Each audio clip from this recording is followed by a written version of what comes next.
You are now tuned into Then Radio. If you enjoy our videos, we ask that you consider joining our Patreon to support our channel. Don't forget to like and subscribe so that you never miss a new video. We hope you enjoyed today's episode, and as always, thank you for watching.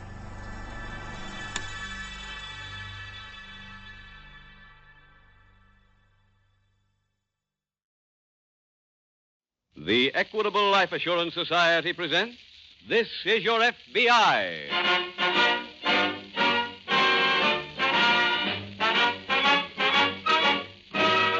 This is Your FBI, the official broadcast from the files of the Federal Bureau of Investigation.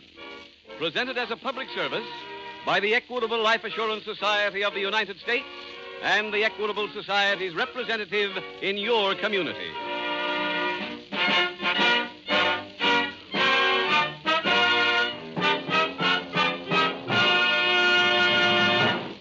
At this exact moment, your home is one of many millions in which this radio program is tuned in.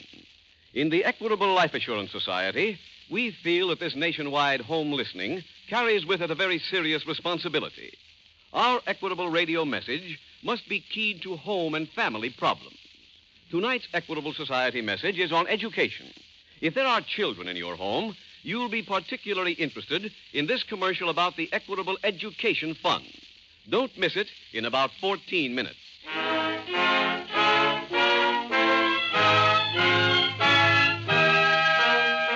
Tonight's FBI file, The Friendly Frame-Up.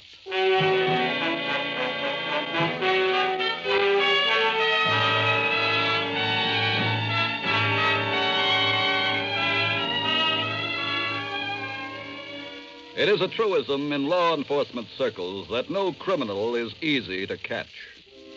Each one presents a new problem, demanding a new approach.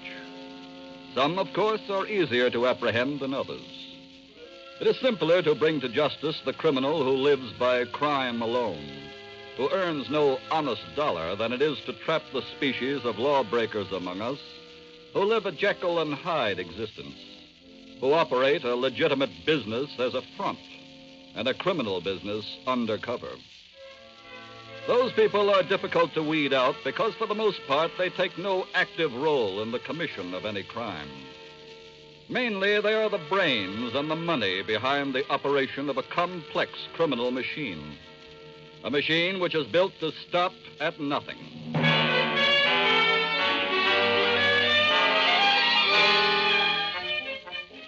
Tonight's file opens in a smoke-filled gymnasium. Sweaty fighters are going through their training workouts, one shadow boxing, one working with a sparring partner in the ring, another punching the heavy bag.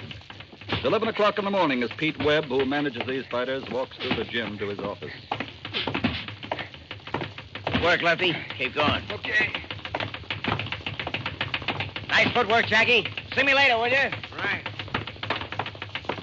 Hey, Mr. Webb. All right, Buffalo. No time for you now, kid. Catch me in an hour, huh? Okay. Louie. Right with you. Louie! Call back later, will you? Yeah. Uh-huh. Goodbye. Good morning, boss. Who was that? Bob Hudson. What do you want? The job. Was he kidding? Bump thinks just because I managed him when he was fighting, I should support him for the rest of his life. Let him drop dead. What's come in this morning? Little Danny's in the jug. Where'd you get that? Yancey was in. He just visited Danny, got the whole story. What happened? Well, Danny said he met a guy on a train coming east. What kind of a guy? A bond salesman. Danny got him loaded, and the guy spilled that he was carrying some bonds. Uh-huh. Well, it's perfect for Danny. He's always got those go-to-sleep pills in his kick. So he slipped some in the guy's drink and clipped his briefcase. Well, what went wrong? Well, the guy must have come to awful fast. He quit contact with the cops. They collared Danny in the station? No, not till he hit his apartment. What about the bonds? Well, Danny was afraid he might have a tail on him, so as soon as he hit the railroad station, he checked the briefcase at the baggage counter. Uh-huh. Then he put the claim check in an envelope and dropped it in the mailbox. Who'd he mail it to? Well, that's what Yancey came up to tell us. Danny mailed the claim check to you. No? Did it come in? No, Danny figured we should get it this afternoon. Then he wants for you to get rid of the bonds and get some cash to him for a mouthpiece. I see.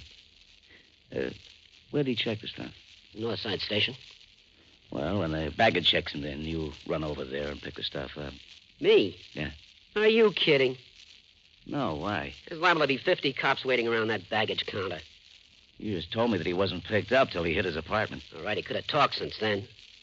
Daddy wouldn't talk. Then why don't you pick the stuff up? Well, For the same reason I got, huh? Look, we just can't leave the stuff there. It's too good a score for us. We gotta get some... Wait a minute. What? I got an idea.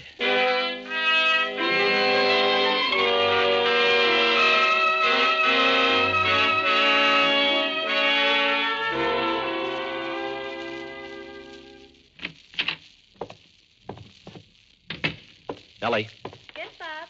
where are you, honey? I'm in the bedroom. Okay. You're home early, honey. Any luck today? Yeah, I got a job. Oh, Bob, that's wonderful. Oh, I'm so excited. Wait a minute, honey. Don't get too excited. Why not? Wait till you hear who I'm working for. Who? Pete Webb. Oh, no, Bob. Well, Ellie, I had to find a job. Yeah, but not with Pete. Bob, how could you after the things that he's done to you? I know what he's done to me, but we also have to eat. But, Bob, there are plenty Honey, of listen guys to me. that... For 2 solid months now, I've been pounding the pavement looking for work. I know, but... I found out real quick about my friends. They turned out to be a lot of guys who only wanted to be around while I was winning. But other people... Other people? Well, they take one look at this nose and these cauliflower ears and practically come right out and tell me they're not interested in hiring a punch-drunk fighter. That's why I finally called Pete. I understand, honey. I'm sorry. It's okay. What are you going to do for Pete? I don't know, but I told him no larceny. What did he say? He said the job was clean. When do you start work? This afternoon. I gotta pick up something for him. What? A package that's checked at Northside Station.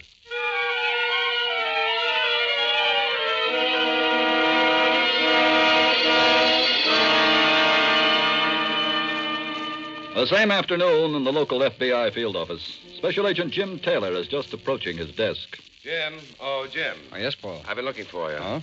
I just left the boss. He's put us both on a case that just came in. No? What are the details of it? A man named Lawrence Black was on a train en route here from Cleveland. He was robbed of $21,000 of negotiable bonds. No? How was the job done? The thief slipped some knockout drops into one of Black's drinks. I see. When he came to, he gave the police at the station a good description of the man he was drinking with. Uh-huh. The description was so good, in fact, that the local police picked up the thief within an hour as he was entering his apartment. Oh, wait, Paul, if they picked him up, what's the case? What are we working on? The thief didn't have the bonds on him. Oh, I see. I presume the police searched his apartment. From top to bottom. But there wasn't a trace of either the bonds or the briefcase they were in. Well, are the police sure they've got the right man? The victim made a positive identification. I see. Jim, our job is to find out what he did with those bonds between the time he got off the train and the time he got home. Okay. Who's the thief, Paul? His name is Newton. He has a long criminal record. Newton, huh? Hey, what's his first name? Dan. Dan Newton? That's right. Hey, that could be little Danny. Paul, have you got anything on him here? A description, maybe? Got a whole file right here, pictures and all. Swell. You have a look at it, huh? Sure. Here. Thanks. Yeah. Yeah, that's little Danny, all right. You know him, Jim? Yes. Yes, and I think I know where the bonds are. Really? Yes, you see, little Danny has always used a regular pattern of operation. He rides trains, picks up a victim, clips him, then checks his load at the railroad station as soon as he gets off. But, Jim, there was no baggage check found on him when he was picked up. No, there wouldn't be. His usual procedure is to mail the check either to himself or to a friend. Paul, what station did he arrive in? The North Side Station. Let's notify the police and have them send a man to that baggage counter at once.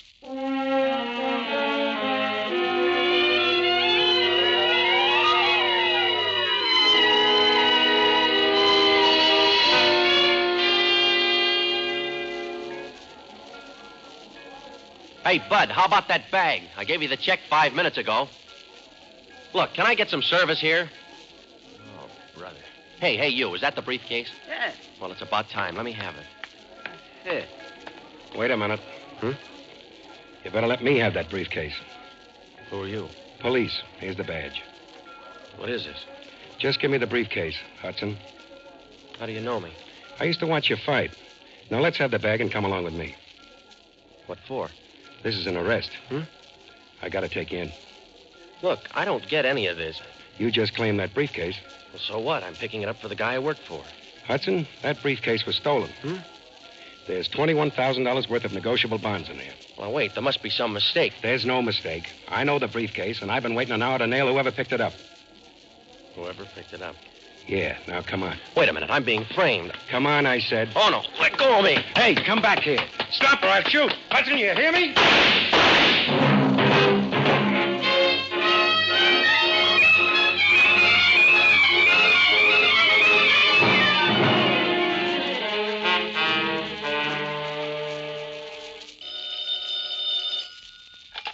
Special Agent Taylor. Hello, Jim. I'm down at the railroad station. We've gotten a bad break. Oh, what's that, Paul? A man picked up the briefcase about 10 minutes ago. An officer attempted to arrest him, but he got away. With the briefcase? Yes. Oh, that is tough. The police feel they can pick him up pretty quickly, though. How's that? The arresting officer recognized the man. Said his name was Bob Hudson, ex-prize fighter. Yeah, I've heard of him. Hudson was wounded in the getaway. The officer fired 2 shots at him.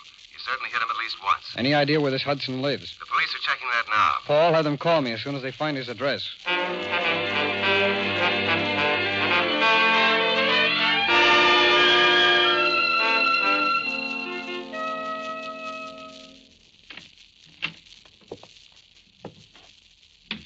That you, Bob? Yeah, honey. Bob. Bob, what's wrong? Just let me sit down a minute. Look at your shirt. That's blood. Yeah. Darling, what's happened? A bullet grazed my shoulder. Oh, I'll call a doctor. Wait, no doctors, Ellie. Huh? The guy with the gun was a cop. Oh. I was framed, Ellie. Pete Webb framed Oh, me. no, darling, how? Well, that bag I was to call for at the railroad station. It was loaded with stolen bonds. $21,000 worth. And he sent you there knowing that? Sure, hoping I'd get away clear. Oh, this is awful. Oh, you were right about Pete, honey. I shouldn't have taken that job. Oh, forget about that. Why did the cops shoot you? Well, it was going to take me in. I couldn't let Pete's frame go that far, so I busted away from him. Bob, you shouldn't have done that. Pete was in the wrong, not you. Well, I could never prove that from the city jail. Bob, you just got to let me call the doctor. I said no, Ellie. But I can't Look, just... I wouldn't be here anyway when he came. What do you mean? I got a call to make. What? I'm going to go see Pete Webb. I'm going right now. Bob, please listen to me. Your shoulder. The bleeding stopped. But you've got to let Ellie, me do... I'm going to go see Pete Webb, and I'm going to make him come down to the cops with me and tell the real story about those stolen bonds.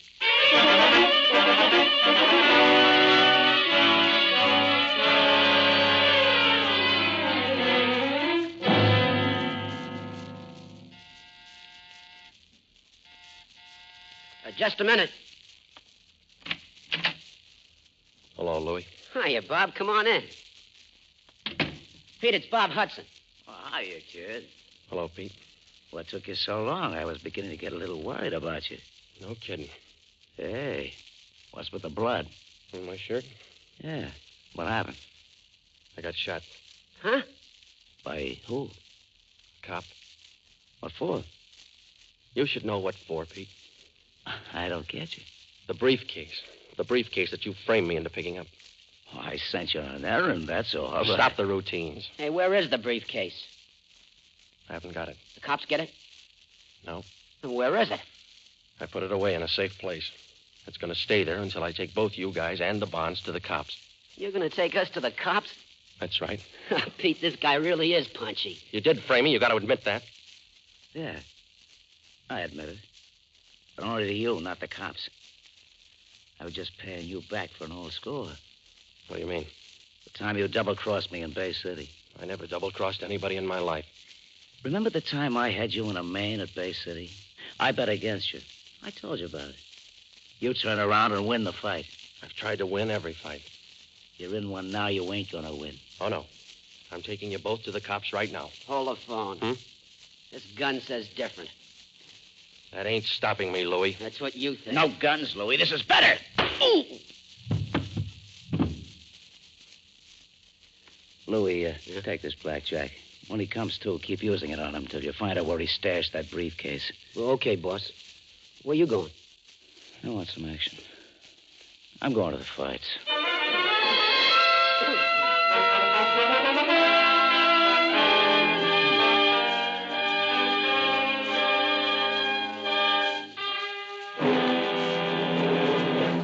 We will return in just a moment to tonight's case from the files of your FBI.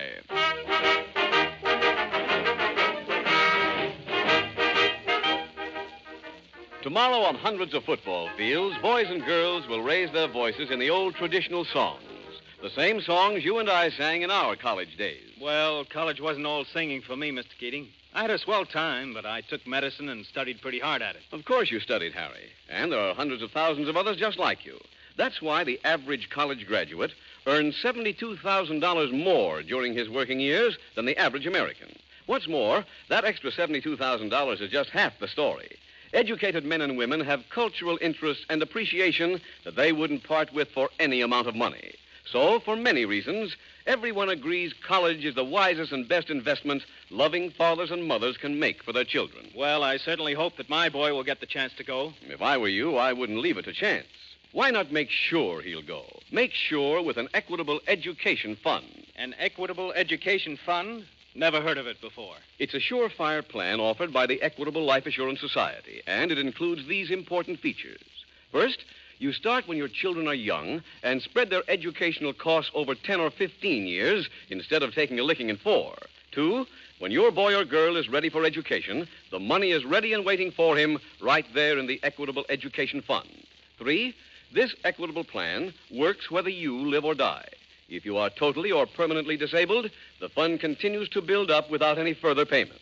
If you die, the education fund becomes fully established immediately. Well, sounds okay to me, Mr. Keating. Where do I get one of those equitable education funds? The man to see is your Equitable Society representative. Give your children their chance to earn that extra $72,000 by getting in touch with your Equitable representative soon. Or send a postcard care of this station to the Equitable Society. That's EQUITABLE. The Equitable Life Assurance Society of the United States.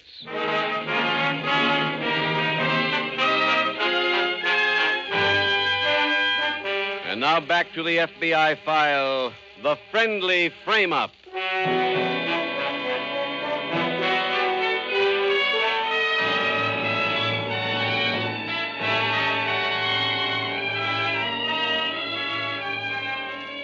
Tonight's case from the files of your FBI illustrates one major point. A point which cannot be stressed too strongly or repeated too often. It is absolutely impossible for a decent, law-abiding citizen to do business with a criminal. The two cannot mix any more successfully than oil and water, because their minds and their hearts are so different. The decent man lives by the credo that he must work for what he gets, and that his fellow man is entitled to the same courtesy and dignity that he himself expects in return. But the criminal regards his fellow men as just so many potential victims, and he looks with contempt on those who work for what they want. Your FBI asks you to remember those things if you're ever tempted to enter into any agreement with a criminal.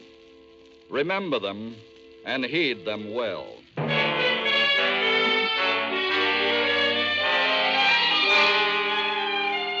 Tonight's file continues that same evening at the local FBI field office.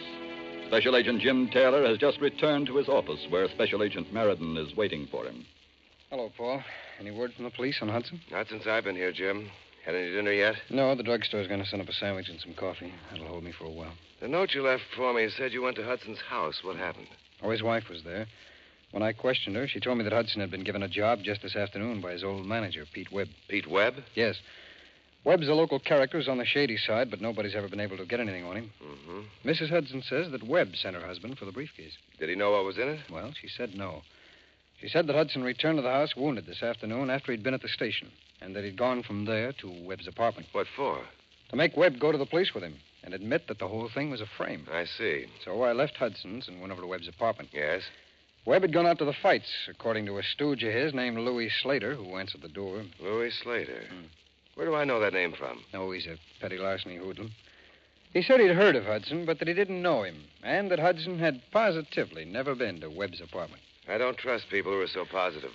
Neither do I, Paul, but I didn't have a search warrant, so there wasn't much I could do except take his word for it. I'll get it. Special Agent Taylor speaking. Hello, Taylor. This is Spencer down at headquarters. Oh, hello, Spencer. We've got Hudson again, and this time he won't break loose. Where'd you find him? He was unconscious in an alley off Main Street and First Avenue. He's over at City Hospital now. Still unconscious? According to last reports, he was. In fact, the doctors say they don't know if he'll ever come out of it. Oh. Well, thanks very much, Spencer. Right. Bye. Hudson is at City Hospital, unconscious, Paul. Come on, let's get up there. Come on,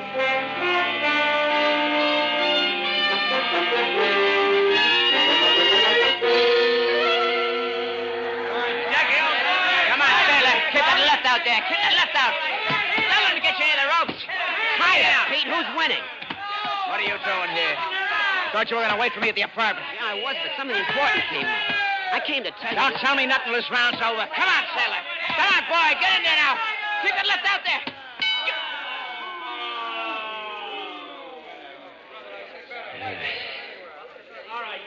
Now, what have you got? A guy from the FBI was around. He was looking for Hudson. What'd you tell him? I said I didn't even know the guy. Good. What'd you do with Hudson? I dumped him in an alley. Alive? Yeah, just about. That's bad. Look, you didn't say nothing about knocking him off. Okay. Did you find out where you put the stuff? Yeah, I think so. What do you mean, fake? Well, he never came to after you conked him. So I frisked him and I found this key. What is it? Well, it fits one of those subway locker boxes. It says so right here. I figured it's probably a box on that station near where Hudson lives. The key's got a number on it. We can check. That's a good idea. Look, Louis, why don't you go up and see if you're right? Are you kidding? No. Look, that's how Hudson got where he is. Look, Louis, I want to watch this fight. I'll see you at the gym in the morning.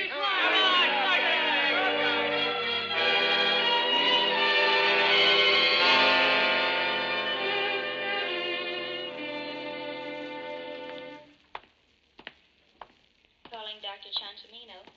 Dr. Chancimino, report to emergency. Hi, Jim. How is he? Oh, he's still unconscious. They patched up the bullet wounds, but somewhere Hudson took an awful beating. After he was shot? Must have been.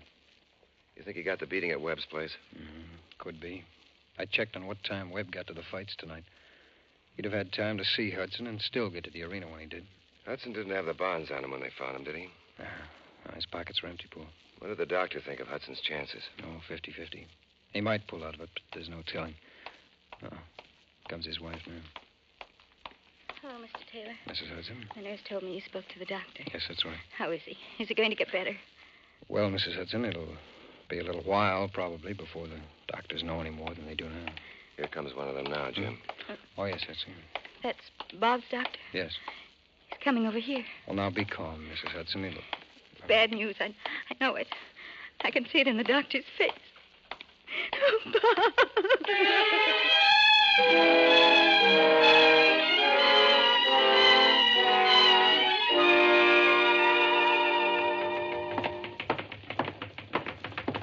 Hey, Tiger, did Pete come in his office yet? Yeah, he's in. Thanks.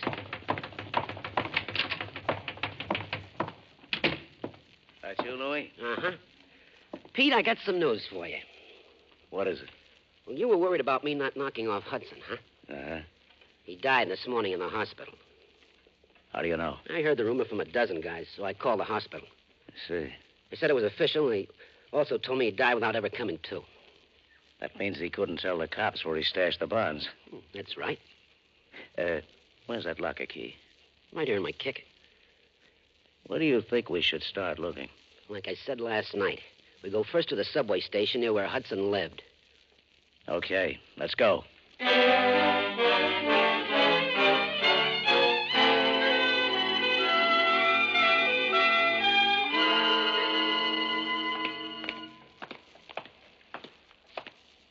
Pete, the locker should be down at this end of the platform. Uh-huh. Wait a minute. What is it? Train coming. Oh. It's an express, Pete. It ain't stopping.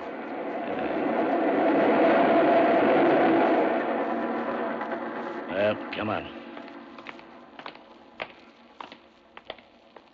Louis, that looks like the locker's down there. Yeah. Now, let's just hope they got number 2177. We'll just walk by the lockers and take a gander at the numbers as we pass. Okay. Do you see what I see? Good old number 2177. Let's go to work. Here's the key. Okay. Fits, huh? Yeah. There we are. What's in there? Just what we're looking for. A briefcase. Oh, swell. Let's open it up, huh? Not here, stupid. Come on, let's get going. Wait. What is it? That guy coming toward us. He's the guy from the FBI. You sure? Yeah. Let's round and make for the other exit. Quick! Stay where you are, both of you. Not a chance. Oh, they're coming your way. I see them. Wait, Pete, we're blocked off. All right, you two, don't move. Nice going, Paul. All right, Webb. Let's have that briefcase. What is this? I don't think I have to explain. Well, Paul, let's call the hospital as soon as we can. Hudson will be happy to know we picked these men up. Hudson's dead. You just heard a rumor that he was dead. I planted that rumor with a fight mob. I hoped it'd get back to you. The hospital said he was dead. They were instructed to say that. Hudson's not only alive, but he told us where the bonds were. He also told us that you probably had the missing key. This is nothing but lies. I think you'll change your mind when Hudson's testimony sends you both away for a long, long time.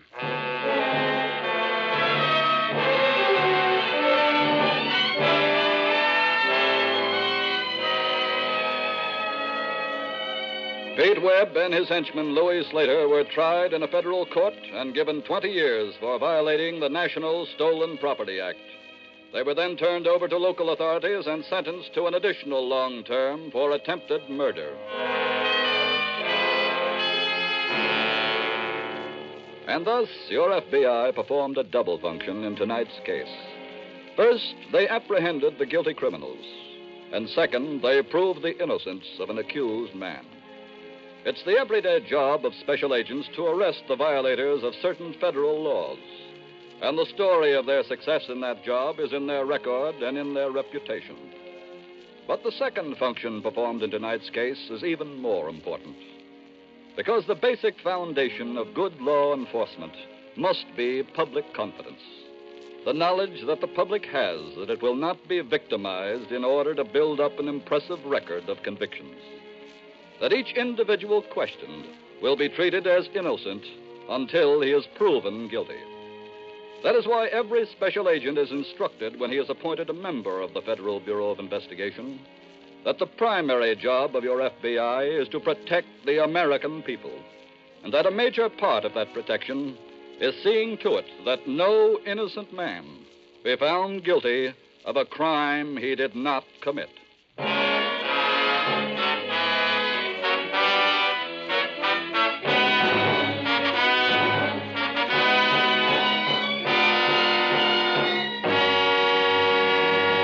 In just a moment, we will tell you about next week's exciting case from the files of your FBI.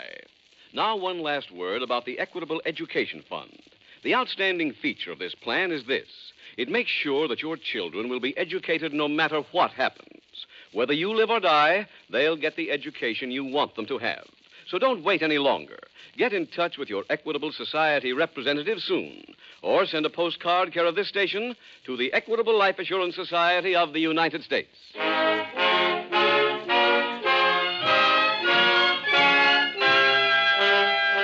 Next week, we will dramatize another case from the files of the Federal Bureau of Investigation.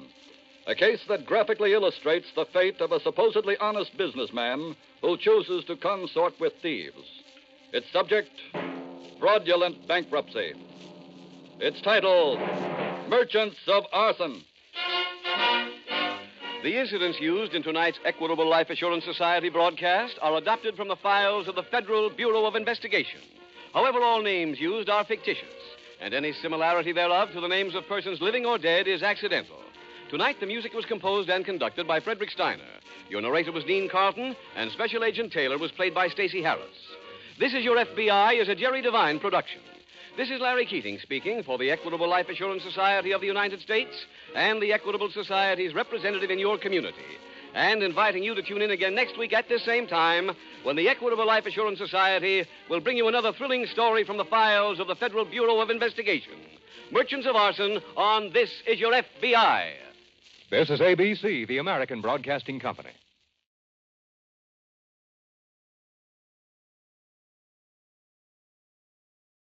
The Equitable Life Assurance Society presents This Is Your FBI.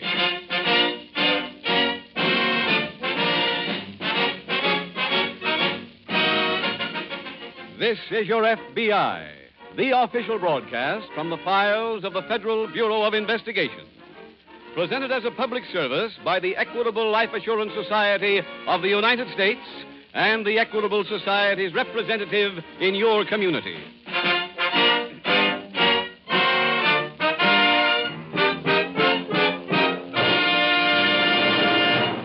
Tonight, the Equitable Life Assurance Society is going to give you some facts about group insurance, a type of insurance that is important in the lives of 50 million Americans. How important?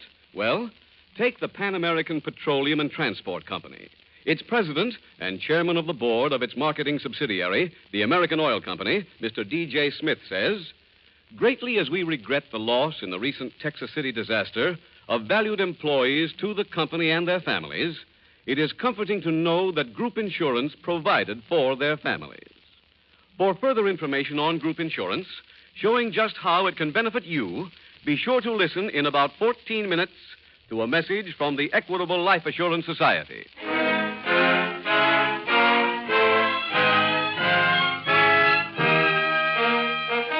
Tonight's FBI file, Merchants of Arson.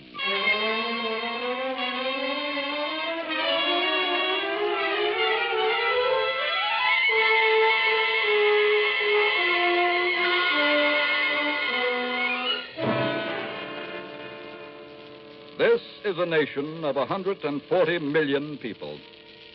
And in that number, there are more than 50 million wage earners.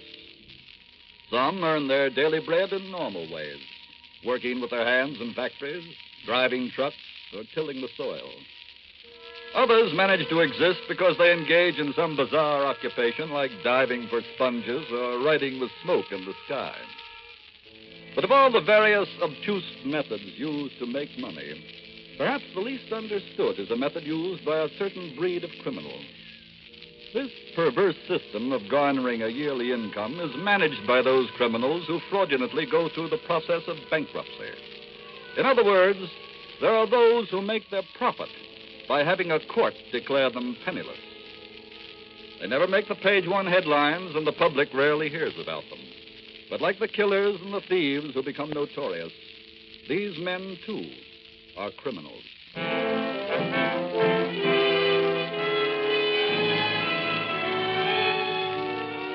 Tonight's file opens on a quiet tree-lined street located in one of the suburbs in a large eastern city. In the backyard of one of the cottages on this street, an elderly man is expertly hitting a croquet ball through a maze of wickets. Two visitors approach. One of them calls out. Uncle Ed. Oh, hello, Chuck. Mind a couple of visitors? Nope. Uncle Ed, I hate to interrupt your practice, but I'd like you to know Mr. Bedford.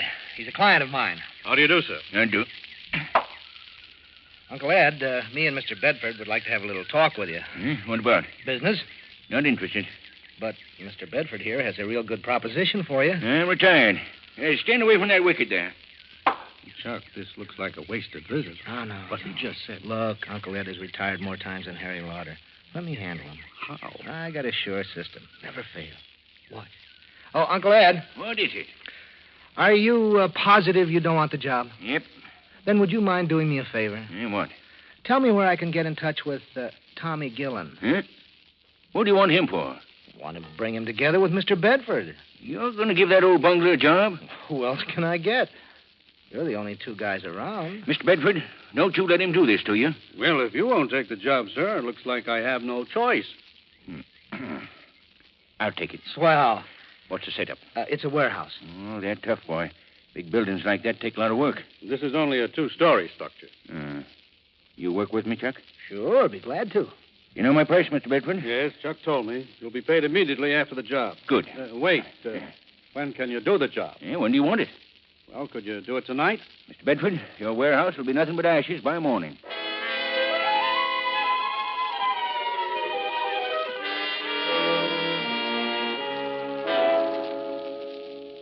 Chuck. What is it? Bring me some more rags. Sure. There you are. What are you doing with that gasoline? Well, I was going to pour some in that corner. Don't let me handle that. If you get bad distribution, the place burns uneven. I got my reputation to think of. Here, soak these. Okay, sure. Now, I'll just line them neatly along this wall here. You want some help? Nope. How much longer will we be here? Oh, about a minute. Chuck? Yeah? This place is empty. What does Bedford want it burned down for? Where's the profit? Well, Bedford runs a legitimate business. Uh-huh. About 2 weeks ago, he bought $40,000 worth of drugs on consignment. Oh, where are they? Well, he had me move them over to another warehouse as soon as they came in. Oh. Now Bedford's going to say they burned up in this fire and collect the insurance, eh? No, he didn't insure the stuff at all. Huh? He's got a much smarter touch. Oh? What? Well, after the fire, he can make the claim that he can't pay for the drugs, that he's broke. So he goes bankrupt and sells the stuff to a fence. Yeah, that is pretty smart. He deserves a first-class fire. We should just about give it to him. Are you all finished? Yep. Hey, let's get over by the door. You going to light it now? Uh-huh. And get ready to run, boy. Here it goes.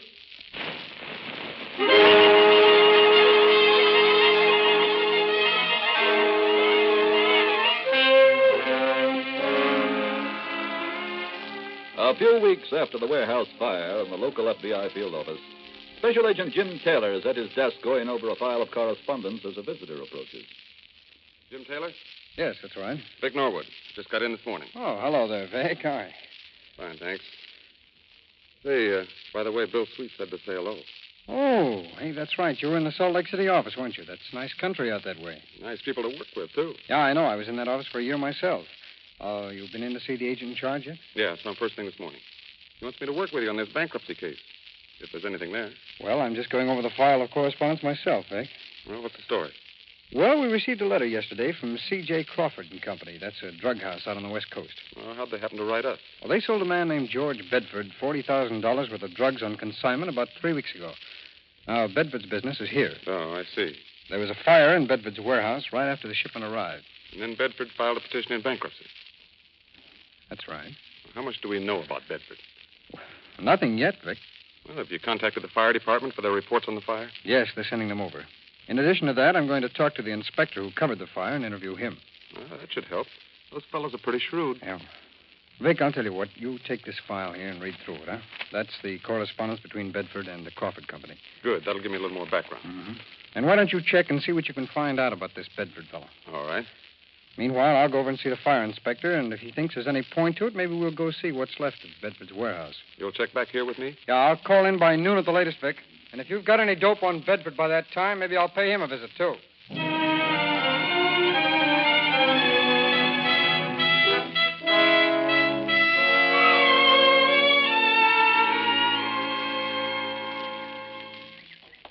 Uncle Ed. I'm out here in the back porch. Oh. You alone? Uh-huh. Can I talk to you for a minute? Wait till I finish up here. What's all that stuff? Press clippings. About what? Fires. Ones I set. Is that whole book full of them? Yep. A scrapbook. Just scan it if you like. This one was a Pippin. Detroit. 4 alarms. I'll read it over later, Uncle Ed. I got something to talk up with you about first. What? Well, I've kind of got the shorts. I was wondering if I could tap you for a couple of $100. You broke? Yeah, real broke. Well, what about the money you got from Bedford? Well, I spent it. So soon? Well, he only gave me $500. 500? Yeah, so wait a minute, boy. Wait a minute. He paid you that measly amount after all the things you've done? Oh, I didn't do so much. You made it possible for him to steal $40,000 of merchandise. Yeah, but he thought the thing up. Well, you done all the dirty work. He should have cut you in for plenty. Well, look, it's too late for that now. It's never too late. Wait. Did Bedford get rid of them drugs yet? No. Then you cut in for 50% of them. By who? By me. Oh, now, look, Unc, how can an old guy like you... Save that talk, boy. Save it. Where does Bedford live? On 12th Street. Why? We're paying a call on him tonight.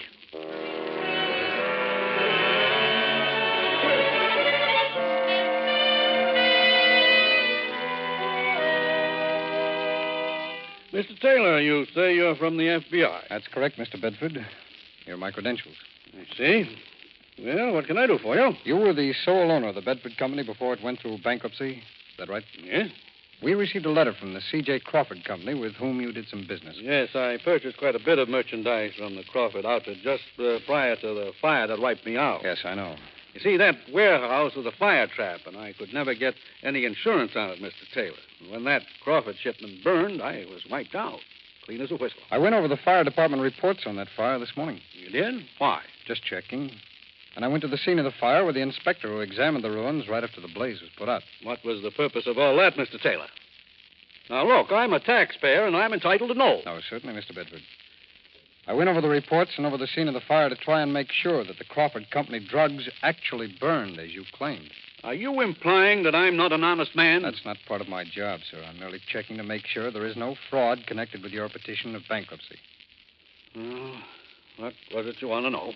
Are you absolutely sure that those Crawford drugs were in the warehouse when it burned down? Certainly I'm sure. I saw them with my own eyes. Why? The fire inspector's report and an examination of the ruins today failed to disclose any traces of tin or of steel rods. Tin or steel rods? Some of the products in that shipment were packed in tin.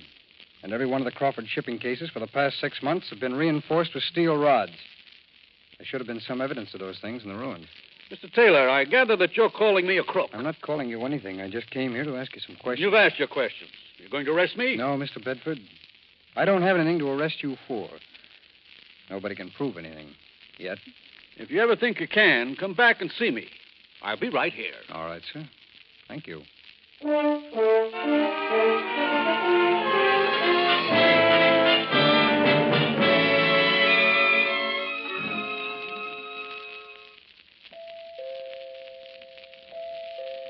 Just a minute. Hi, Mr. Bedford. Oh, hello there, Chuck. You remember my Uncle Ed? Yes, of course. How are you, sir? I do. Come in, both of you. Go ahead, Unc. Right. I'm very glad that you stopped by, Chuck. I was about to call you. What for? A man from the FBI came to my office today. What did he want? He asked questions about the fire. I gather that they don't think the drugs were there when the place burned. Oh? I think it might be wise for me to get out of town for a while, which means that I've got to get rid of the drugs as soon as possible. You mean sell them? Yes. You know these men. What are they called? Fences. Get the best deal you can. Mr. Bedford. Yes? Now, what do you figure on paying the boy for this? Same fee I gave him before, $500. He's not interested. Now, just a minute. This is a matter between your nephew and myself. I'm handling this business now. The job will cost you 50%. What? Right, Chuck? Right. Well, this is preposterous. I'll get someone else to do the job. Yeah, hold on there, mister.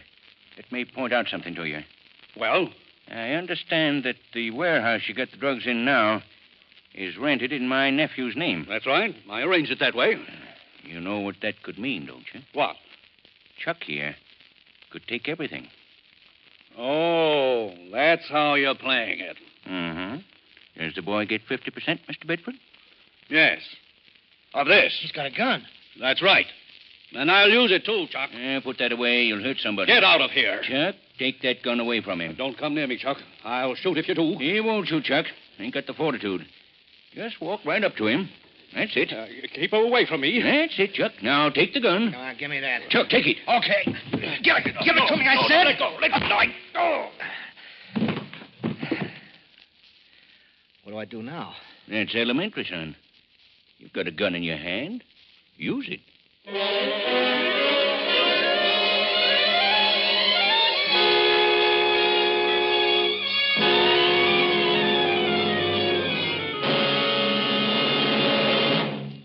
We will return in just a moment to tonight's case from the files of your FBI. Now, a 50-second interview on group insurance with a man from Texas City, Texas. Ed, you were in Texas City last April when that ship blew up and wrecked the town? Yes, I was there. And am I lucky to be talking to you right now? 31 of the guys in my plant were killed in that blast. Yes, it was one of America's most terrible tragedies, Ed. Sure was. I don't know what the families of those boys in our plant would have done if it hadn't been for group insurance with the Equitable Society. I understand those 31 families in your company received a check from the Equitable Society totaling more than $300,000. That's right, Mr. Keating. What's more, Equitable paid off fast. Yes, group insurance with the Equitable Society is a mighty good thing for the employee and his family, and it's just as good for the company for 3 good reasons. First, it means satisfied, loyal workers. Yes. Think of getting life insurance, accident and sickness insurance, and retirement income, plus hospital, surgical, and medical benefits. All in one package from the Equitable Society, without any medical examination. Second, group insurance with the Equitable Life Assurance Society decreases labor turnover. Right. A fellow thinks twice before he walks out on a job which gives him extra insurance coverage. at far lower cost than he could buy it as an individual. Third, Equitable Society Group Insurance improves quality and quantity of production. Believe me, I do better work now that I've got rid of worries about sickness and accidents and my wife and kids' future. Well, I hope every employer in this radio audience hears what you've said, and that every one of them is resolving now to get the facts on complete group insurance protection from the nearest office of the Equitable Society. That's EQUITABLE. Or write direct to the New York home office of the Equitable Life Assurance Society of the United States.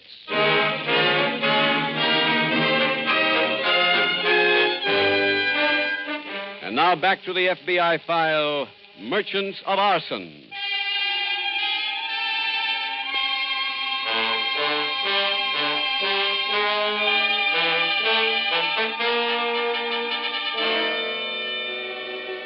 As can be seen in tonight's case from the files of your FBI, the professional bankrupt, the man who makes a living by alleging that he is poverty-stricken, is the true criminal. For his crime contains the very essence of criminality, the taking of something for nothing. That what he is doing is morally reprehensible carries no weight with the criminal. He is not concerned with what his community thinks of him. He is an isolationist who lives in his own little world with his own rules and his own moral code. It is unfortunate that nowhere in that code is there any room for loyalty or compassion. But the absence of those things is what makes him what he is, a criminal. He not only has no desire to live by the golden rule, he doesn't even understand what it means when he sees the words, "Do unto others as you would have them do unto you." For his motto is different. His motto reads, "Rob and cheat and steal, because people are fools, and there's only one real crime, and that is being caught."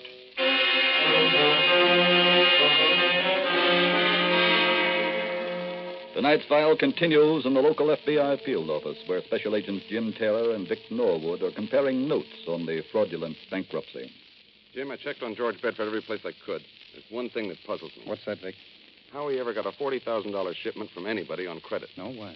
Well, the Better Business Bureau has him marked down as a sharpshooter. Every credit rating bureau in town has him listed as a bad risk. Well, that figures, I guess. Oh, I also picked up pretty definite information that Bedford was mixed up in the black market during the war. Oh? He was supposed to control the penicillin black market before it became plentiful. Huh? Nice guy. Making a racket out of people's health. Now, what'd you get on him, Jim? I just received a supplementary report from the fire department on Bedford's warehouse. Well, what'd it say? Well, there is no proof. But there's an awful deep suspicion that the fire was no accident. That the place was empty when it burned down. Oh, what happened to all those drugs then? I don't know, but I've notified every wholesale drug company in town to be on the lookout for anyone trying to sell anything on the list that we got from Crawford. Well, it looks like we're going to have to wait for Bedford to make a move then. Well, I'll get it. Special Agent Taylor speaking. Yes, Lieutenant. What? Oh, where? What's that address again? 26 12th Street, yeah. Right, I'll be right over. It was Lieutenant Jones down at police headquarters. Bedford was found dead in his apartment a half an hour ago. What happened? Shot through the head. Oh? Lieutenant thought it looked like suicide. I'm going right over there.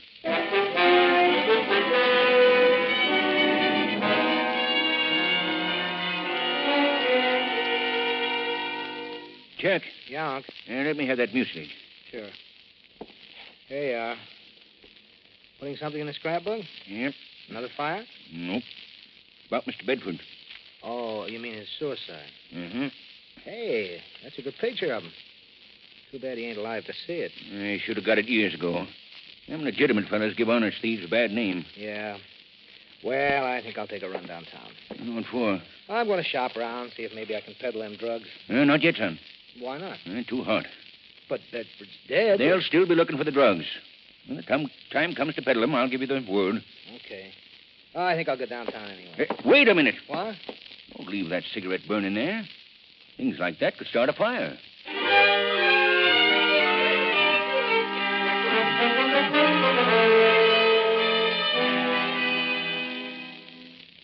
Jim, what'd you find out about Bedford? That suicide story looks like a phony, Vic. Why? Well, for a lot of reasons. The living room showed signs of a struggle. There are no powder burns near the wound. The bullet entered at a bad angle. Oh, pick your own reason. I see. And Bedford probably was doing business with criminals who got rid of him when trouble turned up. Certainly looks that way. Yeah, what happened to the drugs, though? I don't know. But if we had any doubts at all, this kind of clinches the fact that the drugs didn't burn and that bankruptcy was illegitimate. Yeah. You didn't get any leads at all on where Bedford might have hidden the drugs, did you? No, just one. I found a key in Bedford's desk that had a tag attached to it, and on the tag was written an address. 171 Front Street. Front Street? Yeah. Oh, I forgot, Vic. You don't know this town very well. Front Street is down in the warehouse district. That might be the key to the warehouse where the stolen goods are. I hope so. I had Wentworth go over and check on it. He ought to be calling back here pretty soon. And what about Bedford's office? Nothing much up there that I could see. The police and Bob Williams came over from our office, and they're going up there now and over his books. Do you have a secretary? Yes, I spoke to her. Get anything? She told me Bedford had a visitor who seemed to be able to walk right into the private office whenever he wanted to. What was his name? She never knew. Said he was a tall, blond fellow, about 26, 27 years old. Excuse me. Special Agent Taylor speaking. Yes, Lieutenant. He did. Mr. Horton at the Brooks Company. That's First and Main Street? Yes. Yes, thanks. I've got it. Fine. Thanks for the information. Vic is our first lead. That was the police. Somebody just tried to sell the stolen drugs to a Mr. Horton over at the Brooks Company. They're wholesale suppliers. Did they catch him? Not quite. They tried to detain him, but he got away. Vic, why don't you hop over and see Mr. Horton? I'll wait for the report in the warehouse.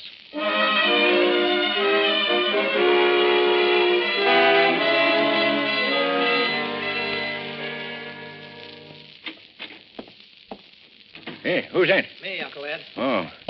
Thought you were going to stay downtown for dinner. I was, but something happened. Oh, what? We got trouble. What is it, boy? Well, I tried to peddle the drugs. You what? Look, I told you. I know. So I made a mistake. What happened? Well, the guy I tried to sell the stuff to called the cops. What did you do? I ran out. Anybody follow you? I don't think so. I circled the block a couple of times, did some fast turns, and then I went to the warehouse and left the car there. What shall we do now? Only one thing we can do. What? Can you get a truck? Sure, rent one. And let's get to the warehouse, load the truck, and head for Chicago. What do we do there? Get rid of the drugs where the heat's off. When do we go? Get the truck right now.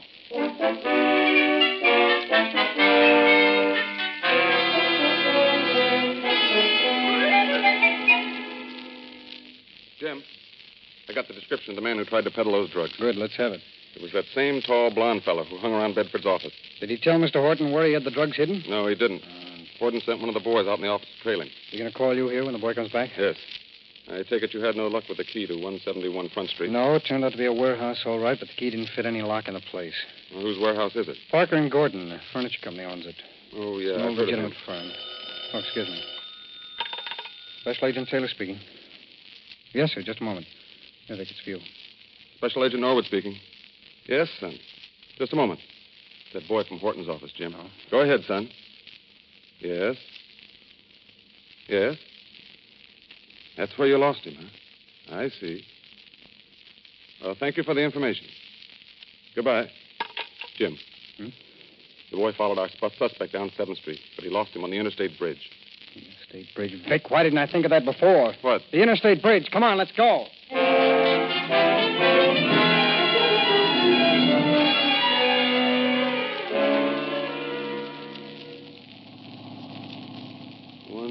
.71 ought to be that next building, Jim.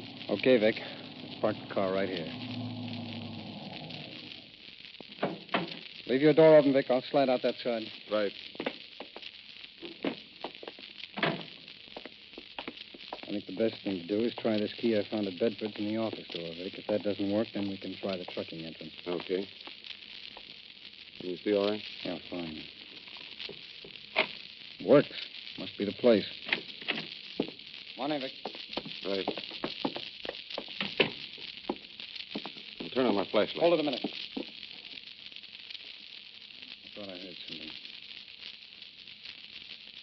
Oh, it's okay. All right, go ahead, flash your light. There's a desk. Should we look through it? No, no time. Jim, there's a door over there. Mm-hmm. Put your light out, Vic. We'll try it. Right.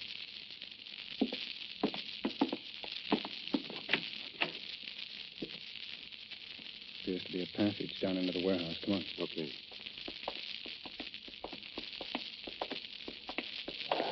Listen. Come on, let's see who that is, Vic. Look, it's a truck. And that front door's opening. It's going to drive out. Look at that man behind the wheel, Jim. Looks like our suspect. Yes, I'll cover the truck, Vic. You close those doors. Wait. Hold that truck!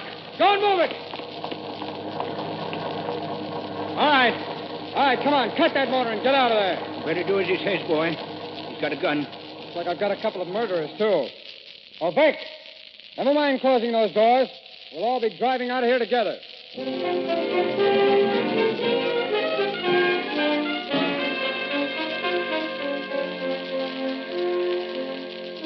Chuck York and his uncle were given a 10-year term for a violation of the Federal Bankruptcy Act in a federal court.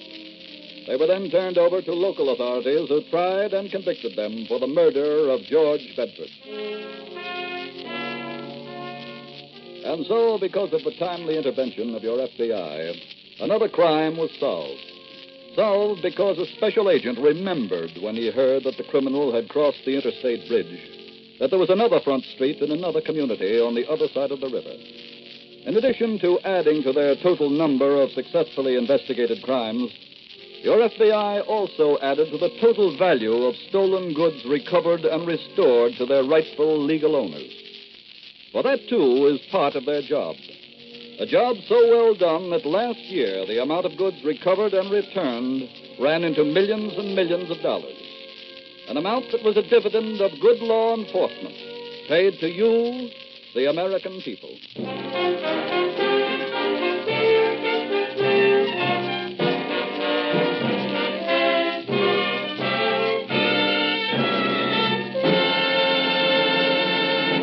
In just a moment, we will tell you about next week's exciting case from the files of your FBI. Now, some more useful facts on Equitable Society Group Insurance. It's a bargain for workers because it enables the company to give its employees the benefit of its wholesale purchasing power. It's a bargain for the management because it builds loyalty and goodwill, decreases personnel turnover, improves quality and quantity of production.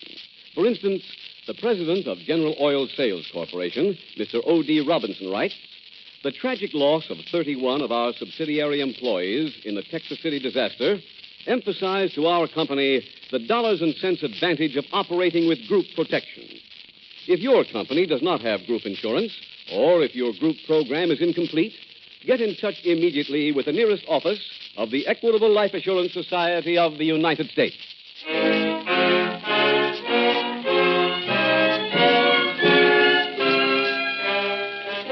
Next week, we will dramatize another case from the files of the Federal Bureau of Investigation. A case that dramatically exposes the battle between honest law enforcement officers and a corrupt political machine. Its subject, anti-racketeering. Its title, The Sinister Shakedown. The incidents used in tonight's Equitable Life Assurance Society's broadcast are adapted from the files of the Federal Bureau of Investigation. However, all names used are fictitious, and any similarity thereof to the names of persons living or dead is accidental. Tonight, the music was composed and conducted by Frederick Steiner. The author was Jerry Lewis, your narrator was Dean Carlton, and Special Agent Taylor was played by Stacey Harris. This Is Your FBI is a Jerry Devine production. This is Larry Keating speaking for the Equitable Life Assurance Society of the United States and the Equitable Society's representative in your community, and inviting you to tune in again next week at this same time when the Equitable Life Assurance Society will bring you another thrilling story from the files of the Federal Bureau of Investigation. The Sinister Shakedown on This Is Your FBI. This is ABC, the American Broadcasting Company.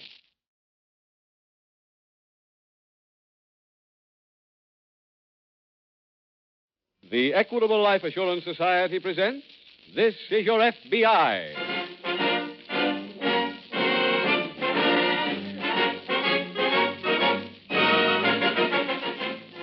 This is Your FBI, the official broadcast from the files of the Federal Bureau of Investigation. Presented as a public service by the Equitable Life Assurance Society of the United States and the Equitable Society's representative in your community.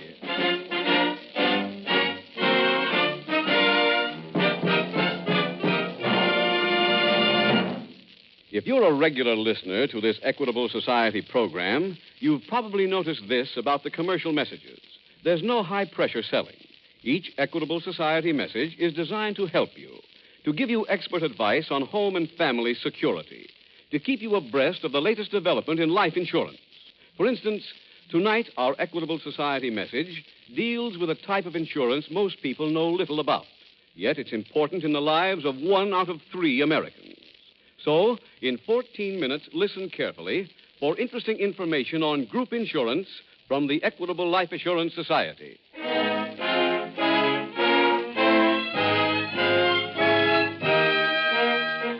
Tonight's FBI file, The Gullible Groom.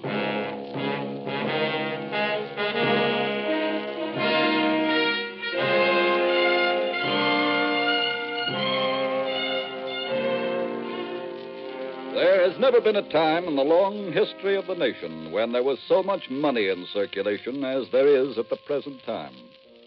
And when you have that situation, it is axiomatic that you will also have a certain proportion of the population trying to get their hands on some of that money illegally.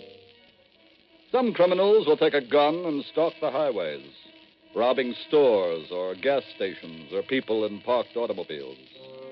Others will break into homes, steal whatever is available, and convert the loot into money through the use of a fence. But there is one special brand of criminal to whom these days are the days of milk and honey, to whom prosperity presents a personal challenge. He stalks his prey carefully and makes elaborate plans to separate the victim from his wealth. But this criminal does not use force. He uses cunning. He is the confidence man.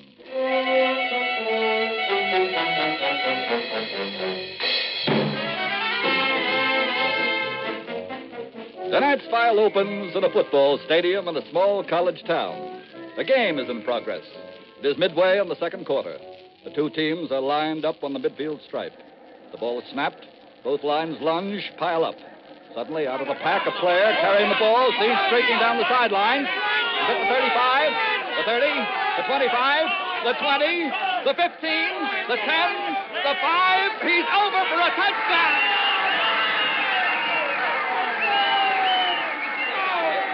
Jay? What was that? That was a touchdown. Is that good? Oh, honey, how can you be so stupid? It's terrific. Well, Grace, I've never seen a game before. I thought you told me you used to go to games every week back home. Well, I always went with fellas, so I never looked. Not with either head? Huh? Oh, nothing, honey. Just be quiet for a minute. I want to watch this conversion. What's that? They kick for the extra point after touchdown. Oh. There it goes!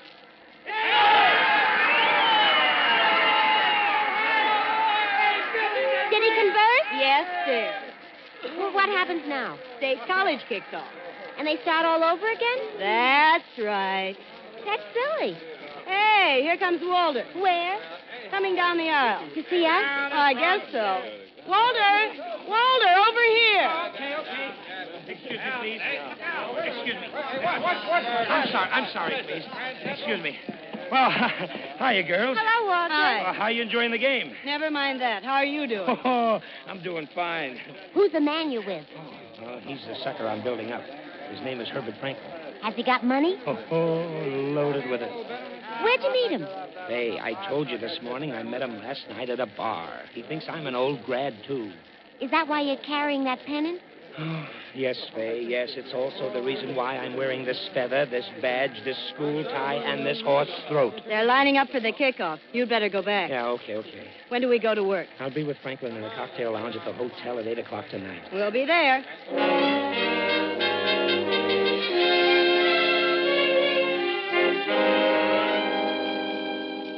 Fly, O Santa, oh, stay you are always right.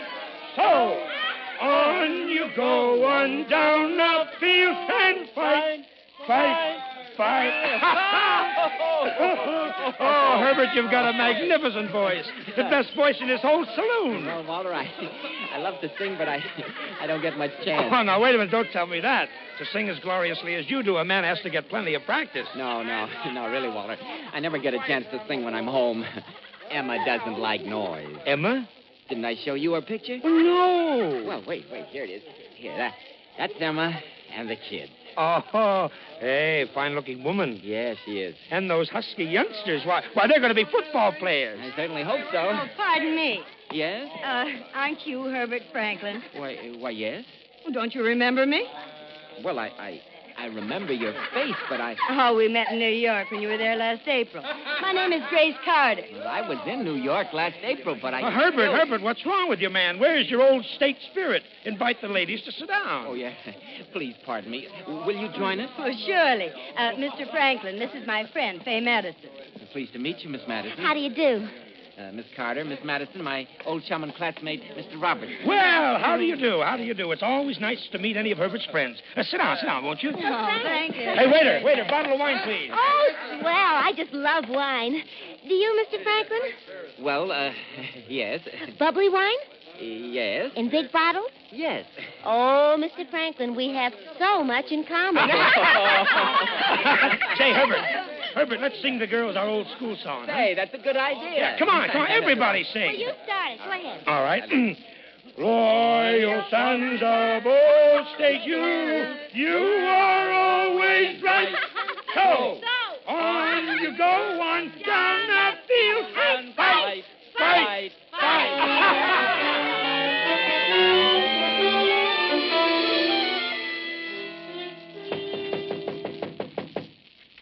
Who's there? It's me, Walter. Oh, Walter. Wait a minute, Walter.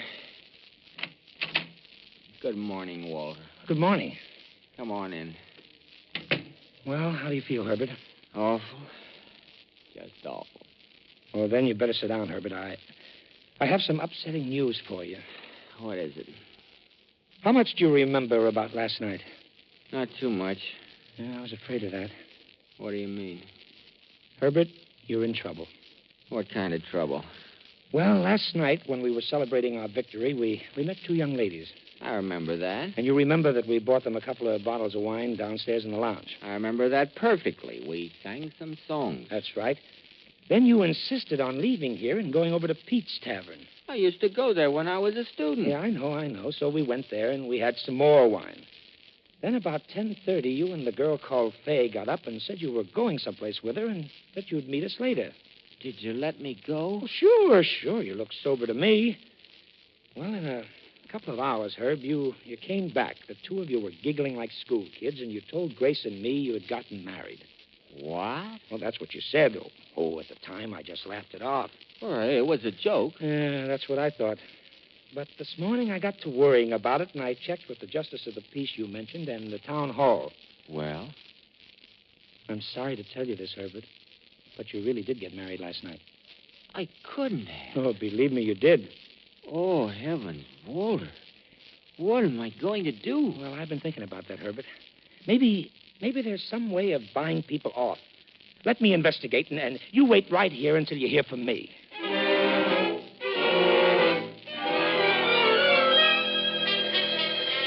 Meanwhile, in a nearby city in the FBI field office, Special Agent Jim Taylor is seated with his fellow agent Carl Putnam discussing a new case to which they have both been assigned. I'm sorry I had to call you away from the family on a Sunday, Carl, but the boss wanted you to work with me on this. That's all right, Jim. What's it about? Well, I don't know whether you remember a circular some time ago about a trio of swindlers, 2 women and a man. No, I don't. Who are they? Well, the names are Grace Carter, Fay Madison, and Walter Robertson. I see. What's a swindle? Well, in the past, we've wanted them because Robertson was marrying these girls off to servicemen and then taking their allotment checks. Well, that must have been some time ago, Jim. Yes, it was. That racket stopped with VJ Day.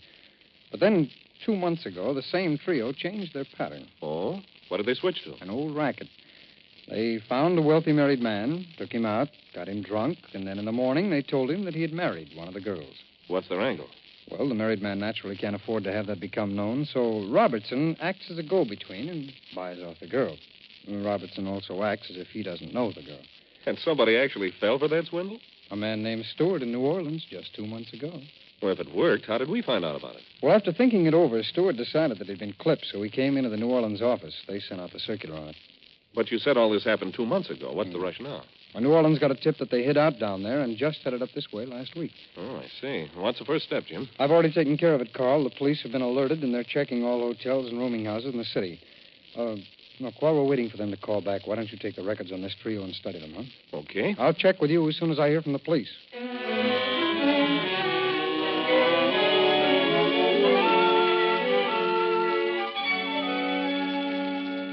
Grace?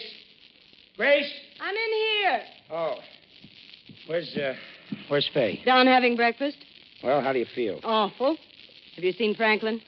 Yeah, I just came from their dreamboat, and there's good news tonight. He paid off? Please, tempo. I haven't asked him for any money yet. Why not? I told him I was coming over to see Fay to find out whether I could make a deal for him. Did he remember anything about last night? Remember anything? From the amount of stuff you put in his last drink, it's a wonder he even woke up. I had to do something the way you were going.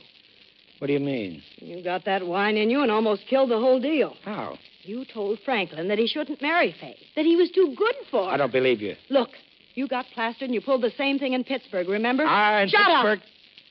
When are you going back to see that guy? I told him I'd return in a half an hour. How much are you asking him for? 10,000. That's too much. But he's loaded with dough. That means nothing. I cased the guy last night. For 10 G's, he'd rather be a bigamist. But, Grace, Ask him for 5. He'll go for that much. And when you collect, bring the dough right back here to Mama.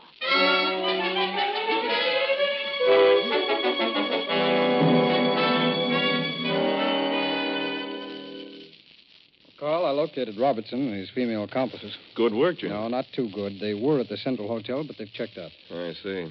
I don't suppose they left any forwarding address. No, none at all. Did you check with the local hotel accounting department? Yes, most of the charges on their bill were from the cocktail lounge. I'm looking for a sucker, I suppose. I don't think so, Carl. I learned that he spent most of his time there with the piano player. An entertainer? Yes, I spoke to him. He told me that Robertson had staked him pretty well to teach him the state university songs. What would he want to know those for? I think I found the answer in this morning's paper. Oh, what is it? There's a story on the sports page about State winning its homecoming game, 7-6. You think Robertson was there? I'm sure he was, and probably as an old grad. We'd better alert the police up there at once.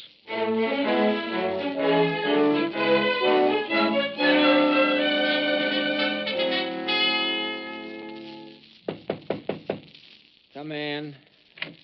Hello, Herbert. Hello, Walter. Well, you feeling any better, old-timer? Frankly, no. Well, I got some news that should cheer you up. It's about your marriage. Oh? Yeah. I've been doing lots of running around trying to fix up things, you know. My first stop was to see the Justice of the Peace, the one who married you. Yeah? I had to do a big sales job on him, and he finally agreed to do business for $500. What do you mean, business? Well, you know, forget that he ever married you. Oh. Yeah, then I went to see the man at the town hall who issued the license, and for another $500, he'll forget all about the license. Walter, I'm sorry you went to all that trouble. It's no trouble at all. We're old schoolmates, aren't we? I did it for good old State. I know, and I appreciate it, but... But what? I wish you hadn't done it. Oh, why not? Well, since you told me all about what happened, I've been sitting here thinking. Yeah? Mostly I was thinking about Fay. What a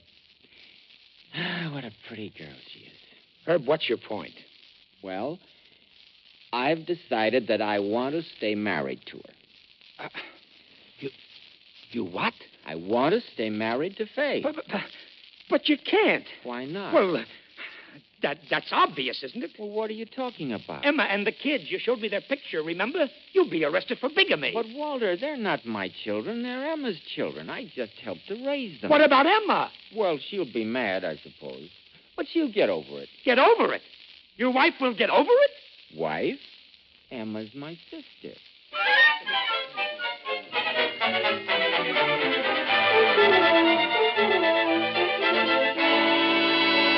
We will return in just a moment to tonight's case from the files of your FBI.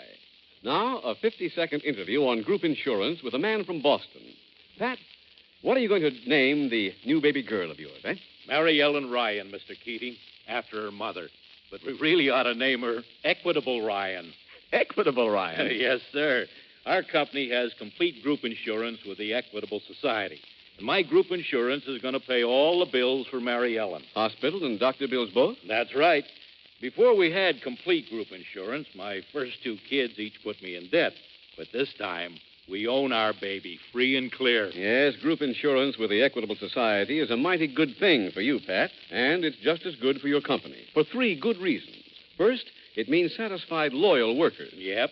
Think of getting life insurance, accident and sickness insurance, and retirement income plus hospital, surgical, and medical benefits, all in one package from the Equitable Society without any medical examination. Second, group insurance with the Equitable Life Assurance Society decreases labor turnovers. Right. A fellow thinks twice before he walks out on a job, which gives him extra insurance coverage for lower cost than he could buy it as an individual. Third, Equitable Society group insurance improves quality and quantity of production. Believe me, I do better work now that I've got rid of worries about sickness and accidents and my wife and kids' future. Pat, I hope every employer in this radio audience hears what you've said and is resolving now to get the facts on complete group insurance protection from the nearest office of the Equitable Society. That's EQUITABLE. Or write direct to the New York home office of the Equitable Life Assurance Society of the United States.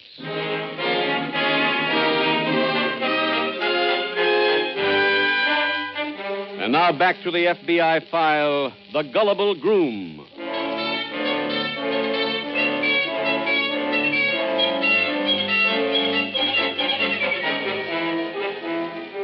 There is no telling with any degree of accuracy how much money confidence men have cost the American people in the past year. But despite the absence of any official records, it is safe to say that the amount runs into millions. And yet, as illustrated by tonight's case from the files of your FBI, there is no reason why these swindlers should be as successful as they are. There is one weapon at your disposal with which they can be stopped. And this goes for any swindler. That weapon, and your FBI asks you to use it whenever you're approached with any kind of a proposition by anyone who is at all a stranger to you. That weapon with which every one of you is armed is common sense. Tonight's file continues in a hotel room in the college town. Walter Robertson has just finished explaining his failure to his two female accomplices. So that's what happened. Instead of being his wife, this Emma he kept talking about is his sister. That's just great. Now, look, don't start hopping on me. It's bad enough as it is. Walter, What is it, Faye? I don't understand how he could be married to his sister. That's bigamy. Honey, just keep out of this, will you? What made you think this Emma was his wife? He showed me a picture, said it was Emma and his kids. Walter, if he's not married, he couldn't have kids. I know, Faye, I know. That's bigamy, too. Now, please shut up and let me figure a way out of this. You shut up, too. I'll do the figuring from now on. What am I, stupid? Now that you brought it up, yes. You've run this show long enough. It's my turn now. Okay, Mrs. Genius. Now listen to me, both of you. Faith, this Franklin guy wants to stay married to you. Okay, let him have his way. But, Grace, we're not married. How can we stay married if we're not married in the first place? I know you're not married. But go along with the game. He wants to take Faye back to Aurora with him. When? On the train in a half an hour. You can make it. You're all packed. Sure, I'm packed. But don't I have anything to say about this? Who wants to live in Aurora? Faye, you go with him. The whole trip only takes 2 hours. Walter and I'll be on the same train, and we'll see you in Aurora.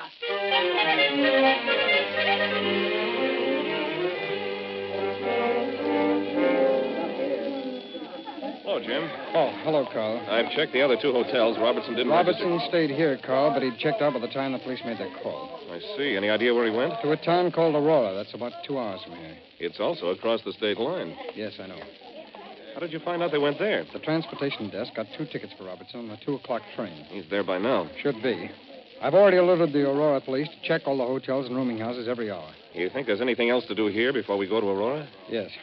Now, look, Robertson must have gone to Aurora to follow a victim. That's logical. It isn't the kind of a town he'd pick to live in. All right, that's point 1. Point 2 is the victim must be an old grad who was back here for the homecoming game. Right. Point 3 is that the old grad must be married because that's Robertson's pattern. How does knowing all that help us? I'm going over to the alumni office and get a list of the married alumni who live in Aurora. I hope you find somebody at the office. It's Sunday, you know. No, I've already gotten the alumni association secretary on the phone. He's going to meet me at his office in 10 minutes. Good. Now, what do you want me to do? Well, look, Robertson's room hasn't been cleaned since he checked out. The manager will give you a pass key. So, Carl, why don't you go up there and see if you can find anything? Okay, where'll I meet you? When you're finished, come over to the alumni office. I'll wait for you there.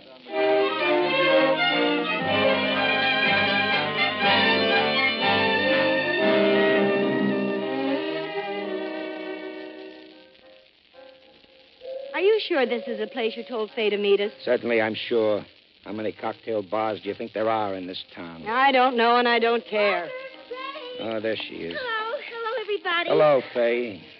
How was the trip? Oh, it was just fine. We had lunch on the train, and he bought me some magazines with pictures in them and some candy. Oh, never mind that.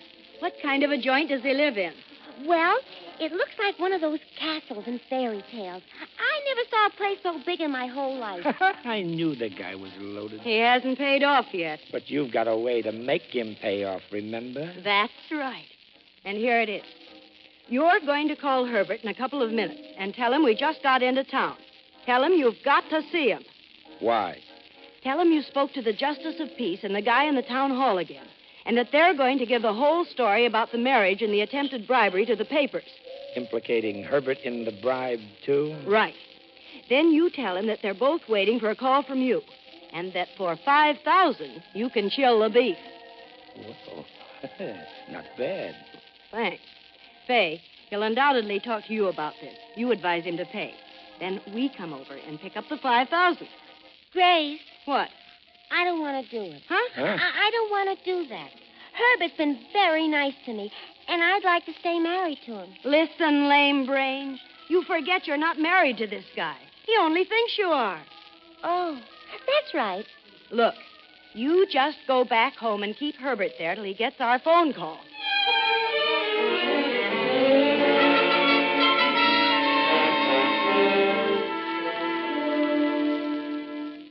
This Alumni Association's office? Carl, I'm in here. Oh, fine.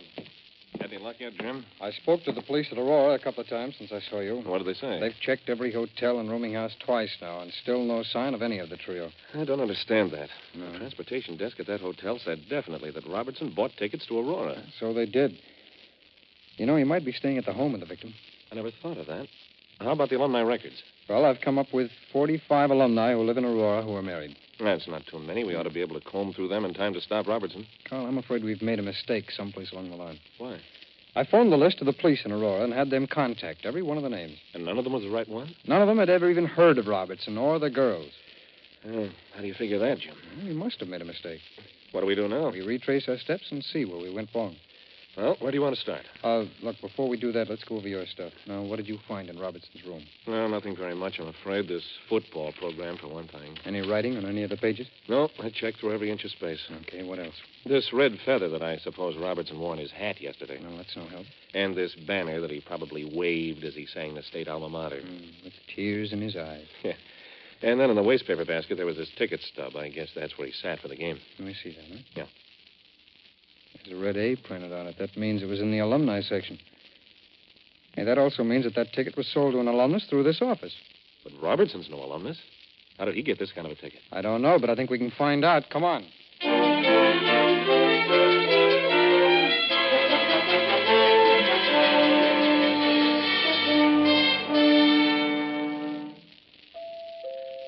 I hope Fay kept Franklin at home. Of course she did. She's not that stupid. Don't underestimate that girl. Well, hello there, Herbert. Oh, hello, Walter. You remember Miss Carter, don't you? Oh, yes, of course. Hello, Miss Carter. Hello, Herbert. Come in, both of you. Well, thanks. Go ahead, honey. Who's that, Herbert? It's Grace and Walter. Oh, hello there. It's been such a long time since I've seen you. Herbert, I want you to know how awful we feel about this shakedown you're getting.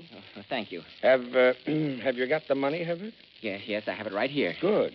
I certainly appreciate your taking care of this for me. Oh, think nothing of it, old man. Are there any other steps I should take? Oh, no. I'll handle the whole thing so that no one will know about the marriage until you get ready to announce it yourself. Oh, thank you. Herbert, I think Fay had better come back to town with us, just so nobody sees her around here and starts to talk. Well, that's probably a good idea.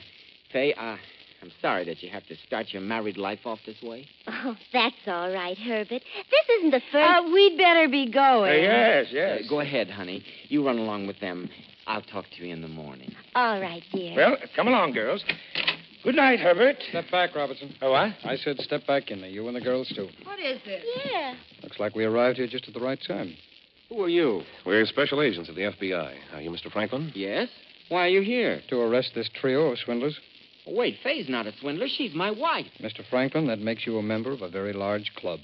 However, I seriously doubt that you are married. We can check that, though, when these people are booked in jail.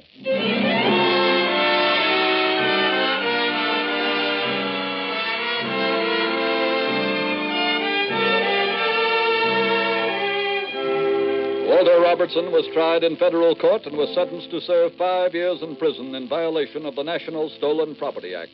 His 2 female accomplices were also convicted and sentenced to terms of 18 months. And so your FBI captured 3 criminals for whom it had been searching a long time, and captured them because of one single slim clue. That clue was the stub of the football ticket found in the hotel room. Alumni Association records showed that the ticket had been sold to Herbert Franklin, and it was at his home that the arrests were made. Thus, once again, your FBI showed that one way to help curb the crime wave is to follow every clue, however meager it appears, to its conclusion.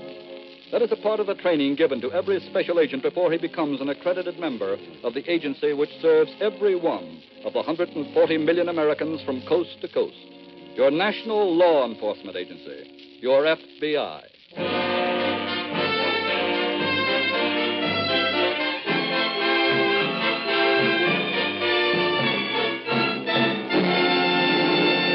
In just a moment, we will tell you about next week's exciting case from the files of your FBI. Now, some more useful facts on Equitable Society Group Insurance. It enables the company to give its employees the benefit of its wholesale purchasing power. It builds loyalty and goodwill, decreases personnel turnover, improves quality and quantity of production. For instance, the president of General Tire and Rubber Company, Mr. William O'Neill, says, "We believe that group protection has made our employees happier by freeing them from some of the major worries of life, and has thereby helped to improve the morale of our organization.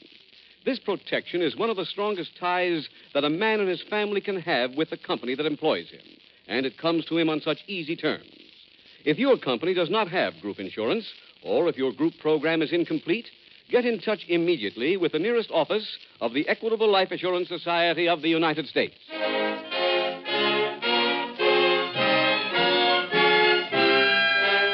Next week, we will dramatize another case from the files of the Federal Bureau of Investigation. A case that dramatizes the pursuit of an innocent fugitive by a relentless killer. Its subject, mob vengeance. Its title, The Runaway Dancer. The incidents used in tonight's Equitable Life Assurance Society's broadcast are adapted from the files of the Federal Bureau of Investigation. However, all names used are fictitious, and any similarity thereof to the names of persons living or dead is accidental. Tonight, the music was composed and conducted by Frederick Steiner. The author was Jerry Lewis.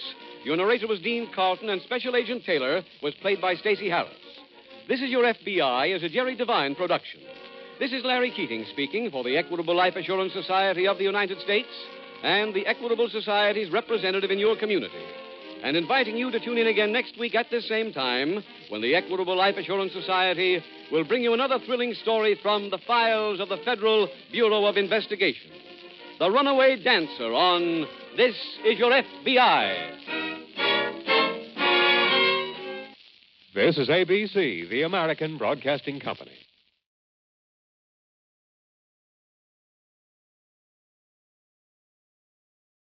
The Equitable Life Assurance Society presents This Is Your FBI.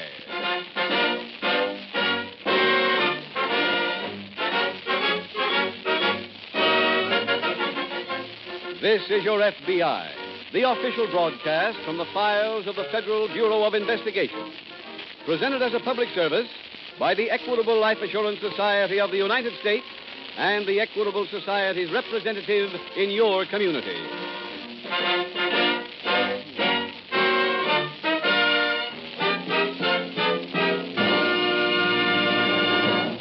Now, let me read a telegram to the Equitable Life Assurance Society from St. Louis. I quote, "Dear Equitable, at discussion group meeting last Wednesday, your Equitable Society commercials were voted best on the air. No high-pressure selling, lots of facts and helpful information. Keep it up." Well, we are.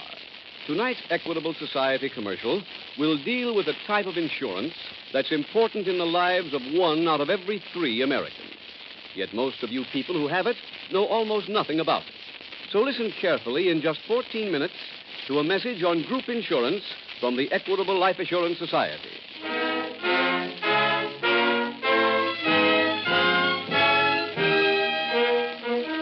Tonight's FBI file, The Runaway Dancer.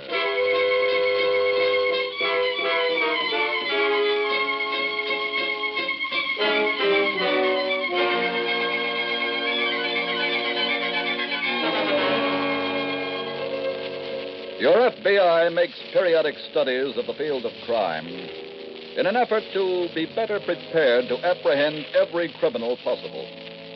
And from each of those studies, certain facts are deduced. One of those facts is that there are no two criminals exactly alike, even as there are no two decent, law-abiding citizens who are exactly alike. Yet there is at least one common characteristic among all criminals who commit crimes as a business, who try to make their living by stealing, lying, cheating, or killing. That common denominator is brutality. Brutality born of the constant effort to take what rightfully belongs to someone else. Brutality which has always accompanied every evidence of the lust that helps make some men criminals. The consuming lust for power.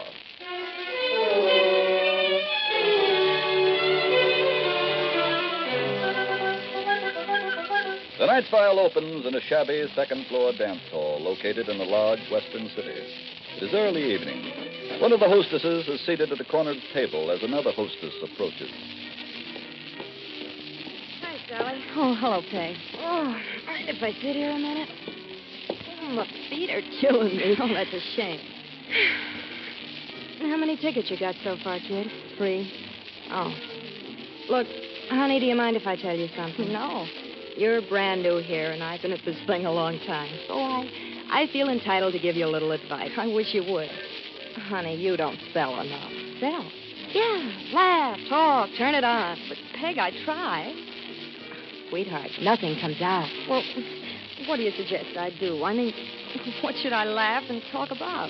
You talk about him. That's all the guys are ever interested in. Oh, you butter him up, you laugh at his jokes, and you don't look so sad.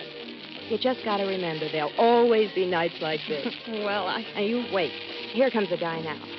Turn on the charm and you nail him. No, you dance with him, Peg. None of that. Stand up there and let me see you go to work. Come on, get up. Well, I go on, talk to him. Hello there. You want to dance? Oh, sure. Here's a ticket. Come on. Excuse me, Peg. By all means. My, but you're an awfully good dancer.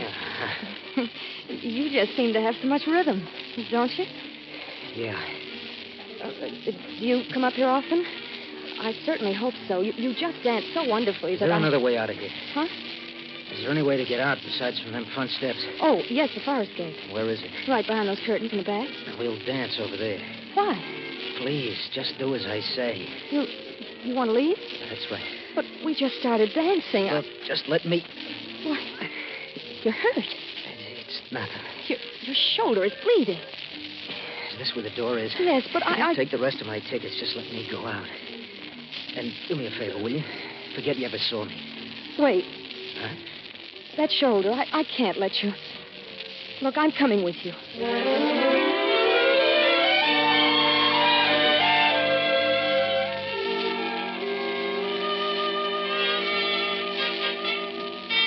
The following morning in the local FBI field office, Special Agent Jim Taylor is just greeting his fellow agent, Pat Walsh.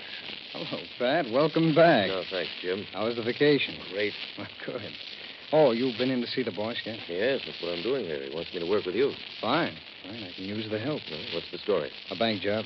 4 men held up the Travers National. Well, how'd they work? Well, 1 man went into the bank and did the actual job. 2 others stood guard outside, and the 4th man stayed in the car. Any identification? Teller at the bank saw the one who did the actual stick-up. No mask? Oh, yes. He had a handkerchief over his face. They got a coughing spell, and it slipped. Teller's downstairs now, going over our file of pictures. Any ident on the others? No. You know, there's one thing about this holdup that puzzles me, though. Oh, what's that? Well, the bank is on a corner. The getaway car was parked right in front of it on Main Street. Yes. Now, when the bandit ran out of the bank, he didn't make for the car. Instead, he turned the corner onto 3rd Avenue and ran into the railroad station. Well, what happened then? According to a few of the eyewitnesses, one of the men in the gang ran after him, but he got away. The other 2 drove off in the car. That is odd. Did anybody think to get the license number of the car they used? Yes. The car turned up abandoned this morning. How much did they get? $18,000. Excuse me. Special Agent Taylor. Yes, Jack. He did? Belmont, huh? Yeah, fine. Thanks very much. That was the ident section. Teller just definitely identified a thief named Belmont as the man who did the job. Well, that's a break. They're sending us up Belmont's record. As soon as it gets here, we go to work.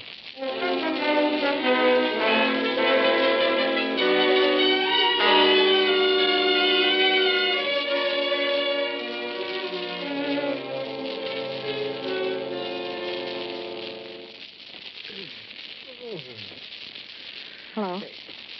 Huh? Do you feel any better? Who are you? Sally? Sally. Oh, the girl from the dance hall. Yes, that's right. Where am I? Well, this is my place. I brought you here last night. My shoulder. I bathed it, and I put a bandage on. He made me promise not to call a doctor. Did you call one? No. Oh, thanks. Can you eat something? No, not just yet. I got to be getting to work soon. What time is it? Almost 6. At night? Yes. Really, Bernard? Wait a minute. What did you knock yourself out for? What do you mean? Bringing me here. You needed help. I can't pay you nothing. I didn't expect nothing. I'm sorry. I know what it is to be alone and need somebody to help you. I suppose you've been wondering what this is all about. Why I got shot. I didn't ask you, did I? No. There's some guys who want to get their hands on me. Gangsters? I guess you'd call them that. Well, why don't you call the police? I can't. Why not? They'd help you. I'll explain some other time. You better get some more sleep. Are you leaving? Yeah, I'm going to work. Sally. Huh? I'm going to ask you one more favor. Would you call the place I work? I'll give you the number. Tell them I won't be in. Sure, but But what? You never told me your name. Oh, it's Belmont. Tell me about that.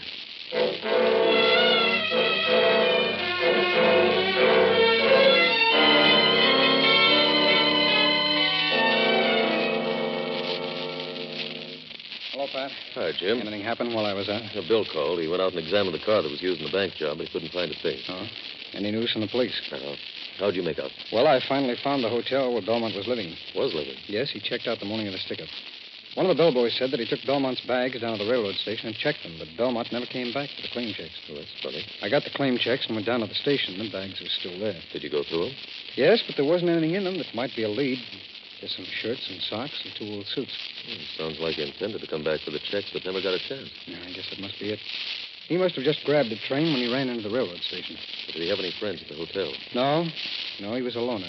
But the clerk told me he was sick a lot, that he used a house doctor. Did you get to see him? Yes, he told me that Belmont has quite a bad case of tuberculosis. Yeah, would explain the fit of coughing during the stick-up. Yes, it explains that, but it doesn't explain why he didn't use the getaway car. No. Jim, I'm convinced of one thing. He ran into that railroad station on purpose. It wasn't just the first safe place. Yeah, I'm inclined to go along with you on that.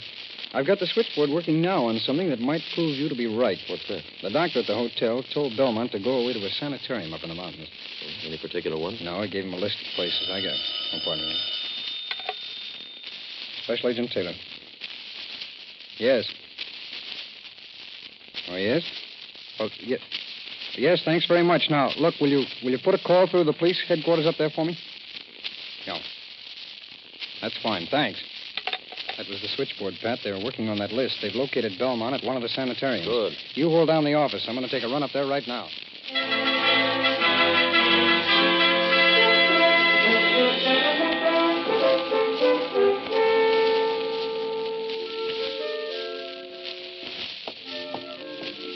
Sally. Huh? Sally, what happened to you last night? Why, I went home. And what happened to that tall kid you were dancing with? Who? The tall kid, your last customer. Oh, he didn't feel good. He needed some fresh air. So you went out the back door with him and down the fire escape. Well, how do you know? I saw you. Oh, look, Sally, I don't want to run your life, but be careful. What do you mean? That tall kid is red hot. I don't understand, Peg. There was a guy in here last night right after you two left. He was looking for him. Huh? No, a hoodlum. And he's here again tonight. Where? He's walking toward us right now. In the brown suit? Yeah. Hey, what'll I do? Too late for anything now, honey. I got some tickets here. I want to dance.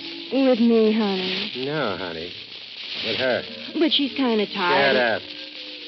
Come on, sister. But I... Dance, I said. That's it. My, but you're an awfully good dancer. You just seem to have so much rhythm. Stop the routine. Where's Tommy Belmont? Who? The guy you took out of here the back way last night. I don't know what you're talking about. You took him out of here. He didn't go home, so he must have gone to your place. Where do you live? That's none of your business. Look, you'd better answer me. I don't have to. I don't have to dance with you either.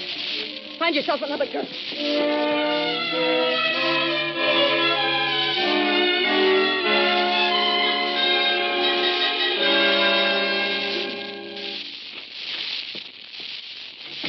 Is that you, Sally? Yes, Tom. Think it's pretty early for you to be home? Yes. You didn't get fired on account of me, did you? No, Tommy, no. I came home because you're in trouble. Well, what do you mean? A man came up to the dance hall. He was looking for you. What was his name? I don't know. He danced with me, and he asked me where you were. What did you tell him? I said I didn't know. Oh, what did he look like? Short, with black hair and a mustache. And a scar on his right cheek? Yes, that's right. That's Marty Stokes. He's the guy who shot me. Well, what does he want? Nothing. I don't want to get you in trouble. I gotta get out of here. Look, you can't get out of bed. You're too weak. Tommy. What? Please let me call the police. No. But he'll kill you. I know he will. Let me take care of myself. They shot you once. They'll kill you the next time. Please, Tommy. Honey, there's an awful good reason why I can't. But you... Look. I got a brother. He's older than me. His name's Frank. He's been in trouble ever since I can remember. Trouble? With the cops. Last week, 3 of his gang held up a bank. What? Yeah, they held up a bank. Frank found out the other 3 guys were going to double-cross him, so he beat them to it and ran away with the loot. Were you mixed up in it? No. They came to my house and talked to my landlady. She told him I'd gotten a phone call from my brother. Well, how did she know? The phone's in the hall, she answered. These guys want to know where Frank went with the money. I'm not going to tell them. Tommy, I think it's swell you're that nice to your brother, but if it means getting killed, Sally, Frank is sick. So sick, he's only got about 6 months to live. That's why I can't go to the cops. I have to tell them where he is. I don't want him to spend his last few months in any prison. I understand. Tommy, what are you going to do? Oh, one thing I got to do for sure. That's get out of here. But you're safe here. You don't know that mob. They'll find out where you live. We've already found out, Tommy. Marty. How did you get here? I followed you. Now get out of my way, sister. Okay, Tommy. Start talking.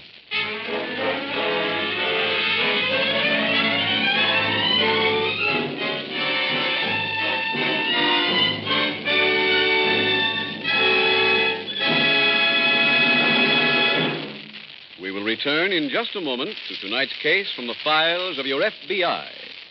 Now, a 50-second interview on group insurance with a man in his 60s who's just about to have himself a vacation in Florida.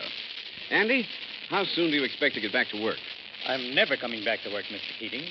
This vacation's going to last for the rest of my life. Well, you must have saved a lot of money to be able to retire these days. We saved what we could. But what really fixed things up for my wife and me was my company's complete group insurance with the Equitable Society. That included a pension plan, too? That's right. Every month, as long as I live, the postman's going to hand me a check from the Equitable Society. Yes, group insurance with the Equitable Society was a mighty good thing for you, Andy, and it's just as good for your company. For 3 good reasons. First, it means satisfied, loyal workers. Yep. Think of getting life insurance, accident and sickness insurance, and retirement income, plus hospital, surgical, and medical benefits, all in one package from the Equitable Society, without any medical examination. Second, group insurance with the Equitable Life Assurance Society decreases labor turnover. Right.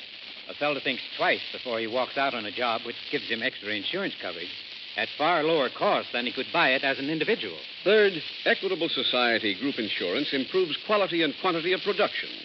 Believe me, a man does better work when he's rid of all those worries about sickness and accidents and his wife and kids' future. Andy, I hope every employer in this radio audience hears what you've said, and that every one of them is resolving now to get the facts on complete group insurance protection from an Equitable Society expert. get in touch with the nearest office of the Equitable Society. That's EQUITABLE. Or write direct to the New York Home Office of the Equitable Life Assurance Society of the United States.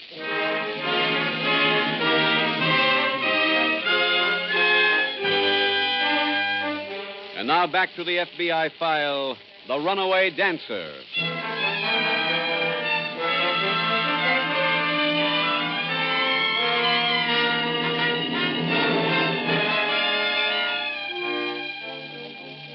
Occasionally, there are extenuating circumstances which tempt a decent, right-thinking citizen either to consort with criminals or to shield a criminal by hiding something from the police.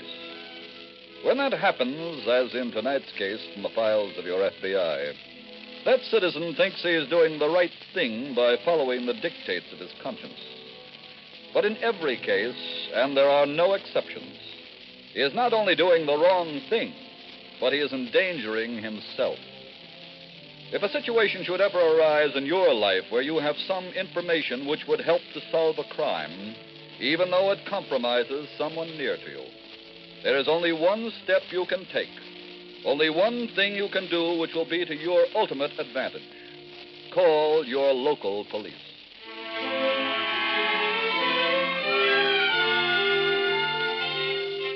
Tonight's file continues in the FBI field office. Special Agent Jim Taylor has just returned from a visit to the sanitarium and is relaying his information to his fellow agent, Pat Walsh. Jim, did you find Belmont? Yes. Oh, where is he? He's still at the sanitarium under protective custody. I see. What did you get from him? He admitted taking part in the stick-up. I brought back his written confession. It's in on the boss's desk now. How much did he tell you? Everything. Including the names of his accomplices? Yes, he named the 3 others who worked on the job with him. I sent out alarms on all 3. Isn't it kind of odd that Belmont talked so freely, Jim? He had a reason for talking. Well, what's that? He says that he found out the gang was going to double-cross him. So he decided to double-cross them instead and run away with the loot. Uh-huh. This morning, he just received word that the other 3 hoodlums are gunning for his kid brother and may kill him if he doesn't tell them where he's hiding. Well, that might be the truth, and then again, it might not. I think it might be for one reason, Pat. Belmont still has that money someplace, and he offered to make us a deal. Well, what kind of a deal? Well, we've got him, but we haven't got the money. He says that if we capture the other 3 and in that way remove his kid brother from any danger, he'll turn in the money. So our job now is to find the other 3 Confederates and Belmont's brother. That's it. And if Belmont's story is true, we'd better hurry.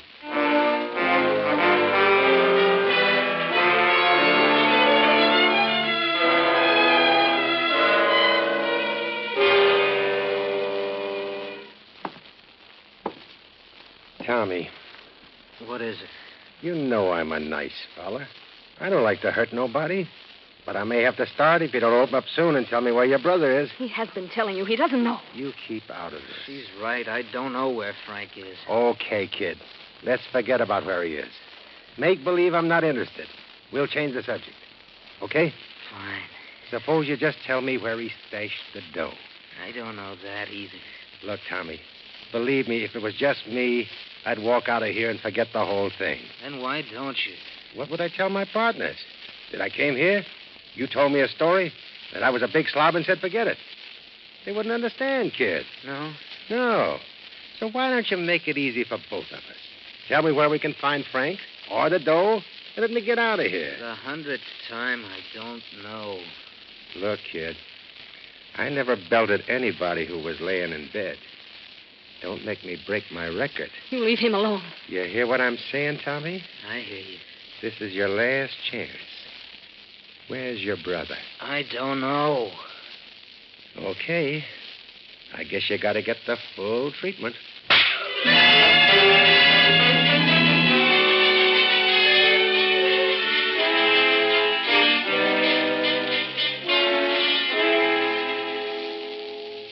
Jim, we just got a phone call from police headquarters. On that alarm we sent out? Yes, they pulled a surprise raid and arrested 2 of the 3 men who worked with Belmont. Good.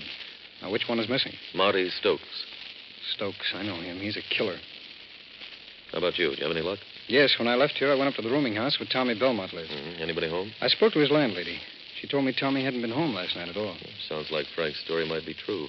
Did you know where he works? Yes, in a garage on 11th Street. I went over there. Any luck? Well, I spoke to the garage manager. He said that he received a phone call earlier tonight about Tommy. Who called? What did he say? It was a she. She said that Tommy was sick and he wouldn't be into work. Did he get her name? Just a first name. It was Sally. Well, that's not much help. No, but the manager remembered that she said she worked at the Rainbow Ballroom. On Main Street? Yes, that's the place. I called them. They have a hostess named Sally, but she wasn't there. Pat, I think we should go over to the Rainbow Ballroom.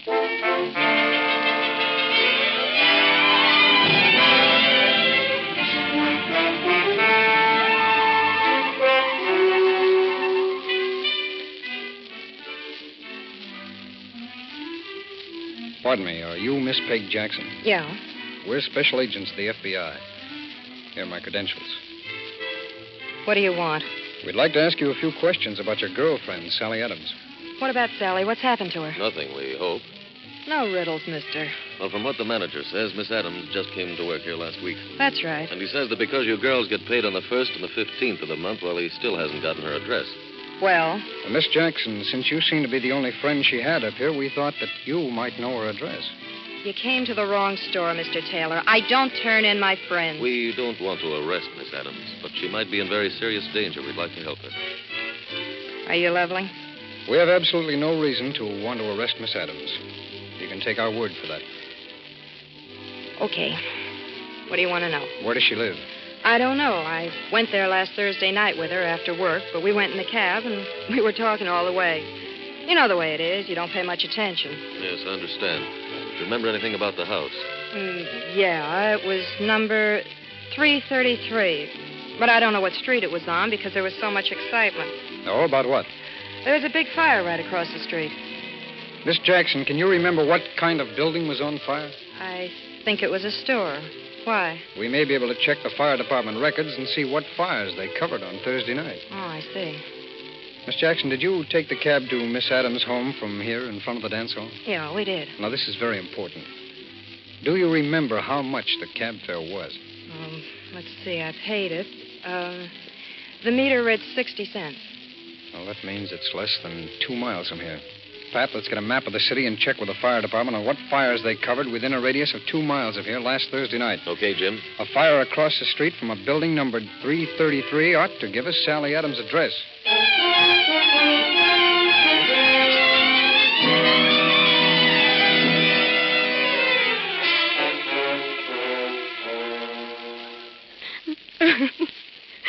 Tommy. All right, break it up. Get away from the guy. It's time I went back to work. No, you can't hit him anymore. He's unconscious now. I just want to bring him to... No. Shh. Look. I told you before about that screaming. If anybody comes in here, your boyfriend never gets off that bed. Now get away. Don't hit him anymore, please. I ain't going to hit him. I give you my word. All right, Tommy. Come around. Come on. You got water in that glass? Yes. Give me. Here. All right, Tommy. Come on. That's it. What is it? Can you hear me? Yeah. Look, I ain't working out on you anymore, kid. Do you hear that? Yeah. I got a better way to get my information. I'm using your girlfriend here. Huh? Yeah. Let me lift you up a minute. There. I want you to have a ringside seat for the main attraction. Leave her alone, Marty. Come here, sweetheart. No, let go of me. Now watch this, Tommy. Wait, you... And this will keep up till you decide to do business. You want her to take any more? Taking enough, Stokes. Who are you? From the FBI. Jim, he's taking a break. Oh, no, he isn't. Well, thanks, Stokes. Thanks for trying to get away. Mister, you're not going to arrest Tommy. Oh, no, Miss Adams. You take care of Tommy. We'll take care of Stokes.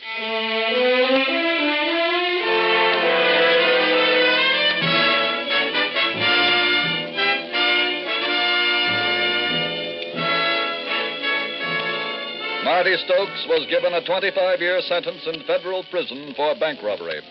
The other members of his gang were sentenced to 15 years each for their part in the crime.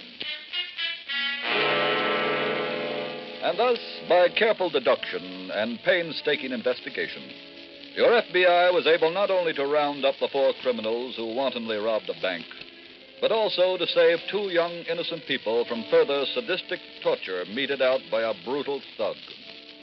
In this case, as in so many others, time was an all-important factor. And for that reason, the special agents assigned to this case worked through the night. Criminals have no office hours. And as many of them have learned to their regret, neither does your FBI.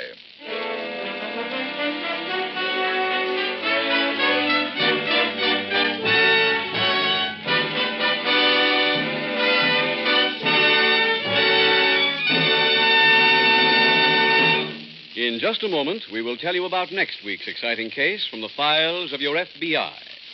Now, some more useful facts on Equitable Society Group Insurance. It's a bargain for workers because it enables the company to give its employees the benefit of its wholesale purchasing power. It's a bargain for the management because it builds loyalty and goodwill, decreases personnel turnover, improves quality and quantity of production. For almost 20 years, we have provided our employees with group life, health, and accident insurance, writes Mr. J.W. Glenn, president of R.J. Reynolds Tobacco Company. And we consider that this insurance, one of our many benefit plans, contributes greatly to the morale and security of our employees. If your company does not have group insurance, or if your group program is incomplete, get in touch immediately with the nearest office of the Equitable Life Assurance Society of the United States.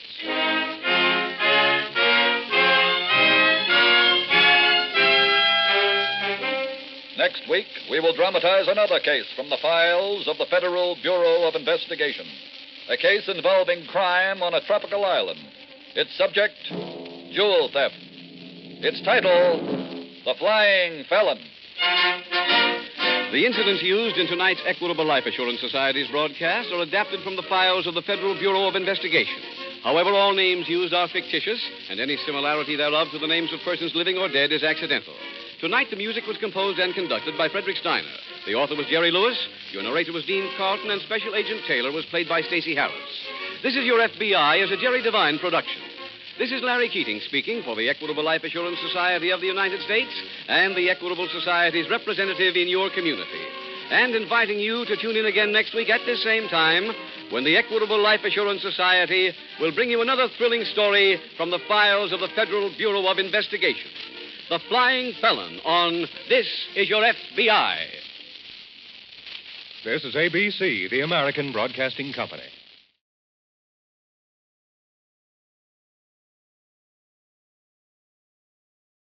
The Equitable Life Assurance Society presents This Is Your FBI.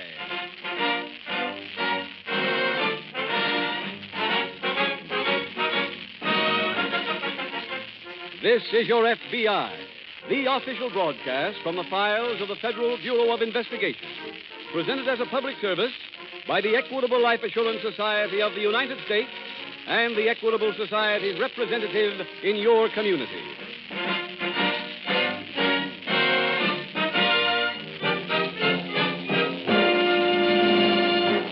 When people write letters praising the commercials on a radio program, that's news.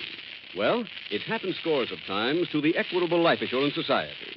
People say the commercials on this Equitable Society program are packed with helpful information, give them an entirely new slant on life insurance. Tonight's Equitable commercial is no exception.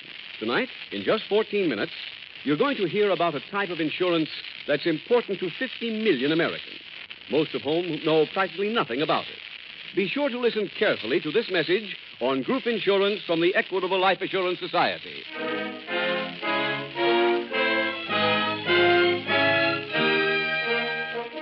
Tonight's FBI file, The Trail of Terror.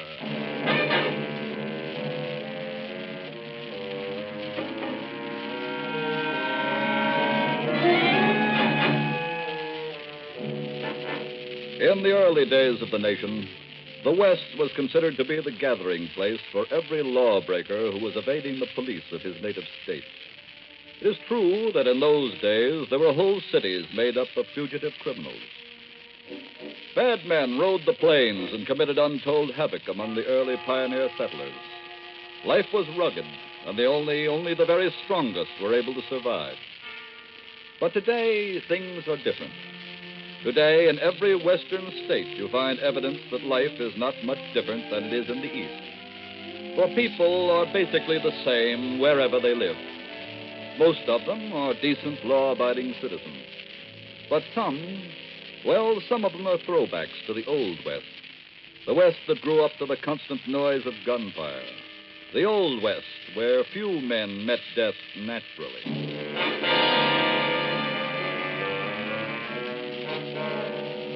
Tonight's file opens on a lonely, gutted road winding through the flatlands of one of our western states. It is early evening as Clint and Charlotte Williams drive their ancient jalopy along the road toward their new home. Clint, Yeah, honey. look at that sky. Yeah. That's really a sunset. It's so beautiful. Uh-huh. And with no Empire State Building getting in the way. Clint, you miss New York? I should say not. The only thing I missed was you. I know that feeling. I'm glad I come out here ahead of you, though. There was a lot of work to do around the place. And now it's ready for us. I don't know how you ever got a long way out here by yourself. Oh, it wasn't too bad. Anytime I got stuck, I went back to my Boy Scout handbook and found the answer. Oh, that's the truth. In the first week, I practically lived out of that handbook. Well, baby, it's just about time for you to close your eyes. We're coming close? Just over this little hill. Okay, they're closed. One thing now, Charlotte. I don't want you to be expecting too much. It's still just a shack, you know. It won't compare with Clint, some... please be quiet. Let me form my own opinion. Okay.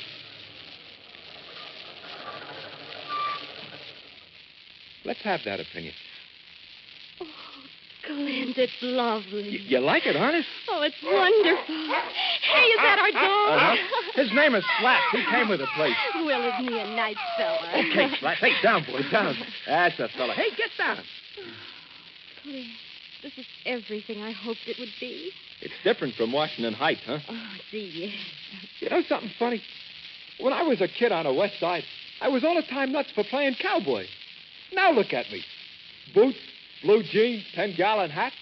I'm the real McCoy. So is everything around here. Clint, let's go inside, huh? Sure, baby.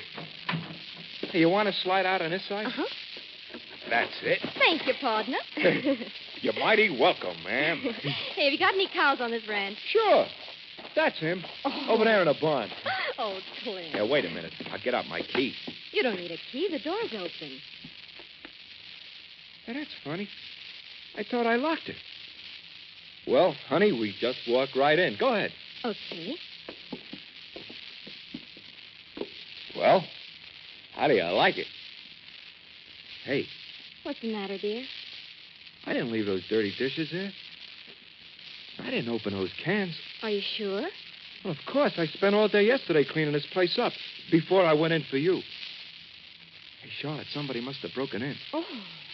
Wait here. I'm going to look in the bedroom. Oh, wait, Clint. No, you stay right there. Well? Nobody in there. The bed was slept in, though. Huh?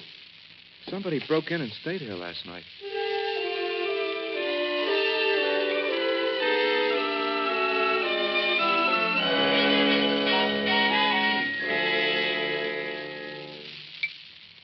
Some more coffee, Clint? No, thanks, baby. Oh, brother, what a dinner. Did you have enough? Did I have enough? 3 helpings of everything. I'm up to here. Well, I think I'll do the dishes. No, sit down and relax. We got all night. Well, I'd rather do them. What's that? Coyote. They're kind of dangerous, aren't they? No, they stay up in the hills. They don't bother anybody. Do they yell like that much? Well, they... Look, baby, I'll tell you what. Let's turn on a radio and get a little music, huh? I don't mind their yelling. Look, what with the house being broken into and all that, you've had enough things to make you jumpy. Yeah, this'll make you feel like you're right back in Washington Heights. Clint, I don't want you to think I'm a sissy. Oh, stop that kind of talk. Yeah. How's that, huh? Well. Hey, did I ever show you this picture of me? My mother mailed it out to me last week. It's awful cute. That's when I was one of the Eagle Scouts of the Daniel Boone troop. We used to all the time go on hikes. In New York? Sure, Van Cortlandt Park.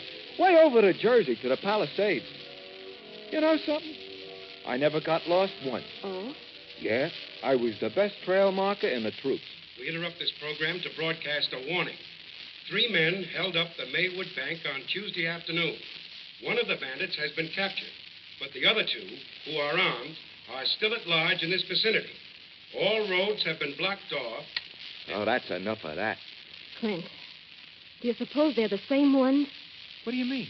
The ones who broke into this house. Of course not. But the man said they were in this neighborhood. Baby, this is the wide open spaces. Why, this neighborhood is hundreds of miles. What's that?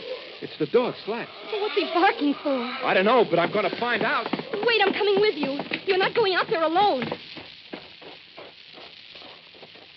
Do you need a light? Not with this moon. He stopped barking. Yeah. Where is he? I don't know. Slap!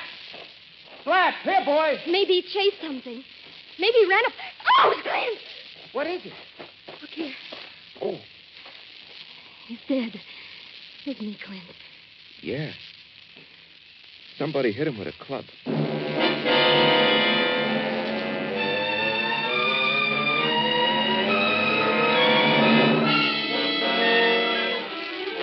Meanwhile, in the nearby city of Grantsville, FBI's Special Agent Taylor has just entered the office of Sheriff Nash. Sheriff, I'm out here looking for the man who held up the bank at Maywood 3 days ago. Oh, yes. I've just been handed a report on that. You see, I've been up at the state capitol on business all week. Well, then let me give you a personal report on it. Well, go right ahead. Well, it was a three-man job. They pulled it in broad daylight. How much did they get? About $16,000. A lot of money. The sheriff at Maywood was in the bank at the time of the robbery. He wounded one of the bandits, but they made their getaway in 2 cars. Now, one car ran out of gas about, 30 miles down the road from here at the B. Bar H Ranch. Well, that's Tom Jenkins' place. Yes, that's it. Well, the 2 bandits in that car slugged one of Mr. Jenkins' hired hands, stole 2 horses, and rode off. Leave any trail? No, none at all.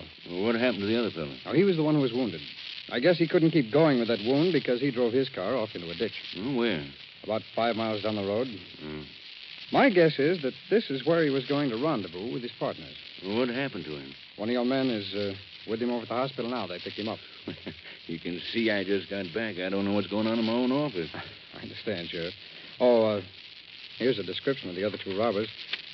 I wish you'd post some notices on them. You bet I will.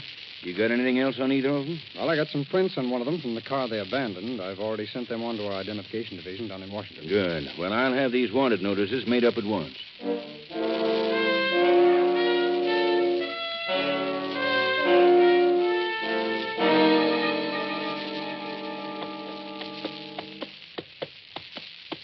Randy? Huh? It's me, Les. Oh. I thought I told you to stay in the house. Well, I just came out to shoot a couple of rabbits. You can't go rabbit shooting this time of night. I come out early. Why didn't you go back? I did. When I got back, there were people in the house. A man and a girl. Who are they? I don't know. They see you? No. But that dog of theirs jumped me. What'd you do? I killed him. Oh. How did you make out in town? Did you see Foster? No, he never showed. I waited at the saloon as long as I could. You think he might have got picked up? I don't know. He was hurt bad from that shot. Maybe he's dead. What do we do now? Nothing. Just keep moving. Where's your horse? Oh, right over there, back of that barn. Okay, go get him. Let's get out of here. Oh, we can't go. Why not? We got to go back to the house first. What do you want to go back there for? The money from the bank job is still in the bedroom.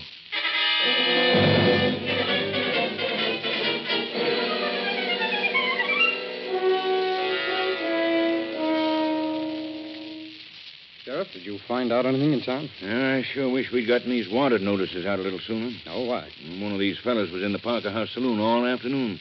Oh, we must have been right then about Grantville being the place they were going to use for a rendezvous. Yes. When he left, he told the bartender that if his friend showed up, to tell him he couldn't wait. Gave the bartender a description of his friend. Oh, have you got it? Yeah. It's that fella Foster we got in the hospital. Did he tell the bartender anything else? No, just said he couldn't wait. Went out, got on his horse, and rode away. Well, if he's traveling by horse, he couldn't have gotten very far. Excuse me. Sheriff Nash. Yes, he's here. Just a minute. For you, Taylor. Oh, thanks. Special Agent Taylor. Oh, hello, Fred. You have? Fine, go ahead. Andy Morton. Yes. Yeah. Okay, Fred, thanks very much. I'll be in touch with the office as soon as I get anything. Bye. What was that? was our office, Sheriff. They've gotten an answer from Washington on the prints out of the single fingerprint file. The prints belong to a thief named Randy Morton. Well, I've heard of him. Oh, he's got a long record. He usually works with his brother, Les. That might help, knowing who we're looking for. Sheriff, both Morton and his brother are known killers. You'd better warn all of your men to keep their guns handy. I'll do that. Well, what should we do next? Well, if you've got enough men, why don't you fan out and try to cover the neighborhood? We know they're around here someplace. Okay. Where are you going? I'm going over to the hospital and check on whether or not I can talk to the wounded bandit.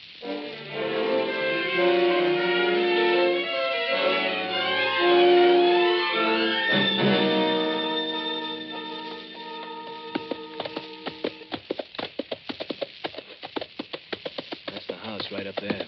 Yeah, I know. I'll see if the horse is here. Okay. Come on. Right. Oh, there's a light on. Mm-hmm. How do we work it? Let's look in the window first. Right. That's them, huh? Yeah. What do we do? Now, let's go in and get our dough. If they get tough, we take care of them. Come on.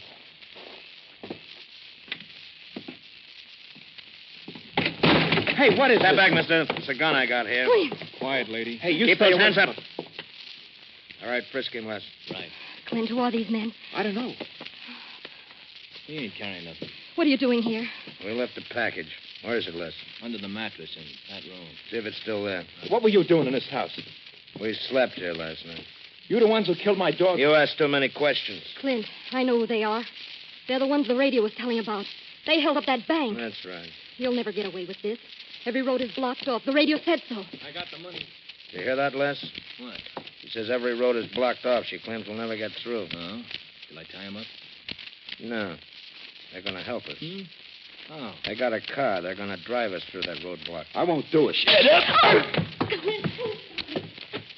All right, now listen to me, both of you. Do you want to drive us through the roadblock and live? Or do we kill both of you right here?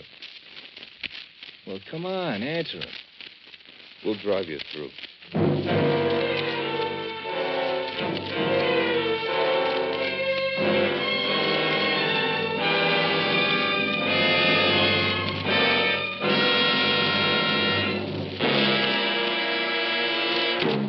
We will return in just a moment to tonight's case from the files of your FBI. Now, a 50-second interview on group insurance with a young mother from Gary, Indiana. Mrs. Morris, keeping house and taking care of those 3 youngsters must keep you pretty busy these days. Certainly does, Mr. Keating. It's a full-time job. So believe me, I'm mighty glad I didn't have to go back to my old position when my husband passed on last year. Oh, your husband had enough life insurance so you can afford to stay home? Well, we could only afford a little. What made the big difference was group insurance for the Equitable Society. That changed the picture, did it? Oh, yes. It's being paid at the rate of $50 every month. And those $50 checks will go on until my youngest child is 16 years old. So with the group insurance, plus what I get from Social Security, my children have a full-time mother. Yes, group insurance with the Equitable Society was a mighty good thing for you, Mrs. Morris, and is just as good for your husband's company, for 3 good reasons. First, it means satisfied, loyal workers. Think of getting life insurance, accident and sickness insurance, and retirement income, plus hospital, surgical, and medical benefits, all in one package from the Equitable Society. And no medical examination either. Second, group insurance with the Equitable Life Assurance Society decreases labor turnover. My husband said a man thinks twice before he walks out on a job which gives him extra insurance coverage at far lower cost than he could buy it on his own. Third, Equitable Society group insurance improves quality and quantity of production. And getting rid of all those worries about sickness and accidents just naturally helps anyone do better work. Well, I hope every employer in this radio audience hears what you said, and that every one of them is resolving now to get the facts on complete group insurance protection from an Equitable Society expert. Get in touch with the nearest office of the Equitable Society. That's EQUITABLE. Or write direct to the New York Home Office of the Equitable Life Assurance Society of the United States.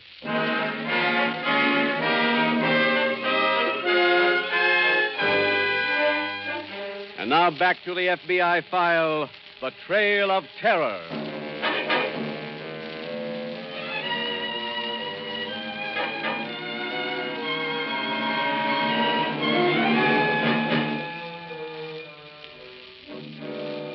It is a general rule that criminals have no compassion, because by the very nature of their illegal deeds, They declare themselves to be outcasts and not regular members of any society. They feel that they owe nothing to anyone, but that the world in general owes them a living which they mean to take in any way they can. And so their treatment of fellow human beings who happen to get in their way, treatment which shocks and outrages every decent citizen, is a part of the criminal's regular pattern of behavior. Life to him is cheap, another person's life, that is, and he'll allow no such weakness as a qualm of conscience to stand between him and the one thing he values, his freedom.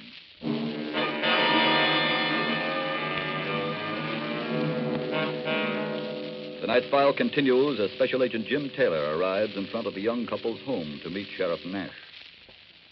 Hello, Sheriff. One of your men called me at the hospital to say that you found the 2 horses that were stolen down at the B Bar H Ranch. That's right. Found them tied up right up the hill. Huh? Yes, You good get work. anything over at the hospital? No, Foster died a couple of minutes after I got there. Oh, too bad. He might have helped us. Whose house is that, Sheriff? A young fellow named Williams came out from New York about a month ago. Oh, what do you know about him? Not much. He was in the Army. Bought this place, one of those government loans. I see. He live alone? No. I understand his wife came out from New York just today. Did Williams have a car? Yeah, but it's gone. Have you got any description of it? Yes, one of my deputies gave me one. I'm going to send it out. Good. Let's hope they haven't gotten through the roadblock as yet. Well, we've got a double block set. Fine. While you're sending out that alarm, I think I'll go inside and take a look around the house.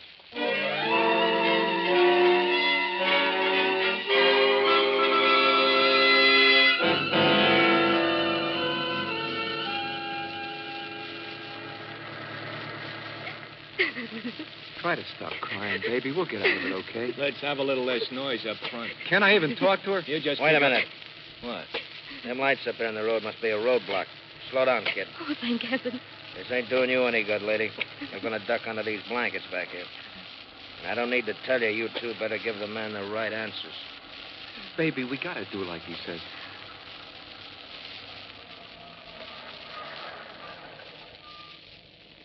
Evening. We're looking for a pair of men on horseback. You seen anything of them? No, sir. How far you been riding? Oh, just this side of Grantville. That's where they were earlier tonight. You been on the highway right along? Yes, sir. Well, I don't think they could have got past here.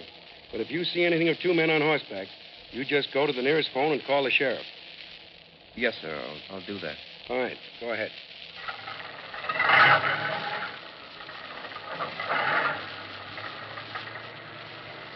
Nice work, kid. Where do we go now?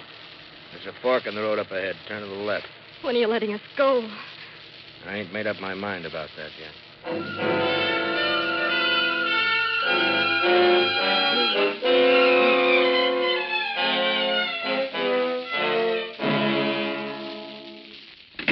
That you, Sheriff? Yes, and I got bad news. Oh, what's that? We sent out that alarm a little too late. They got through the first block? 10 minutes ago. Too bad we didn't find those horses a little earlier. You find anything in here? Yes. William's wife did arrive just tonight. Her bags are in the bedroom, still unpacked. Oh, I spoke to that deputy of mine who knew the Williams boy. And? He don't think Williams was working with the Mortons. I know they weren't. Here. Look at this picture of Williams as a youngster. Oh, what about it? Well, that's a Boy Scout uniform he's wearing. And he left these 3 matches on top of the picture. What does that mean? Well, 3 of anything is a Boy Scout signal of danger. You see, I used to be a scout myself. Well, if they ain't working with the Mortons, those youngsters are in real danger. Mortons would just soon kill them as not. How far is that second roadblock from the first? Well, not very far. And have you notified them that the Mortons are in a car and not on horseback? Well, one of my men is doing that over the radio in my car now. Good. Now, if they got through the first block, then they must be traveling on the highway. That's right. Is there any pass we could cut through and maybe head them off? Yeah, there is. Cold Rock Canyon. Cuts right down to the highway there. I think we better make a try at it that way, then. Come on, Sheriff, let's go.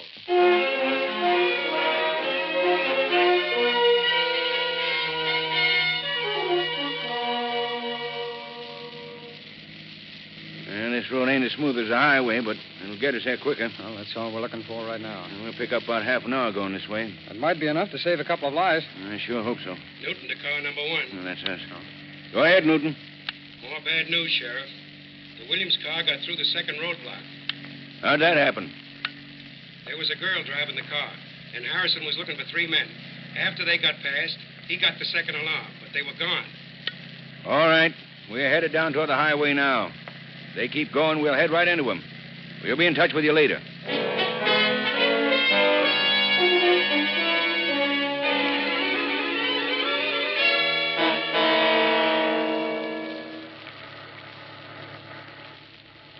feel, Charlotte? I'm okay. I'll see if they'll let me drive again. Just stay where you are. But, Chief... We ain't going much further. We're stopping at the next crossroads. Well, what are we stopping for, Randy? This car's getting too hot. You mean we start walking? No, there's a place down here by Water Tower where every train stops. Yeah? There's one due to stop in about a half an hour. It'll pick up water, then go to Chicago. We're going to be on it. There's a crossroad up ahead. Yeah, slow down. What are we going to do with them? I don't know yet. We can't let them go. They'll run to the cops. We ain't going to let them go. When we leave the car, we'll take care of them.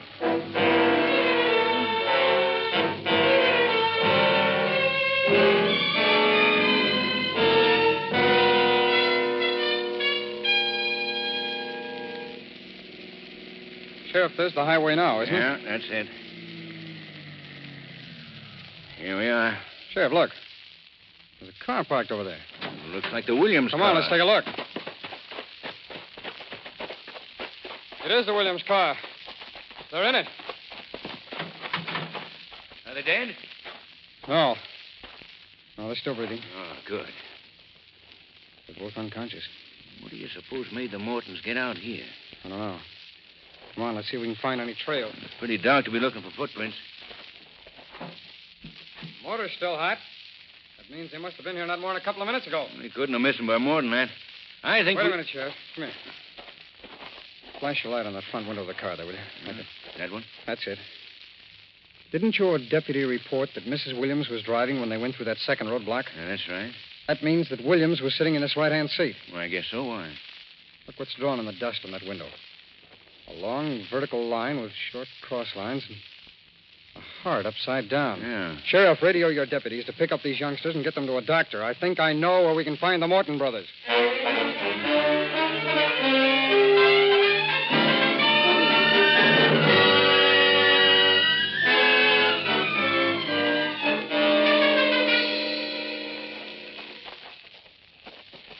When is that train coming in, Randy? Should have been here by now. Must be running late. Well, maybe we should have... Wait a minute.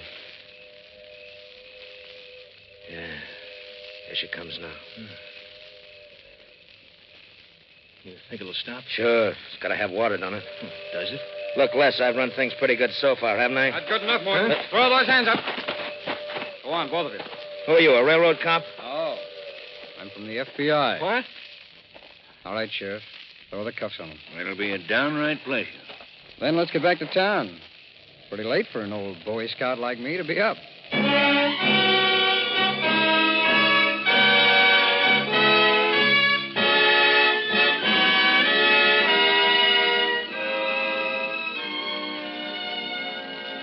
Randy Morton and his brother Les were tried and convicted in a federal court on the charge of bank robbery.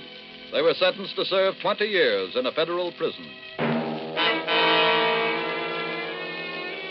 And so, because a special agent of your FBI remembered his old Boy Scout signals, 2 dangerous bank robbers were caught. Clint Williams, riding beside his wife, had written 2 signals into the dust on the window of his car. Special Agent Taylor put those 2 together and went directly to the water tower by the railroad track, with the results you have already witnessed. After the conviction of the 2 Morton brothers, the Williams were given a reward for their part in the capture, and your FBI was able to stamp a familiar word on still another file. The word, closed.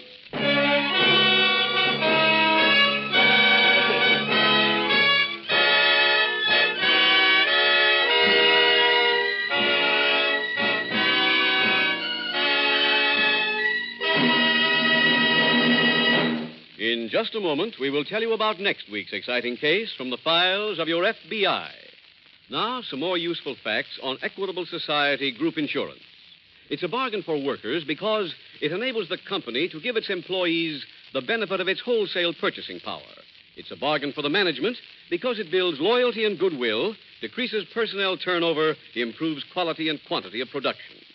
No wonder Mr. S.C. Allen, president of the National Cash Register Company, says group protection is a mutual undertaking with mutual benefits. As such, this company has and will continue to profit from its share in this outstanding welfare plan.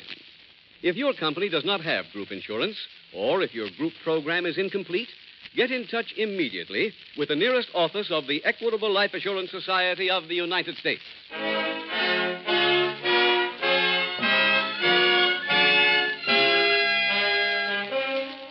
Next week, This Is Your FBI will dramatize another case from the files of the Federal Bureau of Investigation. A case involving America's #1 crime problem. Its subject, juvenile delinquency. Its title, The Indifferent Mother.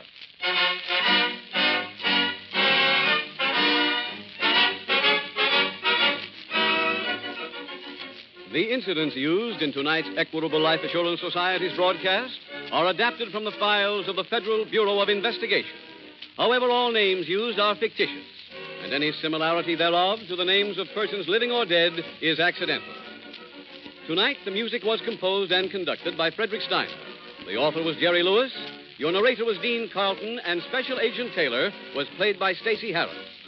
This Is Your FBI is a Jerry Devine production. This is Larry Keating speaking for the Equitable Life Assurance Society of the United States and the Equitable Society's representative in your community, and inviting you to tune in again next week at this same time when the Equitable Life Assurance Society will bring you another thrilling story from the files of the Federal Bureau of Investigation. The Indifferent Mother on This Is Your FBI.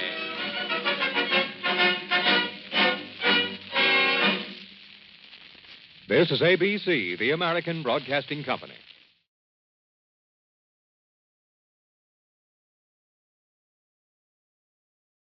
The Equitable Life Assurance Society presents This Is Your FBI.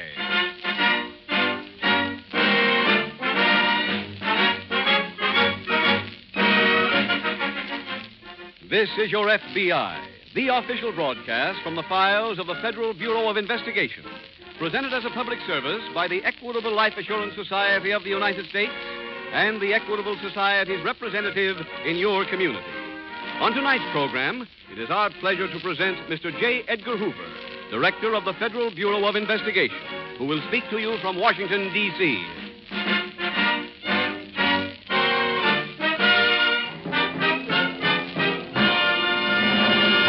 We have stated that this program is presented by the Equitable Life Assurance Society as a public service.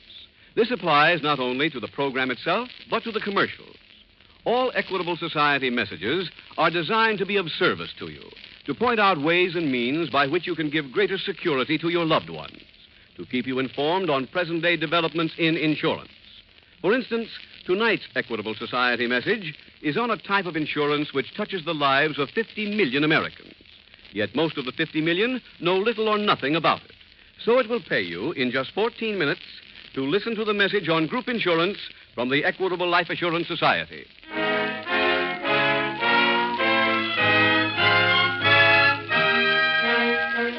Tonight's FBI file, The Indifferent Mother.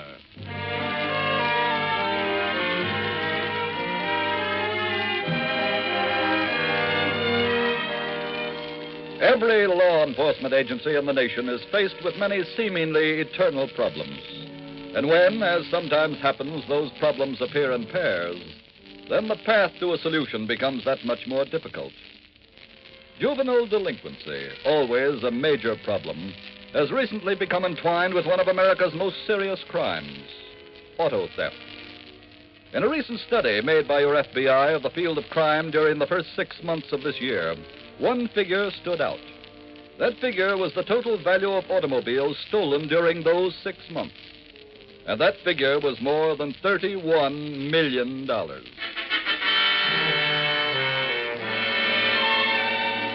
Tonight's file opens in an apartment located in one of the residential sections of an eastern city. Alice Roberts, a slim, pretty teenage girl, is just entering her mother's bedroom. Hi, Mom. Hello, Alice. Hey, what are you getting all dressed up for? Are you going out? Yes, please don't bother me now, dear. But, Mom, Alice, stop stammering, dear. What do you want? Well, I was just hoping you'd be home tonight to help me with my dress. What dress? My costume. Darling, will you stop talking in riddles? What costume? The costume I'm wearing in the school play tomorrow. Oh, is that tomorrow? Well, yes. Oh, Mother, don't tell me you're not coming. Why, I'll die. Now, Alice, don't be dramatic. But, Mother... I have a date to go to a matinee tomorrow with Mrs. Williams. But you can always see a matinee. But tomorrow's the only time we're giving the school play. Now, Alice, Mrs. Williams would be very offended if I called at the last minute. But you knew about the school play a month ago. Well, I'm sorry, darling. I just forgot about it. Oh, now don't start that, Alice. Oh, Mother, please listen to me. Why, everybody else's parents will be there. You've got to come. You've just got Alice. to. Now, how do I look? Huh? I asked you, how do I look? Oh, Well? you look okay. Oh, thank you, dear. Well, I've got to be going. You'd better let me sleep late in the morning, dear. I'll be home quite late tonight. Oh, good luck tomorrow, darling, with your play.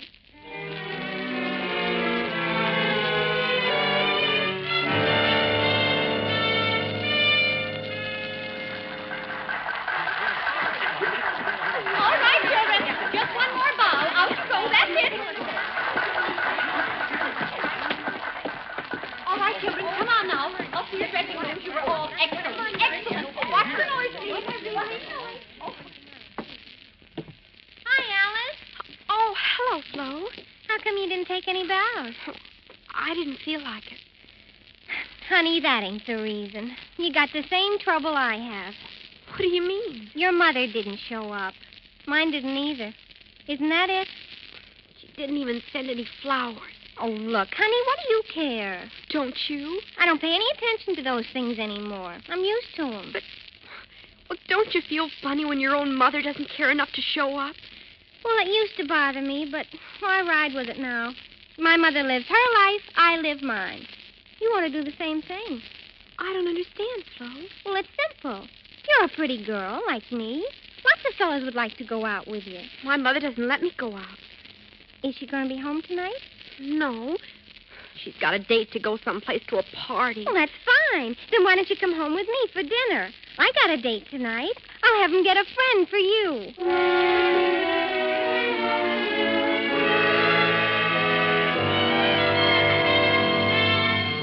Meanwhile, at the local FBI field office, Special Agent Jim Taylor is just greeting Ned Hamilton, a policeman attached to the local force. I'll pull up a chair, Ned. Oh, thanks, Jim. Hey, congratulations on winning that pistol shooting contest. You beat some pretty good shots. Oh, thanks. I've got a problem, Jim, that calls for something more than being a good shot. Oh, what's your trouble? Do you know how many automobiles are stolen every day in this town? I know it's quite a few. Well, there's a new angle on it now. Oh, what's that? Young kids are stealing some of them. Oh, but that's always happened, Ned. Not this way, Jim. In the old days, any car stolen by a kid would be used for a joyride and then abandoned. Yeah, that's right. These cars are disappearing. What? I've got a list here of motor and serial numbers on cars that have been stolen and haven't turned up anywhere. Well, then they must be selling them someplace, Ned. But who'd buy a car from a kid? I wish I knew. That's what I came up to see you about. You think there's an FBI violation someplace? Yes, you see, we picked up one of the kids who stole a car. Get anything from him? Not much. He's only 16, but he's got that misguided notion about honor among thieves, so he wouldn't talk. What about his parents, Ned? Have you spoken to them? Mm-hmm. They asked us to keep the kid in jail. It's a nice attitude. To make the story even nicer, the kid was drunk when he was picked up. Why could a kid that age get whiskey in this town? He didn't. He got it out at Aunt Clara's. Aunt Clara? Who's that? Well, she runs a juke joint across the state line. That's why I can't touch her. Oh. But I know that high school kids from all over the town go out there, and the place is one of the biggest contributors to juvenile delinquency that we have. That name, Aunt Clara, is very deceptive. So is she. I'd like to see that place. I wish you would, Jim. Just run out and take a look for yourself. Okay, I think I will. Oh, where's that list of serial numbers on the stolen cars? Oh, here you are, Jim. Thanks. I'll send out an alarm on these at once.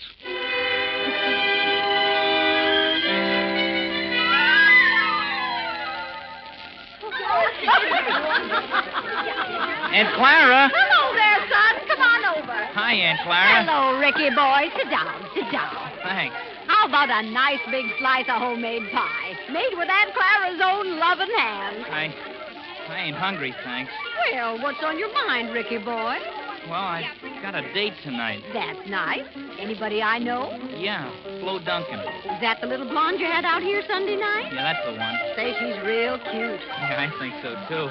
Red, those kids over in booth 4 want more beer. Keep your eyes open, boy. Aunt Clara. Yes, son? I kind of got the shorts. I need some cash. About 50. That's a nice number. Can I have it? From me? Yeah. Now, Ricky boy, your account is overdrawn. Well, that can't be. You haven't turned in a car in a month. We've given a lot of parties since then. But, Aunt Clara, I told you, I got a date. What time is your date? I'm picking Flo up in front of her house at 8:30. Well, it's only 6:30 now. Look, Ricky, why don't you be a smart little boy? You've got 2 hours. Go into town and steal yourself another car.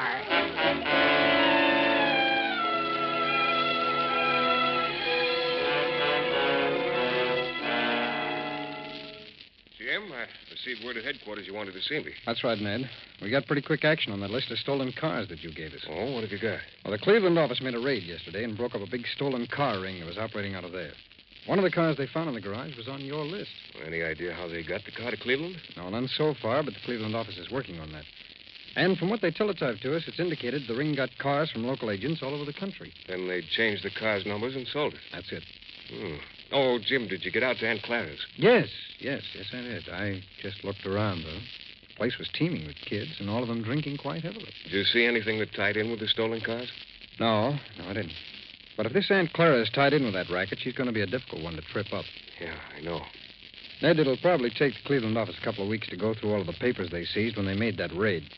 So my suggestion is we keep our eyes open at this end. Okay. As soon as you get word on the next car that's reported stolen, we'll go to work.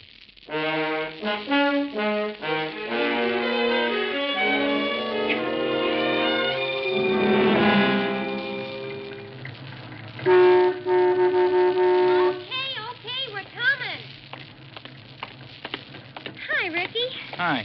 Hope you weren't waiting long. We didn't finish dinner until... Who's she? Huh? Oh, this is a girlfriend of mine, Alice Roberts. Alice, this is Ricky Hill. Very happy to meet you. Hi. Get in, huh? Okay, you get in first, Alice. Wait a minute. She's coming? Oh, yeah, I forgot to tell you. I thought maybe you could get a date for her. Can you, Rick? Well... Look, Flo, I really don't care to force myself. Get in. There'll be guys fighting over you before the night's over. Flo.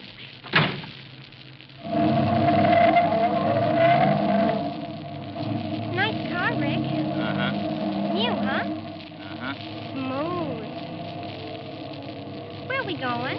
Out to Aunt Clara's. Oh, swell. Is that the place on the old mill road? Yeah, a very sophisticated place. Flo, does he have to drive this fast? Well, don't worry about Rick's driving. He's very conservative. Yeah, but... Oh, quit beefing, will you? Sorry. Where'd you dig her up? Oh, we go to school together. We were in the school play. Uh-huh. I have a program of the play right here if you'd like to see it. I'm driving. Well, you might know some of the kids. Rick, do you hear that? Uh-huh. It's a motorcycle siren. Yeah, it's a cop. Well, he's after us, Rick. We're not going to stop. Oh, Rick, don't be foolish. He's bound to catch us. Not when I open this thing up. Flo, make him stop. I can't. This ain't my car. Oh, Rick, whose is it? I don't know. I stole it. What? Oh, Rick, he's pulling alongside. You've got to stop. Oh, no, I don't. Oh, Rick. You hit him. How else could I get away? Oh, you can't leave him there. Shut up. We're going to Aunt Clara's.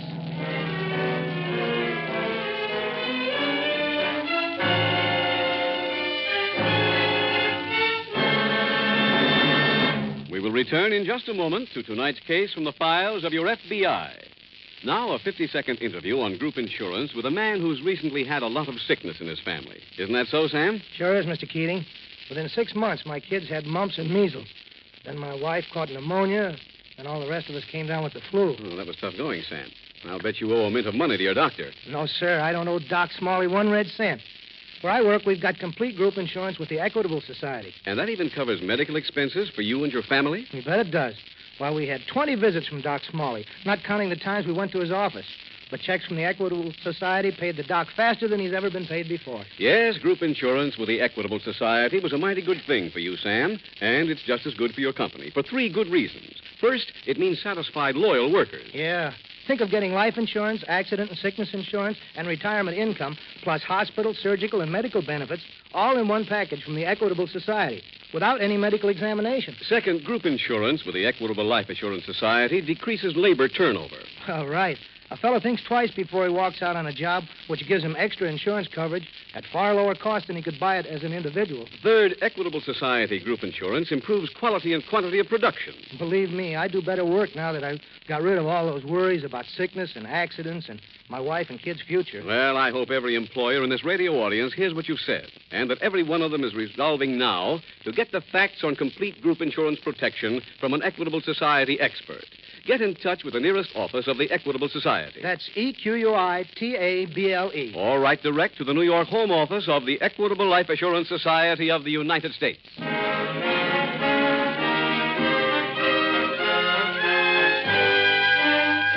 And now back to the FBI file, The Indifferent Mother.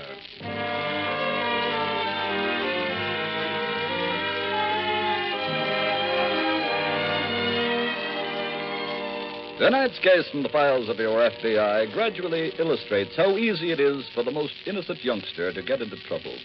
How very important it is that every child be given as much parental guidance as possible. Because without that guidance, without that pillar to lean on, any young boy or girl can easily become involved in any one of a series of major crimes. Children don't just grow. They must be helped. And in helping them, you help fight the greatest problem American law enforcement officers face today, the problem of juvenile delinquency. Tonight's file continues at the local FBI field office. Special Agent Jim Taylor is studying a later report from the Cleveland field office about the stolen car gang when the telephone rings. Special Agent Taylor speaking. Oh, hello, Jim. Ned Hamilton. Oh, hello, Ned. I'm down at the city hospital. Hey, what happened to you? Oh, nothing. I came down here to get some information from a patient. Who's that? One of our motorcycle patrolmen was chasing a car out on the old post road tonight. As he pulled alongside, the car swerved and knocked him into a ditch. What happened to him? Broken leg and severe contusions. But he's conscious. I just spoke to him. He got the license number of the car, and I checked it. Stolen? Yes. It was being driven by a young boy. There were 3 kids in the car, and he recognized one of them, the young girl. Oh, who was she? She was a girl who sang in a school play out at Washington High School this afternoon. Patrolman saw the play because his daughter was in it, too. What was the girl's name who was in the car? Alice Roberts. Have you sent an alarm on the car yet? Yes, just before I called you. Swell. Whoever the kid was, he stole a car he can go a long way with. The man who owns it had just put 4 brand new tires on it less than a half hour before it was stolen. Ned, have you got an address on this Roberts girl? Yes, she lives at 410 North Adams Street. 410 North Adams. I'll go out there right now. And, Ned, when I finish, I'll meet you at the hospital.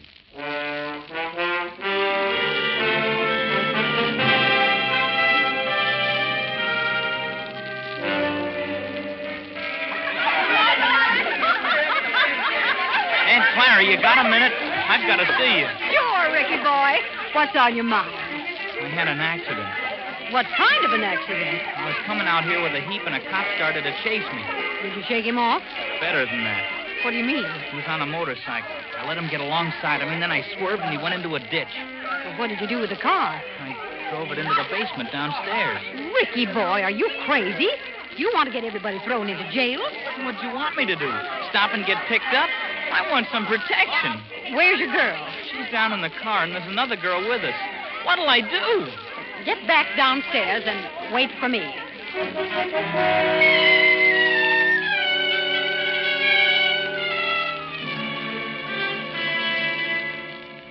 All right, Alice, I'm coming. Oh. Hello. I thought it was my daughter. She's always losing her key. Are you Mrs. Roberts? Yes, that's right. My name is Taylor. I'm a special agent of the FBI. Oh. Here are my credentials. The FBI? What do you want here? It's about your daughter, Alice. Alice? Where is she? I don't know where she is, Mrs. Roberts. That's why I came here. What's happened to her? She was seen tonight riding in a stolen car along the old post road. Oh, that can't be true, Mr. Taylor. She's in the school play at Washington High School tonight. That school play was held this afternoon. It was? Yes. It's odd. I was sure it was tonight. Mrs. Roberts, did she say where she was going tonight? Well, I didn't ask her. I haven't the faintest idea. Well, can you give me the name of some of her close friends? They might know. Well, I don't really know any of Alice's friends. Well, then can you tell me where your daughter likes to go when she goes out?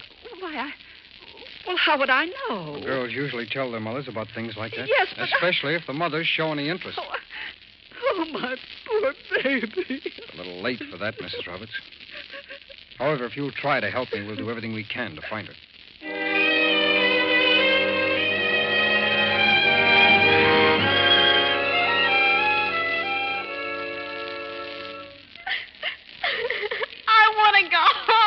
Alice, we'll be going home soon. But I want to go home now. You'll go home when we do. Rick, don't you talk to her that way. I'll talk to her any way I like.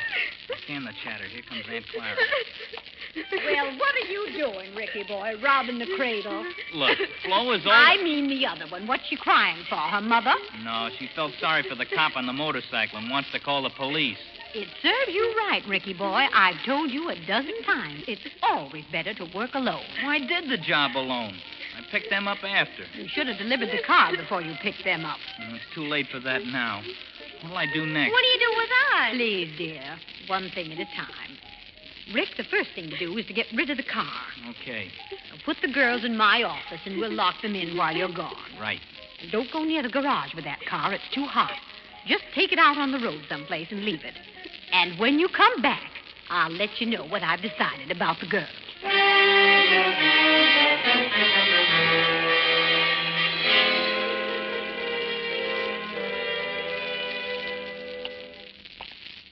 Hello, Ned. Sorry I made you wait this long. Yeah, that's okay, Jim. I just finished talking to the patrolman's doctor. Uh-huh. Oh, I went out and saw that girl's mother. Could she give you any help? No, not a bit. You know, I can understand why her daughter is out with the kind of company she's keeping. She's just letting that girl grow up by herself. Yeah, I know the type. One thing puzzles me, though. I spoke to the patrolman's daughter after I spoke to you. She swore this Alice Roberts is a fine girl. Well, if she is with that kind of a mother, it's a miracle. Oh, have you spoken to your office since you talked to me? Yes, I called them just before I came down to meet you. Yeah? They found the car that the motorcycle patrolman was chasing. They did? Where? About 5 miles the other side of the state line. Did you get the exact location? Yes, I did. Well, come on, Ned. I'd like to take a look at that car.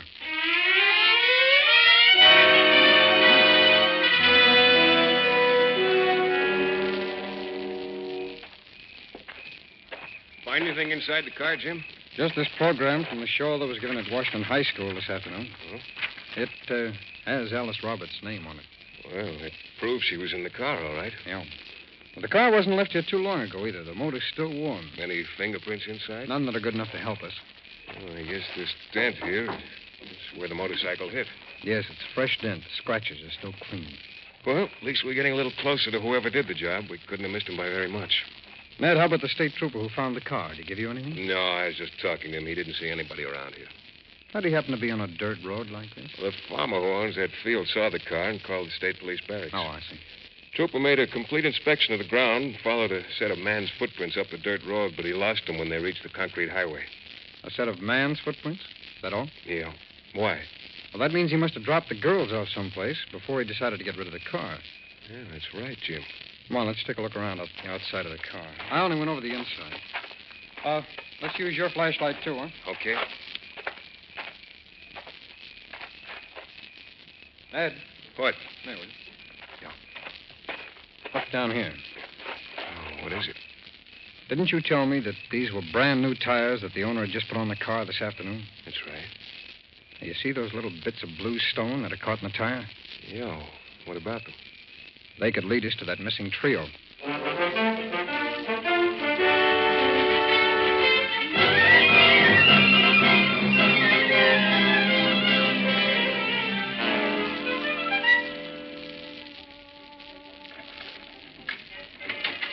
Rick? Yeah? Oh, look, when are we getting out of here? I don't know.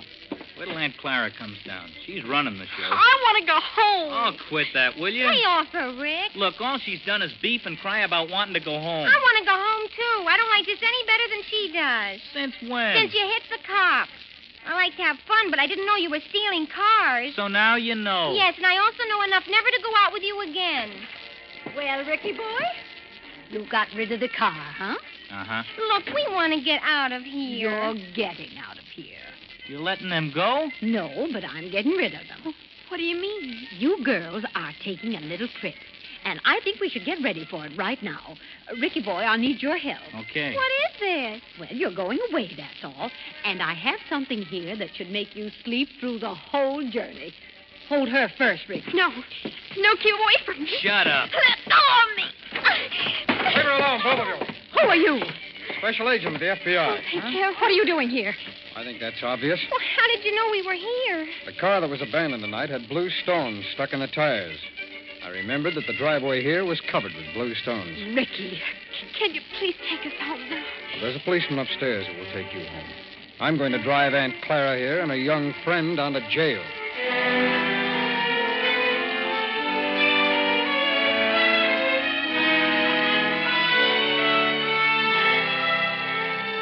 The woman known as Aunt Clara was tried, convicted, and given a 10-year sentence for violation of the Motor Vehicle Theft Act. Her young accomplice, Ricky Hill, was sentenced to a reformatory until he reaches majority.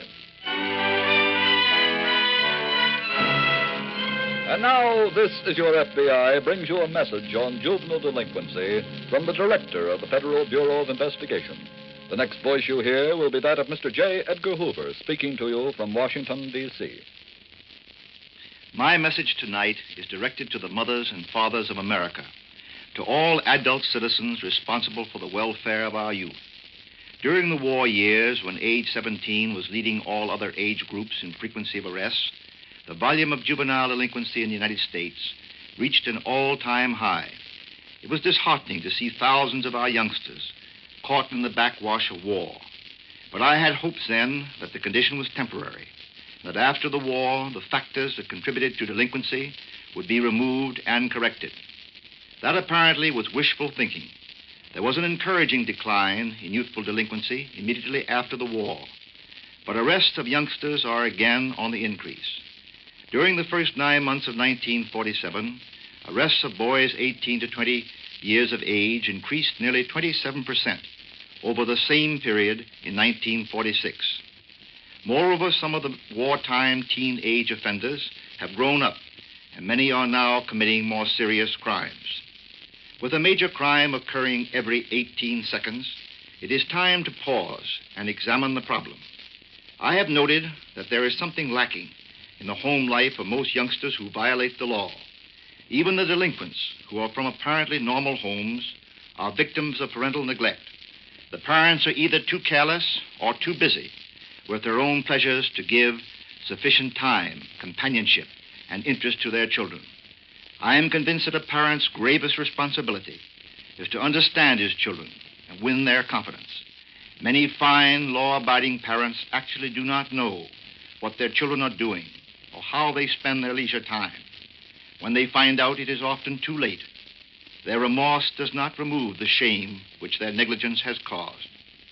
Boys and girls are not hard to please. A little attention given to their problems and pleasure can mean so much. They violate the conventions of society because they are unhappy, because they feel insecure, and because they have not had the love and sympathy due them. Hence, my message is for the parents. Are you, the parents of our young people, doing everything in your power to develop your boys and girls into good citizens? Do you know your sons and daughters? Do you have their confidence? Are you acquainted with their friends? And do you know how they spend their leisure time? If you do not, I suggest that you take inventory and do what is necessary to make your home a place of learning as well as a place of living. A little more attention given to your child today may save the beginning of a life of degradation tomorrow. Thank you, Mr. Hoover, for your telling and forthright message. In just a moment, we will tell you about next week's exciting case from the files of your FBI. Now, some more useful facts on Equitable Society Group Insurance. It's a bargain for workers because it enables the company to give its employees the benefit of its wholesale purchasing power.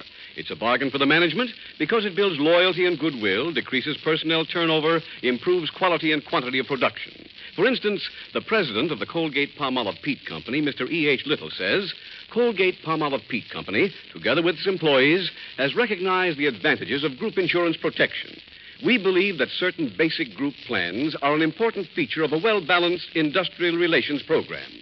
If your company does not have group insurance, or if your group program is incomplete, get in touch immediately with the nearest office of the Equitable Life Assurance Society of the United States.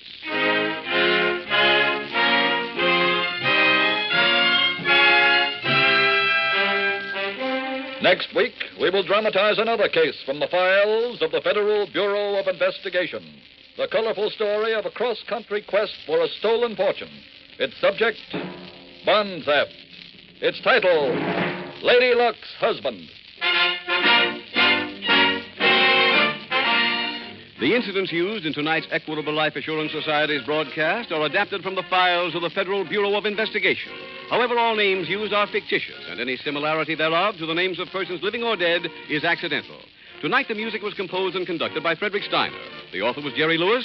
Your narrator was Dean Carlton, and Special Agent Taylor was played by Stacey Harris. This Is Your FBI is a Jerry Devine production. This is Larry Keating speaking for the Equitable Life Assurance Society of the United States and the Equitable Society's representative in your community, and inviting you to tune in again next week at the same time. For This Is Your FBI. This is ABC, the American Broadcasting Company.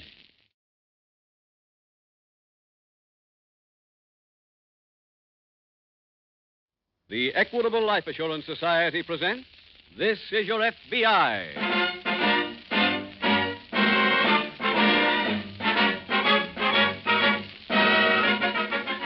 This Is Your FBI, the official broadcast from the files of the Federal Bureau of Investigation. Presented as a public service by the Equitable Life Assurance Society of the United States and the Equitable Society's representative in your community.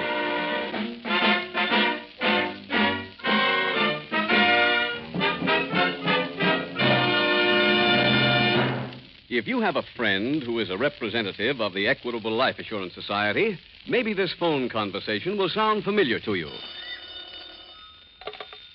Hello? This is your Equitable Society representative. I just called up to remind you to listen to This Is Your FBI tonight.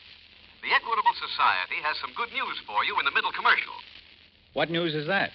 There's a new edition just off the press of the Equitable Society's famous fact-finding chart for fathers and mothers. That's the chart that made such a big hit with members of this audience last year. So be sure to listen to the middle commercial to learn how to get your copy of the Equitable Society's new fact-finding chart for fathers and mothers.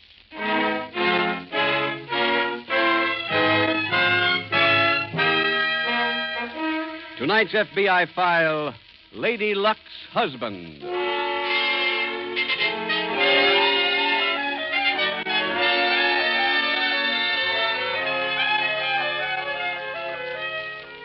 It is a regrettable but true fact that many decent, hard-working citizens hear or read about the current crime wave and regard it as something which only remotely concerns them. They are wrong. And if you believe that the crime wave does not directly affect you, then you are wrong, too. In the first 6 months of this year, thieves in the United States stole property worth almost $60 million, an average of well over $2 million a week.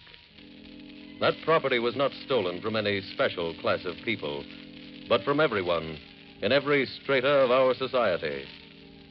More than one theft was committed every second of every hour around the clock, day and night. And the thing to remember is that for every theft, there was a victim who might just as easily have been you.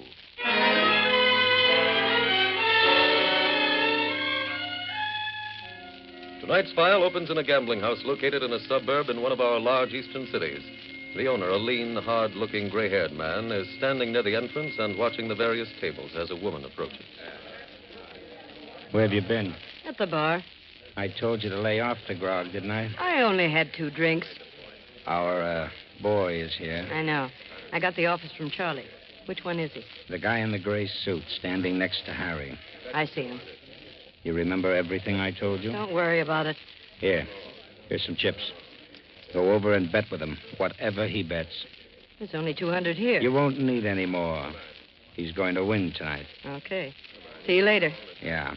Good luck. 5 and a 2. Pay the come and take the line. Next shooter. I'll shoot 50. 50 is right. And make your plays. Here he comes. 6 and a 1, natural. Pay the line. Now let it ride. I'll stay with him. Keep lucky, mister. Coming out. E11, pay the line. Keep those dice hot. I'm shooting 100. And another 100 with him. 2 and a 4. 6 is the point. 20 on a hard 6. Bet me 20 the same way. Here he comes. It's a 3 and a 3. Hard 6. Pay the line. Pay the hard 6. Make your bet. Same man shooting. You're my lucky man. Yeah, you ain't doing bad for me either. Make your bets. All right, make your bets. Shoot another 100. How about you, honey? I'll go. Uh-oh. I've got to quit. What's the matter? I have to duck somebody. Still your dice. Now, wait a mister. minute. Come on, I don't shoot. want to lose you. You're too lucky. Well, then cash in my chips for me and meet me later at the bar.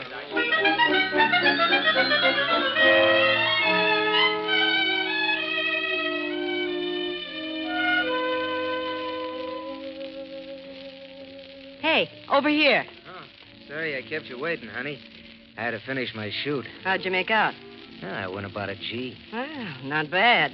Yeah, here's your dough. 600. Say, thanks. Can I buy you another drink? Sure. What is that, scotch? And water. Hey, Joe, 2 scotch and water, huh? I'm sorry I had to run out on you like that. Well, did you have to? Yes. Why? Oh, I spotted a fellow coming in. Friend of my husband's. Your husband? Uh-huh.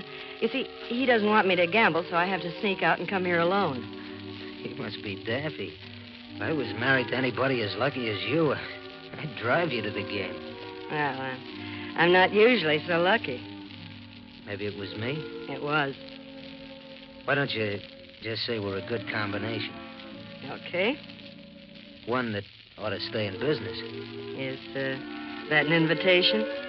Well, now that you bring it up. Yeah. But I'm a married woman. Well, you're with me now. Well, big, strong type fellow. No. Nah, it's like rolling dice. I pick my spots. I see. Hey, I don't even know your name. It's Hazel. Oh, I'm Bill. Hiya, Bill. Hi. Hey, look, I got an idea. What? Where'd you tell your husband you were going tonight? To the theater with a girlfriend. You got any more excuses like that? That depends. What do you mean? I'm like you. I pick my spots. Well, how about picking a spot to meet me tomorrow night? Now, look. We'll listen to music instead of dice. What do you say? Well, okay.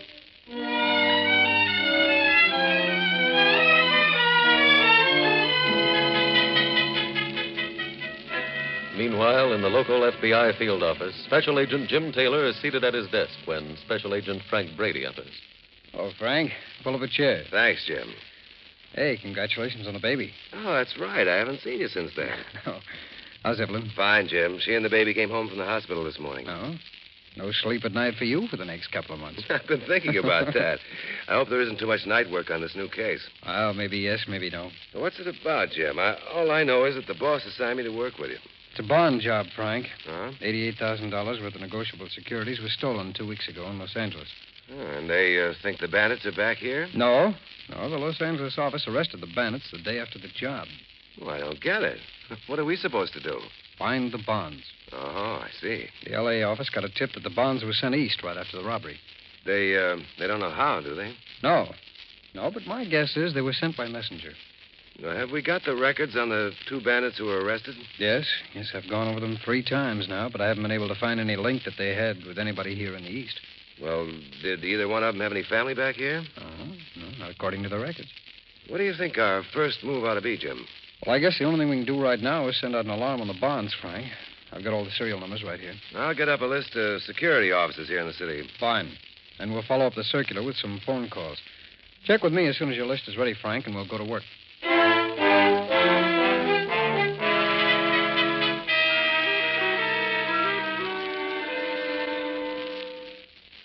Hazel, throw me a match, will you? Huh?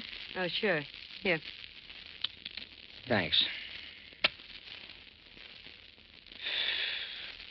Oh. Jack, you look tired. I am. I was up all night. Again? Yeah, the tables ran late. We let the suckers play till 6 o'clock. It's lucky I've got a boyfriend to take me out. How you doing with him? Not bad. We had another date last night. That's 3, isn't it? Yeah, 3. You got another date tonight? Mm-hmm. I'm meeting him at 7. How nice for you. How nice for him. You think you got him on the hook? Well, all I can tell you is, last night the way he talked, you'd have thought I was the original dream girl. You like that, huh? Sure. Why not? Did you tell him you were married? Uh-huh. Have you given him the husband routine yet? You mean that he doesn't understand me? Yeah. Have you used it? Not yet. You, kind of like this assignment, don't you? Jealous, baby? No, baby. I'm just reminding you. This is a business deal you're swinging. Look, why do you need this guy so bad? I already told you we need somebody to crack a safe. Why couldn't we hire him? We'd have to cut the job down the middle. This way, we get it for free. Oh. Honey. Huh? You've had enough fun with this guy. Tonight, I want you to go to work.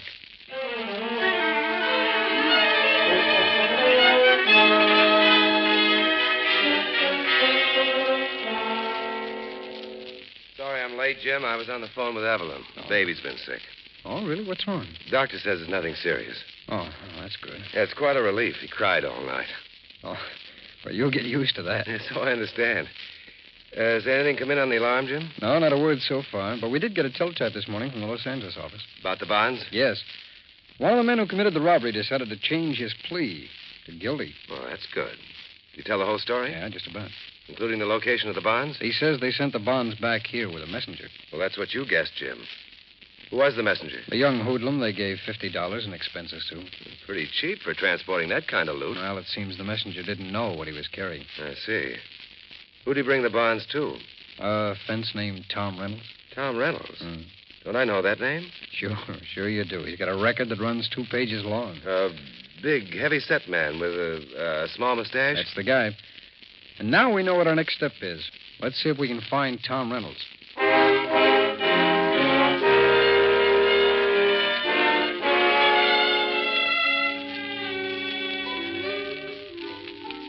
Hazel? Yes, honey? Now, what's the matter with you tonight? What do you mean, Bill? No chatter, no smiles. You want to dance? No, baby. I got other things on my mind. Trouble? Well, Look, spill it. Maybe I can help you. Come on, talk. Well, I left my husband. Oh? I couldn't stand his nagging another day. That kind of a guy, huh? Yeah. Now, what was the final rube about? Well, it's a long story. The main thing was he always complaining about my spending too much money. I understand. That's a pretty common beef with husbands. He had no right to use it. It's my own money I was spending. You mean really yours? Yes. Well, you should feel happy to be rid of the guy. I would, but for one thing. Oh, what's that? Oh, it's a personal matter. Oh, what is it? Maybe I can straighten it out for you. Well, I had $88,000 worth of bonds, my bonds, in my husband's safe at home. And when I left, he wouldn't let me take them. Why not? He said if he kept them, it would make me come back. Are you going back? Not if I get the bonds away from him. And if you don't? Well, then I'll have to go back. I haven't got anything else to live on. How do you feel about the guy? How do you think? You think you'd like to stay away from him? You're so right. How do you feel about me? You should know by now, Bill. I'm really hooked. Honest? Honest. Look, baby, you never did tell me where you live. I'm staying at the Central Hotel. I don't mean now. Where did you live before with your husband? 28 Mapleton Drive. Honey, we're getting out of here. Why? I'm taking you back to your hotel. Then I got a little trip to make. Where to? Your house, honey. To get those bonds.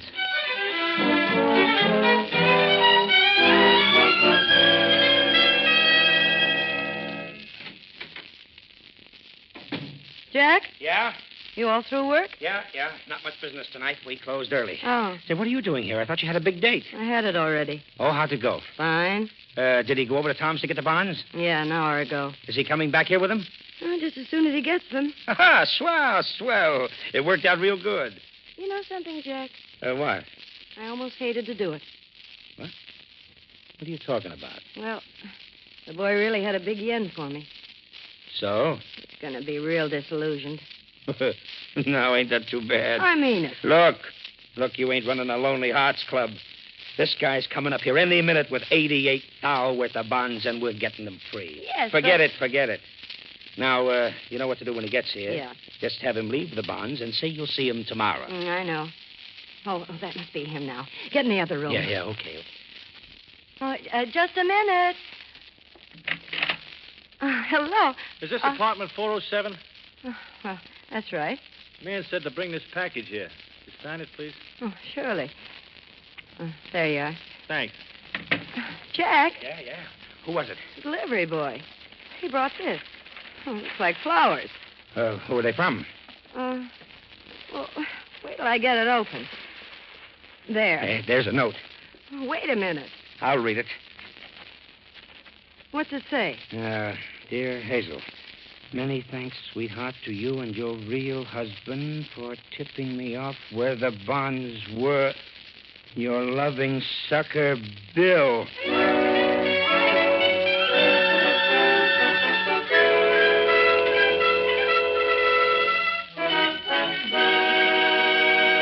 We will return in just a moment to tonight's file, which shows how your FBI promotes security for the nation.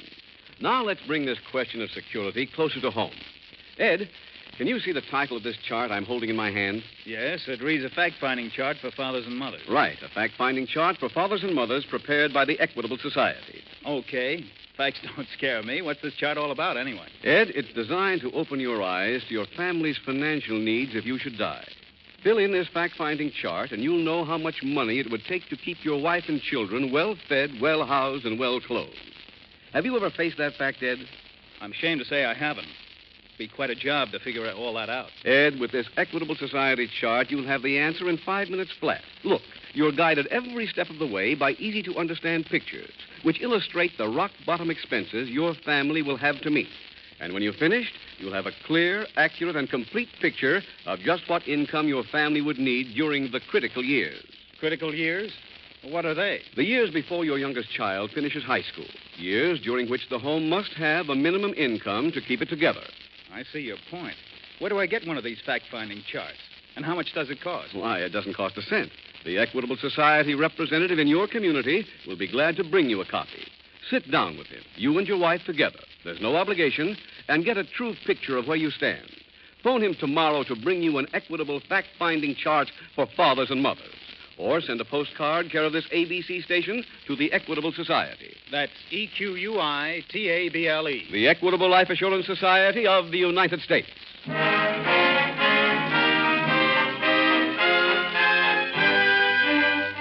And now back to the FBI file, Lady Luck's husband.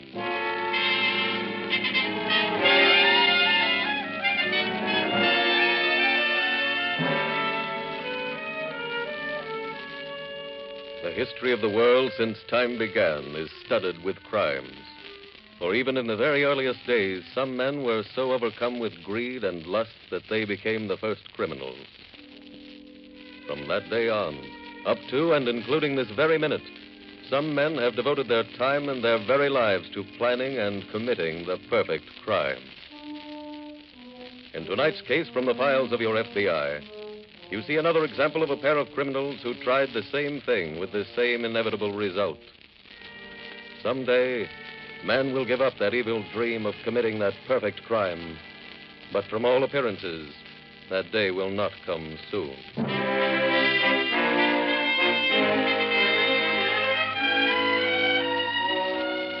Tonight's file continues in the local FBI field office as Jim Taylor has just returned from a trip to the home of Tom Reynolds.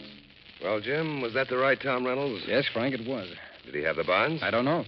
What do you mean? He was on the floor, unconscious, when I got there. How'd you get in? Front door was open. I guess whoever knocked Reynolds out left it that way. Well, where's Reynolds now? He's at Memorial Hospital. They came and took him away while I was there. Did he ever regain consciousness? No, I didn't. Any lead on who knocked him out?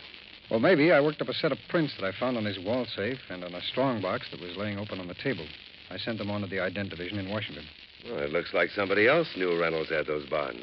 Whoever did must have had a pretty good grapevine, because the bonds couldn't have gotten to town more than a couple of days ago. I guess word spreads fast on a deal like that. Apparently it does. What do we do now, Jim? Frank, I think the best thing to do is go home and get a couple hours sleep. We won't get a report on those prints until morning.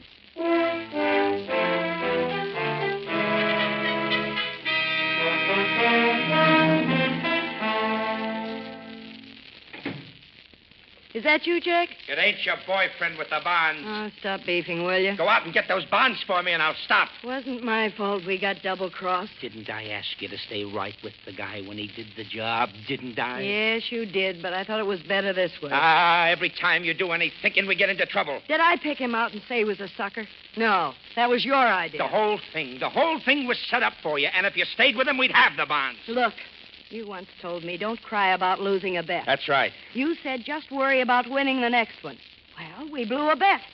You blew it, not me. All right, I blew it. But we're in this thing together. Let's try to figure out how we can win the next bet. That's a cinch. All we got to do is find Bill Newton. I was just over to the place where he used to live. Used to live? Yeah. The janitor told me he blew with all his bags. There must be some way to find out where he went. I called every guy in the mob. If he shows up any place, they're going to call me. Well, let's stop worrying then. He's got... Wait a minute. Huh? Do me a favor, will you? What? Throw out those flowers.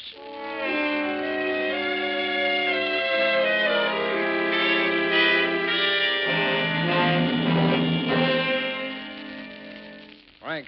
Oh, Frank. Hi, Jim. I came right over as soon as I got your message. What's going on? We received a report from Washington on those fingerprints that I found at Reynolds' house. They were identified as belonging to a thief named Bill Newton. I checked, and I found that he lives in this building. Good. No, not so good. He's gone. Oh? Yeah, I checked out early this morning. See. I have a pass key here to his apartment, though. Come on. Any idea where he went? No, I talked to the superintendent. He couldn't give me anything on him. But he did have one piece of information. What's that? He said there was a thin, gray-haired man around here about 2 hours ago, also looking for Newton. Who could that be? I don't know. Oh, here's the elevator. Go ahead. Thanks. Press number 4, will you? Right. You know, whoever that gray-haired man was, it was pretty important to him to find Newton. Why'd he say that? He offered the superintendent $1,000 if he could remember where Newton was headed for when he left here. Sounds like the gray-haired man knew about the bonds. Yeah. Oh, here's that floor. Go ahead. Thanks. It's the last door on the left-hand side. You know, if we get lucky and find a lead, maybe we can catch Newton before he leaves town.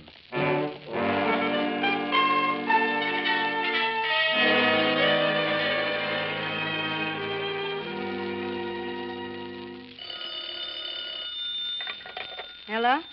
Hello, Hazel. Anybody call me? No. No, where are you? At the joint. Oh, you coming home? Oh, later. Should I get dressed for dinner? We going out? I don't know. Right now, I'm not interested in dinner. Did you hear anything about Newton? No, nobody's seen him. Well, he must be someplace. I know that. I mean, he's got to turn up sooner or later. If he turns up later, he's no good to me. I need him now. But, Jack... Hold the phone a minute, honey. There's a guy trying to talk to me. What is it, Harry? What? You did? When? Oh, thanks, pal. Thanks. Hazel, listen. How soon can you get our bags packed? Why? I just spoke to Harry Marshall. He saw Bill today. Where? At the airport. He was getting on a plane for Miami. So pack your bags and I'll pick you up in 10 minutes.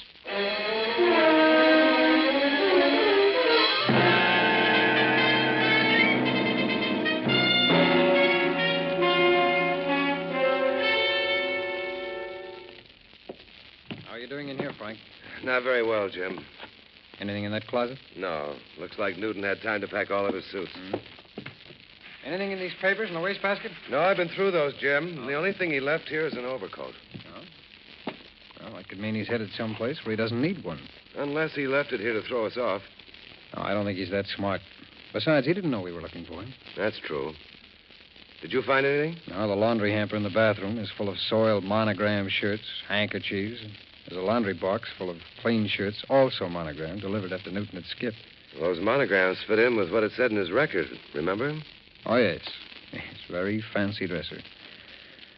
Well, Frank, I think we'd better go back down to the office, see if we can work up some of the lead. Okay. Nothing here except the shirts and that lot. Hey, wait a minute. What? Frank, I just thought of something. What? Let's go back in there and look over that laundry.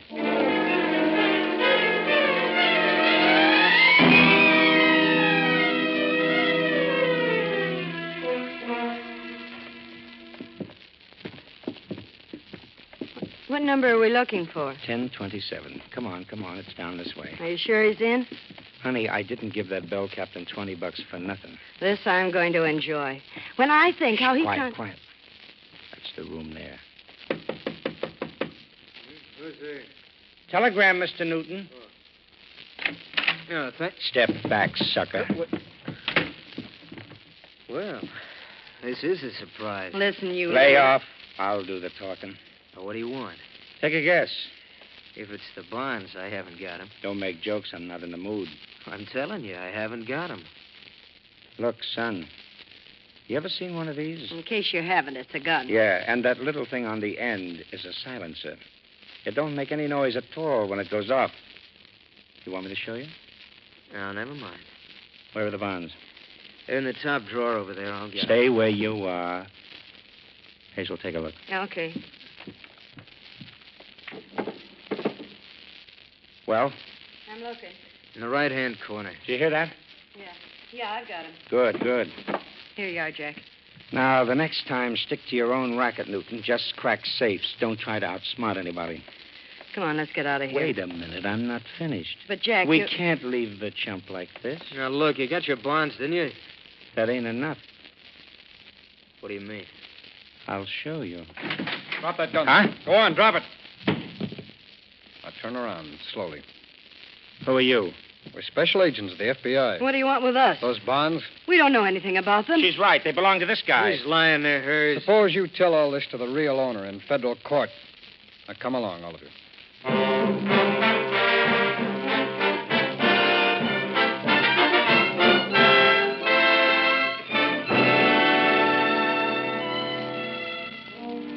Jack Mayfield and Bill Newton were tried and given a 15-year sentence for violation of the National Stolen Property Act. Jack's wife, Hazel, received a 5-year sentence for her part in the crime.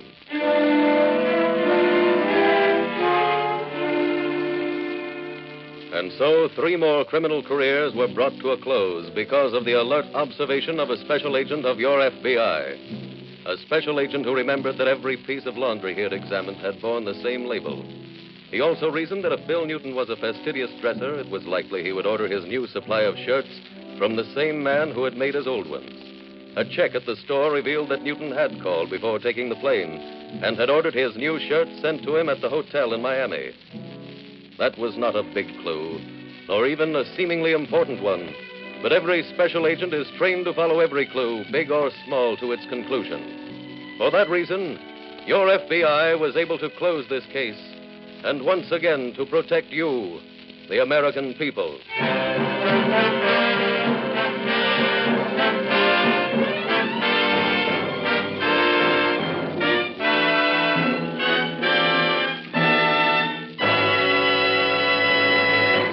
In just a moment, we will tell you about next week's exciting case from the official files of your FBI. Now, one last word about the Equitable Society's fact-finding chart for fathers and mothers. Mr. Keating, I've been looking over that chart. My wife and I have been dodging this issue for years. Now we're really going to know how she and the youngsters would get along if anything should happen to me. Believe me, I want one of those charts for myself. Well, Ed, the man who'll see that you get one of these fact-finding charts is your Equitable Society representative. No charge or obligation, of course. Make a note to phone your Equitable Society representative soon. Or send a postcard care of this ABC station to the Equitable Life Assurance Society of the United States.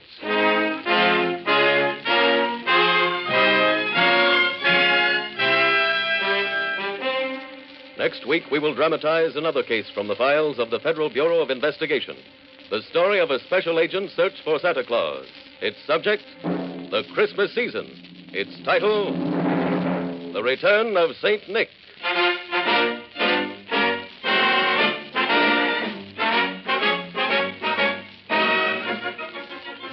The incidents used in tonight's Equitable Life Assurance Society's broadcast are adapted from the files of the Federal Bureau of Investigation.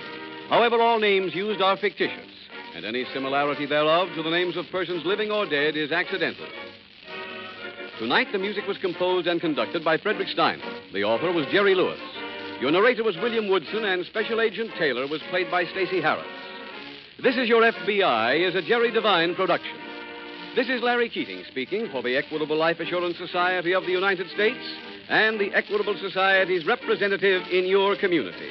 And inviting you to tune in again next week at the same time when the Equitable Life Assurance Society will bring you another thrilling story from the files of the Federal Bureau of Investigation. The Return of St. Nick on This Is Your FBI.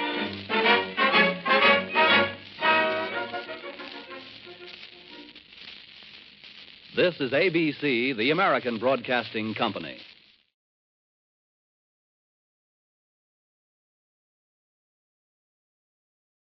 The Equitable Life Assurance Society presents This Is Your FBI.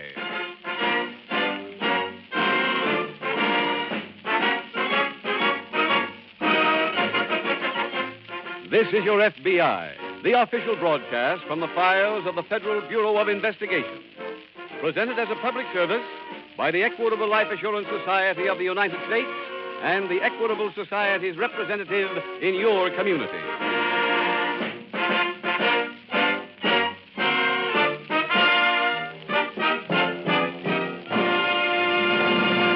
This afternoon and this evening, all over the country, Equitable Society representatives have been calling their friends on the telephone.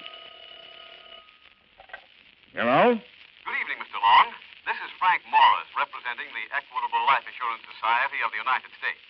Mr. Long, I just wanted to remind you to listen to the Equitable Society's program tonight. It's This Is Your FBI. Yeah, I know. I listen every Friday. Well, tonight the Equitable Society has an announcement that is going to interest you personally. The Equitable Society has just issued a new and enlarged edition of its famous fact-finding chart for fathers and mothers.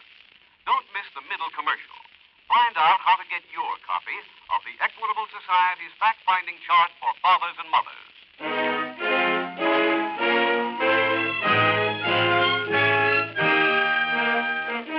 Tonight's FBI file, The Happy Honeymooners.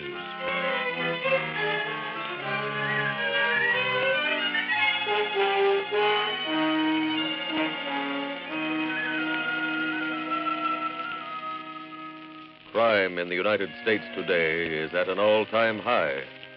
And the figures gathered by your FBI and by other law enforcement agencies are enough to shock even the most complacent into a realization that the time to fight the crime wave is now. There is an average of more than 2,000 thefts committed in this country every day, or more than one every minute around the clock. That fact is serious enough. But even more serious is the companion truth that crime, like any disease, spreads quickly when it remains unchecked. We are all about to enter a new year. If we all do our part to help fight that crime wave, it can be a year to be remembered with pride. If we fail to do our part, then the same crimes we suffered this year will be repeated, with one difference. There will be more of them.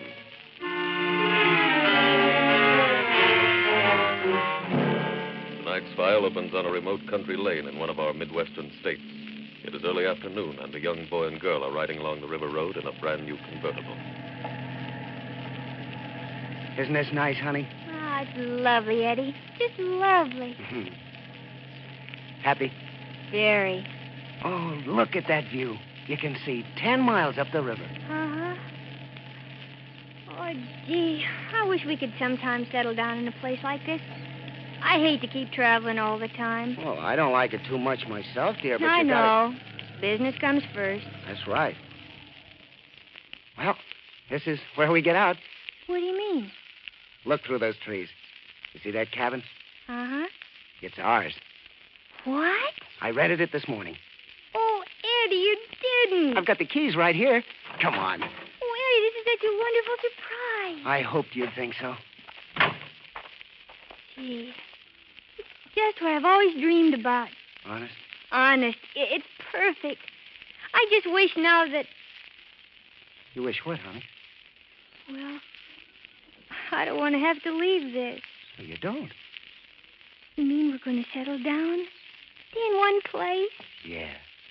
But what about work? Oh, well, we'll keep working. In fact, we got a job tonight. We're sticking up a jewelry store.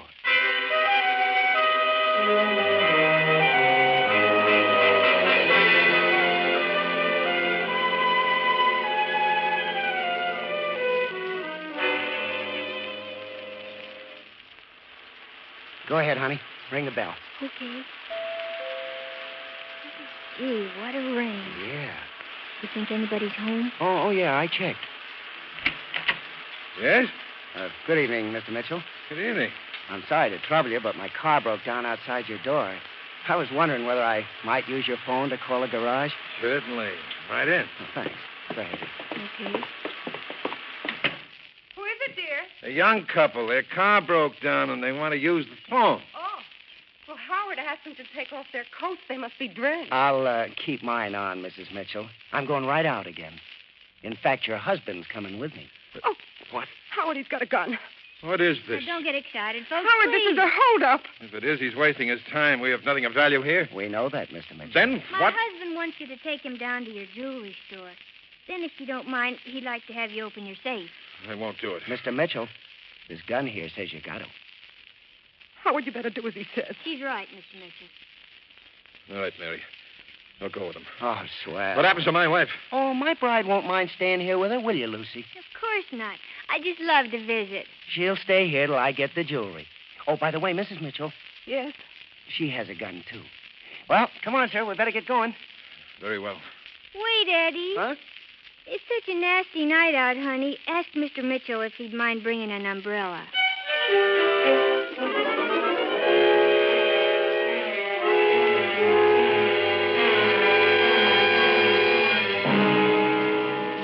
That same evening in the local FBI field office, Special Agent Jim Taylor is seated at his desk just finishing a report on his last case. Busy, Jim? Oh, hello, Doug. What are you doing around the office this late? Oh, the boss called me at home and asked me to come in. Oh, something special come up? Maybe yes, maybe no. Will you wait 1 second while I sign this report in the Fulton case, and I'll be all finished here. Yeah, I'm certainly glad that file is closed. So am I. I don't want any more of those tough cases. I'd like to work on a simple one for a change. We don't get any simple ones. I guess not. Well, what have you got, Doug? Well, about 2 weeks ago, 2 youngsters stuck up a jeweler in Memphis, and we just got word from the Memphis office about it. Memphis thinks they're headed this way? That's it. The switchboard is working now, covering every hotel in town. But I doubt that it'll do any good. Oh, why not? Well, the descriptions aren't good enough. Too general. But all we know is that one is a girl, and that both the girl and boy are blondes. Mm-hmm. Anything unusual about the robbery? Yes. They went to the home of the jeweler at night, forced him to ride back to the store and open the safe. Well, that's a new wrinkle. You know, I wish people would pay more attention to robbers when they're held up. Not 1 in 20 can give you any kind of a description at all. Well, this jeweler in Memphis claims he was so scared he forgot everything. Hey, how'd they get into the jeweler's house? Oh, phony story about the car breaking down outside the door. I see.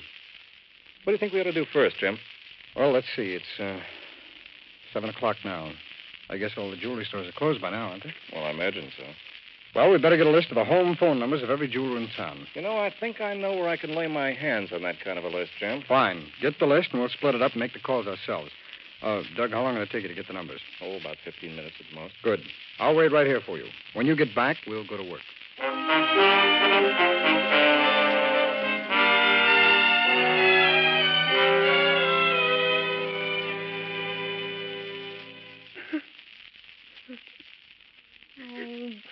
Gee, Mrs. Mitchell, I wish you'd stop that crying. Everything's going to be all right. I know it is. Look, worrying isn't going to do you a bit of good. I know from experience. When I first started dating Eddie, he used to do jobs all by himself, and I used to just worry myself sick about him. But he always came home safe and sound. Oh, please leave me alone. Well, I'm only trying to be sociable. I'm only trying to point out that you shouldn't be so unhappy. In fact, if I was you, I'd be glad. My gosh, you've got a beautiful home here. You don't have to travel. You've got lots to be thankful for, Mrs. Mitchell. Why did you have to pick on us? Huh?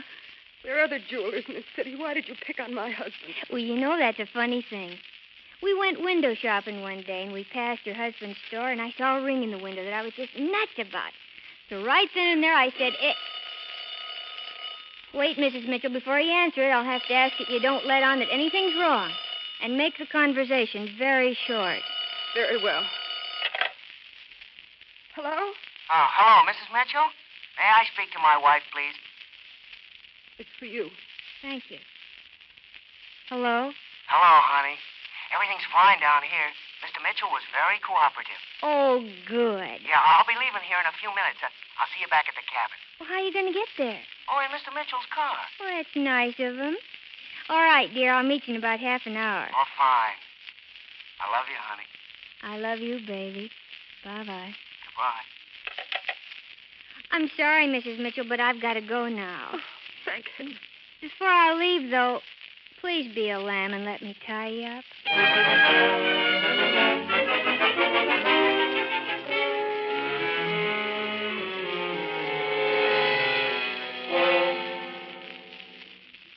Hi, Jim. How you coming? Made my last call a minute ago. How about you?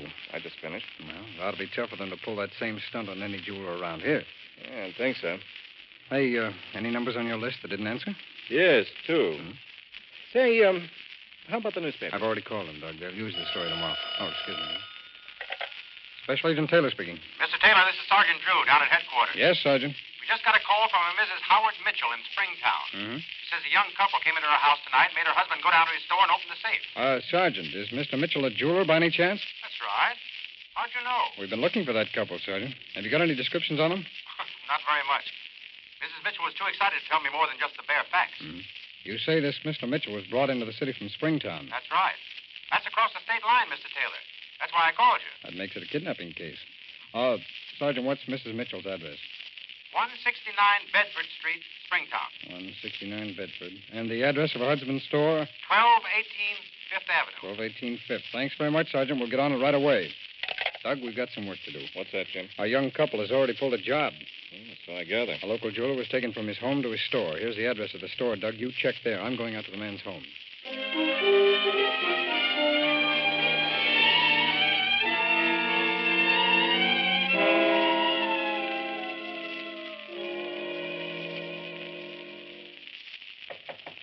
Who's there?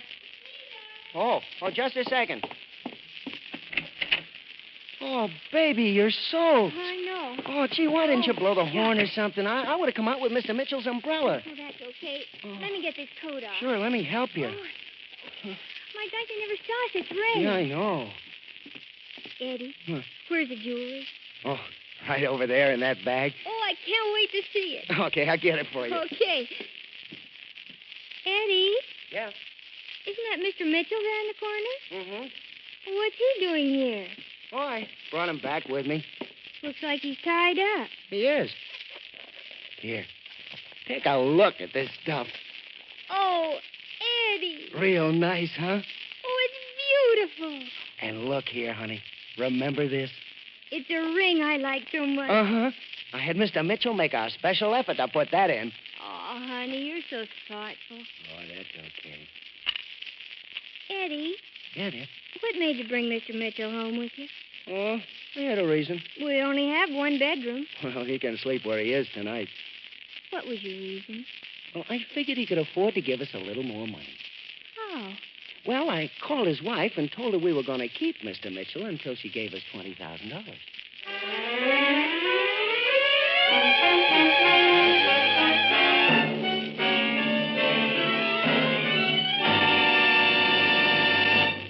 We will return in just a moment to tonight's file, which shows how your FBI promotes security for the nation. Now let's bring this question of security closer to home. Mac, you're a father. Did you ever see a chart like this before? A fact-finding chart for fathers and mothers.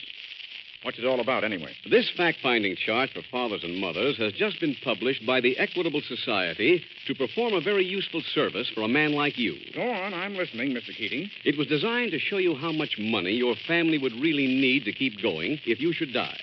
Fill in this fact-finding chart, and you'll know exactly what income will be required to keep your wife and children well-fed, well-housed, and well-clothed. Hey, that's something every man with a family ought to figure out. Well, with this Equitable Society chart, you'll have the answer in 5 minutes flat.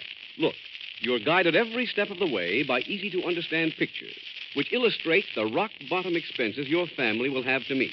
And when you've finished, you'll have a clear, accurate, and complete picture of just what income your family would need during the critical years. Critical years. What's that mean? The years before your youngest child finishes high school. Years during which the home must have a minimum income to keep it together. Okay. I'm going to buy one of these fact-finding charts tomorrow. Now, they're not for sale, Mac. They're free. the Equitable Society representative in your community will be glad to bring you a copy. Sit down with him, you and your wife together. There's no obligation, and get a true picture of where you stand. Phone him tomorrow to bring you an equitable fact-finding chart for fathers and mothers.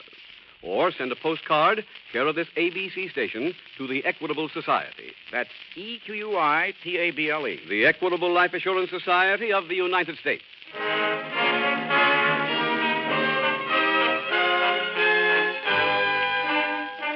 And now back to the FBI file, The Happy Honeymooners.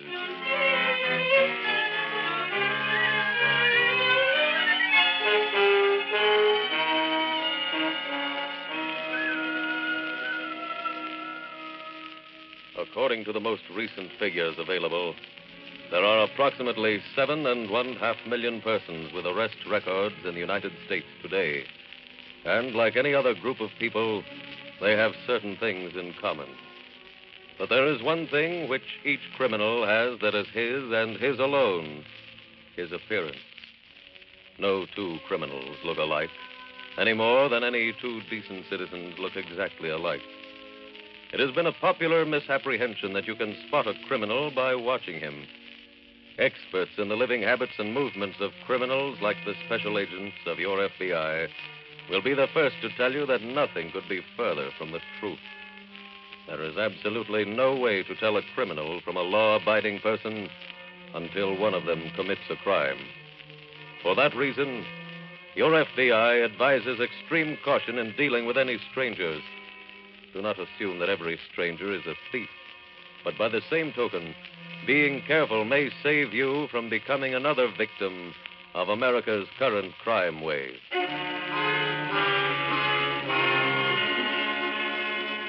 Tonight's file continues in the FBI field office. Special Agent Taylor has just returned to the office from his interview with Mrs. Mitchell. Well, Jim, I see you got soaked, too. Yeah, to the skin. I don't think I ever saw it rain this way. I certainly hope your trip was more productive than mine. Nothing at the store at all, huh? Not a thing. The police had already arrived when I got there, and they went over everything. How about the safe? Oh, it was wide open and empty. No fingerprints? None at all. I imagine that Mitchell must have opened the safe himself, but if he did, he was wearing gloves. How about Mrs. Mitchell? Well, she was all right until she got a phone call from the man the girl called Eddie. Eddie said he was holding Mr. Mitchell for $20,000 ransom. They didn't kidnap the jeweler in Memphis. No, they just robbed him. This is something new. How is Mrs. Mitchell going to contact them? Oh, she's not. When Eddie called, she said that she didn't have $20,000, so he said he'd give her a little while to dig it up. That he'd call her back. Well, any call out to Springtown is a long-distance call, Jim. I know. The phone company is going to trace any call made to the Mitchell's number. We'd better sit right here until they call. Yeah, that's about all we can do. Could Mrs. Mitchell describe the couple? Only very poorly. She was practically in hysterics when I talked to her. She couldn't... Oh, pardon me. Special Agent Taylor. This is Sergeant Drew again. Yes, Sergeant. Mrs. Mitchell got another call from the kidnapper. How long ago? About 5 minutes ago. Operator, trace it? Yes, she said the call came from Centerville. Centerville 842. Centerville 842. Thanks, Sergeant. We'll get on it right away. That was our call, Doug. Mitchell is being held at a house with the phone number Centerville 842. Let's check that number and get out there as fast as we can.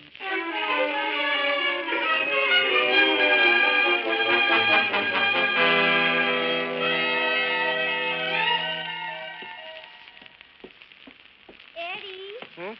Oh, yes, honey? I was just listening to the most wonderful program on the radio. All about a woman who forgets her name and she can't remember where she lives. Look, dear. I'm trying to make a rough estimate on these jewels. Tell me later, huh? But, Eddie, the announcer broke into the middle of it. Oh? What'd he say? He said that the river was rising. Mm-hmm.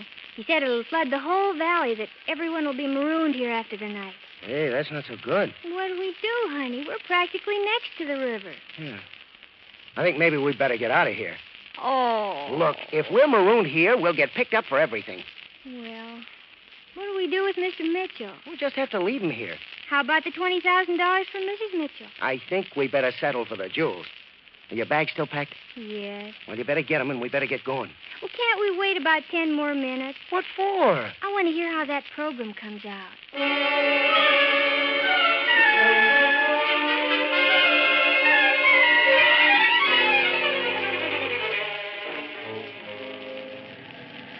Take a look at that river, Jim. Yeah, it's really roaring. I don't think I've ever seen it that high. It's flood stage, all right. Think the bridge will still be open? All we can do is hope. closed, we don't get across. I know. Look, Jim. Huh? There's a man with a lantern in the road. Yeah, I see him. Coming around on my side. I'll roll my window down, Doug. Sorry, sir. The bridge is closed. We're both special agents of the FBI. Here are my credentials. Is there any chance of us getting across? Well, I wouldn't suggest it. Oh? How bad is it? There's no telling. But you can gamble if you want to. Doug? Any way you want it, Jim. Well, let's take a chance. Okay with me? We're going to try it. Well, good luck. I sure hope you make it. Thanks. The left a little, Jim. Okay. Hold it. Huh? What is it? Railing's down. Suppose that means anything? Well, let's find out. The water looks pretty deep up ahead. I think we can keep the wires dry. Go for it slow. Okay, now, this is the end of the bridge. Yeah. Now, let's go find our couple.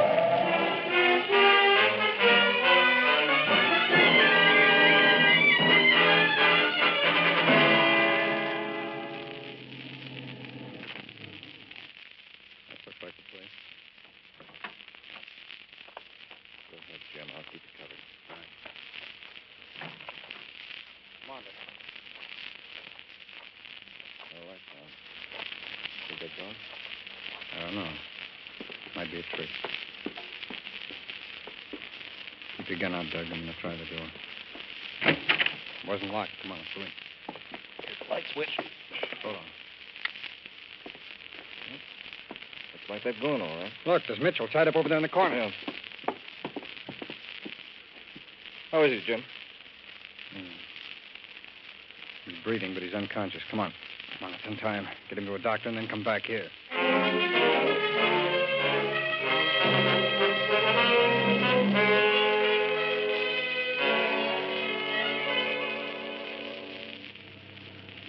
Daddy. You know, I was just thinking About what, honey? about how nice it must be to live like Mr. and Mrs. Mitchell. What do you mean?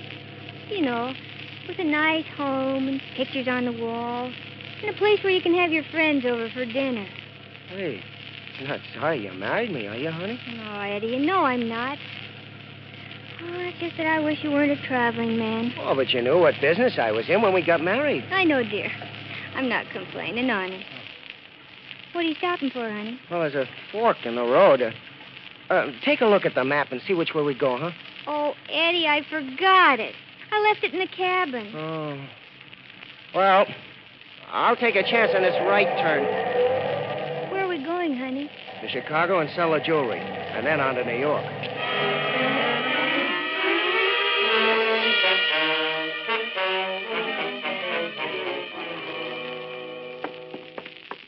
Come on, Doug. I want to see where this door leads to. Right. What's there, Jim? It's a shed attached to the cabin. It's been used as a garage. Mitchell's car is here. They must have used their own car for a getaway. Mm-hmm. What do you got there? A map. I wonder if it was theirs. Is that a route marked on it? Yeah. Yeah, it's the road between here and Chicago. It still doesn't help much. We don't know what kind of a car they were driving. We don't know what they looked like. Mm-hmm. Aside from that, everything's under control. Not much point in setting up a roadblock if we haven't got a description. Wait a minute, Doug. Well, look here. Hmm. Look, this can give us one lead on that young couple. Come on, let's get to the phone.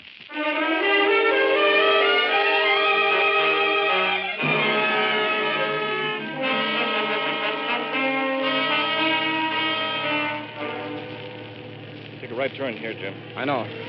Got about 5 more miles to go. Uh-huh. You spoke to Mitchell's wife. Yes, I called her from the doctor's home. I told her he'd be okay. I hope that roadblock has been set up. I just hope it was set up in time.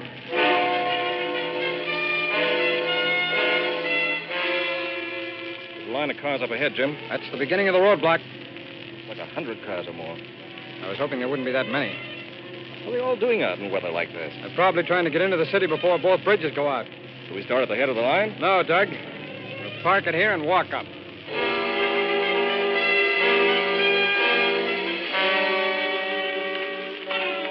Only about 20 more cars, Jim. Well, we can't get any wetter. That's one consolation. That's true. Now, let's take a look at this convertible. Okay. Doug? Yeah. Shine your flashlight closer, will you? How's that? Yeah, that's fine. I think we may have something here. I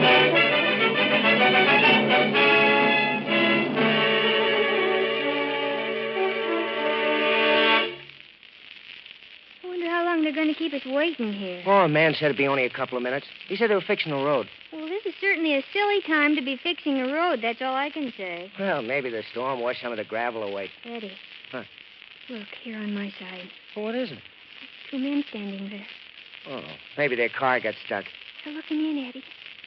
Maybe they're cops. We better get out of here. Hey, that's what we're going to do. Look out, Eddie. They both got guns. There you are. All of you. Special agents, the FBI. What do you want? We want you for armed robbery and kidnapping. Well, you must be mistaken. No. Your car left its signature in the dirt floor of the garage by your cabin. Huh? Your left rear tire had a deep gash in its diamond-shaped tread. That's all we had to look for, but it was enough. Mister, can you close the door? I'm getting soaked. Now, don't worry about that, lady. Both of you are going to a place where you'll be dry for a long, long time.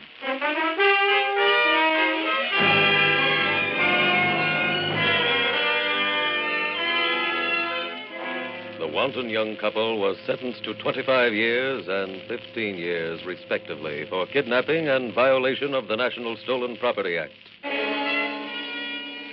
And thus, by careful investigation and hard work, your FBI thwarted the get-rich-quick scheme of another pair of criminals. A pair who proved they would stop at nothing. A pair who, though young and innocent in appearance, were as completely criminal as any murderers on record. That their well-laid plans came to nothing is a tribute to the thoroughness with which two special agents followed every clue and kept following them until they achieved the two goals of your FBI in every kidnapping case: the safe return of the victim and the capture of the criminals.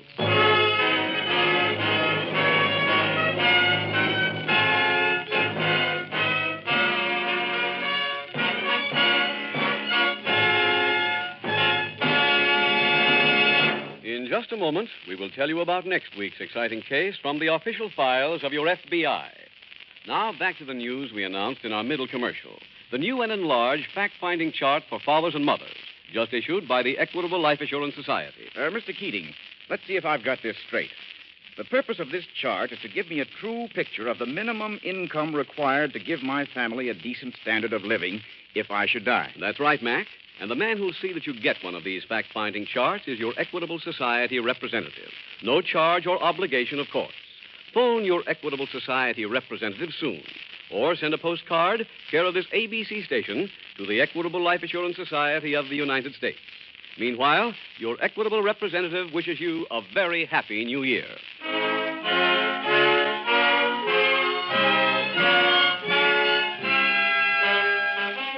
Next week, we will dramatize another case from the files of the Federal Bureau of Investigation.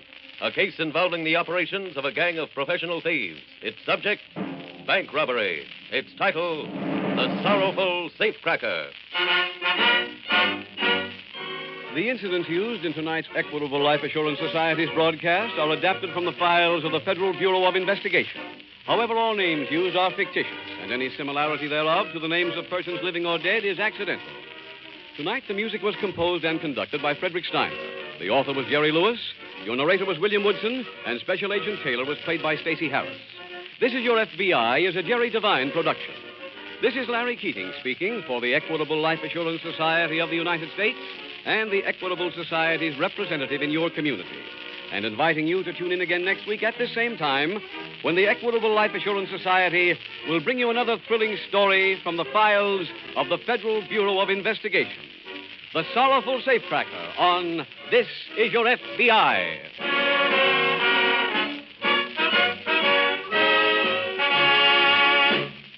This is ABC, the American Broadcasting Company.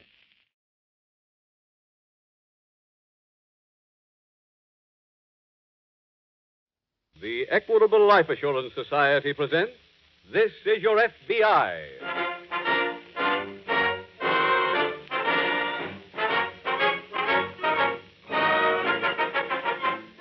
This is Your FBI, the official broadcast from the files of the Federal Bureau of Investigation.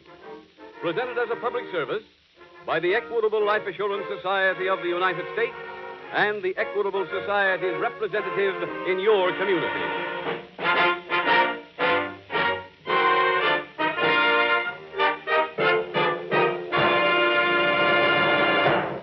Tonight, would you know what to say if your telephone should ring like this? Yes? This is the Radio Checking Bureau. Is your radio turned on? Why, yes, it is. What program are you listening to, please? It's, This Is Your FBI, just starting. Do you know who sponsors that program? Sure I do. It's the Equitable Life Assurance Society. I listened to this Equitable program last week. Heard about the Equitable Society's fact-finding chart for fathers and mothers. My Equitable Society representative brought me a copy. So naturally, I know that This Is Your FBI is sponsored by the Equitable Society. In about 15 minutes, I'll be back with full information about the Equitable Society's fact-finding chart for fathers and mothers.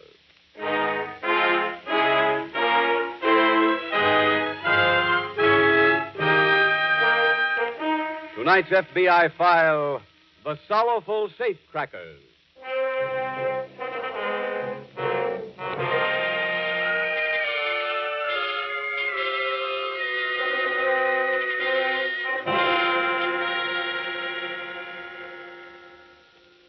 There are fashions in crime, just as there are in any other field.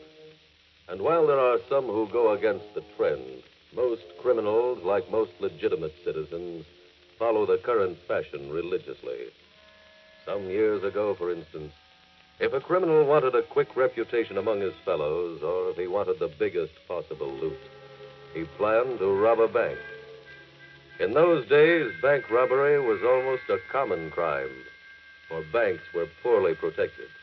But today, all that has changed.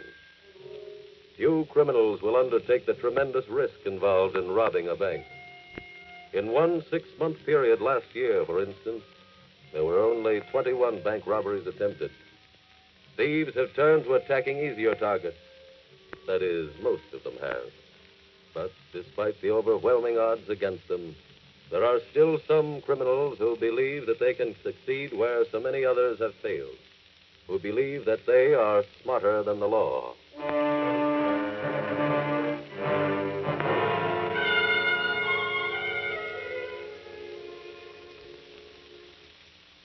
Tonight's file opens in a small furnished room located in the downtown district of a large western city.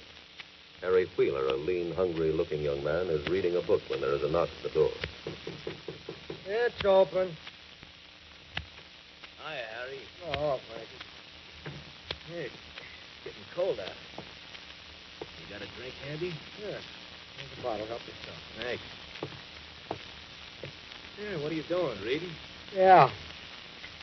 What are you wasting your time with that for? I ain't wasting my time. This is very special reading. Hit me with it. Well, I don't know quite now how to tell you this, Frankie, but well, for the last couple of months, I ain't been getting no fun out of my job. Hey, what do you want with fun? You get money, don't you? Oh, sure. But in the beginning, every time I cracked the safe, I got a big jolt. Now it's nothing. That don't make sense. Well, maybe it don't to you, Frankie, but it does to me. That's what made me go to a psychiatrist. A what? Well, them doctors make you talk. You mean like that guy in the picture with Ingrid Bergman? Yeah, that's right. What do you need with one of those guys? You going crazy? Oh, of course not. I went to him because I needed to get straightened out. I did.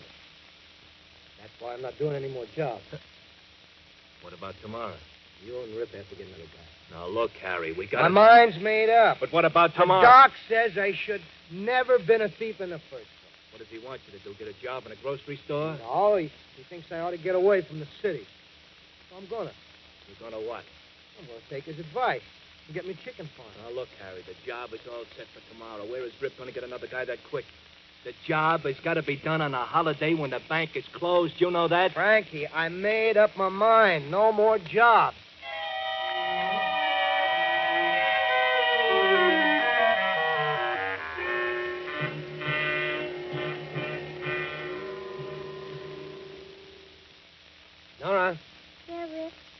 Fix me another drink, will you? This was last. Yes. What is it? You know what I saw downtown today? What? The most beautiful gabardine suit with a long skirt and those narrow shoulders. You'd love it on me. All right, you just got a new dress and 2 new hats. Yeah, but this suit's a bargain. How much? 300. Wait till after the job tomorrow. Then will you get it for me? I don't know yet. Answer that, will you? Sure. Just a minute. Hiya, Nora. Hello, Francis. Come on in. Rip, we got trouble. What kind of trouble? Harriet's pulling out of the job. What? When did that happen? Just now. I just left him.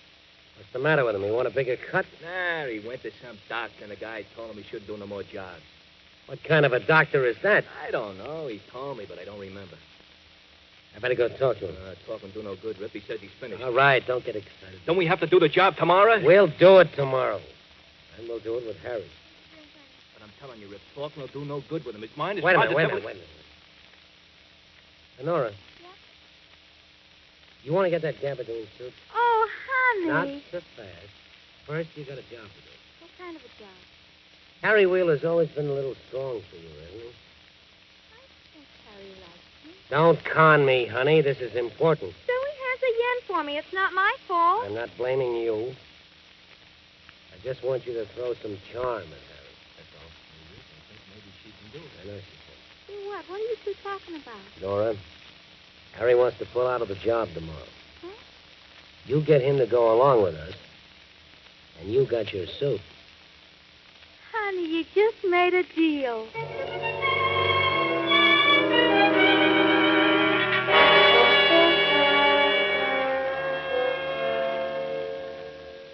2 days later, in the local FBI field office, Special Agent Jim Taylor is seated at his desk when Agent Don Brooks approaches. Hello, Don. Hello, Jim. Oh, when did you come back to work? I checked in this morning. How do you feel? Oh, I'll be all right. I was 3 weeks in the hospital, straightened me out fine. Yeah, you look great. What are you working on? Well, the boss asked me to work with you on that bank job that was pulled yesterday. I'm glad he did. It's a tough one. Oh, what's the story? Well, the robbers, whoever they were, rented the store next to the bank a month ago. Then they dug a tunnel from the store under the bank and into the bank's basement. Well, how come they didn't set off the alarm? The trap wires don't run underneath the vault, and I guess they knew it. You think they might have had some inside help?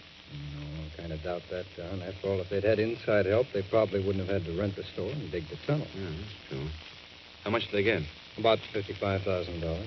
All of it in cash? Yes, they didn't touch any of the bonds that were in the vault. And once they got inside, of course, they turned off the alarm. That's right. Then they had an expert who blew that safe. I was down there this morning, and whoever did that job really knew what he was doing. Now, what time was the job done? During the day, according to the clock on the vault, it was blowing at 11:14. How come there wasn't anybody in the bank at that time in the morning? It's closed, remember? The mayor declared a holiday yesterday because it was the city's 100th birthday. Oh, yeah, I remember.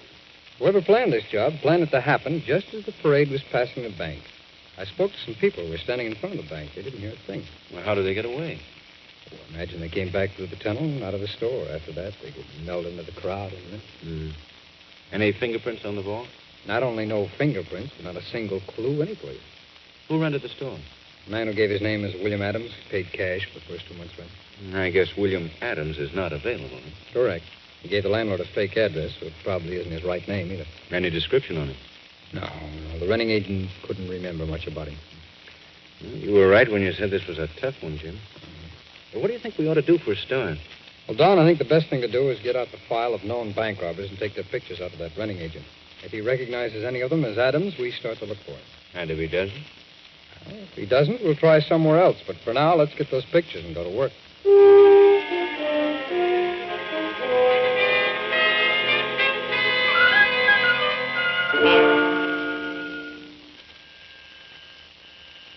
Okay. Hold it a minute.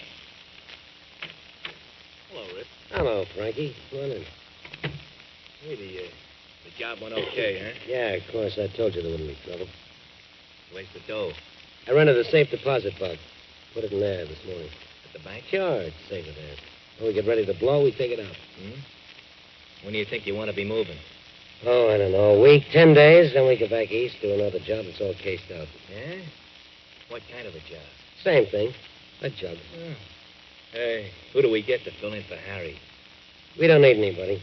He'll be there. But he told me he was going to take the move from this job and pay for that chicken farm. How can he pay for the farm if he ain't got the dough? Well, his hand will be more than the farm cost. I'm not giving him a dime. Oh, now, Rip, what'll that prove? Then he'll only get sore and never do another job. Yes, he will. He'll be back. What's going to make him? Nora. Oh. After we went to the bank this morning, I sent her down to see Harry. He's going to throw some charm in him. And make him stay with us? That's the idea. Then, with Harry, all we got to do is 4 or 5 more jobs like this. We can all quit with plenty of money in the bank.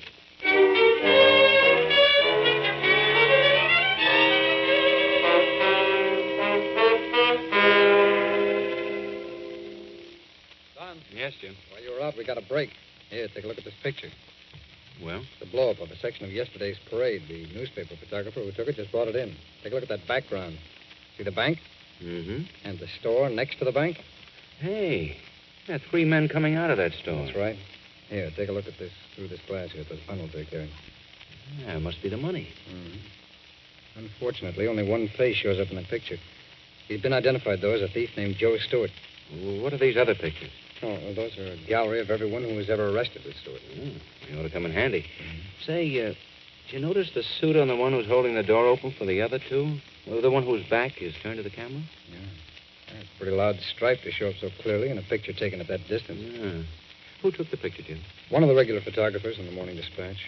He just went up to the second floor of a building to get a better angle on the parade. Has it appeared in the paper? Mm-hmm. Oh, too bad.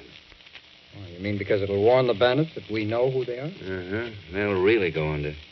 Yes, but by the same token, we also have a whole city full of helpers now. If anybody sees this man anyplace, they'll call the police. That's true. And if they stayed in town thinking they had done a perfect job, they'll have a tough time getting transportation out. Every bus line, railroad station, and airline ticket counter has been alerted. Good. What do you think we ought to do now, Jim?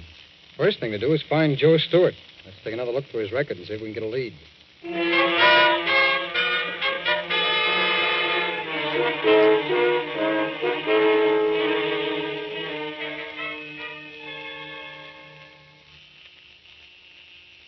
Take it easy.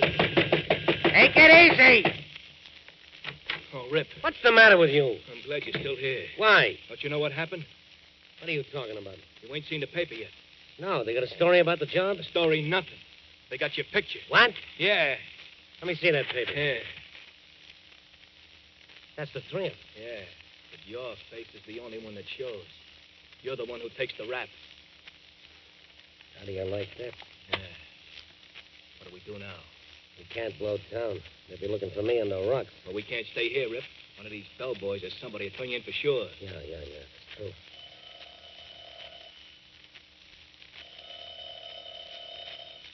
You take it, Frankie. Okay. Hello? Hello, Frankie. This is Nora. Oh. It's Nora, Joe. Let me talk to her. Yeah. All right. Yeah? You still with Harry? Uh-huh. You better get back here right away. Can't, Joe. Why not? Harry don't want me to. That's all off now. But you asked me to talk him out of buying that chicken farm. I know I did. Well, I did what you asked me to do. He's not going to buy the farm. I don't care about the farm now. Get up here as fast as you can. We got to make a quick move. You mean because your picture was in the paper? You seen it, huh? Yeah. Well, then get back here. We got to go under. Joe. What? You'll have to go by yourself. What do you mean? Well, instead of buying the chicken farm, Harry's going to Florida, and I just promised him that I'm going with him. Goodbye. Hello? Hello? Hello? What's the matter, Rip? Nora and Harry. They're double-crossing us, Frankie. They're going to go to Florida together. What do you lose? Just another stupid dame. Just another stupid dame, huh? That stupid dame happens to have the other key to my safe deposit box. What? And all our dough is in that box.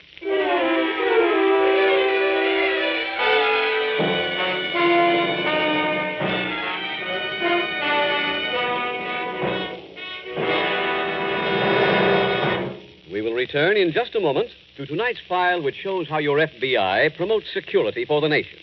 Now let's bring this question of security closer to home. A year ago on this program, the Equitable Life Assurance Society offered a special fact-finding chart for fathers and mothers. The response was overwhelming. Thousands of charts were distributed by Equitable representatives, and the supply was quickly exhausted. So this year, the Equitable Society has prepared a new and enlarged edition of the fact-finding chart for fathers and mothers. It's ready now. Just what does this chart do that makes it so popular, Mr. Keating? Well, Tom, it was designed to open your eyes to what your family's financial needs would be if you should die. Fill in this fact-finding chart, and you'll know within $1 or $2 how much money would be required to keep your wife and children well-fed, well-housed, and well-clothed. Come to think of it, that is something I ought to know. Tom, with this Equitable Society chart, you'll have the answer in 5 minutes flat. Look, you're guided every step of the way by easy-to-understand pictures, which illustrate the rock-bottom expenses your family will have to meet. And when you've finished, you'll have a clear, accurate, and complete picture of just what income your family would need during the critical years. Hold on a bit, Mr. Keating. Just what are these critical years? The years before your youngest child finishes high school. Years during which the home must have a minimum income to keep it together. You sold me, Mr. Keating. Where do I buy one of these fact-finding charts? You can't buy them, Tom. They're free. The Equitable Society representative in your community will be glad to bring you a copy. Sit down with him, you and your wife together. There's no obligation, and get a true picture of where you stand. Phone him tomorrow to bring you an Equitable fact-finding chart for fathers and mothers. Or send a postcard care of this ABC station to the Equitable Society. That's EQUITABLE. The Equitable Life Assurance Society of the United States.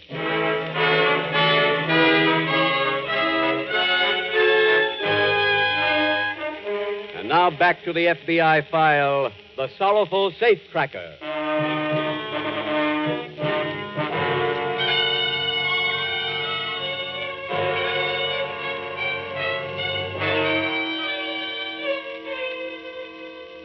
Tonight's case from the files of your FBI graphically proves one important point about the alleged loyalties of one criminal for another.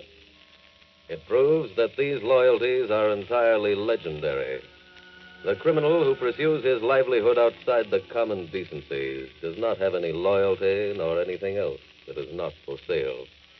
He may hire his talent, his mind, or his muscles, but only for the money, never for anything else. By the very nature of his chosen career, sentimentality to the point of loyalty would be a liability. Because while it is true that a criminal may plan his every action, there is no way of his foretelling one important thing, and that is who is going to double-cross him next. The only more important element in his plans is who can I double-cross next myself?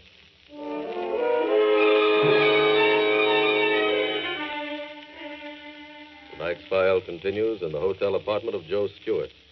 He's seated in an upholstered easy chair, running his fingers nervously through his hair. How could she do this? I spent every dime I had on her. I know. Why would you want to leave a guy like me for a mokes like Harry? Yeah, the dirty crooks have probably emptied that safe deposit box by now. Well, even if they have, they're not going to swing with my dough. Hey, Rip. What? How come you give Nora one of the keys to the box? In case I get into a jam and I couldn't go get the dough myself. I never figured she'd double-cross me. Well, we still got to get out of here. How can we move without dough? You carrying anything? Yeah, about a yard. I got 200. Hey, Rip, I know where we can go. Where? Out to Harry's chicken farm. You know where it is? Yeah. Okay, let's pack and blow out the back way.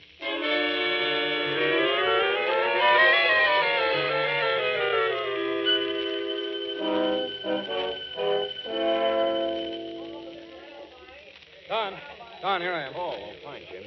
Clerk at this hotel recognized Stewart's picture and called the office. That's why I left that note for you. Uh-huh. Is Stewart living here? He was, but by the time the clerk called, Stewart had already sneaked out of his room. We didn't miss him by much, though. I found a cigar butt in one of the ashtrays. It was still warm. Any leads at all on where he might have gone? The manager gave me this list. Oh, what is it? The list of the phone calls Stewart made for the past 2 weeks. That might give us a lead. Was there anything at all left in Stewart's apartment? No, he cleaned it out pretty well. The only thing in the place were these 2 library books. Oh, what are they? How to Raise Chickens, and this other one is Those Golden Eggs. What was Stewart doing with books like that? I don't know, but it kind of ties into something I picked up at the switchboard. Oh, what was that? Operator told me she cut into Stewart's last phone call by mistake and heard some woman mention a chicken farm. Was that all she heard?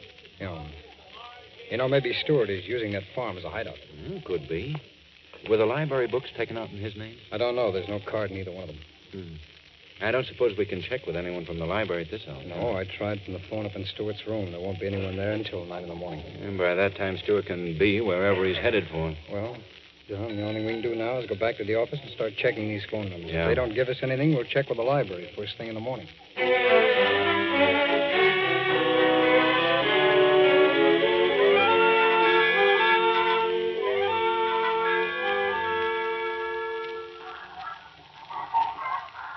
Frankie.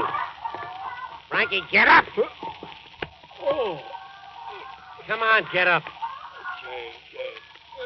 You're all dressed, huh? I haven't been to bed yet. Why not? Those chickens, they drive you daffy. I kind of like it. Are you kidding?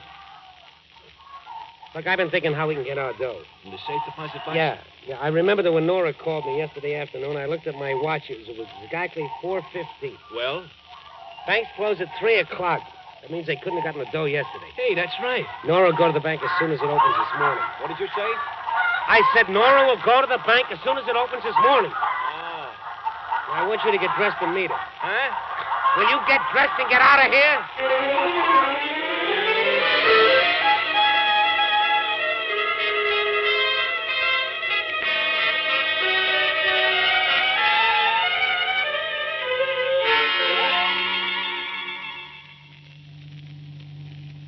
Harry, Yes, dear? what time's the plane leave? Well, let's see. 1 hour and 12 minutes. We got plenty of time then. Oh, sure. It won't take us 10 minutes to get the money once we get to the bank. We'll have this cab wait for us. Happy? Gosh, yes. Will you miss that doctor? I should say not. You're just what the doctor ordered. Oh, Harry, that's sweet. Do we go much farther? No, the bank's right ahead. Well, it ought to be open by this time. Sure. That's the building driver on the right-hand side. Come on in with me, honey. Here, now, let me help you out. Oh, thank you. Hello, Nora. Frankie, What are you doing here? Joe sent me. I'll wait for you. where is Joe? You'll find out.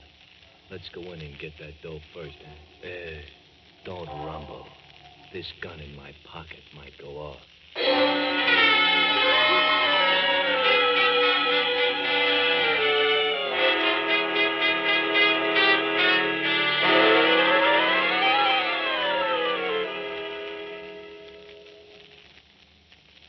Sorry, I kept you waiting, Jim. It's okay. I just got back here myself. Who's this Harry Wheeler who lives here, Jim? I don't know, but he's the one who took those books out of the library. Oh, I see. I came over here right from the library, but Wheeler was gone. Landlady said she didn't know when he was coming back. Oh, that's why you wanted this search warrant. That's right. Let's go in and take a look around his room. Okay. Go ahead, Don. Wheeler's room is on the ground floor. It's first door down there on your right. This one, Jim? Oh, yeah. Yeah, that's it, number 3. Have you got the key? Yeah, right here. Go ahead. Right.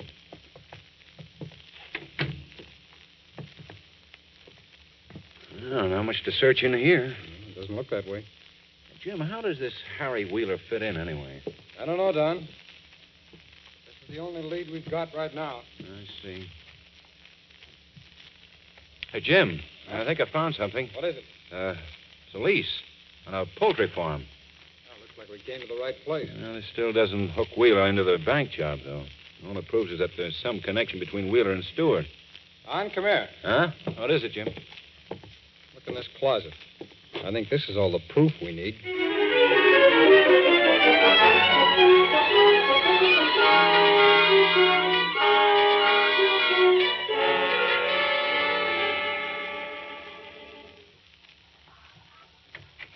Who's that? It's me, Joe. I got company with me. Did you nail him? Yeah, I got him all right. Here's the dough. Joe, honey. Shut up. Frankie, what'd you bring him back here for? What else could I do? Knock him off in the bank? He brought us here against our will. Nora and me wanted to go away. That's not so. Huh? I didn't want to go away with you at all. Nora. You got me into this, Joe. You made me force my attentions on him. I did it all for you. Joe, she's breaking my heart. You stay out of this. Joe, honey, I was only doing like you asked me to do. Frankie, let's get out of here. Joe. Come on, Frankie. Right. There you are, Stewart. What? Who is that? Don, see if any of them are loaded. Right. Cops, huh? Special agents of the FBI. Frankie, you let him tail you here. We didn't have to. We found the lease to this place in Wheeler's room. We also found the suit that he wore when you three did the bank job. That suit with the loud stripe? That's right. The next suit for all of you will have stripes, too. Now, come on, let's get back to town.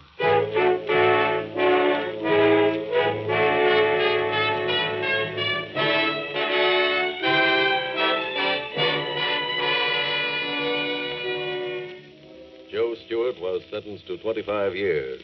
His confederate Frankie, 20 years. Harry and the girl, 15 years each, on charges of bank robbery. And thus, because of careful investigation and the determination to follow every clue to its logical conclusion, your FBI was able to check the careers of 4 criminals and also was able to return the stolen money. Stolen money that formed part of an aggregate total of more than $36 million, which was returned to you, the citizens of America, after it had been stolen. That, too, is part of the protection which you receive from your local law enforcement agencies and from your FBI.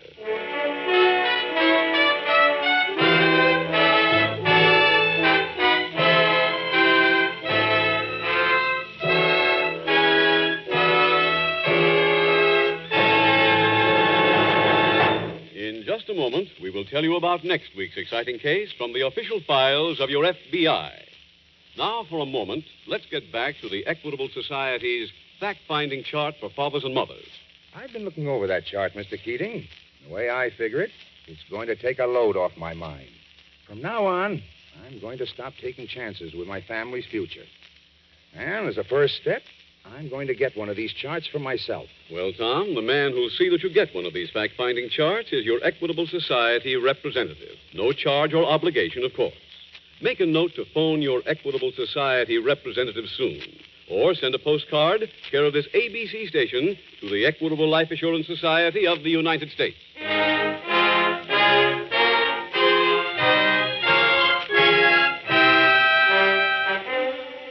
Next week, we will dramatize another story from the files of the Federal Bureau of Investigation. The dramatic story of a cunning killer's attempt to outwit the law. Its subject, extortion. Its title, The Unwilling Hostess.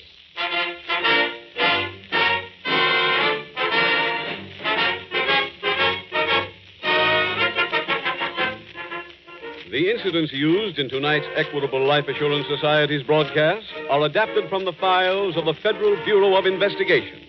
However, all names used are fictitious, and any similarity thereof to the names of persons living or dead is accidental. Tonight, the music was composed and conducted by Frederick Steiner. The author was Jerry Lewis. Your narrator was William Woodson, and Special Agent Taylor was played by Stacey Harris. This Is Your FBI is a Jerry Devine production. This is Larry Keating speaking for the Equitable Life Assurance Society of the United States and the Equitable Society's representative in your community, and inviting you to tune in again next week at this same time when the Equitable Life Assurance Society will bring you another thrilling story from the files of the Federal Bureau of Investigation. The Unwilling Hostess on This Is Your FBI. This is ABC, the American Broadcasting Company.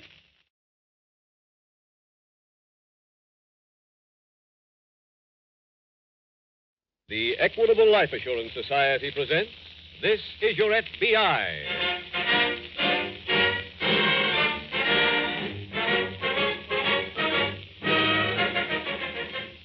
This is Your FBI, the official broadcast from the files of the Federal Bureau of Investigation. Presented as a public service by the Equitable Life Assurance Society of the United States and the Equitable Society's representative in your community.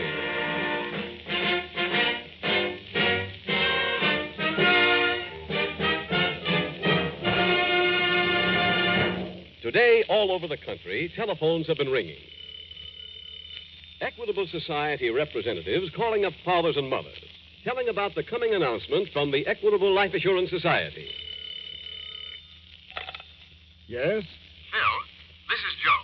You know, your Equitable Society representative. Yes, Joe. How goes it? Oh, fine.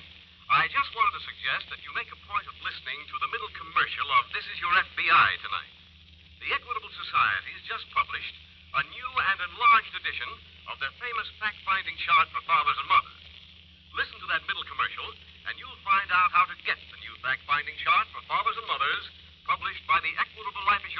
Society of the United States.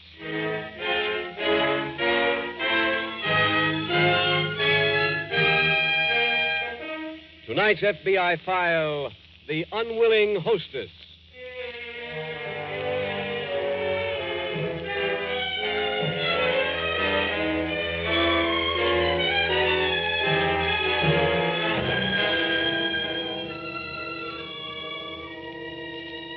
Webster's dictionary defines a criminal as one who is guilty of an offense against morality or the public welfare.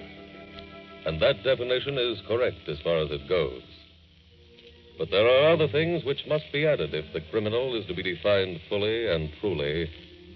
One of these is that the criminal is basically a moral isolationist, living alone in his own small world and having no conception of his need for other human beings nor any sense of responsibility toward his fellow men. His utter lack of feelings, his constant disregard of the essential dignity of every individual is what makes him a criminal. And it is important that everyone understand that point. It is impossible to know the real meaning of the word criminal without realizing that to him, other people do not exist so that they may enjoy themselves in a fruitful pursuit of happiness.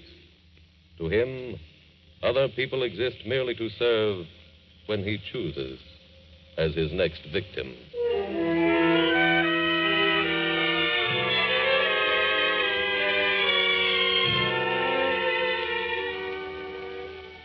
Tonight's file opens in the living room of a home located in a well-to-do suburban section of a large eastern city. One of the occupants of this dwelling, a Mrs. Anderson, is just answering the front doorbell. Just a minute. Mrs. Anderson? That's right. I called you on the phone before. Oh, yes. Please come in. Thank you. I hope you can put up with an untidy living room. This is our maid's day off. I've just about finished making the bed. I understand. Will you sit right over there? Thank you. Would you like some coffee? I just had breakfast, thanks. Oh. I'm terribly sorry, but I've forgotten your name. Clinton. Ruth Clinton. Oh, yes, Mrs. Clinton. Now I remember. You mentioned something on the phone about a new community center. Wasn't that it? That's what I told you when I called. But you can forget that. What? I don't understand. I used that as an excuse for you to invite me here. But why? I was sent here to talk to you. Who sent you? My husband.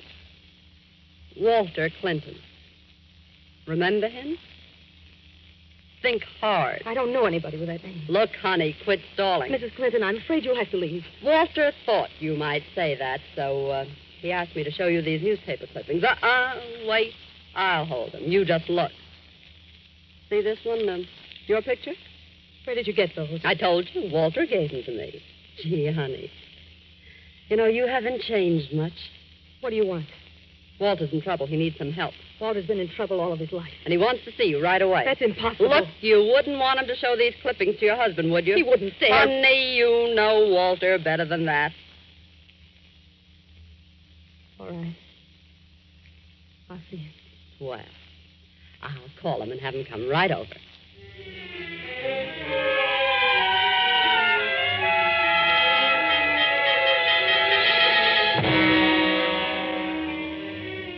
Meanwhile, in the local FBI field office, Special Agent Jim Taylor is reading a wanted notice when Special Agent Dick Madison approaches his desk. Hello, Jim. Oh, hi, Dick.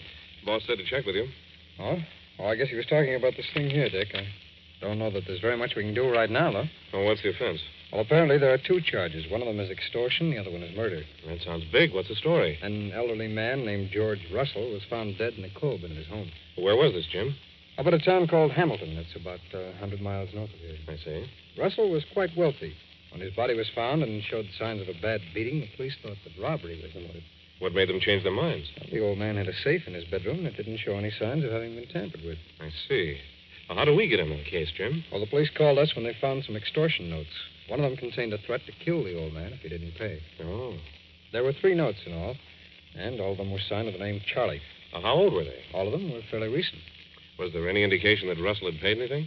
Well, the local police have been going over his bank account. They found that he'd been making systematic withdrawals of cash for the past few months. I see. The last one of the notes they found was on the stationery of a hotel in Hamilton. The Police checked, but no one by the name of Charlie was registered there. This thing is full of dead ends. Well, they did get something from the hotel, though. What was that? Well, they sent the hotel register to our handwriting experts to see if they could find the signature that was in the same handwriting as the extortion note. How did they make out? They found a Mr. Thomas Norton whose writing matches the notes. Norton had been living there with his wife. Had been living there? Yes, when the police checked, they found that Norton had left, despite the fact that his rent was paid up for 2 weeks in advance. That sounds fairly suspicious. Any leads on him? No, nothing yet. We've sent the extortion notes on to Washington to have them checked against the writings of known extortionists. But so far, we haven't gotten any report. With the note signed Charlie and the hotel register signed Thomas Norton, we may have somebody with a lot of aliases on our hands. Mm-hmm. Now, what do we do now? Well, the only thing we can do now is wait for Washington to give us some kind of a lead on that handwriting.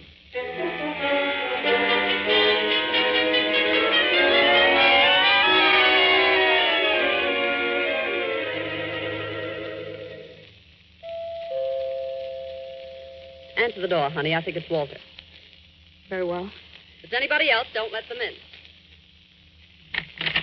Hello, Libby. It's good to see you again. Well, ain't you asking me in? Come in, Walter. Thanks, honey. Now, let me have a look at you. Oh, sugar, you ain't changed a bit. You're lovely. Just lovely. Save the charm, Walter. But, Ruthie, I'm just greeting an old friend. Whatever you call it, you're wasting your time. Look, would you mind telling me now what you both want? Why you came here? Well, it's sort of a social visit in a way. It's been so many years since I've seen you, honey. I just got a big yen to sit down and talk over old times. I'm afraid that wouldn't interest me. Sugar, after all the fun we used to have together. Please tell me what you want. Why, Libby, you're just being downright rude. Walter, get to the point. Okay. Libby, baby, me and Ruth have been doing an awful lot of traveling lately. Quick traveling, all around the country. So? So we figured it's time we settled down for a while. And after talking it over, we decided to settle down with you. What? I know it sounds forward, sugar, but we're moving in. But you can't. Why not? Well, my husband. Your husband and your kid went away on a hunting trip. That's why we came here. How did you know that? Oh, we know all about you. You see, I made it my business to keep track of you, sugar, no matter where I was. I knew when your husband bought this lovely house. I knew when your son was born. Everything. Why did you bother to keep up with me? Oh, it's a habit of mine. Some folks collect stamps, but I collect people. Only difference is I use the people I collect. Well, you can't use me. I refuse to let you stay here. I want you both to leave at once. And what about these clippings, honey? You want your husband to see them? Well, answer, sugar. Do you? No. Then I guess we stay. Ruthie, have you ever tasted real fried chicken? No. Well, then I'll bet you if we coax her a little, Libby will go out in the kitchen and cook us up a nice old-fashioned Southern dinner.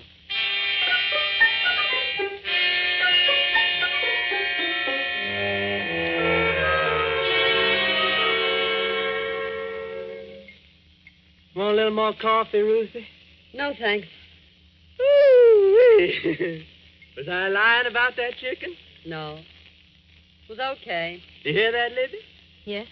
Well, look, please, sugar, when somebody praises you like that. Leave me alone. Oh, lay off. I ain't picking on her. She's just touchy. You know, she never used to be like that. Once upon a time, she used to just love every word I said. She's really crazy about me. That's not true. I was a silly high school kid who thought it was romantic to go around with you. But, sugar, you used to spend all your time with me. Why'd you do that? I didn't know any better. Ruthie, you know, Libby wouldn't let me go out alone, even when I was going to stick up a gas station. I didn't know you were going to hold up that man that night. Sugar, you told that same story to the judge, and even that nice old man didn't believe you. Well, it was true. Yeah, but we got newspaper clippings that say different. That's what got us in here, remember? Yes. How come you never told your husband about this? Ruthie, I explained that to you before we came. Libby always was quite a lady, and she always was proud. In fact, the thing she's proudest of is that she's a lady. Now, nobody like that would want her husband to know that she was once a jailbird. Right, sugar? I'm going upstairs. Wait a minute. What is it? Where do me and Ruthie sleep? Upstairs. First bedroom on the left. Okay. Good night, Libby. Sweet dreams, honey.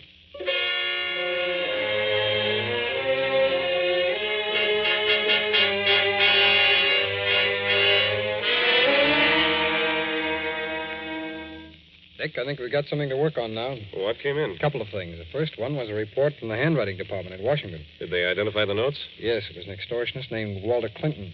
At least that was the name he used the last time he was arrested. Then we were right about the string of aliases. Yes, we were. I've got his record here. It shows that he's been arrested under 13 different names. How does he happen to be running around loose if he's been arrested that many times? It's the same old story. An easy state parole board. He sounds like a fine one to get a parole. Well, he got one. I don't know how. And it cost George Russell his life. Oh, Jim, you said before that two things had come up. What's the other one? Oh, there was a car stolen in Hamilton the day that Clinton and his wife left the hotel up there. The car was parked around the corner from the hotel the last time the owner saw it. And that's the car that Clinton traveled in? That's it. Across the state line. It was found abandoned this morning here in town. That means he's probably still around someplace. Local police are checking every hotel and rooming house in the city. If he's in any of them, we'll find him. Has any check been made at the transportation terminals? Yes, they've all been supplied with pictures of Clinton. Good. So if Clinton and his wife try to move out of town now, the odds are pretty much against them. Have we got any description on Mrs. Clinton? Only a very general one. He's the one we'll have to color. Well, what do you think we ought to do, Jim? Well, I don't think there's very much we can do right now, Dick. I think maybe we ought to go home, get some sleep, so we can start fresh in the morning. I'll meet you here at 8 o'clock.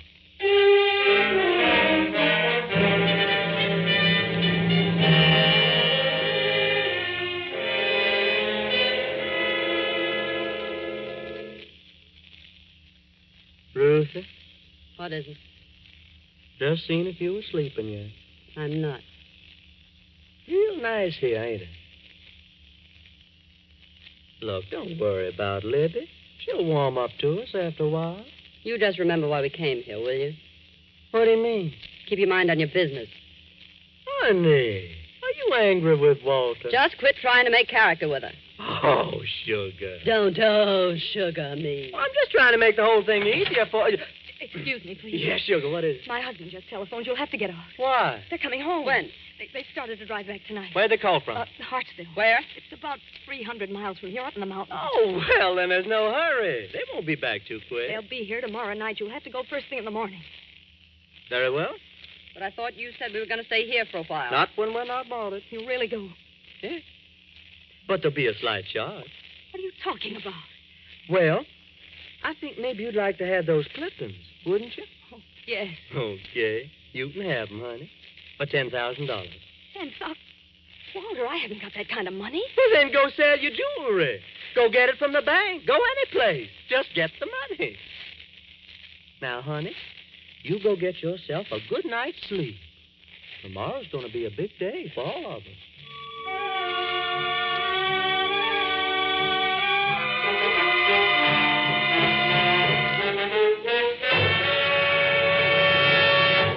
We will return in just a moment to tonight's file, which shows how your FBI promotes security for the nation. Now let's bring this question of security closer to home. Phil, have you got a minute to take a look at this new Equitable Society chart? Why, sure. Oh, it's that fact-finding chart for fathers and mothers you were talking about last week. Right. The new and revised edition of the Equitable Society's famous fact-finding chart for fathers and mothers. I understand it's designed to show me just how much income my wife and kids would need to live on if I should die. That's it, Phil. You'll know within $1 or $2 how much money would be required to keep them well fed, well housed, and well clothed. And what's more, with the help of this Equitable Society chart, you'll have the answer in 5 minutes flat. Look, you're guided every step of the way by easy-to-understand pictures, which illustrate the rock-bottom expenses your family will have to meet.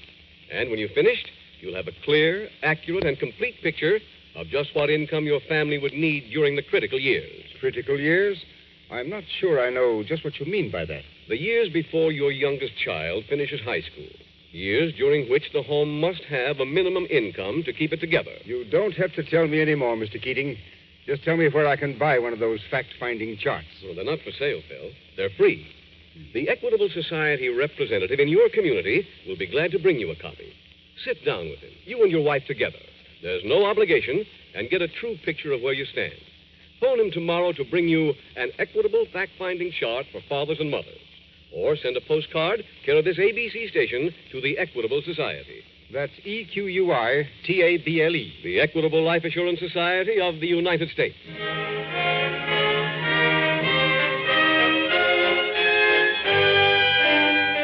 And now back to the FBI file, The Unwilling Hostess.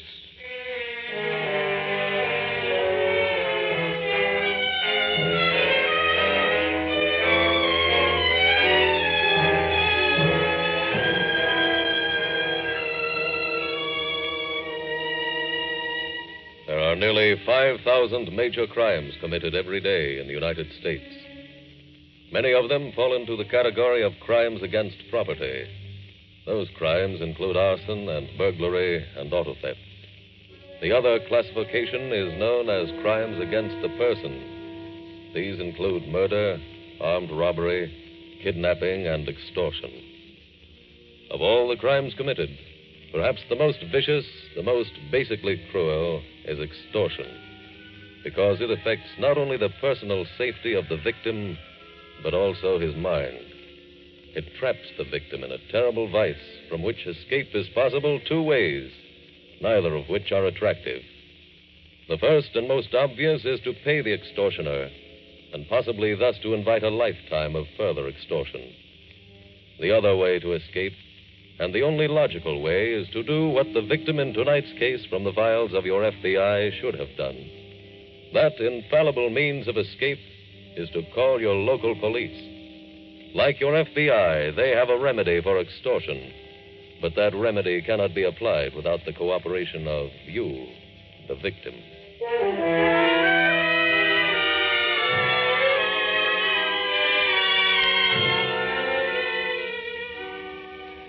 Tonight's file continues in the local FBI field office. Morning, Jim. Morning, Dick. I've been waiting for you. What's up? I got a call at home early this morning from Lieutenant Bell of the local police. What did he want? A watch belonging to George Russell turned up in a pawn shop. Here? Yeah. When? This morning.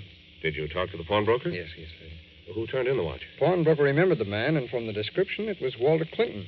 But that report that came in on the missing watch said it had Russell's name on the case. How could Clinton pawn it? Well, according to the pawnbroker, Clinton identified himself as Russell and showed him an old credit card of Russell.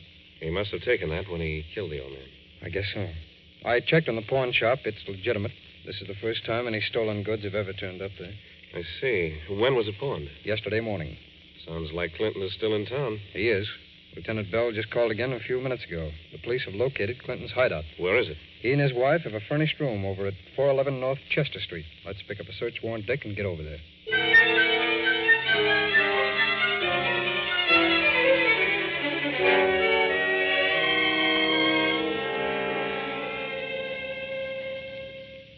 Morning, Libby. Oh, how I did sleep. Like an innocent babe. Well, Sugar, have you figured out how to get hold of that $10,000? Yes, How you going to do it? I'm selling my jewelry. Why, you sweet child. I still matter to you, don't I? The only thing that matters is getting you out of here. Now, you can't fool me, Sugar. Go away, please. You look so pretty this morning, Libby. Fresh as a dew-dip rose. Leave me alone. Now, Sugar. Break it up. Huh? Keep your hands off that dame. Ruthie, what are you so angry about? What do you think? I think you're jealous. You just tend to business. But I was. Libby's going to go downtown and sell her jewelry. Is that right? Yes. When are you going? Right now. Ruthie, you're going into town, too. What for? To get us some railroad tickets to New York. And, honey, you better get us on different trains, too. Just in case anybody's looking for the two of us together. Okay. Now, scat. Go on, scat, both of you. And as soon as you're finished, you come right home. I'll have a candle in the window.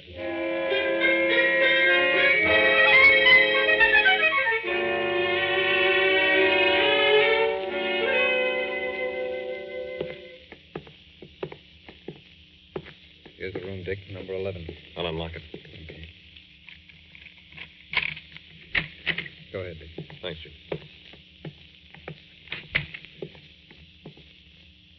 Not very big, is it? No. Shouldn't take us too long to go over it. I wonder where they stayed last night. Well, if Clinton's following his usual pattern, he's got an extortion victim here, too. It's amazing the number of people he's been able to get money from. And don't forget, we don't know about all of them. Don't forget that half of the extortion victims don't report it. Doesn't make much sense, does it? Then the kind of false pride that keeps them from reporting it doesn't make much sense either. No, I guess not. Well, nothing in this bureau. Jim, I have a Dick, hunch. look here. This might be something. That phone book? Yes, it was laying open in this place. Take a look at those page numbers. 32 and 35. There's a page missing. Mm-hmm.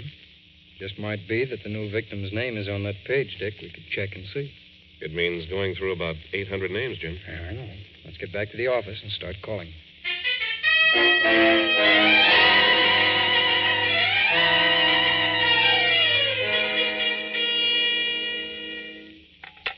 makes 15 for me. How many get done, Dick? 12. Well, that leaves approximately 775 to go. Clinton can get to California and back by the time we finish these. The worst part of it is that even if we're right about this page having the victim's name on it, he might not admit it if we call him. I've been thinking about that myself. I get it. Special Agent Taylor. Hello. Hello. I called the police, and they told me to call you. Yes? I understand you're looking for a man named Walter Clinton. Dick, check this call. Yes, ma'am, we are. He's going to be on the 6:14 train out of here tonight for New York. 6:14. And how do you know that, ma'am? Never mind how I know. I'm telling you he'll be on that train. Do you want his space number? Yes, please. He'll have compartment B on train number 21. Compartment B, train number 21. I see. And may I ask who this is? I'm just a citizen who wants to see justice done. Mm-hmm. Well, that's very commendable of you, ma'am. You'll be sure to have someone at the station to arrest him. Oh, Won't yes. you? We will. Fine. Goodbye. Hello. Dick, I hope they were able to trace that. I talked as long as I could before she hung up. Our operator's calling me right back. Good. She said Clinton was going to be on the 6:14 to New York. Is that the space on the train she gave you? That's right. Special Agent Madison. Oh, I see. Thank you very much. Well? I'm afraid it's not going to be too much help, Jim. That call was made from a pay station. Where's the phone located? In a drugstore at Main and 48th. It might be more help than you think, Dick. Let's see that page out of the phone book.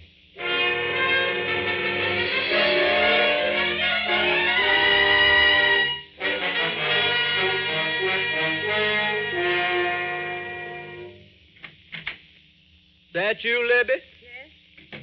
I'm in the living room, sugar. Did you get the money? Yes, I have it right here. 10,000? Mm-hmm. Oh, you're an angel. Let's have it, sugar. Here you are. You know, I was beginning to worry about you. Little old Ruthie's been home for almost an hour. Where is she? She's upstairs. She had a headache. Wanted some aspirin. Call her down. I want you both to leave at once. You don't have to call. I'm here. Look here, Ruthie. Forgot the money. Swell. I'd like those clippings. Why, sure, honey. You're entitled to them.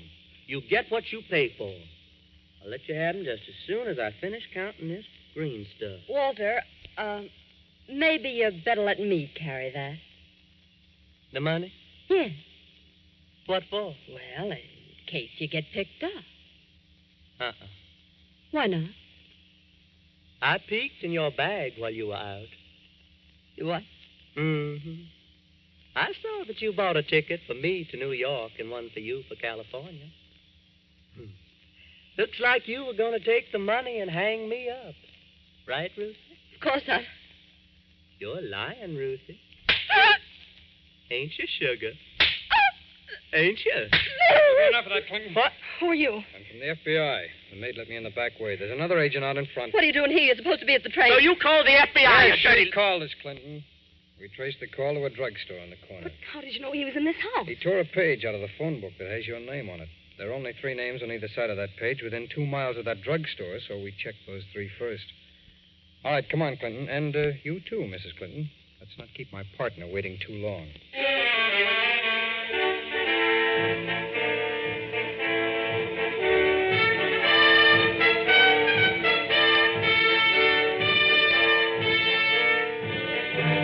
Walter Clinton was sentenced to 10 years for violation of the extortion statutes, after which he was turned over to local authorities to face charges of murder. His wife, Ruth, was sentenced to a 6-year term in a federal penitentiary.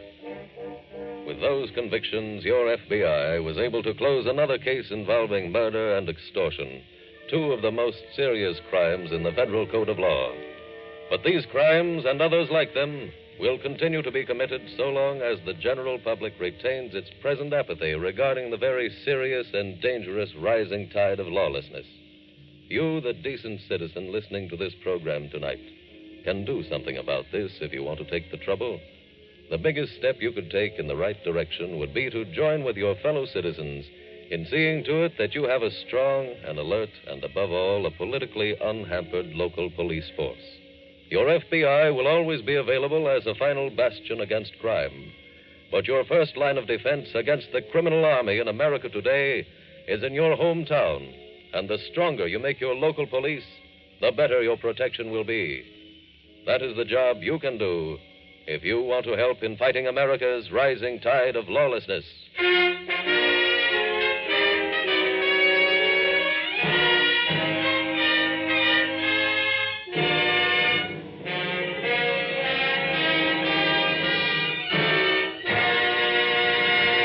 In just a moment, we will tell you about next week's exciting case from the official files of your FBI.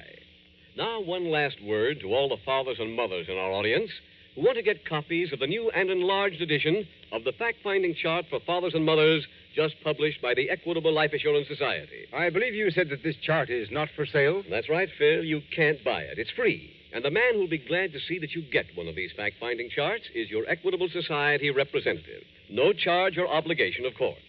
Make a note to phone your Equitable Society representative soon. Or send a postcard, care of this ABC station, to the Equitable Life Assurance Society of the United States. Next week, we will dramatize another case from the files of the Federal Bureau of Investigation. A case describing one of the vilest of rackets. Its subject, black market babies. Its title, The Mercenary Mother. The incidents used in tonight's Equitable Life Assurance Society's broadcast are adapted from the files of the Federal Bureau of Investigation. However, all names used are fictitious, and any similarity thereof to the names of persons living or dead is accidental. Tonight, the music was composed and conducted by Frederick Steiner. The author was Jerry Lewis. Your narrator was William Woodson, and Special Agent Taylor was played by Stacey Harris. This Is Your FBI is a Jerry Devine production. This is Larry Keating speaking for the Equitable Life Assurance Society of the United States and the Equitable Society's representative in your community, and inviting you to tune in again next week at this same time when the Equitable Life Assurance Society will bring you another thrilling story from the files of the Federal Bureau of Investigation. The Mercenary Mother on This Is Your FBI.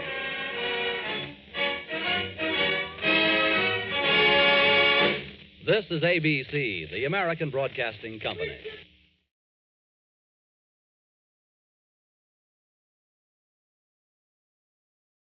The Equitable Life Assurance Society presents This Is Your FBI.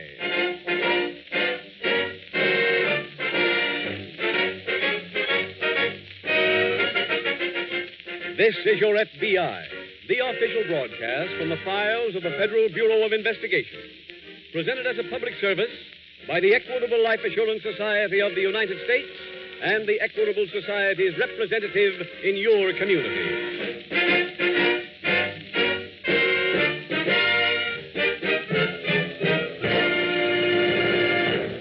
It can happen to you tonight. You're sitting right where you are now, listening to this program, and suddenly... Yes? This is the Radio Checking Bureau. Is your radio turned on? Why, yes, it is. Do you know who sponsors that program? Sure I do. It's the Equitable Life Assurance Society. I listened to this Equitable program last week and heard about the Equitable Society's fact-finding chart for fathers and mothers.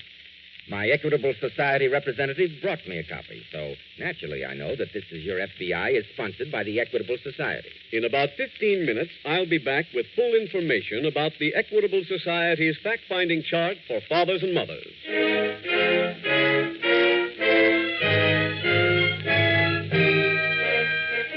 Tonight's FBI file, The Mercenary Mother.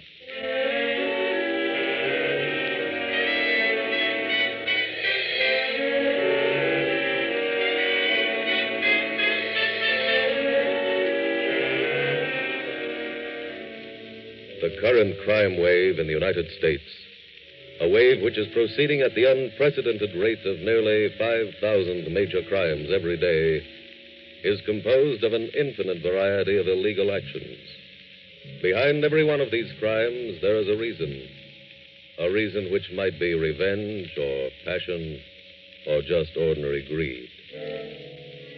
Whatever the rational explanation might be, the underlying motive in many cases is easily understandable. Not that any crime, however minor, can in any sense be condoned. But there are times in the lives of men when the pressures of society and their own basic weaknesses drive them to break the law, or to take that law into their own hands. However, there is one breed of criminal for whom there can be no possible excuse. and on whose behalf not a single word can be said. For his crime is vicious and venal. He is the criminal you are about to meet.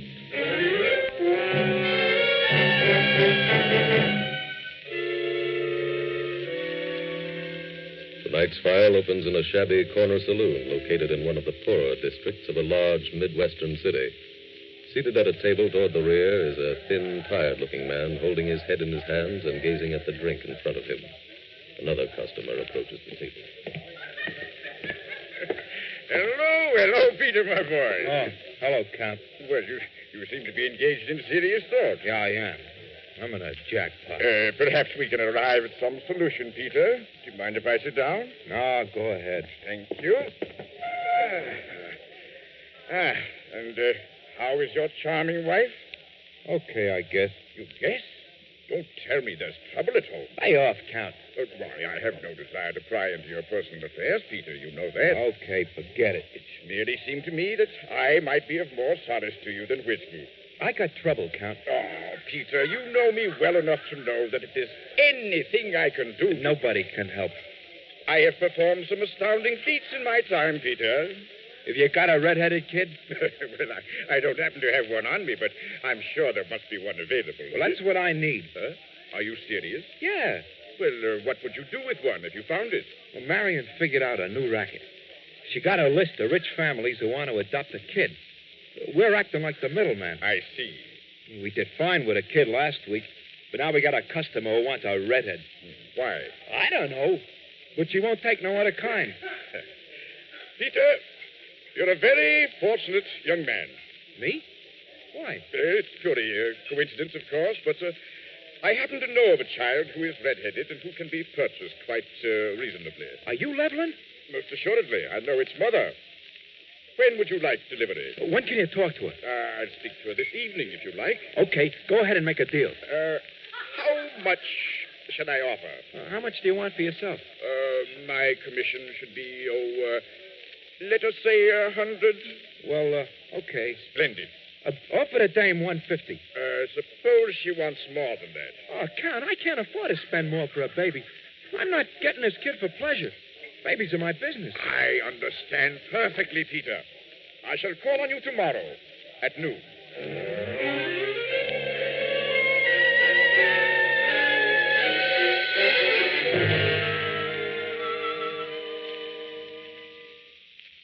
Marion. What? Can I have another cup of coffee? What's the matter with you? I got a terrible hangover. If you didn't get drunk last night, you wouldn't have a hangover. That's the first thing you said today that I agree with. You were supposed to be working yesterday. Well, I was working. You sent me out to find a red-headed kid, didn't you? I didn't ask you to find him in a saloon. Well, I got the kid. You what? Yeah, I hired the Count to get one for us. The Count? That old fool. He knew where he could get a red-headed kid for $150. I don't believe it. Honest. I promised him $100 for swinging the deal. Why should we have to cut him in? Marion, we're going to get $1,000 for the kid. Answer the door! Okay. Good morning, Peter. Hi, Count. Come on in. Good morning, Marion. How'd you make out, Count? Splendidly. I closed the transaction within an hour after you had commissioned me. Where's the kid? Upon 78th Street. When can you get him? Immediately. I could have gotten a little tyke last night if I'd wanted to. Well, why didn't you? Peter said that I could spend as much as $150 for the child. Wasn't that enough? Yes. Well, then why didn't you get the kid and bring him down here? Unfortunately, I didn't happen to have $150. Can you get the kid now if I give you the dough? I shall deliver the child to you within an hour after the money is deposited with me. Okay. Wait till I get my purse. Have you seen a kid? No, but Mrs. Price, that's the child's mother, has assured me that he's a splendid physical specimen. Good work, Count. Oh, it was nothing, really. Okay, Count. Here's $150. I hate to bring this matter up, Marion, but... But what? I have something coming, you know. He means it's 100. You get that when we get the kid. That's very fair of you. I'll be back in a jiffy with a bouncing baby boy.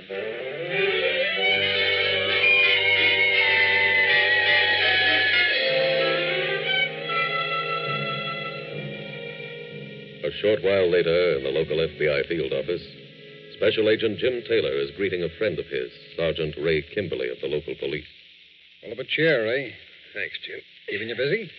Yes, that's what I want to see your agent in charge about. Oh, what have you got? Well, I'm not sure it's an FBI job, but he asked me to check with you in case it turns out to be. Kidnapping. Kidnapping? When? Where? Right here in town. 7th Avenue and 78th Street. I know that district. It's full of cheap tenements. Yeah, that's right. Who was kidnapped? A baby named Arthur Price. Mrs. Price called us less than an hour ago. Any motive? Well, it couldn't have been ransom. Most of the families up there can barely buy enough food. Yet, child's only 8.5 months old. He couldn't have walked out by himself. Any alarm been sent out yet? Yes. Ray, what's the story on the family? Well, it seems that Mr. and Mrs. Price were divorced shortly after the baby was born. The court awarded her the custody of the child. Well, then it's barely possible that Mr. Price did the kidnapping himself. Is he in town? Well, I don't know, Jim. Well, I'll have the office check on that, okay? You been to see Mrs. Price yet? No, I thought you and I'd take her on up there together. Fine, let's go.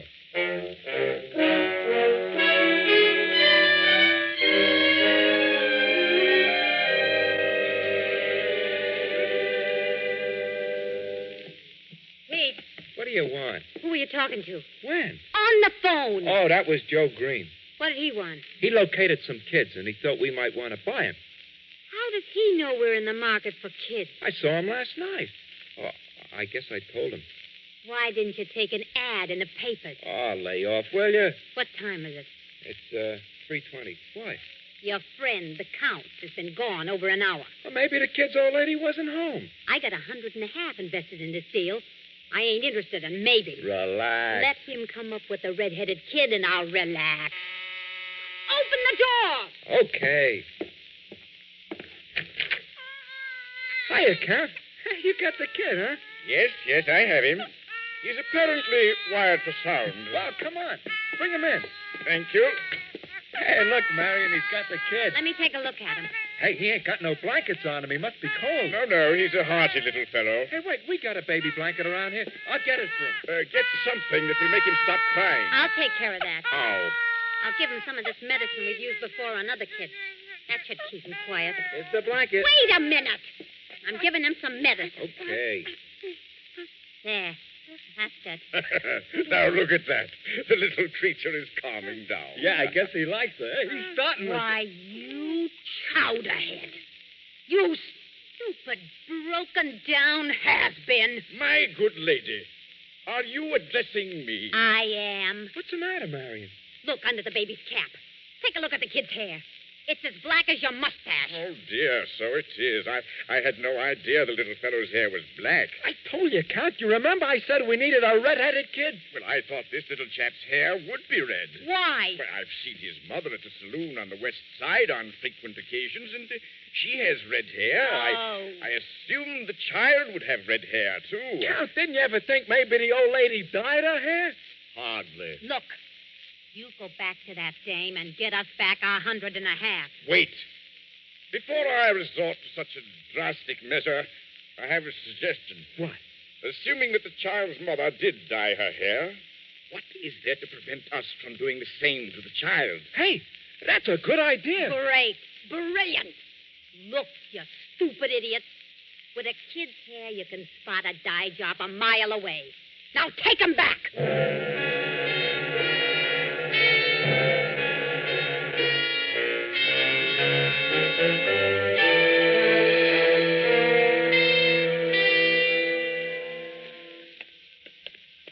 Here's the car, Ray. Go ahead, Jim. Slide in this way. Okay, thanks.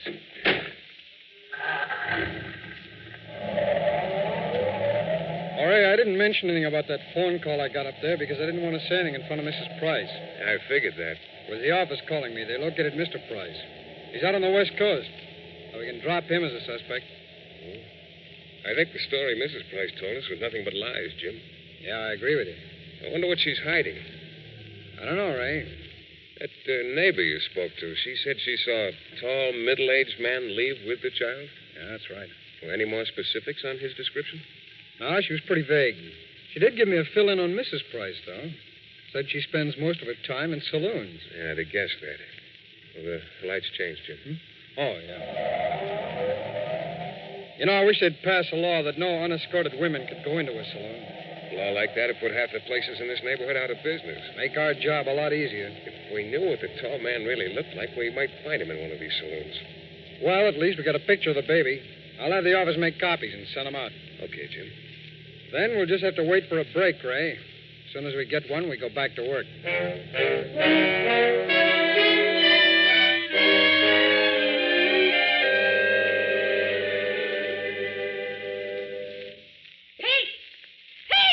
What is it? Come here.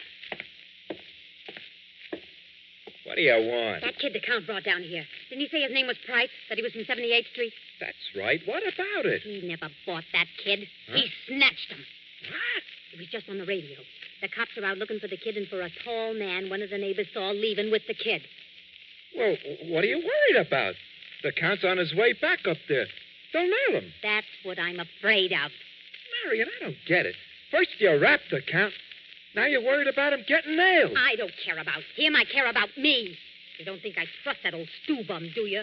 All they got to do is take away his bottle for 5 hours and he'll tell him everything. Answer the phone! Okay. Hello? Yeah, hello, Count. Yeah, I know. Marion heard it on the radio. Well, that's fine. Don't worry about it, Count. It's the best news I had all day.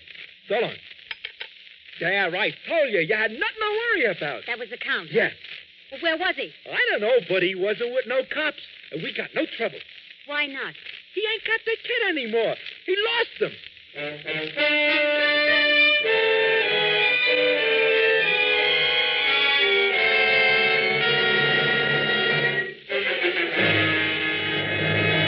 We will return in just a moment to tonight's file, which shows how your FBI promotes security for the nation.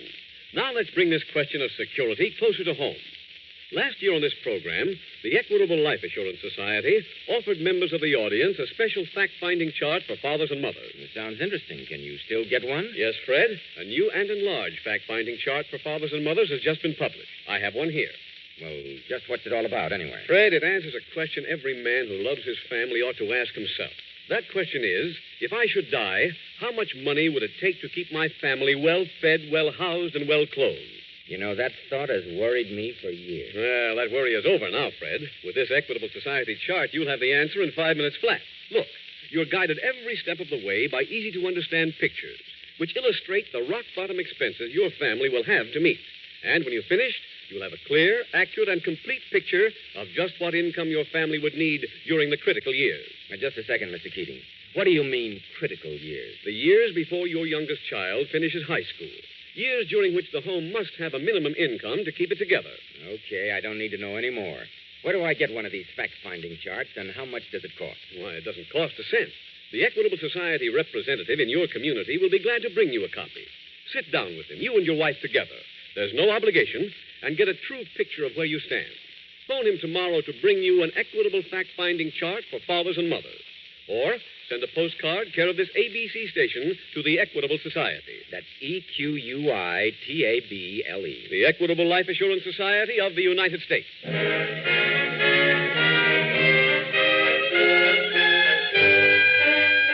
And now back to the FBI file, The Mercenary Mother.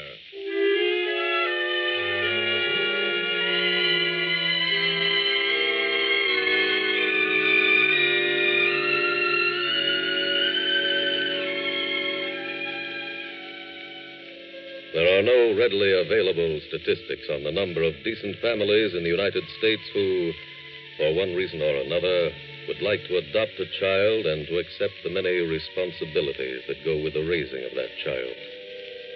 Such an adoption is possible today through the offices of many reputable organizations. Organizations which take great care to see that the new parents are fit people financially, physically, and morally. But sometimes that procedure takes a period of many months. Months of waiting and hoping and waiting again. Not every family is willing to go through that period, and so they seek their relief through one of many unmoral baby brokers and buy their child over the counter. Buy him as if he were a puppy in a window. Buy him in one of the last remnants of wartime life, the baby black market.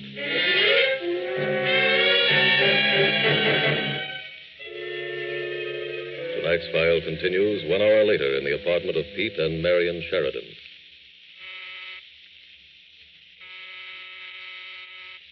Ain't you going to tell me to answer the door? Go ahead. Okay. Hello, Peter? Count, what are you doing here? I just naturally gravitated. May I come in? Yeah, come ahead. It's a Count, Marion. What do you want? Just returning to home base. This ain't home base. What happened to the kid? I told Peter on the phone I lost him. Where? In a saloon. Naturally. How could you lose a kid in a saloon? Well, I was standing at the bar when I saw a friend passing by outside. I left a little tyke by a pretzel bowl. When I returned, he was gone. You mean the kid's met a friend, too? Don't be absurd. The cops are looking all over town for you both. Yes, I've heard. That's why I came here. I need your assistance. Since you were the cause of my present troubles, I feel it no more than right that you should finance a trip out of town. What? It might prove awkward for both of you if I were to be arrested. What are you driving at? I need about $1,000. You won't get it here. Get out the way you got in. Hey, wait, Marion. I think we ought to give the Count some dough. Where you going to get it? Well, Joe Green told me he could get 3 kids. I'll go get them, and you sell them.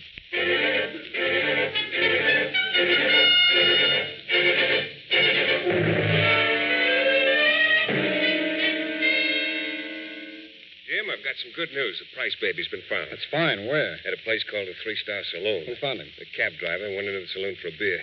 Saw the baby in a cardboard box. Have you spoken to the cab driver, Ray? Yes, he says that when the bartender said he didn't know whose baby it was, he suddenly remembered the story of the kidnapping in the papers. I see. How long ago did all this happen? Oh, about an hour ago. One of our squad cars picked up the baby and took it back to Mrs. Price. Had the child been harmed? No. One of our doctors examined him. It's all right, just a little hungry.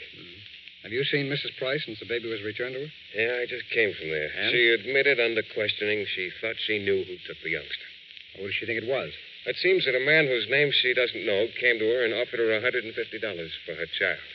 A man she doesn't know did that, huh? Well, she says she's seen him around the 3-Star Saloon a couple of times, but she doesn't know his name. At the same place the baby was found? Yeah, that's right. Did you give her any description of this man at all? Yes, but I'm afraid it's too sketchy to do us any good. Now, she turned the man's offer down, as she claims. How does she account for the baby's disappearance? Well, she says that at first she accepted the offer. Then, after thinking it over, she told the man she wasn't going through with the deal. She sounds like a fine mother. Yeah. Look, will you have these prints run through your ident section, Jim? Sure. Where are they from? There was a rattle in the cardboard box with the youngster that Mrs. Price fortunately hadn't touched. I got these prints of it, but we don't have anything in our files that matches. I'll send them down right now, Ray. You get any other leads? Yes, there's a pink blanket in this package here. Pink blanket? Yeah. The baby was wrapped in it when he was returned. It's not his blanket. Okay, I'll have the lab check it for laundry marks and anything else they find. Thanks, Jim. As soon as I get any report back, Ray, I'll call you.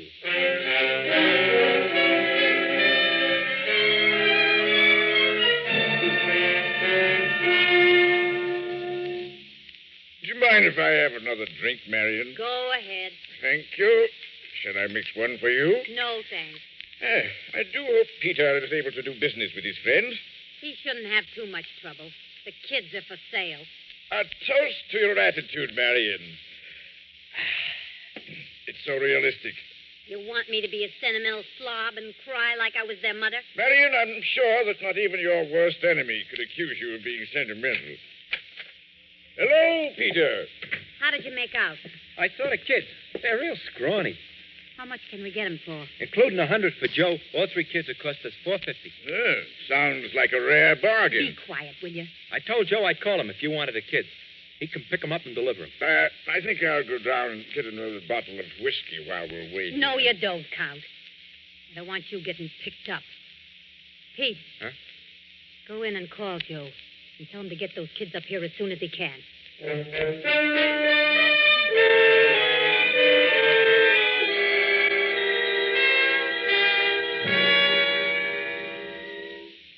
I got your message when I came back from dinner. What's up? I have a report from the ident section on that rattle. Oh, good. What did it show? Those prints belong to a woman named Marion Sheridan. Marion Sheridan? I don't think I know that name. Well, there's no reason why you should, Ray. I don't think she's ever worked around here before. I see. But we've been looking for her and her husband, Pete Sheridan, for some time now. Oh, what for? A swindling charge down south. I guess Pete Sheridan is the one who made the offer to the infant's mother. No, Ray, he's not. I got his picture out of our files and went up to show it to Mrs. Price. She claims that the tall man she told us about doesn't look anything like Sheridan. You think she's telling the truth? Well, I don't know why she should start telling the truth now, but somehow I think she is. The odd thing about all this is that a study of Marion and Peter Sheridan's records show that they never worked with anyone else. It's always been just the two of them. There's nothing at all in either record that would supply a clue on the tall man? Well, nothing that I could find. Oh, how about the blanket, Jim? Any report on that? Yeah, that came in, too. There's no laundry marks of any kind on it. Oh, that's too bad. And it's such an ordinary type of blanket. I checked, and it's sold in over 150 stores right here in town. That takes care of the blanket, then. Yeah, except for one thing. What's that? Well, the blanket was rather liberally stained. The lab is analyzing the stains now. Well, have you sent out any alarm on the Sheridans yet? No, Ray, I'd rather not send one out if we can help it. So far as we know now, they don't have the slightest idea that we're looking for them. Oh, excuse me. Special Agent Taylor. Yeah, just a minute, will you? I want to get a pencil. Okay, go ahead. Potassium citrate, aspirin, acacia, and all right. Syrup of orange? Yeah. Right. Thanks very much. Bye. That was a lab, Ray. Here's a breakdown on the stains that are on the blanket. Take a look. That's quick work, Jim. Well, those fellows in the lab are wonderful. They break open more cases than they get credit for. I think maybe they're giving us the lead we want on this one, too. Let's make some phone calls and find out.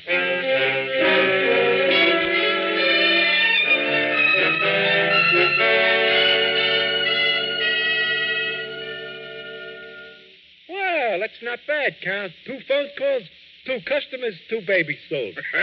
Peter, you're a veritable tycoon. Say, thanks. Pete, What do you want? the cops found the Price kid and returned it. I just heard it on the radio. Well, I don't like it. why not? It takes the heat off us. It might not. Marion, now that you've gotten some cash, wouldn't it be a good idea if you went under for a while, that'd be a great idea. Exactly what I was about to say. Now, if you'd be kind enough to advance me, let us say... Save it, Count. You're not getting any dough. Hey, but Marion, if he gets picked up, it might be trouble. He's right. There is always the chance that the police might make me talk. Don't worry. Hey, Marion, what's with the gun? What do you think? Now, Marion, put that thing away. It might go off. It's going to, Count. But you can't get away with this. Oh, no? Drop that gun, Mr. Sheridan. Huh? You heard what he said. Drop it. Now walk over to that wall. Go on, all of you. The police, I presume. I'm a special agent of the FBI. Of course, you realize I have nothing to do with these people. I merely stopped by here for a drink. He's lying. I think we can let a judge decide that. Now, come on, let's get out of here.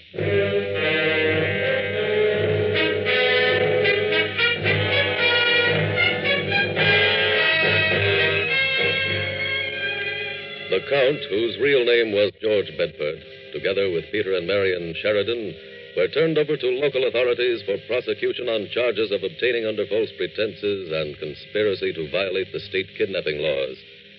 They were each sentenced to 10 years in the state penitentiary. And thus, another evil combination of criminals was broken up by the combined efforts of a local police department and your FBI. Special Agent Taylor was able to find these criminals because the pink baby blanket had a number of stains on it.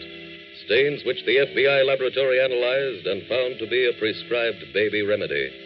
All drugstores in the neighborhood where the baby was found were checked, and the records of one revealed that such a prescription had been filled for Mrs. Sheridan.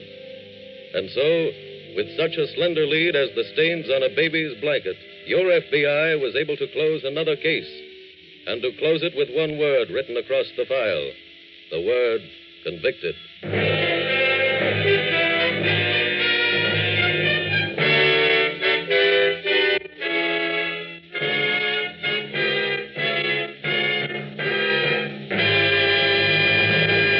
In just a moment, we will tell you about next week's exciting case from the official files of your FBI. Now, one more point about the Equitable Society's fact-finding chart for fathers and mothers. Believe me, Mr. Keating, that chart is just what the doctor ordered for a man like me. From now on, I'm through guessing. I'll know what my wife and kids will need, and once I really know, I'll do something about it. Now, just let me get my hand on one of these charts. Well, Fred, the man who'll see that you get one of these fact-finding charts is your Equitable Society representative. No charge or obligation, of course. Make a note to phone your Equitable Society representative soon. Or send a postcard, care of this ABC station, to the Equitable Life Assurance Society of the United States.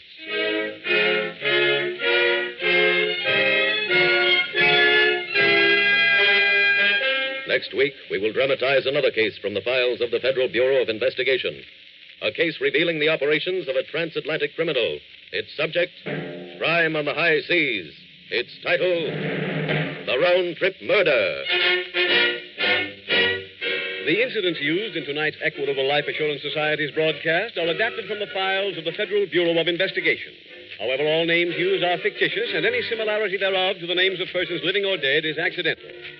Tonight, the music was composed and conducted by Frederick Steiner. The author was Jerry Lewis, your narrator was William Woodson, and Special Agent Taylor was played by Stacey Harris. This Is Your FBI is a Jerry Devine production.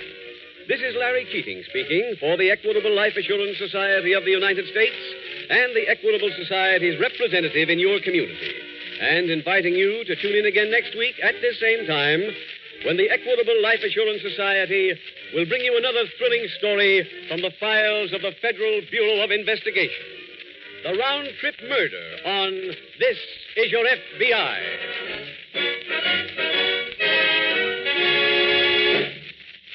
This is ABC, the American Broadcasting Company.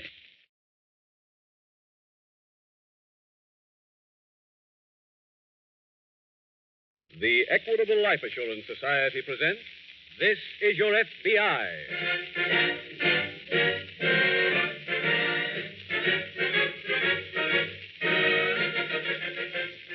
This is Your FBI, the official broadcast from the files of the Federal Bureau of Investigation.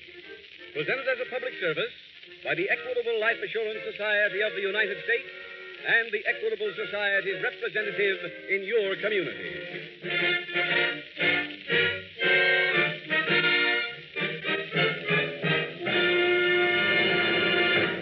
Today, representatives of the Equitable Life Assurance Society have been busy ringing people on the phone,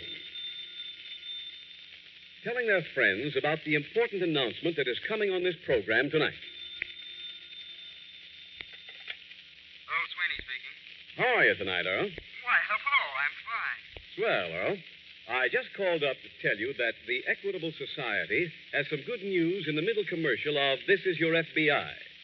Equitable has just put out a new and enlarged edition of their famous fact-finding chart for fathers and mothers. If you listen to that middle commercial, you'll find out how to get a copy of the new fact-finding chart for fathers and mothers, published by the Equitable Life Assurance Society of the United States.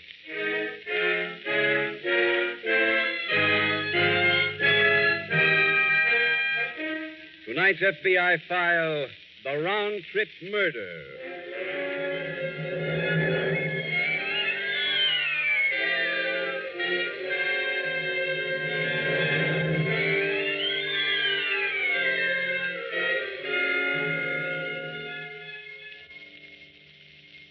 To the decent, law-abiding citizen, all criminals fall into the same category.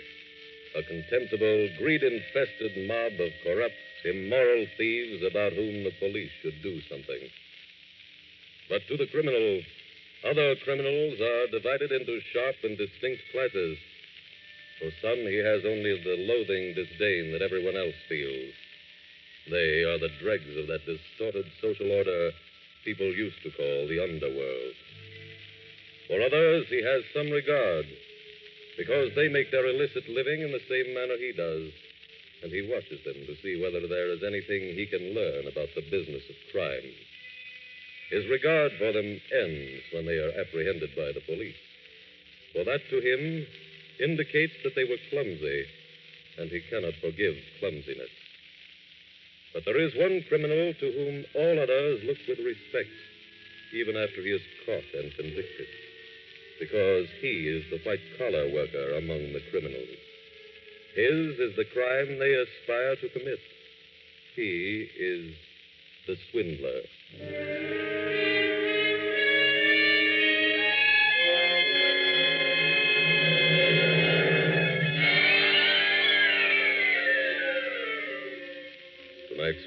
opens in the first-class cabin of an American transatlantic liner. The cabin is occupied by a tall, mustached gentleman who is obviously enjoying the luxury of the trip when there is a knock at the door. Come in. Good evening, sir. Evening, Spencer. Shall I mix your drink, sir? Yes, please. Say one on the soda. Okay. Here you are, sir. Thank you. I packed your bags this afternoon, sir. So I noticed. Thank you, Spencer. Will there be anything else? Not right now. It's been a fine trip, hasn't it? Yes. I guess you're anxious to get home again, eh, Mr. Lemoyne? What? Oh, yes. Very anxious. That's what I always say. You never know how much you miss the good old USA until you take a trip like this. Now, that's true. I packed your bags before any of the others. Thank you, Spencer. I did it for a special reason. Oh? What was that? I was looking for something. What? I was looking for your passport. Well, I admire your frankness. And I admire your courage. What are you talking about? I found the passport. It told me what I wanted to know. What is this? Your passport is in the name of George Lemoyne. That's right. A man named George Lemoyne was a passenger on this ship about 2 months ago. I was his steward. And this is his passport, not yours. Look, I've heard enough of this. I'm only beginning. Get out of here. And go to the captain? He'd be real interested in this, you know. Shall I see him? What do you want? Money. How much? Enough to make me forget. Name a figure. Well, suppose you tell me what your angle is, and I'll know how much to ask. Angle is my business. How about 1,000? Pounds or dollars? Dollars. Not enough. That's as far as I can go. Make it 5. I haven't got 5. Split the difference. Only 500, huh? That's right. Yeah, get me my traveler's checks. Where are they? You know where they are. You've been through my luggage. Oh, yeah. They were in this bag.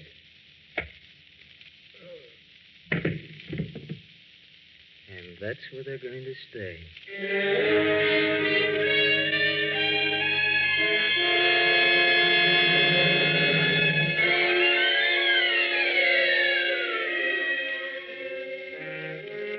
The next morning in the local FBI field office, Special Agent Jim Taylor is seated at his desk when Agent Haskell approaches. Oh, hello, Dig. Hello, Jim. When did you get back in town? Last night. Oh? I just handed in my report, and the boss asked me to check with you. What's this one about?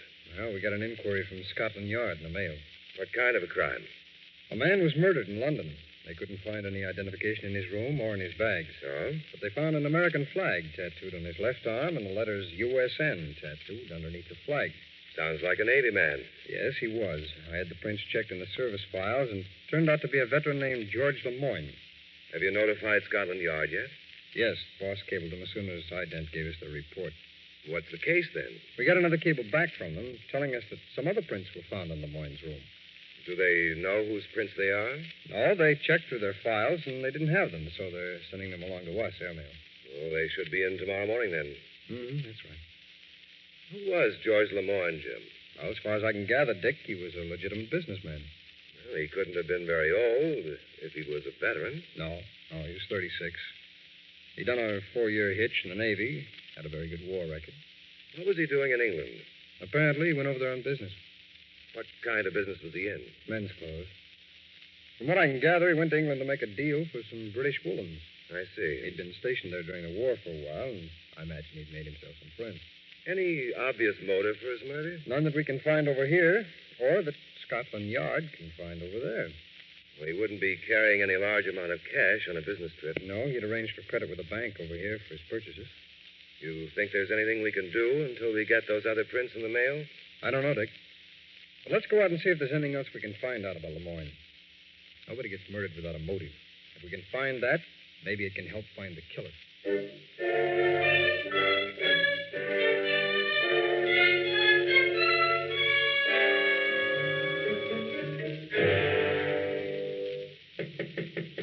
Come in. Oh, Danny. Charlie. Charlie Norwood. Yeah, that's right. Well, I'll be. What are you doing here? Came to see you. I mean, what are you doing in this country? When'd you get back?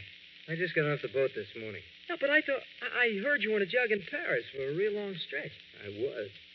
But there are ways of getting out of those places, Danny. Oh, sure. Well, you look like you've been doing fine. I've been breaking even. Well, that's fair enough. Why'd you come back, Johnny? I want to see somebody. Oh. Eloise. Have you seen her? No, I can't find her. Have you seen her, Danny? No, Johnny, no. I haven't laid eyes on her since you went away. She's got all my dough. She was supposed to send it to me. You sure you ain't seen her? Oh, Charlie. Would I lie to you? I didn't say you were lying. I'll try someplace else. Come on, Danny.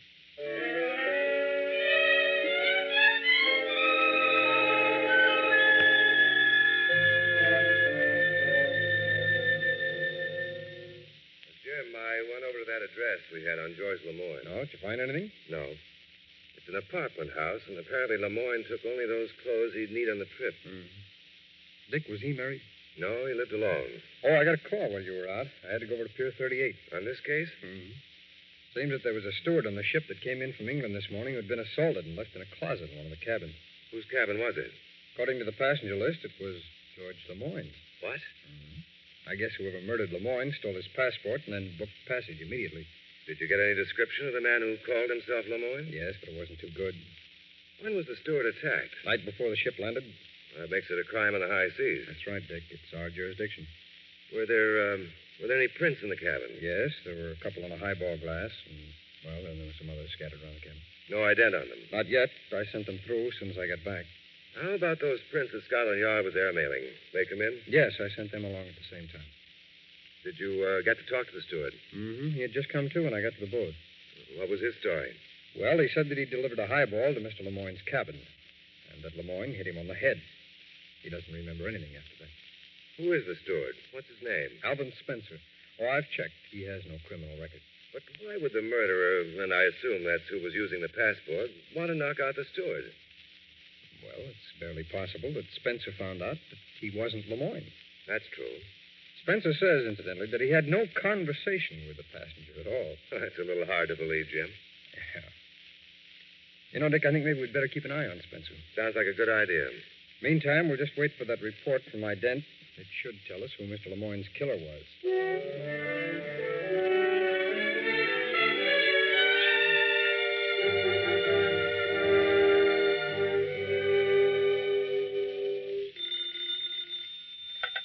Hello?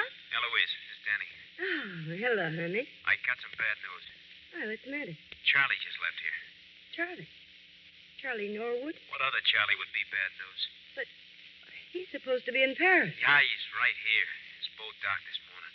But I thought he was in jail over there. He must have busted out. Oh. You think he knows anything? Not sure. He didn't say anything. He just asked me where you were. What did you tell him? Told him I didn't know. Look, are you all packed? No, I sent for my bags about 10 minutes ago, but I didn't think we were going to go away until tonight. That was when we were going for a weekend. This time we better go for good. Where'll we go? I don't know, but any place will do. Any place but here. Whatever you say. Okay. Get your stuff packed. I'll pick you up in about an hour. I'll come up when Oh, hold it a second, honey. Just a minute. The boy's at the door in the other room with my bags.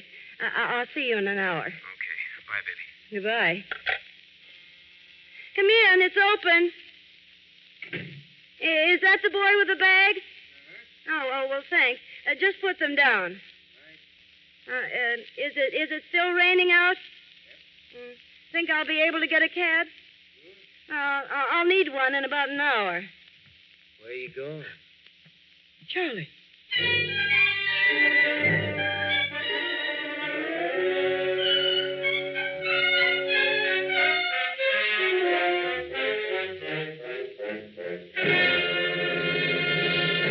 We will return in just a moment to tonight's file, which shows how your FBI promotes security for the nation.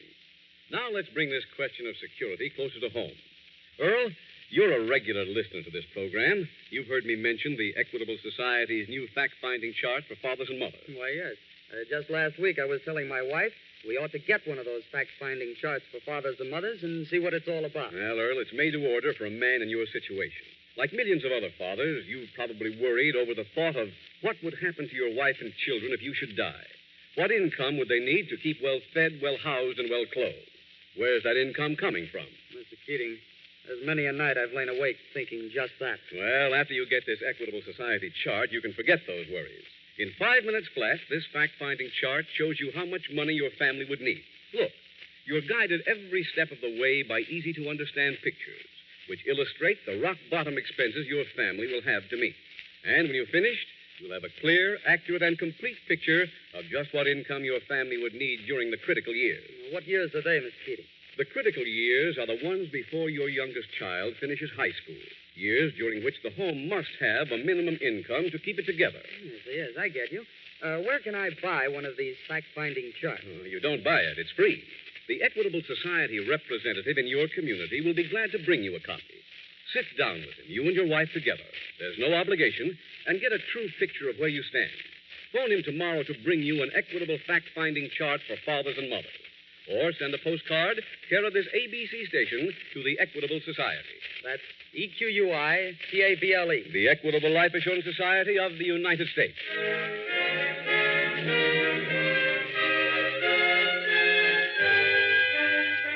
And now back to the FBI file, The Round-Trip Murder.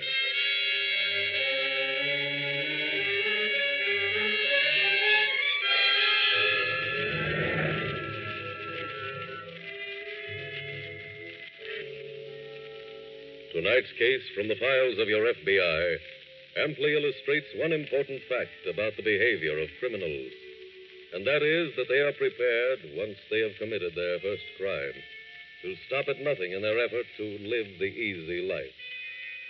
The accompanying fact that they must be stopped before it is too late is obvious to anyone who has made a study of the figures on our current crime wave. A large western city, in a period of 1 week this month, January 1948, saw 976 crimes committed. Crimes which ranged from auto theft to kidnapping and murder. It is not impossible to stop the crime wave. One Midwestern city, for instance, imprisoned more people in the past year than it had in any of the past 20 years. But that is only a start in the war on crime. A war which cannot be fought exclusively by your local police or by your FBI. This is a war in which you are involved, because you are the criminal's victim, and the only way in which it will be won is with your incessant, painstaking cooperation.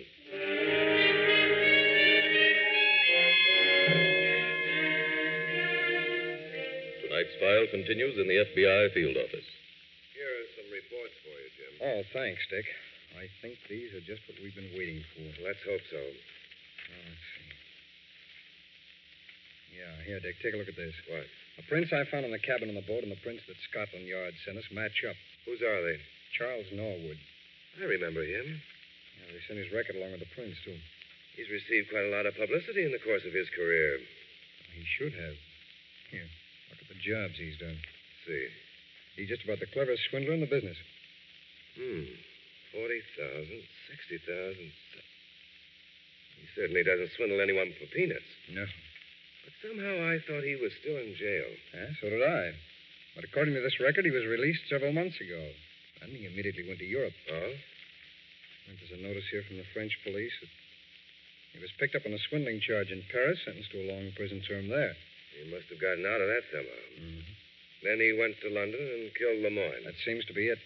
Dick, we've got a picture of Norwood in our files. It's on a wanted notice that we sent out on him. I remember it. Why don't you get it and go down and see the steward? Find out if he recognizes Norwood as the man who slugged him. Okay. Meanwhile, I'm going to send out some feelers and see if I can locate anybody else who's seen Norwood. I'll meet you back here at the office in an hour.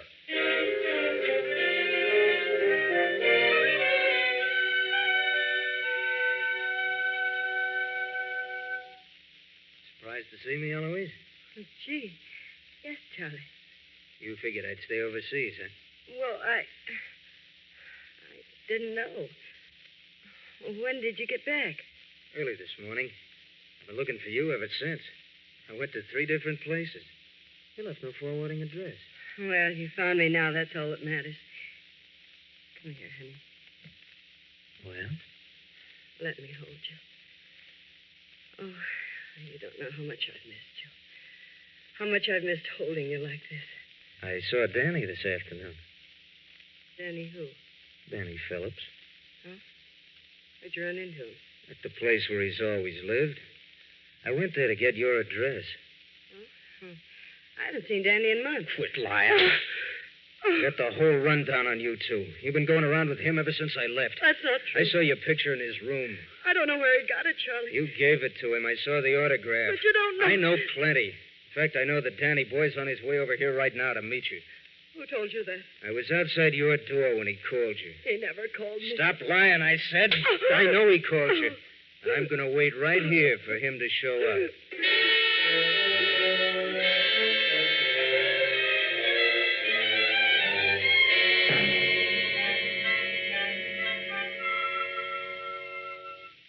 What's the matter, Dick? You look kind of down. I am, Jim. I can't make any theory stand up in this case. Why? What's wrong now? I just came back from seeing the steward, and he positively identified the picture of Norwood as being the man who slugged him. Well, at least we know that much for certain now. Yes, but I also checked on the steward, and he's in the clear. If he's hiding anything, he's hiding it very well. Oh, I think our job in this case is clear enough, though, Dick. All we've got to do is find a girl named Eloise. How does she fit in? Well, I've been doing some work myself while you were checking on the steward. Who is Eloise? Norwood's old girlfriend. Her name at one time was Eloise Williams. What do you mean, at one time? Well, I found the cab driver Norwood used when he left the pier after the boat landed. Where did he take him? 2 or 3 different rooming houses. Norwood isn't the kind to stop at a rooming house, is he, Jim? No, he was looking for this Eloise. She used a different last name at each place, but he had a picture of her, and the landlady at each of the 3 places said that she had lived there, but had moved. What happened to the third place? Why did he stop there? He came to a dead end. The third landlady had no forwarding address. She's probably using still another last name now. Yeah, I would assume so. You know, I'm afraid it's going to be difficult to find her. Have you sent out any alarms? Yes, I asked the local police to check rooming houses and hotels. But I'm afraid we won't have time enough for them to check all of them. Why? Dick Norwood committed that murder because he wanted to get back here for something. And I don't think he's going to wait too long to get what he came for. Where did the cab driver take him after the third rooming house, Jim? Let's see, where is it? Oh, here it is. To 73rd Street and 2nd Avenue. He says he drove away without saying which building he entered. Oh, there are a lot of apartment houses around there. I know, but I found one on 73rd Street that might do us some good. Which one is that? Well, according to his record, the last time Norwood was arrested, the arrest was made at the apartment of a friend of his named Danny Phillips. I called the superintendent of the building, but he was out. He'll be back in about 15 minutes. Well, why don't we run up there and talk to him? Fine. But first, let's pick up a search warrant for Phillips' apartment.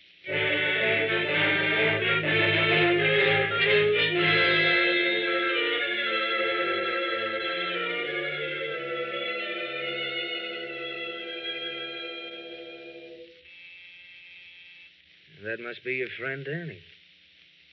Well, go let him in. Charlie, you're not going Let him in, I said. Very well. Hello, honey. Come in, Danny. I got here as soon as Hi, Danny. Charlie, We've been waiting for you. You found her, huh? Stop the routines. I know the score. look, Charlie, I can explain. You don't have to. You're welcome to her. I don't want any part of her. You mean you're not sure? I just came here for one thing. Eloise, I gave you 45 G's when I left. Where is it? I haven't got it. Now, don't give me that. I spent it, Charlie. I didn't think you'd come back, so I spent it. You didn't spend 45 G's. Not living in cheap rooming houses. Yes, I did, Charlie, honest. Danny, if I were you, I'd advise her to tell the truth. It'd come out a lot better for both of you. But, Charlie, I got a gun here, kid. Wouldn't bother me a bit to use it. Eloise, you better level with him. How much you got left? About 25,000. Where is it? In the hotel safe downstairs. Call and have him send it up. All of it? Do like he says, honey. Danny, we won't have any money to get married on. Just get that dough up here.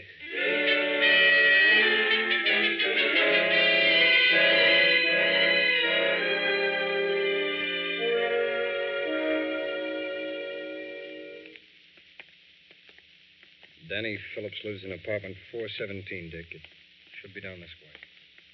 Did Did you get the key from the superintendent, Jim? By the way, I learned just before we left the office that the loot on Norwood's last job never turned up. What? Obviously, that's what he came back to this country for. Yes, must be. Oh, here we are.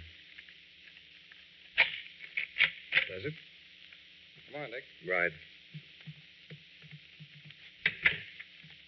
Well, we just had this one room. Let's take a look around, huh? Did you say that the superintendent definitely identified Norwood's picture? Yeah, she was standing in front of the building this morning when Norwood came in. Anything on the desk, Dick? Just some unpaid bills. You know, it's too bad to have a self-service elevator in the building here.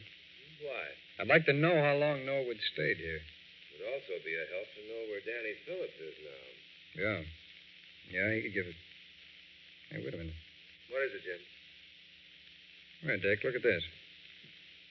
What? It's a photograph of a girl. It's signed to Danny with all my love. Eloise. That's the name of the girl that Norwood was looking for. That's it. But it's autographed to Danny Phillips, and very affectionately, too. Dick, this is beginning to piece itself together. Come on, we got some work to do.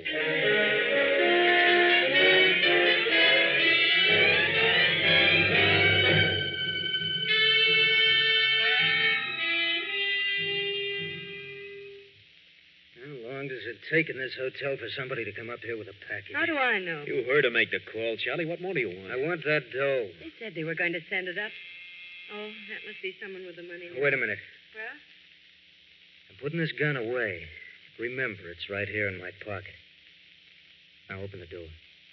Miss West? Yes? They asked me at the desk to bring this package up to you.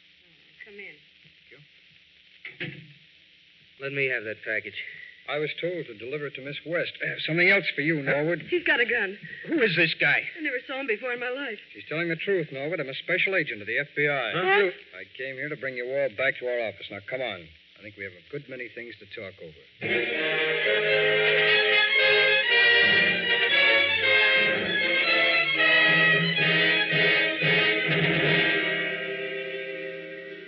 Charles Norwood was extradited to England to be tried for murder.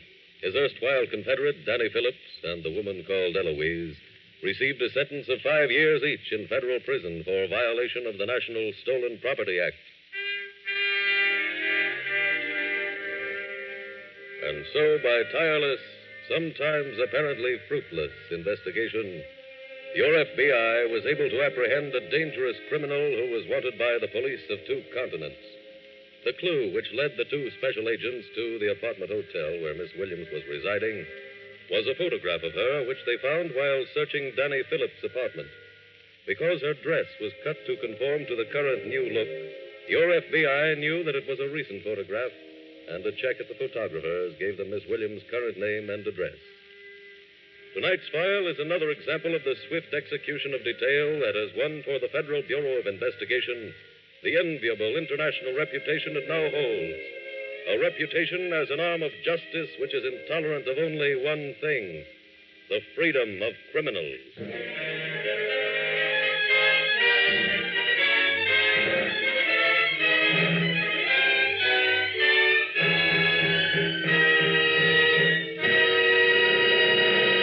In just a moment, we will tell you about next week's exciting case from the official files of your FBI. Now, Earl, I understand you have one more question about the Equitable Society's fact-finding chart for fathers and mothers. Why, yes, Mr. Kading, it's this. If I ask my Equitable Society representative for a copy of this chart, does that obligate me in any way? Absolutely not, Earl. This chart was originally planned as a special service for members of the Equitable Life Assurance Society. Then it was extended to the audience of this program. It's free, regardless of whether you belong to the Equitable Society or not. Your Equitable Society representative will be glad to supply you with a chart. What you do after that is strictly your own business. So make a note to phone your Equitable Society representative soon. Or send a postcard, care of this ABC station, to the Equitable Life Assurance Society of the United States.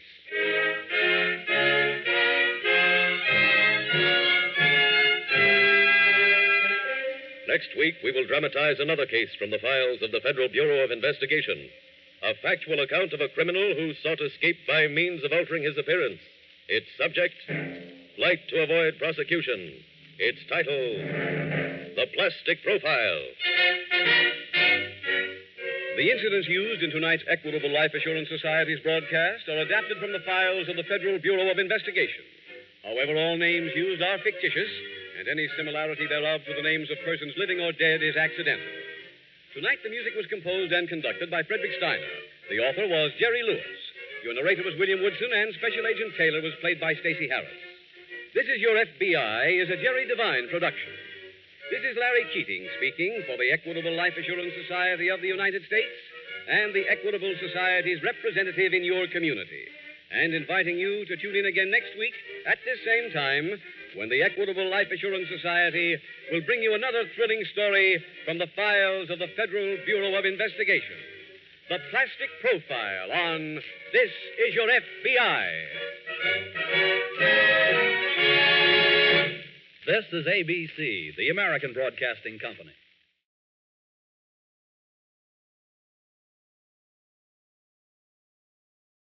The Equitable Life Assurance Society presents This Is Your FBI.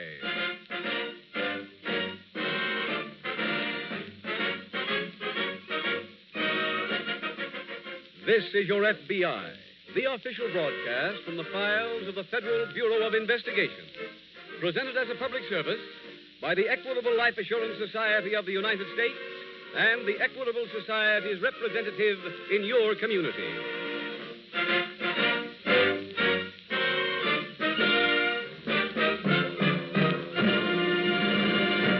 Today, hundreds of people all over the country receive phone calls from their Equitable Society representatives. Phone calls like this one. Hello? Hello, Jack. This is your Equitable representative. Oh, hello. What's new? Well, Jack, I thought you and your wife might be interested in getting a copy of a new chart just published by the Equitable Society. It's called A Fact-Finding Chart for Fathers and Mothers. Why, it might be. What's it all about? Well, tonight on This Is Your FBI, you'll hear exactly what the Equitable Society's new fact-finding chart for fathers and mothers is all about. So be sure to listen to the middle commercial. Yes, in about 15 minutes, Dad and Mother, it will pay you to hear all the facts about the Equitable Society's new fact-finding chart for fathers and mothers.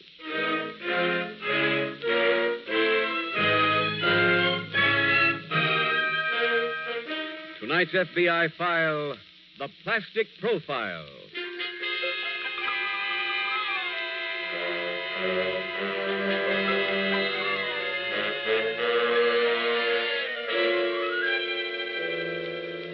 Eight years ago, in 1940, the number of crimes committed in this country was far below the number now being committed by America's huge army of criminals. With the larger number of crimes has come a greater number of convictions, a greater number of people being sent to prison. And yet, back in 1940, when the last United States Census was taken, the number of our fellow citizens who gave their residence as prison was appallingly large. More than 317,000. If that number does not sufficiently impress you, then perhaps you should consider that in these 48 states, with a population of more than 130 million, there were only 25 cities housing more people than are currently held in our prisons.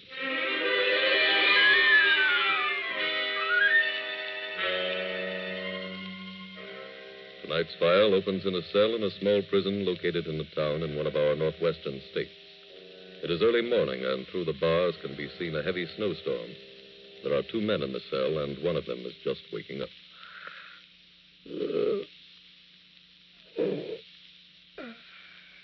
Hello there. Well, when did you come in? Last night? Must have been after I went to sleep. It was. Say, don't I know you from someplace? I don't believe so. You live around here? No, just passing through. Somehow I know I've seen you kissing before. Hey, wait a minute. Huh? Now I know. There's a picture of you on a circular in the post office. I seen it last week. Oh. Funny I should remember. Just seeing it once like that. Everybody does, especially the police. That's why I'm here. My name's Joe Crawford. Hello, Joe. I'm Slim Baldwin. What are you in for? They're holding me for the FBI. Wow, that's bad. What's that? Quiet. Give me that stick.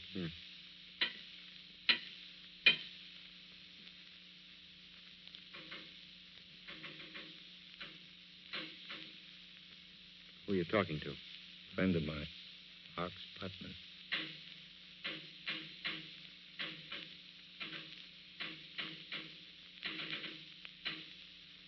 He sends very well. You can understand this? Of course. He just asked you to set a time for busting out of here. That's right. Would Mr. Ox Putnam object to company? Not if the company kept his mouth shut. It's one of my specialties. Okay. Then we all go tonight.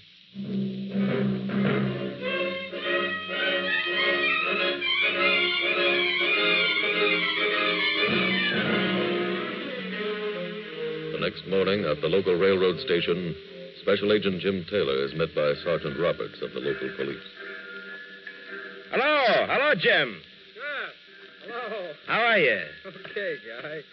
Well, looks like you've had some typical weather. Yeah, as a matter of fact, the weatherman says it really hasn't stopped snowing yet. He thinks it'll start again in about an hour. Well, I'll be gone by then, I hope. Well, I don't think so, Jim. I got some bad news.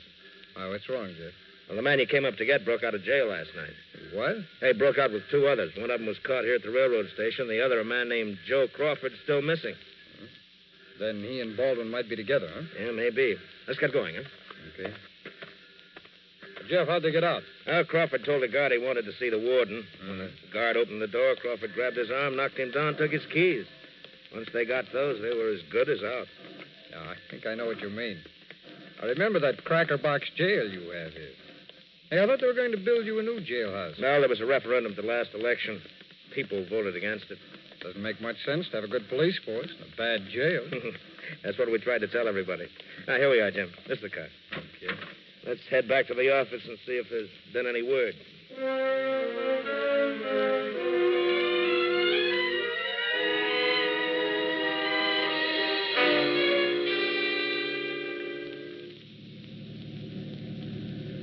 Is the hideout very far now? No.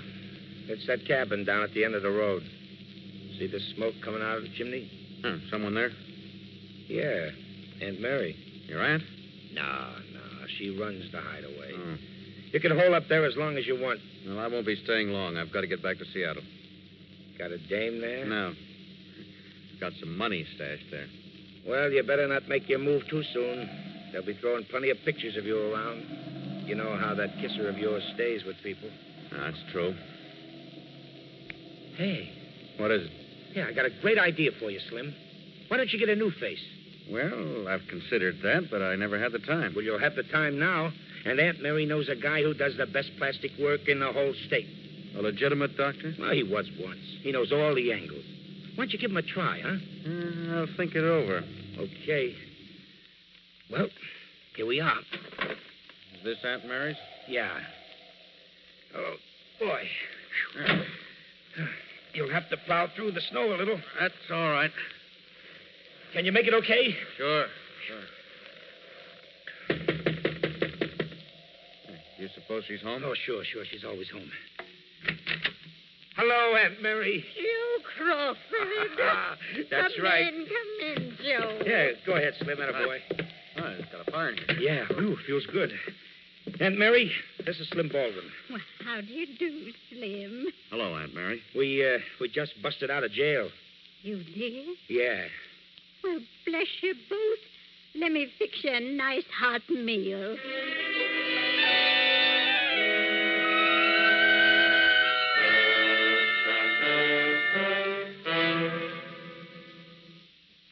Busy, Aunt Mary? Oh, no, come in, Joe. I thought you went in to take a nap. Oh, I'm not tired. Oh, where's your friend, Slim? Oh, he's sleeping. He was knocked out. Oh, poor boy. Is he an old friend, Joe? Nah, I never seen him till yesterday. He was being held for the FBI. They had circulars on him all over town. Well, my, I'm flattered to have a celebrity in the house. He's too much celebrity. That's his trouble. What do you mean? Everybody knows his kisser. That's why he got picked up. Oh, what a shame. Say, Aunt Mary, is that plastic doc that you used to know still around? No, you mean Doc Smith? Yeah, that's the guy. No, he died a few months ago. Oh, that's too bad. I had a chance for us to make a real good commission. How's that? Well, I talked to Slim on the way out about having his kisser fixed. And a few minutes ago, I started on him again. Yes? He finally decided to have it done. I said you could get Doc Smith for the job. I said it would cost him 5 G's. What did he say to that? He said he'd pay it. He did? Yeah, he's got some dough stashed up in Seattle. Well, Joseph, we can't let money like that slip through our fingers. Oh, what can you do? I know another doctor. Huh? I'll have him here tonight.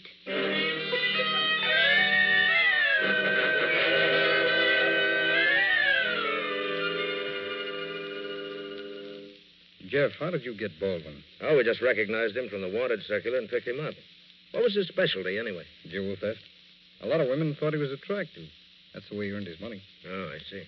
On his last job, he picked up a woman on a train. She was a maid. He talked her into lifting her boss's jewelry. On the train? That's right.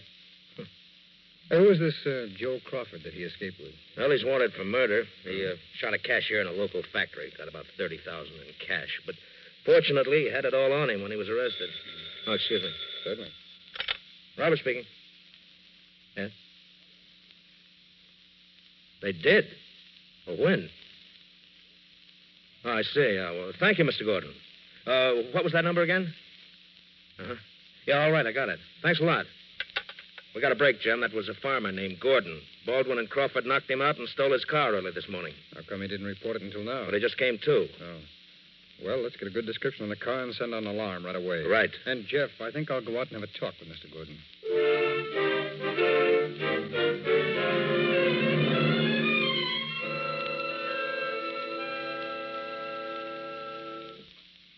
Here's some more wood for the fire, Aunt Mary. Oh, aren't you the good boy, Joe? Say, is Slim still sleeping? No, he's been in here visiting with me. I just sent him back to his room. Get ready for the doctor. Oh, when's he coming? He should be here any minute.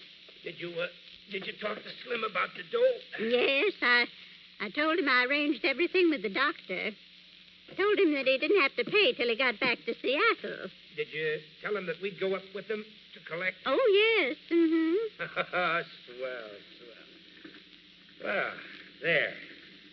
How's that for a fire, huh? Oh, that's beautiful.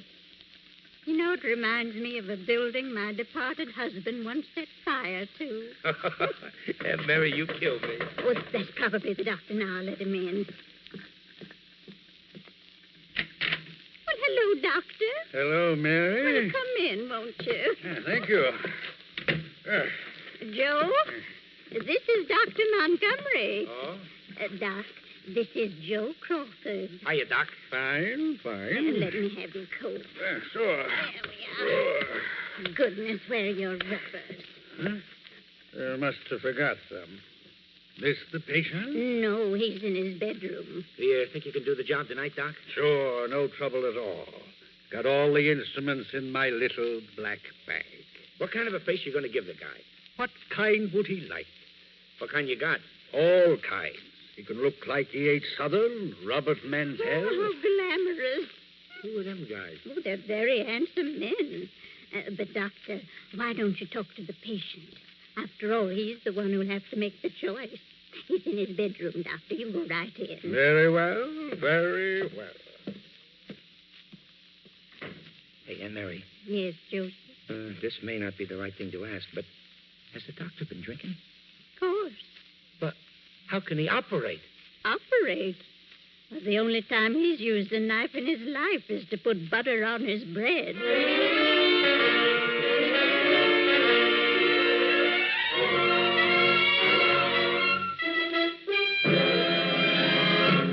We will return in just a moment to tonight's file, which shows how your FBI promotes security for the nation.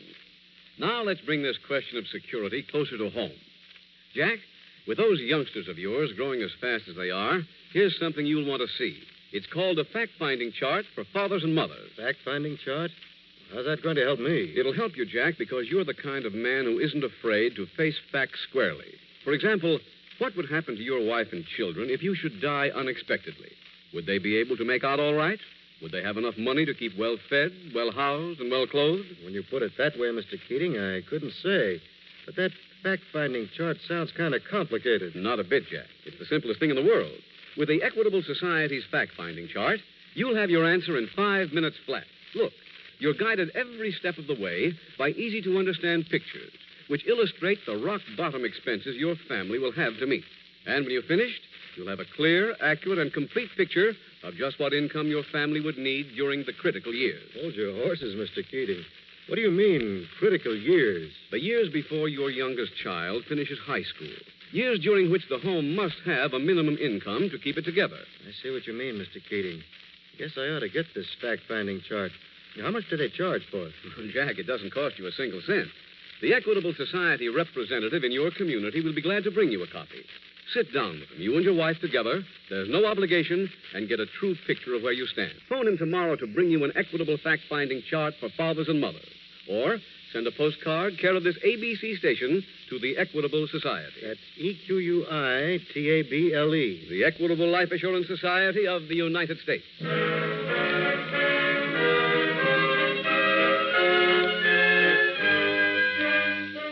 And now back to the FBI file, The Plastic Profile.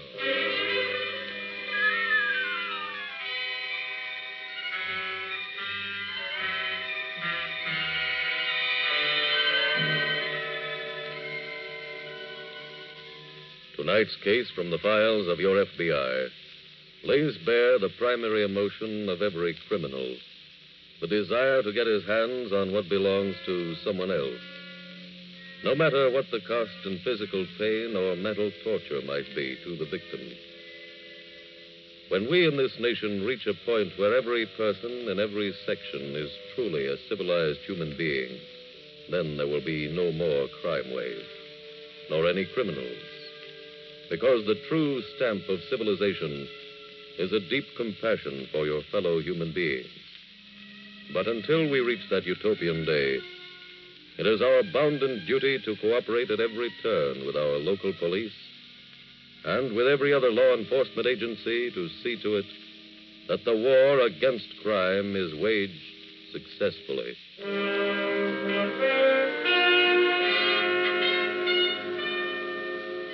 Tonight's file continues in the small office of Sergeant Roberts of the local police. Jeff, can I come in? Come ahead, Jim. Did you get to see Mr. Gordon? Yes, he had a pretty nasty blow on the head. Well, could he give you anything? Yes, I showed him Baldwin's picture on the wanted circular and that picture of Crawford that you had. Uh-huh. He identified both as the men who stole his car. Well, at least we're sure of that much. Well, if they stay on any main highway, they should be picked up pretty soon, no? I would think so, Jim. That alarm has been on the local radio station every 15 minutes since this morning. Oh, pardon me. Robert speaking. Yes, Mr. Atkinson. When? You're sure? Yes, I see. All right. Thank you very much. That was Mr. Atkinson, Jim. He just heard the alarm on the radio. And he saw the car? Yeah. When? This afternoon. It went past his house up 9 Mile Hill. Where's that? Oh, about 35 miles from here. Hmm. He also said that he noticed the car because it was the only one that went past his house today. Well, we might be able to follow the tracks then if it doesn't snow again. Yes, we can get out there first thing in the morning. We don't have to go by car, Jim. We've got a helicopter. I'll fly us out there as soon as it gets light.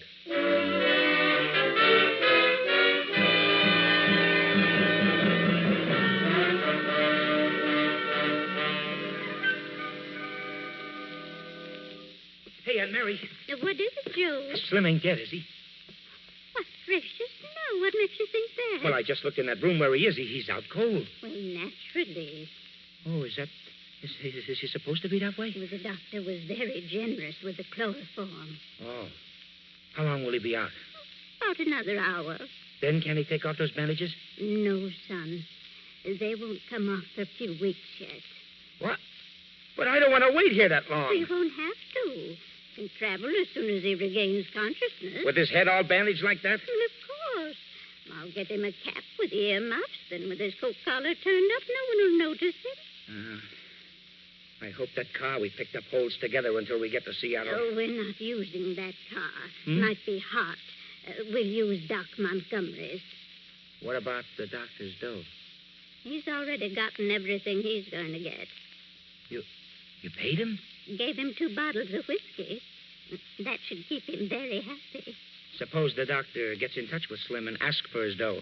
How's he going to do that? Well, I saw Slim write down his address on a pad for the doc. As soon as he has a couple more drinks, get it back from him. Right. Now, give me a hand here. I'm looking for something. What, Aunt Mary? My best shawl. Gotta dress up if we're going to Seattle.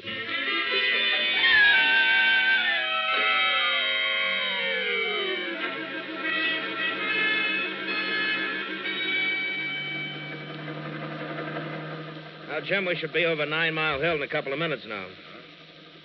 How low can we fly this thing? Oh, fly it as low as we have to. We can land any place. I've never been in one of these before. They're great for up in this country, Jim.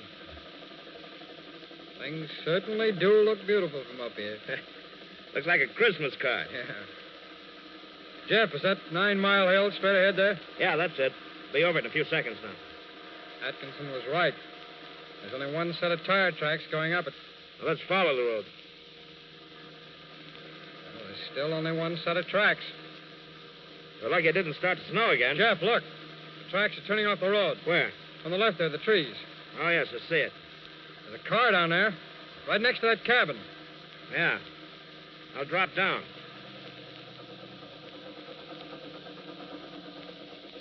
Sedan, Jeff. Yeah. Looks like a Buick. Left rear fender's done it. That was in the description. I'd say that was the car that was stolen from Mr. Gordon. I'm going to land in that clearing in back of the house.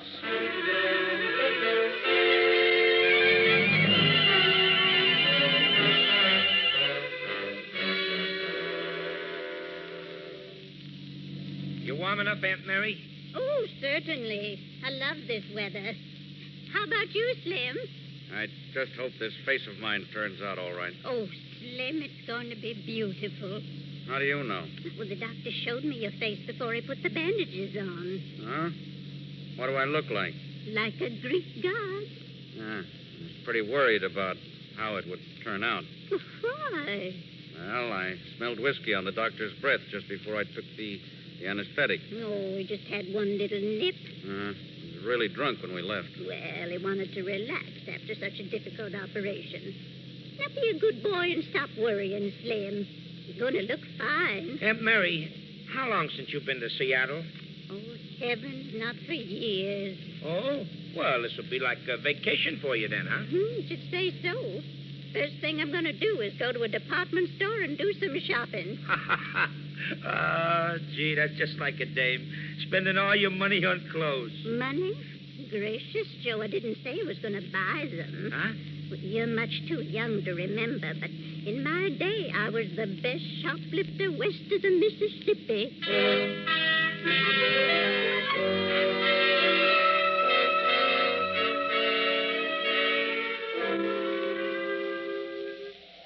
Jeff, keep your gun drawn. Cover me. I'll throw open the front door. Okay. Here we go. I'm going in, Jeff. I'm right with you. Someone in the next room. Come on, Jeff. Let's take a look. I have here a little bottle of wonder syrup. It's nectar of the gods. Hello, You Doc. Huh? Come on, Doc. Get with it. What are you doing here? I know you from someplace. Can't place the face. I arrested you for selling snake oil last year, remember? Oh, yes. Yes, that's right. You did. Who is he, Jeff? Wonderful. Old medicine show man. Calls himself a doctor. More or less the town drunk. What would he be doing here? I don't know. Look, let's show him the pictures of Crawford and Baldwin and see what he can tell us, huh? Good idea. Oh, Doc. Yes, sir. What can I do for you? Take a look at these pictures, will you? Fine pictures. Fine pictures. Yes, we know they're fine pictures. These men were here. Where are they now? Gone. Gone. Oh, gone. They were very rude. I don't think he's going to be Left much help to without us, Jim. saying goodbye. We'd better look around the rest of the place and see if we can get a lead. But I know where they went. You do? Where? Yeah. Come on, Montgomery. Make some sense. They went to Seattle. Fellow gave me his address. You want it? Yes, of course I want it. It's... Huh? Oh, it's on a little pad. Must be in the other room. Hey, Jim, I noticed that pad on the table in there. Come on. All right. Here it is, Jim. Yeah, but there's nothing on the pad. See. Wait a minute, Jeff. There's some indentations. Yeah, but they're not deep enough to read. You got a flashlight? Uh-huh. Turn it on. Hold it parallel to the sheet of paper, will you? Okay. This way? That's it. There. See how that accents the indentations? Yeah. Looks like an address there, Jeff. Uh-huh. So I can make it out. 4411 Canal Street, Seattle. You know, the doc could be telling the truth, Jim. Yeah, I know. I wish I could go with you, but that's across the state line and out of my territory. Well, let's fly back to the airport. I'll catch the first plane to Seattle.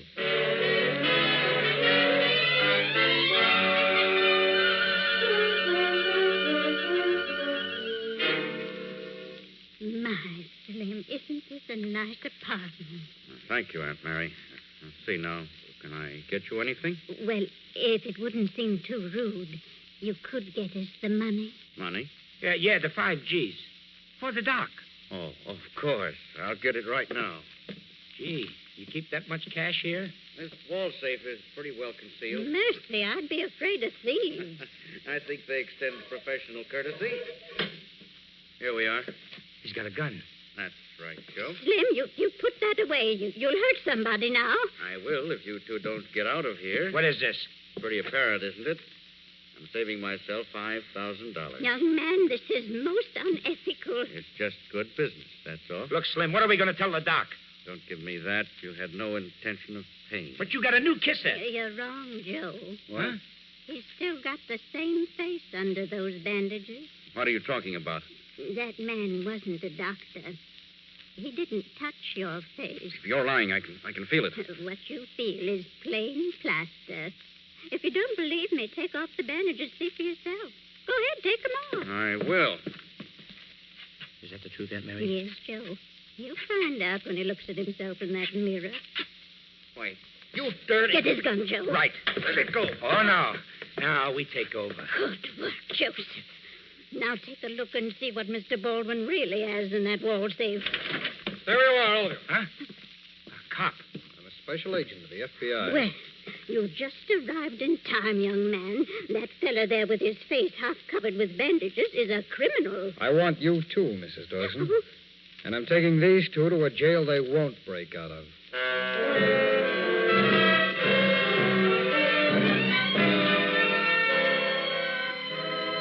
Slim Baldwin was sentenced to 20 years for theft from an interstate shipment. Joe Crawford was given 2 years and turned back to the local authorities for prosecution for murder.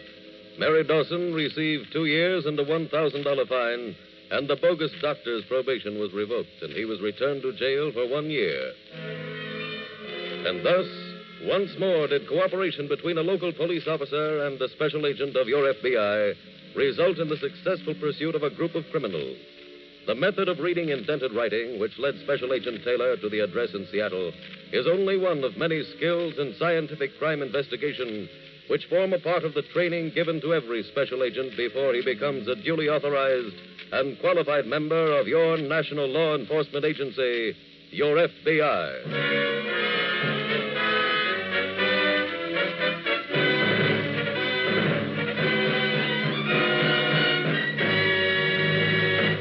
Now, my friend Jack Stone says he has one more question about the Equitable Society's fact-finding chart for fathers and mothers. What is it, Jack? Well, you say this chart is free, Mr. Keating, but there must be some strings attached to it. No, Jack, not one. This chart was originally created as a helpful service to members of the Equitable Life Assurance Society. Now it's being offered to the audience of this program. Your Equitable Society representative will be glad to supply you with a chart. What you do after that is strictly your own business. So make a note to phone your Equitable Society representative soon. Or send a postcard, care of this ABC station, to the Equitable Life Assurance Society of the United States. Next week, we will dramatize another case from the files of the Federal Bureau of Investigation. A revealing account of the activities of 2 teenage lawbreakers. Its subject, juvenile delinquency. Its title, The Eager Ensigns. The incidents used in tonight's Equitable Life Assurance Society's broadcast are adapted from the files of the Federal Bureau of Investigation. However, all names used are fictitious, and any similarity thereof to the names of persons living or dead is accidental. Tonight, the music was composed and conducted by Frederick Steiner. The author was Jerry Lewis. Your narrator was William Woodson, and Special Agent Taylor was played by Stacey Harris. This Is Your FBI is a Jerry Devine production. This is Larry Keating speaking for the Equitable Life Assurance Society of the United States and the Equitable Society's representative in your community, and inviting you to tune in again next week at the same time for The Eager Ensigns on This Is Your FBI. This is ABC, the American Broadcasting Company.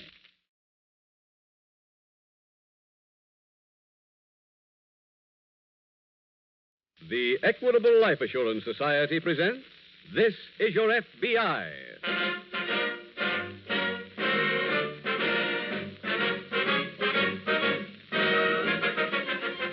This is Your FBI, the official broadcast from the files of the Federal Bureau of Investigation. Presented as a public service by the Equitable Life Assurance Society of the United States and the Equitable Society's representative in your community.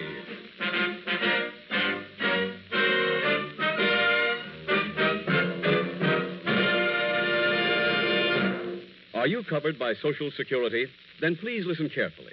Public opinion polls by the Equitable Life Assurance Society show that millions of Americans know little or nothing about their Social Security. Yes, according to these Equitable Society surveys, you may be failing to safeguard rights worth thousands of dollars to you and your family.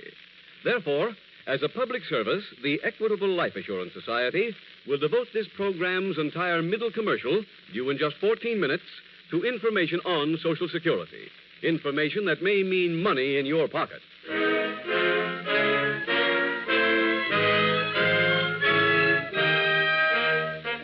Tonight's FBI file, The Jewel-Laden Jockey.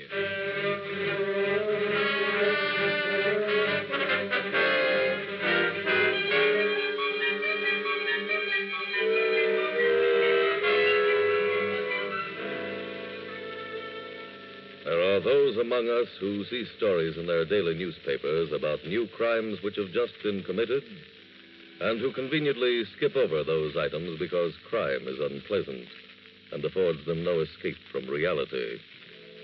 It is not important that you read every article about every criminal, but it is important that you, as a citizen, be cognizant of the current situation, that you be acquainted with some of the shocking facts about the crime wave. Those facts, like the one which tells you that there are 36 murders committed every day in this country, are vital to you because if enough of your fellow citizens learn them, they will act. They will see to it that your local police force is given the weapons it needs to fight the crime wave and to fight it to a successful and speedy conclusion.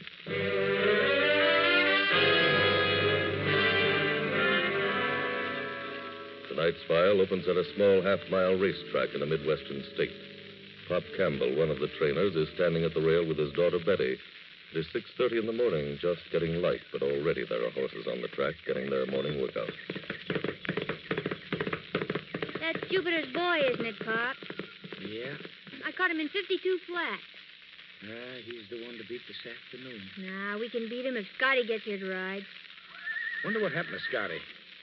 He's never done this before. He knew Black World was going today. Pop. Whitey's waiting for you. Oh, yeah. Okay, Whitey! Let him run! He's letting him out. Yeah, honey, I told him to. Doesn't look like that ankle's bothering him at all. No, I think it's going to be okay. I hope so. Excuse me. Yeah? You Pop Campbell? Uh-huh. I'm a friend of Scotty's. Well, he ain't around. Yeah, I know. You brought his tack bag here, didn't you? Well, yeah, that's right. He wants me to pick it up. What for? I don't know what for. He just said he wanted me to pick up his tack bag from Pop Campbell. Where is Scotty? In town. Did he give you a note? He said I wouldn't need a note. You do before you get the bag from me. Now, look, Pop. Go away, mister. Go away. I'm busy. Okay. I'll go. But I'll be back. Pop! He did it in 51-4. Pop, did you hear me? He just worked in 51-4 breezing. Yeah. Well, aren't you pleased? Oh, yeah, sure, honey. I've just been thinking about something else. That man who wanted Scotty's bag? Yeah. I was just wondering what could be in that bag that made him want it so much.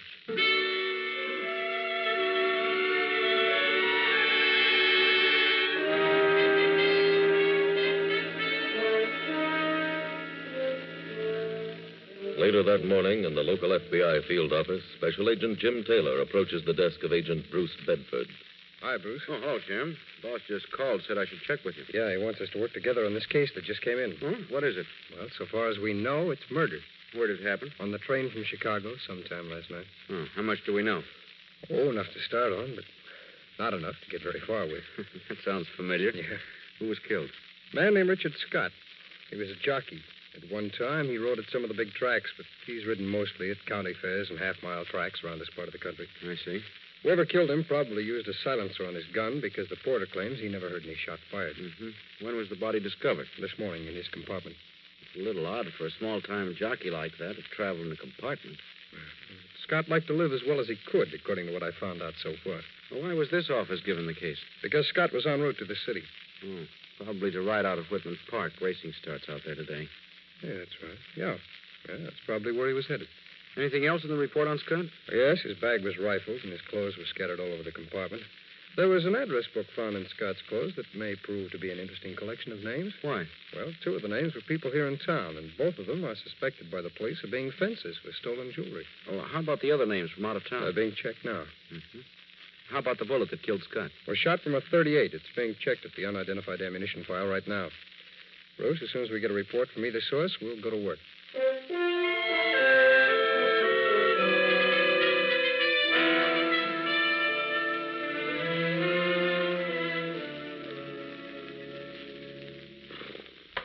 Whoa, quiet, boy. Quiet now. Come on, stand still. He hates to be combed. If he only knew how pretty it made him. Well, I hope he looks this pretty this afternoon. He will, Pop. He's going to win us a nice purse, aren't you, boy? Golden Image goes tomorrow. How far? 6. She don't seem to like to win at 6. Oh, I think maybe against these horses down here, she'll do better. If we win a purse, maybe we can claim another horse, huh? Well, honey, we can't carry more than 2 in the van unless we move our stuff out. I'd like to claim Jupiter's boy. I think we could do something with that horse. Well, Radford knows his business, honey. If he's dropping his horse in that kind of a race, he... Say, that's Golden Image. What's the matter with her? Well, it sounds like there's somebody in her stall. Somebody she don't know. I'll go see. Well, wait, I'll come with you. Pop, did you see a man run out the back way? Yeah. I'm going after him. No, Betty, come back here. But, Pop, maybe he stole something. I don't care if he did. I don't want you getting hurt. Now, come on back here. Oh, steady. Come on. Steady now. Steady. Come on. Steady, boy. Well, don't look like he harmed Golden Image. None anyway. Oh, take it easy. Pop, look. Huh? In the corner. Scotty's tax bag. Yeah. Stuff spread all over the floor. Pop, let's tell the police about this. Yeah, I think I will.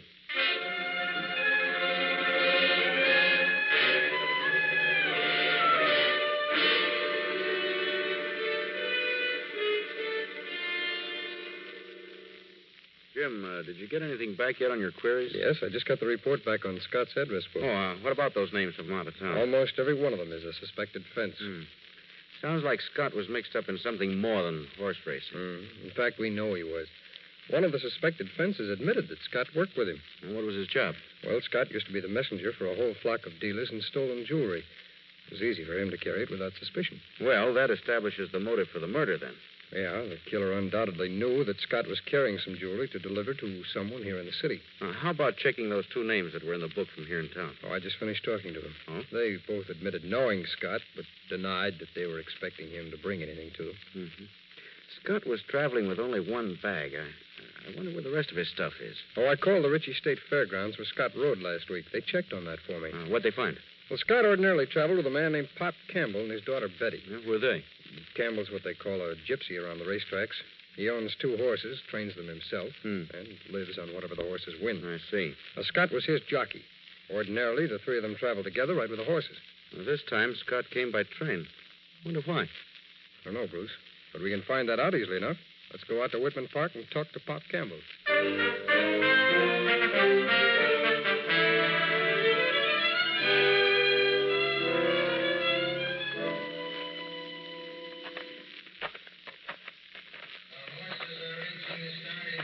This is pretty interesting back here. I've never been behind the scenes at a racetrack. See those horses they're walking around over there? Yeah. They're cooling them off. They've already raced this afternoon. Kind of like unwinding them? Yeah, that's about it. Oh, well, there's stable 423 over there, Jim, where that girl is standing. Oh, yeah. Hello there. Hello. My name is Taylor. We're special agents of the FBI. Here are my credentials. I see. This is Special Agent Bedford. I'm Betty Campbell. How do you do? You're Pop Campbell's daughter? That's right. Is your father here? No, he's not. Do you know where we might reach him? No. He went into town. I expect him back soon, though, if you want to stick around. Well, Is it about that man this morning? what man, Miss Campbell? The man who tried to steal something from the stable. No. As a matter of fact, we didn't know anything about that. We wanted to ask him a few questions about a jockey named Richard Scott. Maybe you can help us, Miss Campbell. Sure, I'll try. I know Scotty pretty well. Is he in trouble? He was killed last night. What? I'm sorry to have to break the news to you this way. How did it happen? We don't know all the details yet ourselves, Miss Campbell. How can we help you, Mr. Taylor? Well, the first thing Mr. Bedford and I would like to do is take a look at that tack bag that Scotty shipped down here in your van. Sure. It's right inside that door. That's what the man who broke in was looking through, and we scared him away. Oh? Here you are, Mr. Taylor. The bag is... Well, what's the matter, Miss Campbell? The bag. Yes? It's gone.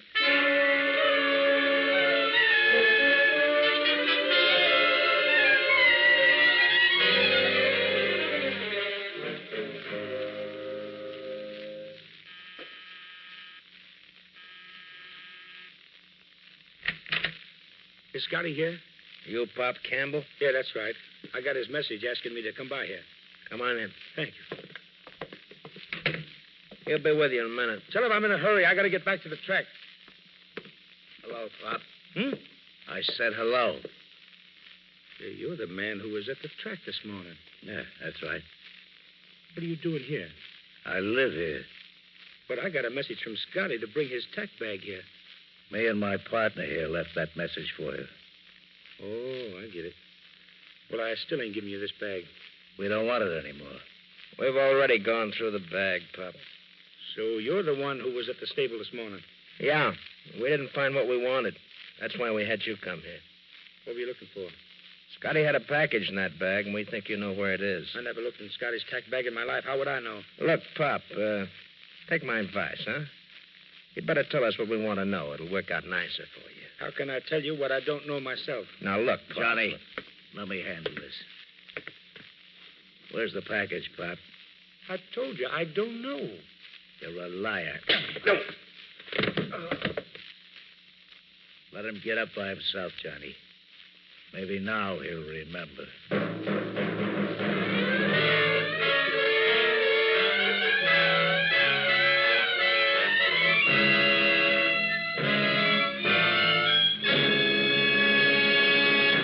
We will return in just a moment to tonight's file, which shows how your FBI provides national security.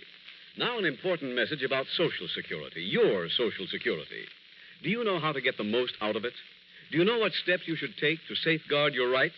A great many people don't. That's why the Equitable Society offers all listeners to this program, without charge, a special service on Social Security consisting of 3 steps. First step, full information. When you have a question about Social Security, put it up to your Equitable Society representative. He knows the answer. For instance, you may be surprised to learn that a person doesn't have to be 65 to be eligible for benefits, or that your rights under Social Security may be worth from $12,000 to $18,000, depending on your age, salary, and other factors. Why be ill-informed or misinformed about such a valuable asset? Get all the facts. See your Equitable representative. Second step, an immediate checkup on your position under Social Security. In any account, there's always danger of mistakes being made, and some of them cannot be corrected after 4 years. To protect your rights, the Social Security Administration advises you to make regular checkups on your account. The simple way to do this is to get a special form from your Equitable representative, a form approved by the Social Security Administration. This checkup is doubly important because after you've made it, you're ready to profit from the final step of this service offered by the Equitable Life Assurance Society. That step is to help you build Social Security into full security. After you've found out where you stand in Social Security, your Equitable Society representative will show you how a comparatively modest investment in life insurance will build Social Security into full security. He'll show you how life insurance and Social Security, working as a team, can give you and your family a future free from money worries. There's no charge for this service, so see your Equitable Society representative. Or write care of this station to the Equitable Life Assurance Society. That's EQUITABLE. The Equitable Life Assurance Society of the United States.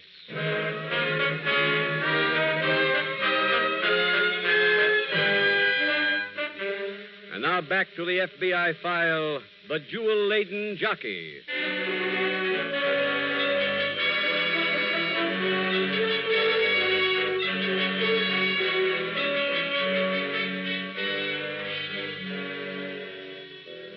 With a murder taking place every half hour, day and night, throughout the year, there are of necessity a variety of motives which lead to the crime.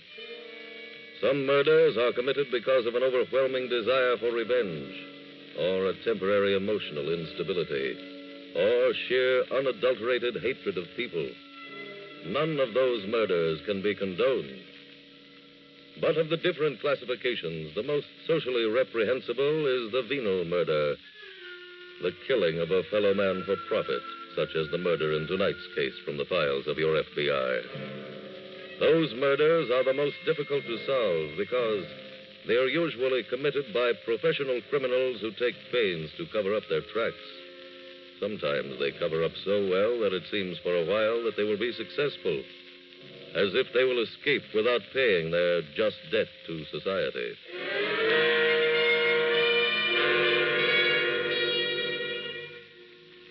Tonight's file continues in the local FBI field office. Bruce, we got a break on that Scott murder while you were on. Oh, good. What happened? The Chicago police picked up a jewel thief named Paul Harrison. How does he fit into this picture, Jim? Well, he was supposed to meet Scott yesterday at the railroad station in Chicago and give him some jewelry to bring here. Oh. But Harrison missed the train. And the Chicago police picked him up? Yeah, that's right. Now, Scott stayed on the train when it left the station, undoubtedly thinking that Harrison was aboard. Mm-hmm. Then, when he heard a knock on his compartment door, he probably opened it, thinking that it was Harrison. Yes, that sounds like what happened, Jim. Whoever it was who killed Scott certainly knew in advance that he was supposed to be carrying those jewels. Yeah, this was a double cross of some kind, I think. Was all the jewelry recovered with Harrison's arrest? Yes, every bit of it. But that doesn't end our job in this case, Bruce. Even though Scott was mixed up in crime, we've still got to find his killer.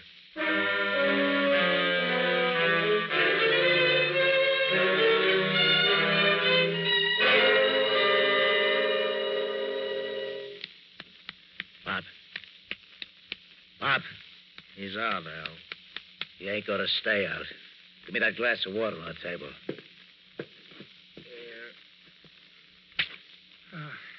Come on, Pop. Come around. Get with it, will you? Al, let me take over for a while, huh? Okay. Pop, are you waking up now to hear me? Yeah. Then listen to me, huh? I don't like to see Al keep hitting you, but we got to find out where that package is. I told you, ask Scotty.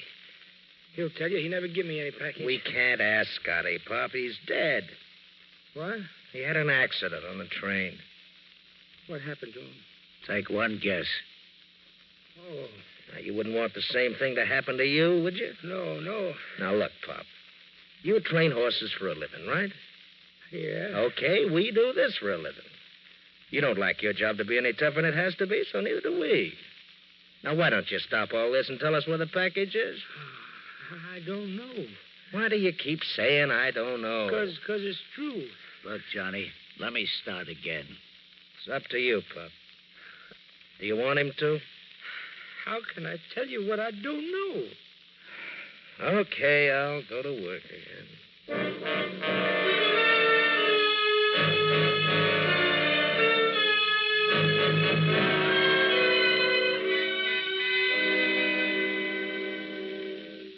Jim, I just finished making a half a dozen phone calls trying to find some of Scott's close friends. Good. Maybe we can get a lead from one of them. Oh, Miss Campbell's on her way in here.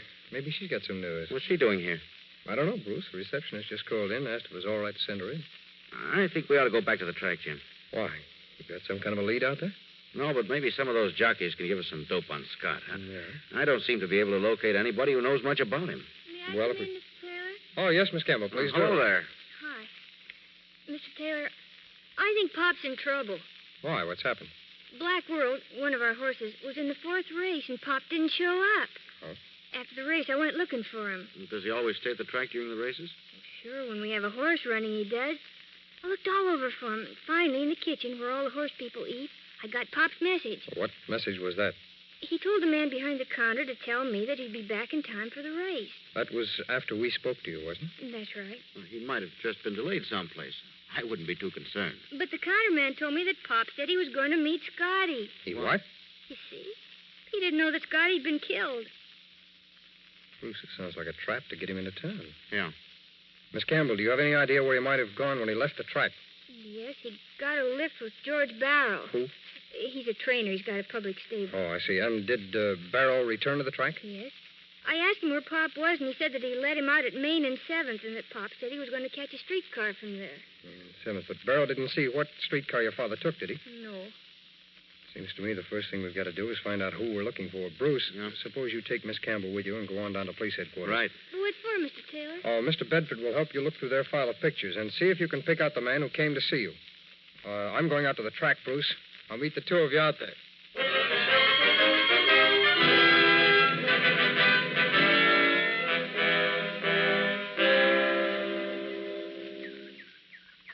Oh, Jim? Oh, hello, Bruce. Where's Miss Campbell? She's pretty shaken, Jim, so I took her over to their van. She promised she'd try to get a little rest. No, swell. She identified the man who came out here this morning. Oh, who is it? Al Edwards. Edwards. I remember him, but I thought he was doing time. So did the police, but we checked, and he's out on parole. Oh. Another one of those, huh? Yeah. How did you make out? No, I'm waiting now to talk to that counterman that Miss Campbell told us about. The one who knew Pop was going to meet Scotty. Yeah, that's him. He's coming down to see me as soon as they can locate him. Bruce. Miss Campbell made a positive identification on Edwards, didn't she? I mean, there's no chance of her being wrong. None at all, Jim. Mr. Taylor? Yes, that's right. I'm the counterman that Pop Campbell talked to. Oh, good. Did you hear him say where he was going by any chance? He said he was going to meet Scotty. Where? Well, I think I heard him say 711 Wyoming. 711 Wyoming. I remember the number because it's so easy. Yeah, well, you wouldn't remember whether that was Wyoming Avenue or Wyoming Street, would you? No, sir. That's all I remember. There's also a Wyoming place up on the north side, Jim. That's right, there is. Well, the only thing we can do is check all three. Oh, thanks very much, sir. You're welcome. Come on, Bruce, let's go.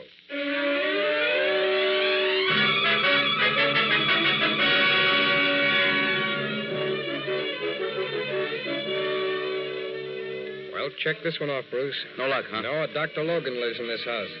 Suppose we try 711 Wyoming Street now. That's right in the neighborhood, isn't it? That's right. Okay, let's go. Wyoming Street isn't the answer either, Bruce. Who lives in this house? 20 women. It's a girls' boarding house. Well, that doesn't leave us much choice. That's right. Wyoming Place is the only other possibility. Come on. Bruce, this can't be the right place either. It's a minister's home. Well, it's not Wyoming Avenue, Wyoming Street, or Wyoming Place. But it has to be an address, doesn't it, Jim? Yes, I should think so. Hey, wait a minute, Bruce. Why didn't we think of this before? Head back into town.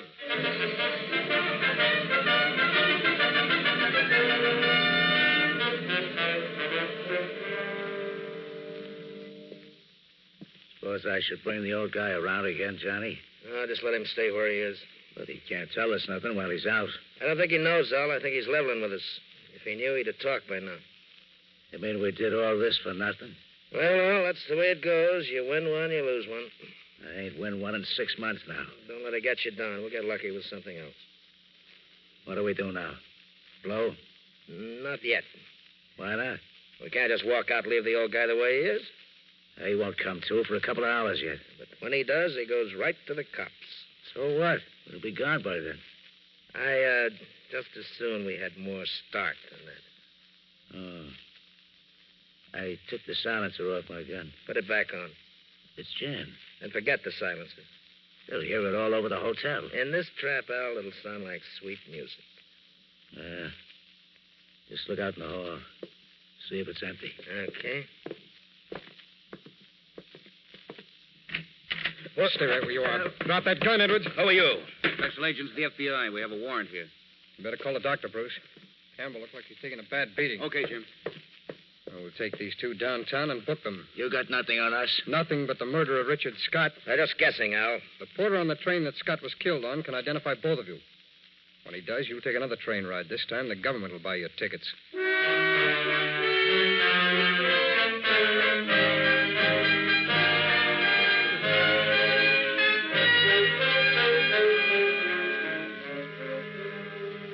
Al Edwards and his companion Johnny Russell were convicted in federal court for theft from interstate shipment. They were given long prison sentences, then turned over to a local court for prosecution for the murder of Richard Scott.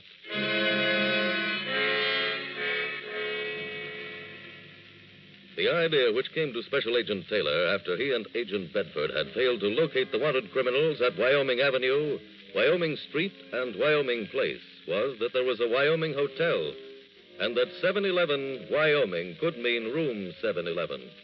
When that proved to be correct, the case was closed, and thus another murder was prevented by the quick, thorough work of your FBI. This case was opened and closed within a period of 15 hours, from 9 o'clock one morning to midnight that evening. Some cases work out that way. Others drag on, and the development of clues sometimes takes months and even years. But no matter how long a period elapses, your FBI stays on the job until a clerk in the records section takes a rubber stamp and marks the file. Marks it convicted.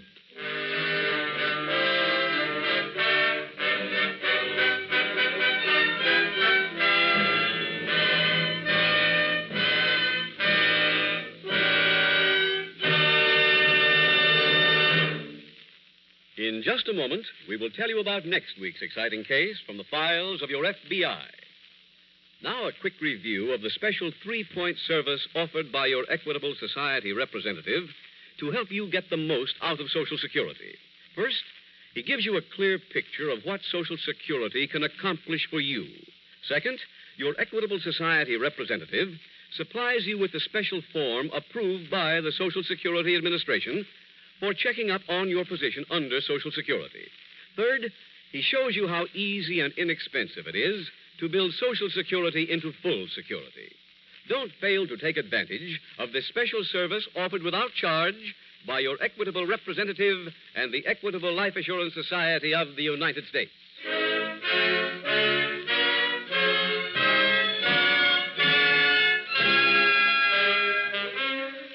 Next week, we will dramatize another case from the files of the Federal Bureau of Investigation.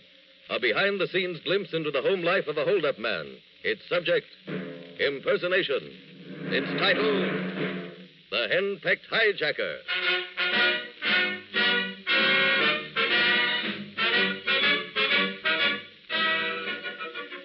The incidents used in tonight's Equitable Life Assurance Society's broadcast are adapted from the files of the Federal Bureau of Investigation. However, all names used are fictitious, and any similarity thereof to the names of persons living or dead is accidental. Tonight, the music was composed and conducted by Frederick Steiner. The author was Jerry Lewis. Your narrator was William Woodson, and Special Agent Taylor was played by Stacey Harris. This Is Your FBI is a Jerry Devine production. This is Larry Keating speaking for the Equitable Life Assurance Society of the United States and the Equitable Society's representative in your community, and inviting you to tune in again next week at this same time when the Equitable Life Assurance Society will bring you another thrilling story from the files of the Federal Bureau of Investigation. The Henpecked Hijacker on This Is Your FBI.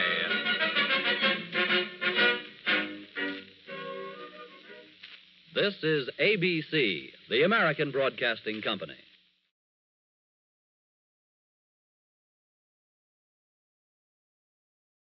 The Equitable Life Assurance Society presents This Is Your FBI.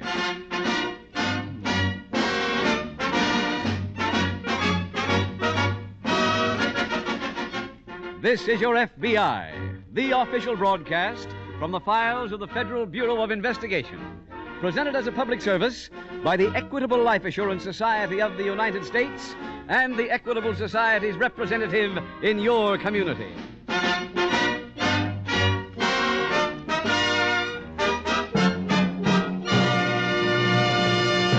Are you covered by Social Security? Then please listen carefully. Public opinion polls by the Equitable Life Assurance Society show that millions of Americans know little or nothing about their Social Security. Yes, according to these Equitable Society surveys, you may be failing to safeguard rights worth thousands of dollars to you and your family. Therefore, as a public service, the Equitable Life Assurance Society will devote this program's entire middle commercial, due in just 14 minutes, to information on Social Security. Information that may mean money in your pocket.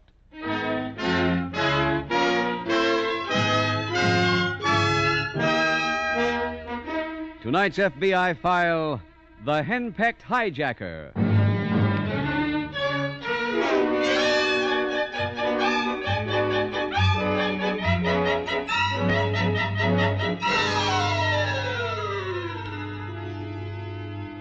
There are many people throughout the nation who hear the statistics of the current crime wave, statistics like the one which tells that there is a major crime committed in this country every 20 seconds, who shake their heads and give as their opinion the theory that nothing is being done to stop the criminal.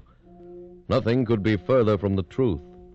What those people must realize is that the number of law enforcement officers is limited, and in that limitation, the criminal enjoys an initial advantage. There is, according to the latest survey made by your FBI, approximately 130,000 police officers in the country, or 1 to every 1,000 people. Obviously, it is impossible for that one law enforcement officer to keep a watch on 1,000 people. For that reason, the wonder is not that there are as many crimes as there are. The wonder is that there aren't more.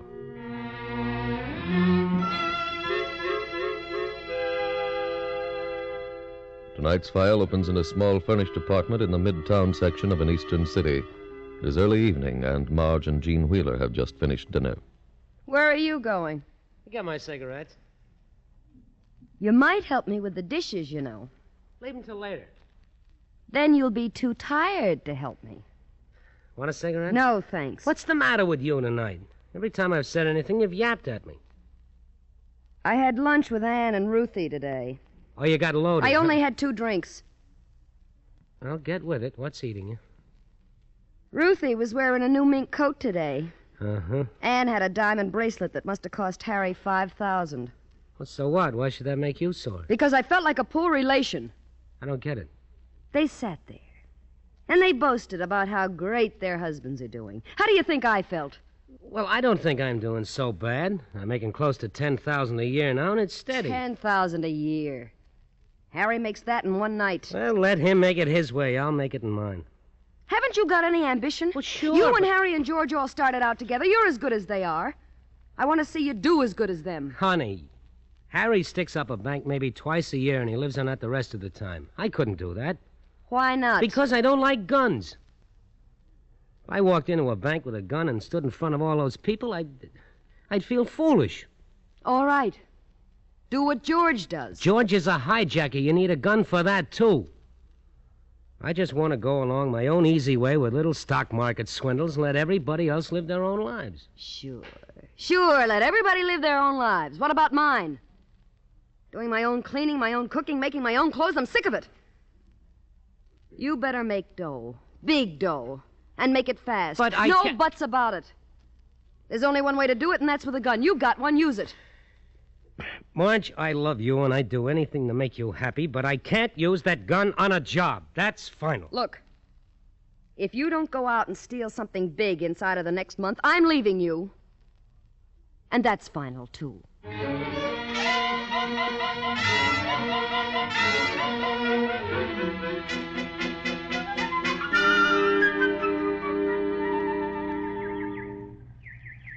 Hey, Gene. Gene. Oh, hello, Eddie. Since when have you been a nature lover? I could ask you the same question. Oh, I come out to the park every day. I come to feed the pigeons. You ever do it? No. They're just like people. Some of them are stupid and some of them are smart. You see that black one down there? Uh-huh. He's a real larceny bum. Watch what happens when I throw this handful of peanuts. You wind up with the biggest ones. You see that, Gene? What a beautiful thief. Yeah. What's the matter with you, kid? You're kind of down. I am. What's wrong? It's Marge. Your wife? Yeah, she's beefing. Says I gotta hit a jackpot. Oh, what's wrong with the touch you got? It's not big enough for her. She wants me to use a gun. Well, why don't you? I can't, Eddie. I just can't, that's all. Stop worrying. She'll forget it by tomorrow. No, she's serious. She's gonna leave me if I don't do something. Well, if she wants to go that bad, let her go. I don't want her to go. Well, then... maybe there's a way out. That's what I've been trying to think of. I've been digging over every dodge I ever heard about. Gene, I got it. What? Listen, you got any money stashed away? Yeah? I mean that Marge don't know about. Oh, yeah, about $1,500. Well, that's perfect. Why? You know the Dawson Finance Company? You mean the place at Broadway and 38th? Yeah, that's it. I'm going to stick it up tonight. What's that got to do with me? Well, I've worked joints like this before. I usually score for about a G, $1,500. So what? So you go home tonight after midnight with $1,500. Give it to Marge and tell her you done the job. Oh, she won't believe me. Oh, tell her to look in the papers tomorrow morning. The story will be there. She's got to go for it. Well, she might. Believe me, it's a cinch. I hate to go for the $1,500. It'll be worth it. Yeah, if it works. It'll work. Hey, look, hand me those peanuts, will you? Pigeons are getting hungry.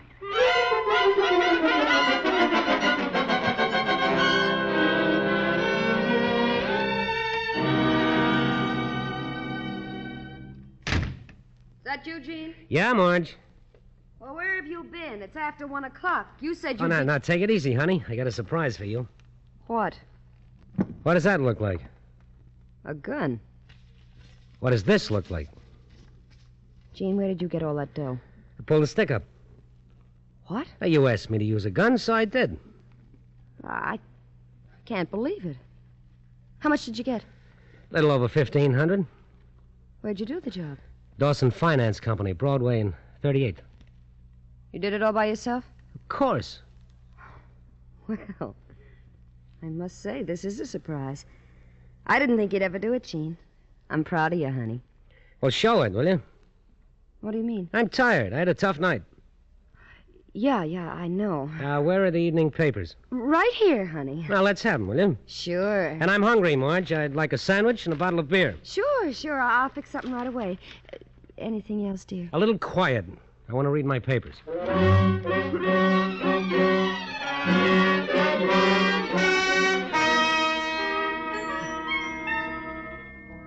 At 2:30 that morning, Special Agent Jim Taylor returned to the local FBI field office to meet Agent Ben Adams. Hi, Ben. Oh, hi, Jim. Sorry I had to wake you. No, that's all right. Boss wanted to get started on this case right away before it got cold. Well, what's it about, Jim? Hold up.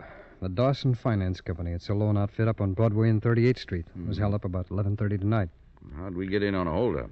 Well, the bandit entered the building by telling the elevator operator he was an FBI man. I see. He then went up to the finance company office on the 11th floor, entered with a passkey, and slugged Mr. Dawson. Well, sounds like it might have been an inside job. Well, I thought of that, Ben, but Dawson wasn't killed. He was only slugged. Now, if the bandit had been someone Dawson knew, I don't think he'd left him alive to give us an identification when he comes to. Well, that's true. Where's Dawson now? He's at emergency hospital. Did you get anything down at his office? No, not very much. Oh, I did pick up this page from the building register. Hmm? This is the one the bandit signed. Lucky it's the only signature on the page. Yeah, I thought we might get some prints off it. I'm going to send it over to the lab. I'll ask them to call you as soon as they've gotten anything. Where are you headed for? I'm going over to the hospital. I want to be around whenever Dawson comes to.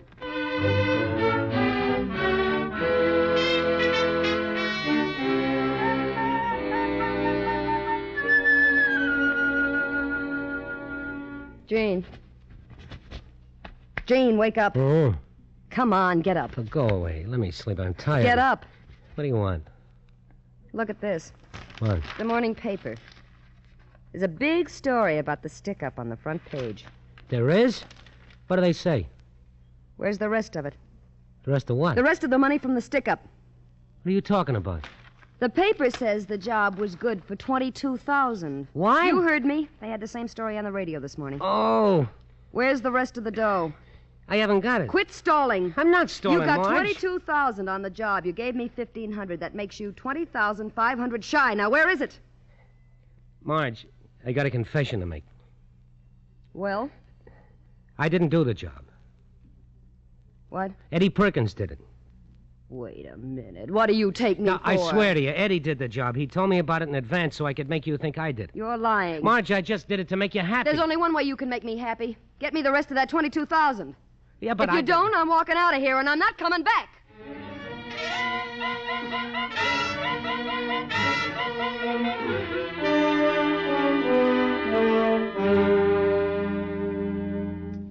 Anything come back from the lab, Ben? Yeah, they tried to smoke up some prints off that building register, Oh? but none of them came up good enough to work on.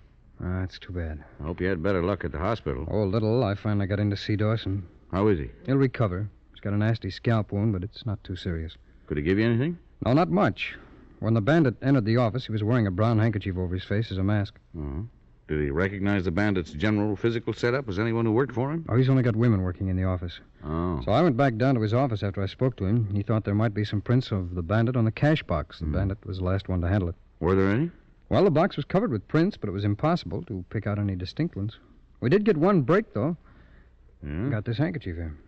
Oh, is that the one the bandit wore? Yeah, that's it. Where'd you find it? Oh, one of the cleaning women on the 11th floor found it in a closet about an hour ago. I took it back up to the hospital, and Dawson identified it.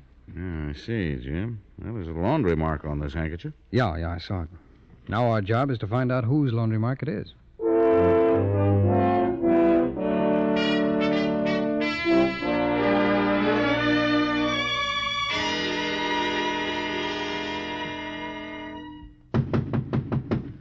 Who's there?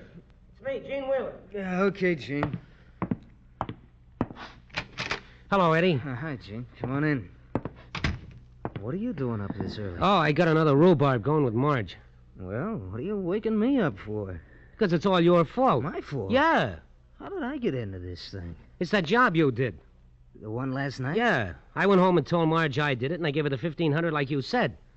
Then this morning she sees the papers, and she wants the rest of the 22 G's. Oh. Well, I'm sorry, Gene. I didn't know I was going to get that much. Well, that don't help me any. Marge thinks I got the dough, and I'm holding out on her.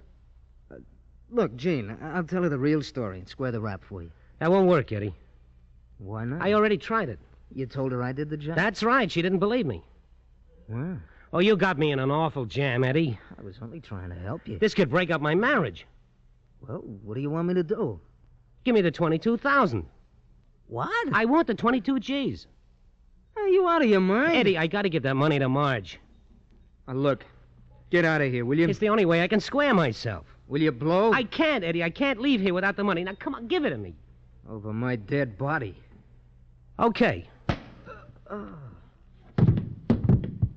I'm sorry, Eddie.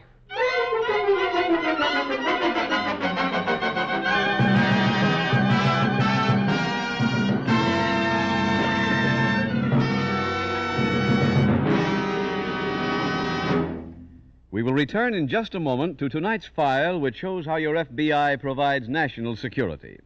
Now let's devote a minute to Social Security. $12, $15, $18,000. That's what your Social Security rights can be equivalent to, depending on your age, salary, and family situation. Considering those values, it will pay you to look into the special service on Social Security offered by the Equitable Life Assurance Society.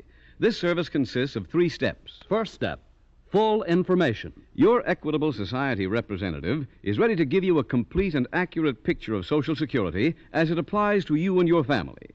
He'll tell you whether you're a fully insured worker or only currently insured, and what difference this will make in benefits you would receive. Or, if you're nearing retirement age, he'll tell you what kind of work you could do and still be eligible for Social Security payments. Why be uninformed or misinformed when thousands of dollars may be at stake?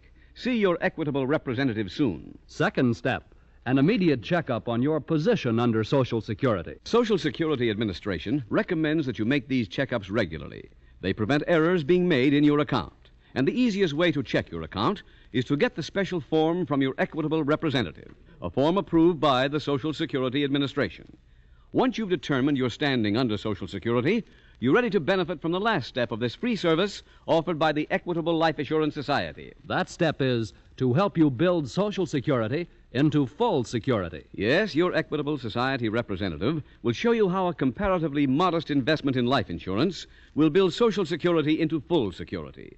In other words, he'll give you an analysis to show how life insurance and Social Security, working as a team, can give you and your family a future of freedom from money worries. There's no charge for this service. See your Equitable Society representative immediately, or write care of this station to the Equitable Life Assurance Society. That's EQUITABLE. The Equitable Life Assurance Society of the United States.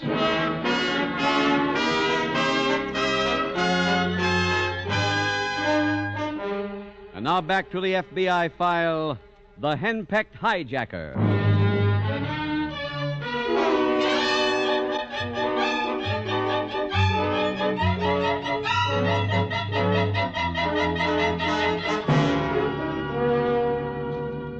Tonight's case from the files of your FBI illustrates the fact that although criminals may use different avenues of approach to gain their illegal ends, the common influence motivating them is avarice, sheer, unadulterated, overwhelming greed. It is that greed which makes every criminal a parasite of our society. And in this case, as in biology, it is possible for the parasites to prove fatal unless we do something and do it quickly to prevent the number of criminals from multiplying as rapidly as they have been. We give our law enforcement agencies no chance to stop the crime wave. Those agencies have certain restrictions as to the number of men they employ, and it has been shown that a city can be so deluged with criminals that the law has no chance of being enforced, that the criminals become a law unto themselves. What is true of a city can be true of a state or of a nation, and for that reason the time for action is now. Action on your part to help fight the never-ending war against crime.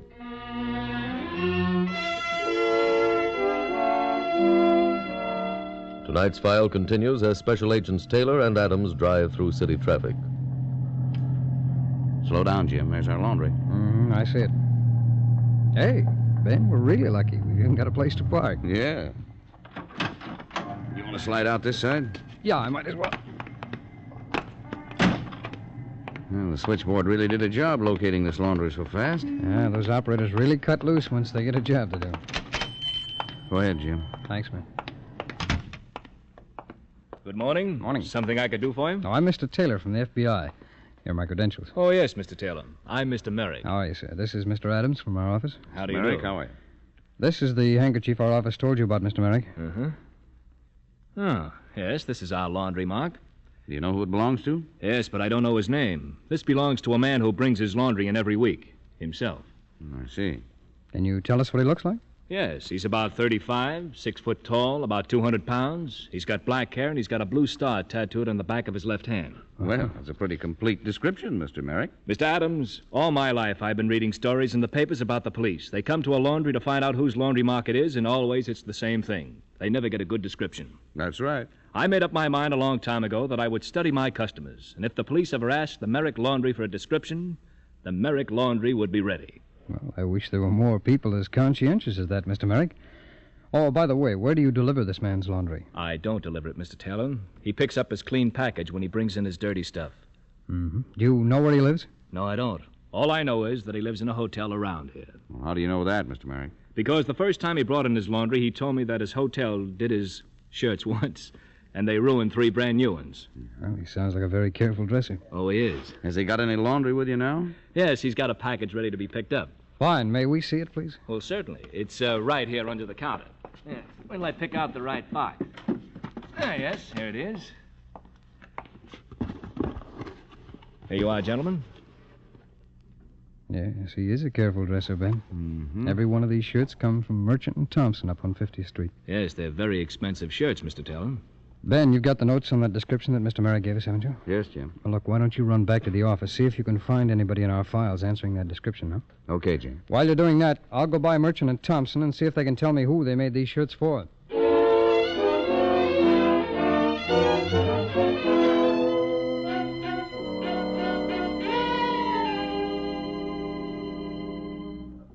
Marge! Marge! What is it? Where are you? In the living room. In the living room. In the living room. What's the matter with you? What do you mean, what's the matter with me? Gene, you've been drinking. No kidding. You're drunk. Suppose I am.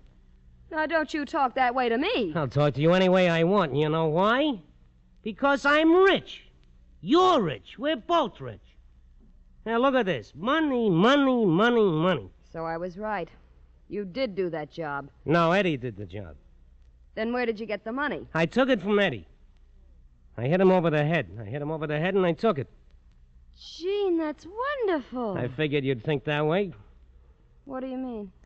And sweetheart, for your information, Eddie Perkins is my friend. I should say he was my friend. So what? I had to slug a guy. Maybe kill him for all I know, and all to please you. Oh, shut up, Gene. Give me the money. You ain't getting it. What? I made up my mind in the saloon. You ain't getting one penny. Now listen, You Gene. listen. Well, for weeks now I've been hearing, do this, Gene, or I'll leave you. Do that, Gene, or I'll leave you. Well, here's a switch for you, kid. I want you to go. What? Yeah, you heard me. Now pack your bags and get out of here.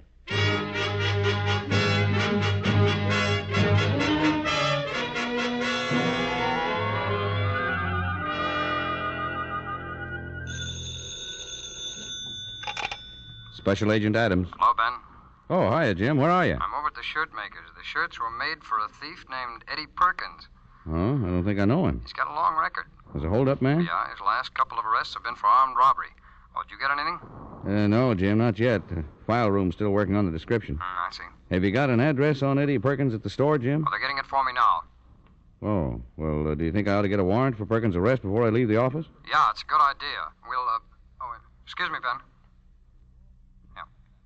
Fine. Thank you, sir. Ben, I've got Perkins' address. It's the Central Good. Hotel. Yeah? Meet you there in 15 minutes in the lobby.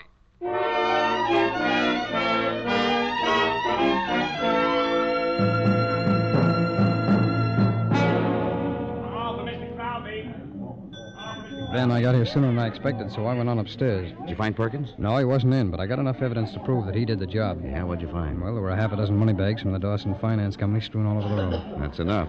And there was a fresh blood stain on the rug. How did that get there? I checked with Dr. Phillips. He's the house physician. He said he treated Perkins. For what? Head wound. When? About a half an hour ago.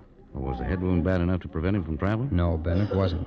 Sounds like he's taken off with the loot. Well, I don't think so, not according to the doctor's story. He says that Perkins was blazing mad and kept mumbling something about having been robbed. Yeah? Well, where did he go from the doctor's office? I don't know. But there's a doorman here at the hotel. The clerk has sent for him. The doctor have anything else, Jim? Well, he told me that he'd treated Perkins before and that he remembered that blue star that Mr. Merrick told us about that's tattooed on the back of his left hand. Yeah? Well, did the doctor know what Perkins' business was? No, he was quite surprised when I told him. Fella? Yes, that's right. I'm the doorman. Oh, yes. Tell me, did you see Mr. Perkins leave about a half hour ago? Hey, yes, sir. I got him a cab. Would you have any idea where he was going? Well, I only heard him tell the hacky he wanted to go to Midtown Village. That's a pretty big development, Jim. Yes, I know. There are 18 apartment houses there, and I think there are 60 apartments in every building. Yeah, but I think we can find Perkins if he's still there. Can I be of any more help to you, gentlemen? Yes, would you get us a cab, please?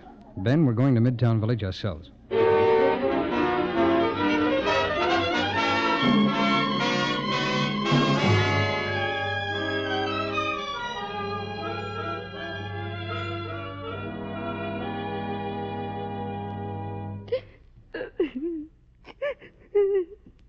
Haven't you started to pack yet? Oh, Gene. Don't give me that. How can you do this to me? It's real easy. Gene. What is it? Why are you making me go away? You know why. I can't believe that's the real reason. You found another girl. That's why you're acting like this, isn't it? No. Then how could you be so cruel? Well, look, this was your idea in the first place. What do you mean? Going away. You've been threatening to do it right along. Oh, Gene, I was wrong. I don't want to go. Now, look. Please listen to me. Let me stay, honey. I'll never say I'll leave you again, honest. Well... Please. Who's that? Probably the cab I called for you. Tell him to go away, honey. Please. Well, okay. Hello, smart boy. Eddie! Step back. Eddie Perkins. That's right, Marge. But I thought you were... Dead, maybe? Now, that's how my pal here left Look, me. Eddie, I can explain. I don't want any explanations. I want my dough. I know. I'm giving it back to you. What? I'm giving him back his money, Marge. Wait a minute. What about that mink coat and that jewelry? I thought we settled all that. How? We just made up, remember? That had nothing to do with the $22,000. Let's settle this some other time, You will keep out of this. Gene, if you give him back that money, I'm leaving you. Now, look, I mean it. Wait a minute, both of you. I have a gun here, see it? This gun calls for money. Drop that gun, Perkins. Cover him, Ben. Right. Who are you? Special agents of the FBI. Well, thank heavens. You got here just in time to save us from being robbed of $22,000. Really? Where is it? Show it to him, Gene. You hear me? Okay. Here's some of it. Thank you. Ben. Yeah, Jim. Check the serial numbers on these bills with the ones that Dawson gave us, will you? Right. What does that mean? I think it should tell us who was really robbed of the $22,000.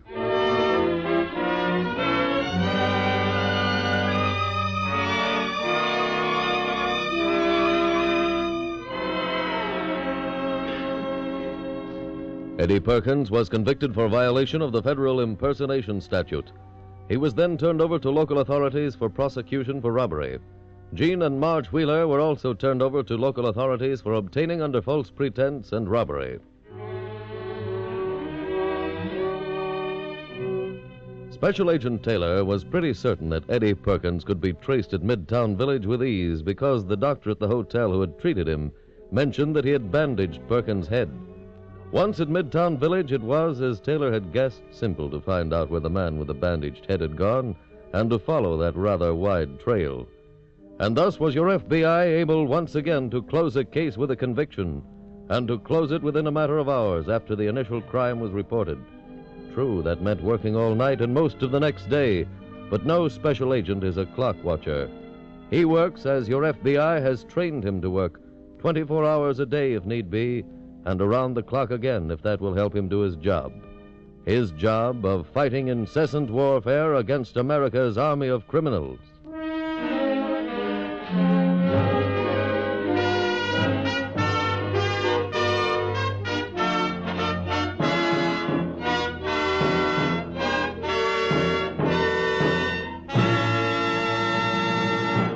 In just a moment, we will tell you about next week's exciting case from the files of your FBI. Now, a quick review of the special three-point service offered by your Equitable Society representative to help you get the most out of Social Security.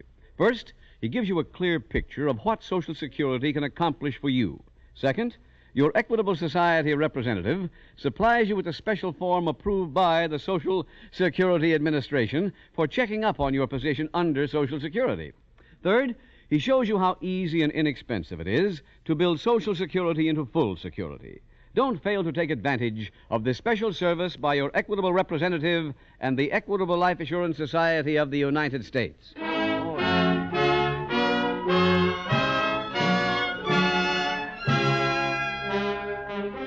Next week, we will dramatize another case from the files of the Federal Bureau of Investigation. A case that dramatizes the most venal crime in the federal statutes. Its subject, kidnapping. Its title, Operation Ransom.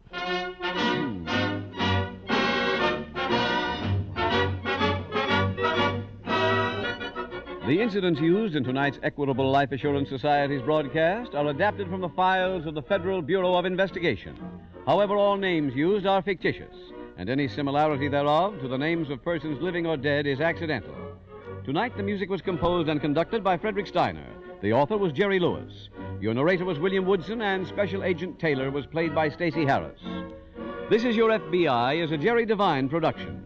This is Larry Keating speaking for the Equitable Life Assurance Society of the United States and the Equitable Society's representative in your community, and inviting you to tune in again next week at this same time when the Equitable Life Assurance Society will bring you another thrilling story from the files of the Federal Bureau of Investigation. Operation Ransom on This Is Your FBI.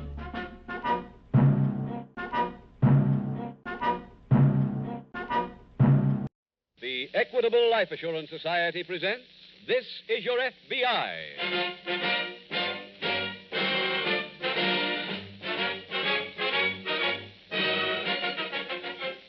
This is Your FBI, the official broadcast from the files of the Federal Bureau of Investigation. Presented as a public service by the Equitable Life Assurance Society of the United States and the Equitable Society's representative in your community.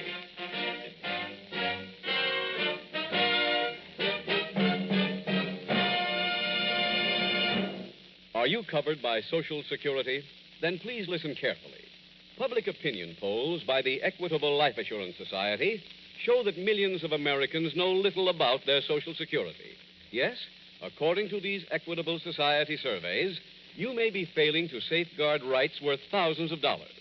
Therefore, as a public service, the Equitable Life Assurance Society will devote this program's entire middle commercial, due in just 14 minutes, to information on Social Security. Information that may mean money in your pocket.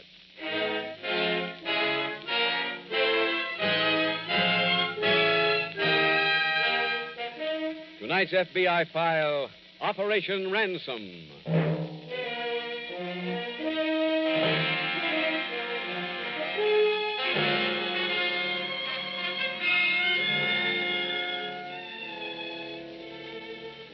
The motives which lie behind the more than 1.5 million major crimes committed every year in this country are as varied as the types of crimes themselves.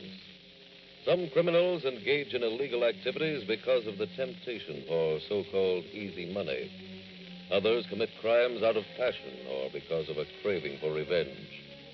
But whatever the motive, every criminal believes that he will succeed without paying for his crime.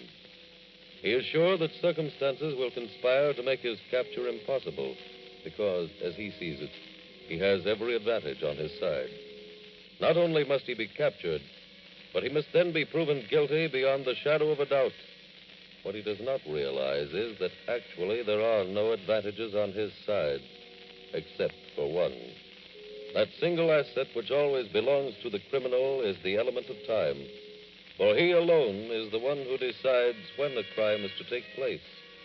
He alone is the one who decides which is the proper moment for him to strike.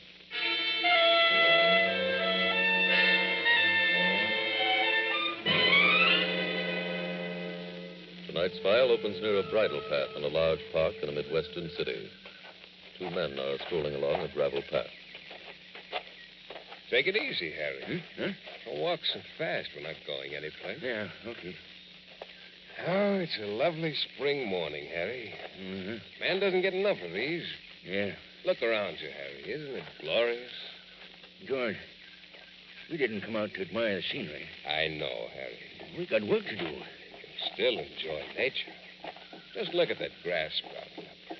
The tiny green buds on the trees. Why, man... George, there she goes. I see her. Yeah, she's right on time again. She's been on time every day now for a week. So she has, Harry. Well, it's about time we made our move. We're not ready yet. That's what you've been saying all week. You ain't ready now, we'll never be. Harry, I've told you before, the success of any venture rests on the planning. We got plans. But we haven't insured them yet. When will that be? When we know everything there is to know about Alice Woods. Every habit she has, every friend she has, even every hat she wears. Those things take time, Harry, but they reduce the risk. That's the important thing. I know. We'll be ready soon. And when we are, the young lady will be kidnapped.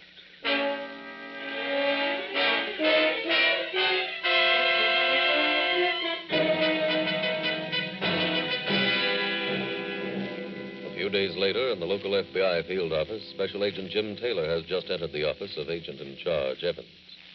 Good morning, sir. Good morning, Jim. Sit down. Thank you. Here's the name and address of a woman who just called me. I'd like you to go over and see her. All right, sir. Mrs. Martha Woods, 720 North 50th Street, huh? Mrs. Woods said that her daughter is missing. How did she happen to call here? She called the local police, and they suggested that she get in touch with us. Oh, I see. There's a suspicion of kidnapping, and that's why we're in it. Oh? Now, it may not be the reason she's missing, but we're better off playing it safe and getting in at the start. I see, sir. Did Mrs. Woods tell you anything? Yeah, she said that she got a phone call from a girl named Rosemary Rice, who's a friend of her daughter's. What's her daughter's name?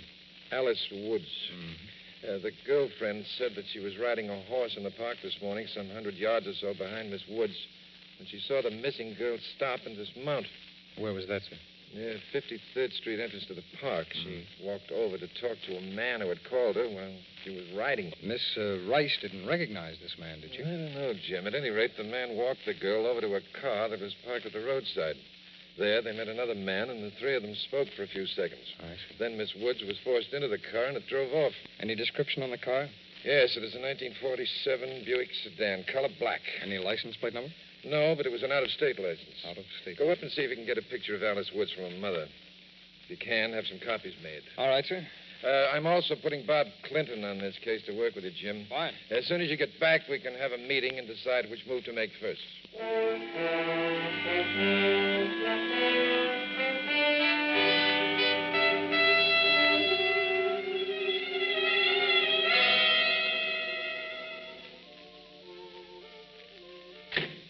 Huh? Who's that? Me? Oh. How is everything? Yeah, girl's asleep. I was just in there. Did you wake up at all? No. These pills really put her away. I wish I'd taken some. What do you mean? But I couldn't hear that music. What are they playing on, washboard? Harry, you just aren't a music lover. That's music? Customers think so. You ought to go downstairs and see the business the joint's doing. No, thanks. Bad enough up here. I just sent the note to Jocko. Oh? What'd you ask for? 25,000. I wonder if he'll go for it. Got to. This is his daughter. He loves the kid. 25,000's a lot of moolah. Not to Jocko. Hey, say, suppose he goes to the cops. Harry, bookmaker can't go to the cops. That's why we picked the guy. Uh-huh. That's one of the things I was trying to explain to you when I told you about calculated risks. I know. I remember. What's our next move? Well, we wait for Jocko to answer the note with the ad in the paper. Then we tell him where to plant the dough. Now, how long do you figure that'll take? If all goes well, about another day. How many times a day do they play that music down there? From 9 to closing, about 6 hours. I'll just about make it.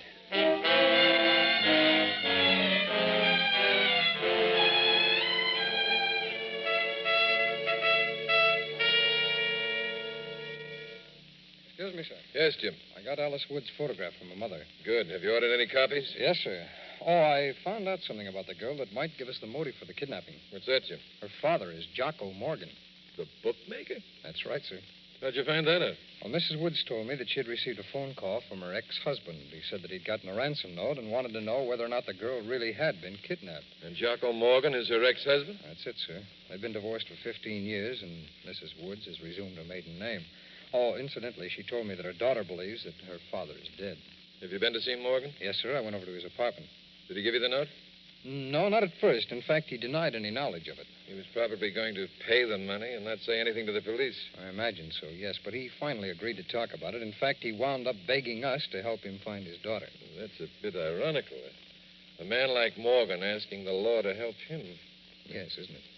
Well, we have to give the same cooperation we give to any other citizen. I realize that, sir. So I advised Morgan to follow the kidnapper's instructions and place the ad in tomorrow morning's papers. Where's the ransom note? I have it right here, sir. Send it down to the lab for check against the paper and typewriting standards. All right, sir. Mr. Evans? Oh, come in, Bob. Yes, sir. Hello, Jim. Hi, Bob. I just interviewed the Rice girl, sir. Alice Wood's girlfriend? Yes, sir. She told me she could recognize one of the men if she saw him again. Did she describe him to you? Oh, no, not very well. But I'm going to meet her tomorrow morning at police headquarters and have her go over some pictures for us. Jim. Sir. You take Bob out to your desk and bring him up to date on the new elements in this case. And when you finish, check back here with me.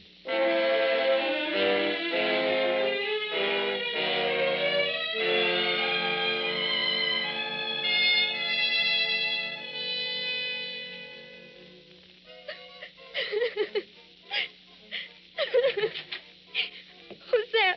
Me? Who are you? Don't you remember?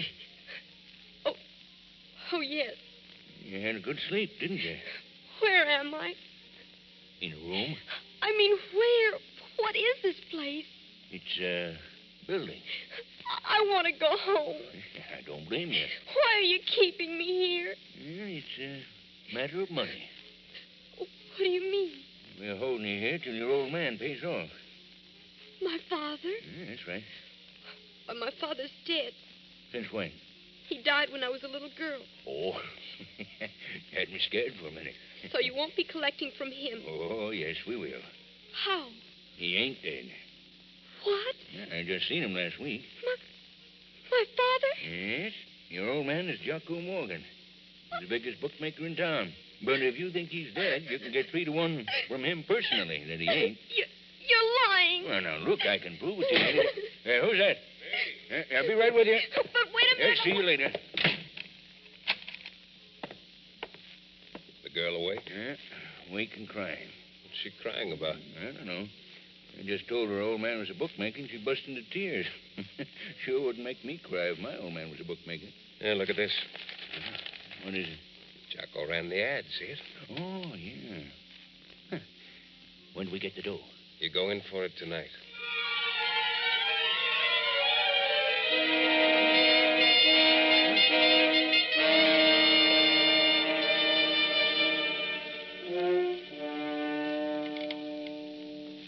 Busy, sir? Well, come in, Jim. Well, the ransom money has been planted. Good. We went to the vacant lot where it was supposed to be left. Morgan put the package beside the big rock with a white cross on it. Clinton stayed up there? Yes, sir, he did. He has a good vantage point. He'll call in just as soon as the money is picked up. Fine. Oh, did anything come back from the lab on that ransom note, sir? Yes, but it wasn't much help. The paper is a cheap, common brand, and the typing was done in a typewriter without too many distinguishing marks. I see. Pardon me, Jim. Certainly. Evans talking. Hello, sir. This is Clinton. Yes, Bob. What have you got? The money was just picked up.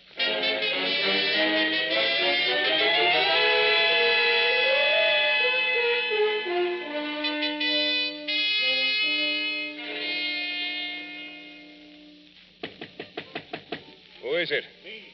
Open up. Right. Did you get it? Yeah. Swell. Any trouble? No. All right, let's have the package. Sure. Here. It's torn open. I just took a peek at stuff. Make sure it was real. You're sure nobody tailed you? No. Nobody tailed me. Last 5 miles, I was the only car on the road. Want me to help you? How? Counting the money. I can do it. All that green stuff. And it's real. And it's ours. It's beautiful, beautiful. Now, all we got to do is return the girl and the job's over. Oh, I forgot to tell you, we're not returning them. Why not? Well, I had a talk with her. It seems she's not willing just to go home and forget all about this. Oh. She says she's going to the police and tell them that we did the job. Well, she don't know who we are. Ooh, she knows what we look like. Oh, yeah, that's true. Well, what are we going to do with it? You're going to take her part way back to town to the Smith Park Bridge. Then what? Then you get rid of her. Oh, now, look. Harry, all I said in the note was that when we got the money, we'd release her. Well, when you get to the bridge, release her into the river.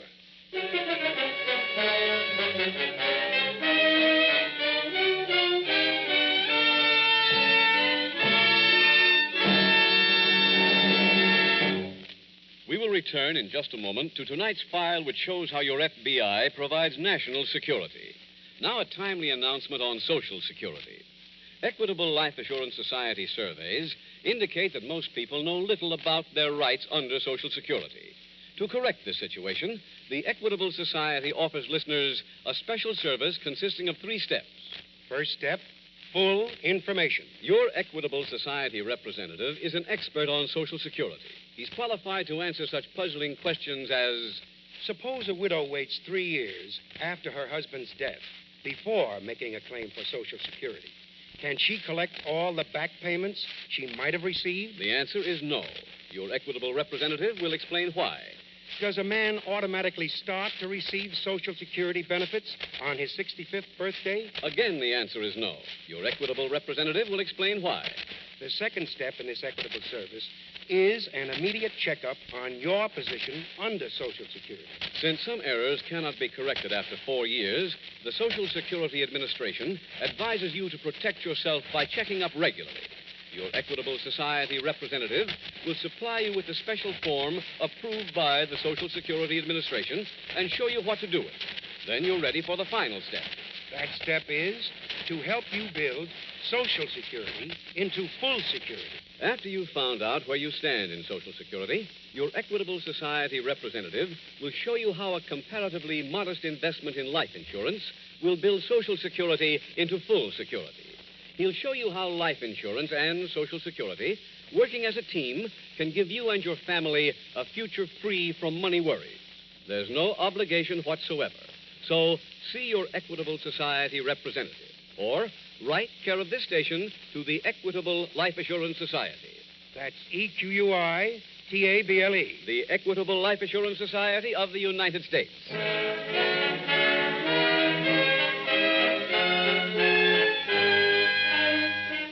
And now back to the FBI file, Operation Ransom.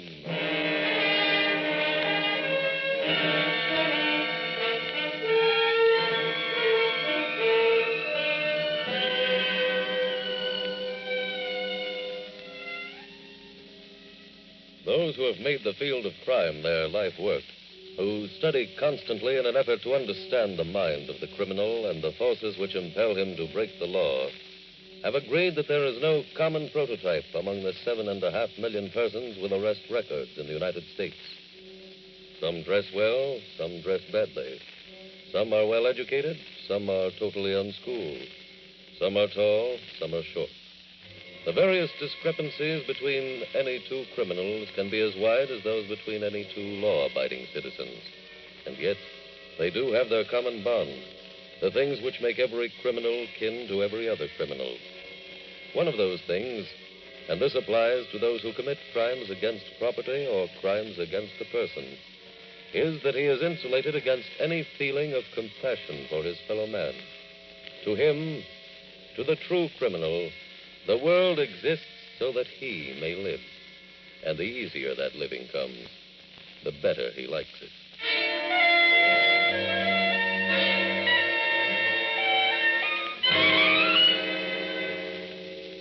Tonight's file continues at the local FBI field office. What time is it, Jim? I have 12:23, sir. So have I. I thought my watch stopped. I hope nothing has gone wrong. So do I, Jim. The girl should have been released by now, unless they've been holding her an awful long way from town. Yes, I know. How long do you think we ought to wait, sir, before we start searching? If we don't hear anything by 1 o'clock, we'll go into action. Have we got the serial numbers and the bills that Morgan used to pay the ransom with? Yes, the stenographic section is making copies of the list now. As soon as it's prepared, we'll start printing the ransom list for distribution. I see. At 1 o'clock, we'll send a copy to each of the newspapers, ask them to print it. You know, it's too bad we can't mark the money in cases like this. Yes, it is, but we don't dare gamble with the victim's life. I know, sir. Mr. Evans, can I come in? Yes, Bob. What have you got?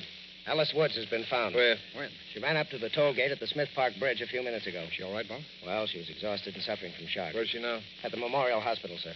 Jim, you and Bob get over there at once.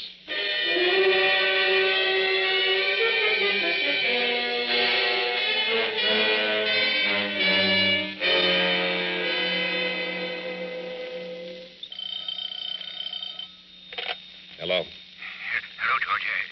This is Harry. What are you calling up for? We got trouble, George. Why, what happened? Well, I go to the bridge like you said. Yeah? And I stopped the car and opened the back door. Go on. When I opened the door, she ran out the other side of the car. Well, how could she do that? She was tied up, wasn't she? Yeah, but I guess she must have worked herself loose. Well, did you catch her? No, I couldn't. What? It was dark. She got away. You stupid fool. I'd planned everything perfect. I'm sorry, George. Oh, a lot of good that'll do us. There's no telling how much she knows about where she was being held. She could lead the cops right back here. No, she can't. She was still blindfolded just before I stopped her. George, what should I do now? Come on back here as fast as you can.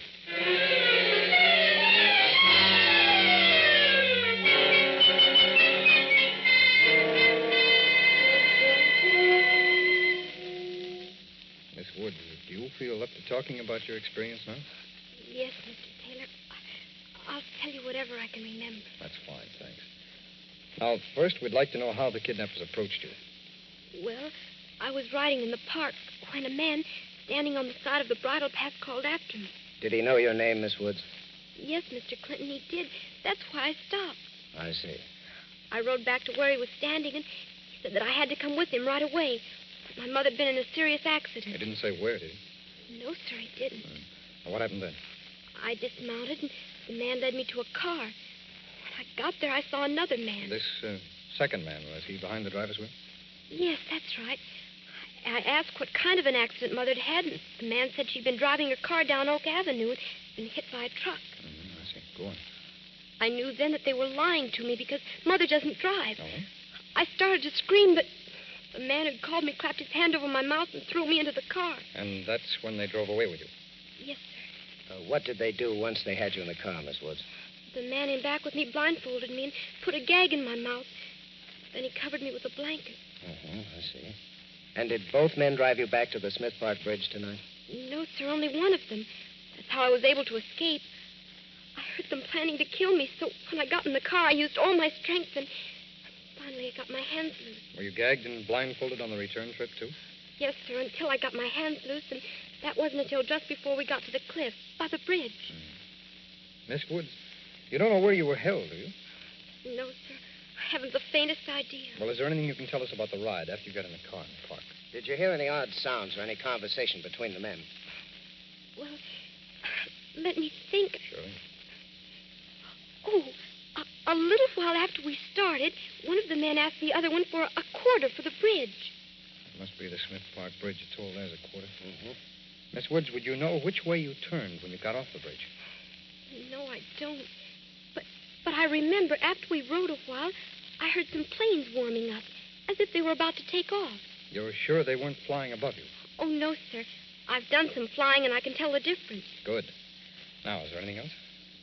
Let's see. Oh, yes.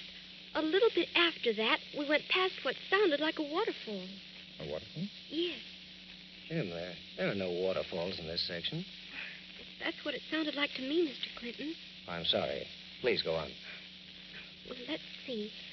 We rode for a little while more, and then we got on a bumpy road. And do you remember which way you turned to get onto this bumpy road? I don't remember turning. Oh? We only went a very short way on it, though, before we stopped, and I was carried into a building and taken upstairs. Still blindfolded? Yes. Now, did you hear anything in this building? Well, not then, but later on, after they fed me my dinner, I heard some music. Do you remember where it came from, Miss Woods? It seemed to come from underneath where I was. First, I thought it was just a radio, but they played so badly, I decided it was real music. Miss Woods, can you describe these two men to us? Yes, surely. Good. Suppose you start right now.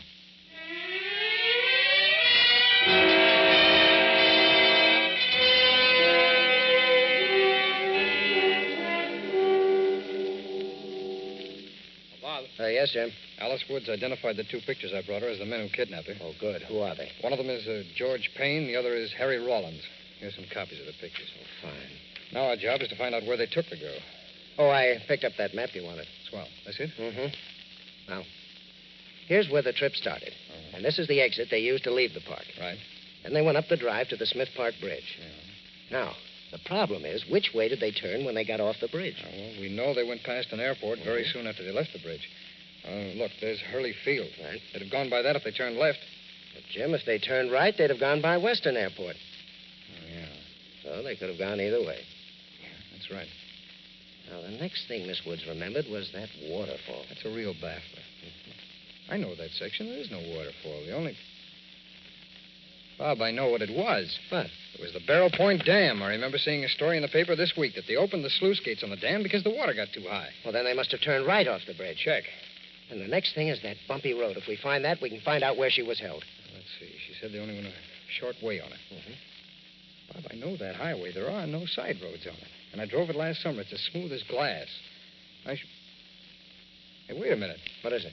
Got an idea, Bob. Let's get to a phone.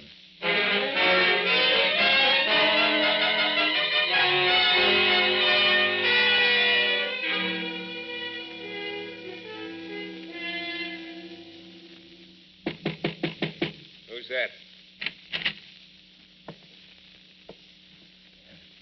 Hello, George. Hello, genius. Look, I told you I was sorry, didn't I? It doesn't make up for your mistake. There was nothing I could do. You could have seen to it that she didn't get away. You need brains in this business, Harry. I've Look, told you... George, I know how smart you are, but I'm kind of tired of hearing about it. Suppose you give me my money and we'll call it quits, huh? What money? My cut. You better forget that. Huh? You're not getting anything. That's a joke I ain't laughing. I'm dead serious. George, you can't do this to me. Harry, I have a gun here that permits me to do anything. No. Hey, who's that? All right, step back. Hey, both of you. what is this? From the FBI. You let him tail you back here. No, I didn't. All right, come on, you two. Yeah, but We're not going to blindfold you like you blindfolded Miss Woods. Now, we're going to let you see where you're going. And I have a hunch you'll recognize the jail when we get there.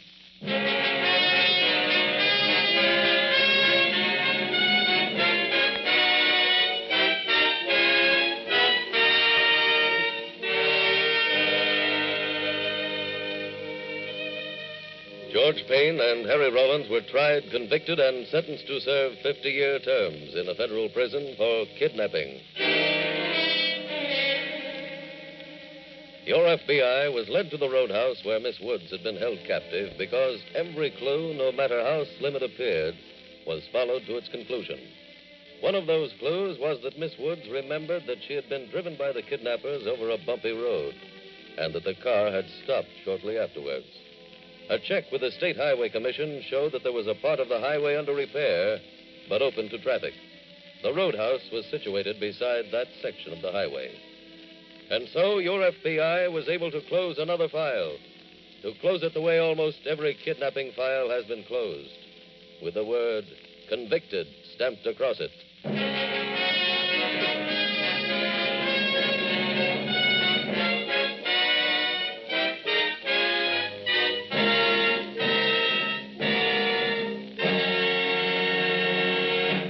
In just a moment, we will tell you about next week's exciting case from the files of your FBI. Now, a quick review of the 3-point Social Security service offered by your Equitable Society representative. First, it gives you a clear picture of what Social Security can accomplish for you. Second, your Equitable Society representative supplies you with a special form approved by the Social Security Administration for checking up on your position. Third, he shows you how easy it is to build Social Security into full security. Take advantage of this special service offered without charge by your Equitable representative and the Equitable Life Assurance Society of the United States.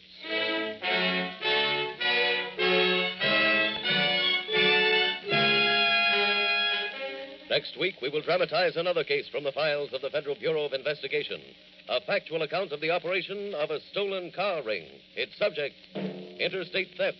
Its title, The Unwilling Partner. The incidents used in tonight's Equitable Life Assurance Society's broadcast are adapted from the files of the Federal Bureau of Investigation. However, all names used are fictitious, and any similarity thereof to the names of persons living or dead is accidental. Tonight, the music was composed and conducted by Frederick Steiner. The author was Jerry Lewis. Your narrator was William Woodson, and Special Agent Taylor was played by Stacey Harris. This Is Your FBI is a Jerry Devine production. This is Larry Keating speaking for the Equitable Life Assurance Society of the United States and the Equitable Society's representative in your community, and inviting you to tune in again next week at this same time when the Equitable Life Assurance Society will bring you another thrilling story from the files of the Federal Bureau of Investigation. The Unwilling Partner on This Is Your FBI. This is ABC, the American Broadcasting Company.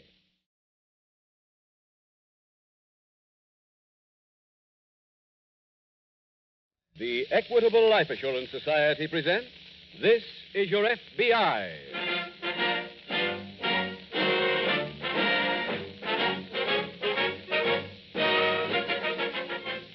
This is Your FBI, the official broadcast from the files of the Federal Bureau of Investigation. Presented as a public service by the Equitable Life Assurance Society of the United States and the Equitable Society's representative in your community.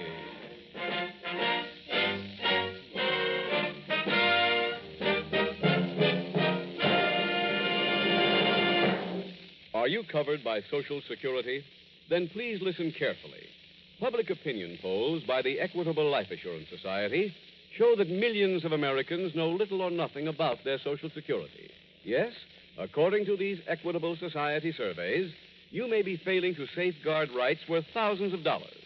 Therefore, as a public service, the Equitable Life Assurance Society will devote this program's entire middle commercial, due in just 14 minutes, to information on Social Security. Information that may mean money in your pocket.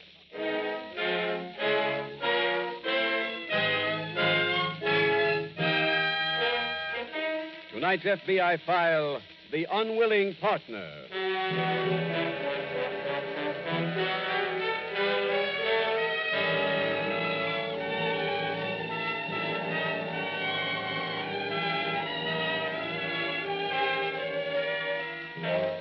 J. Edgar Hoover, director of the Federal Bureau of Investigation, today made available the latest figures on America's current crime wave.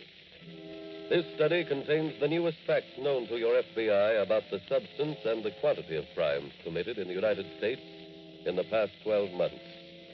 The truly shocking news about the war against crime is that instead of progress, it must be reported more persons were arrested in the past year than in any other year on record. The arrests of men increased 14%, and the arrests of women rose almost 10%. Nowhere in the land is there a community which does not know crime, and in very few places is any ground being gained in the constant battle against our army of criminals. A battle which must be won, and won soon, unless we wish to leave the generations which follow a heritage of lawlessness.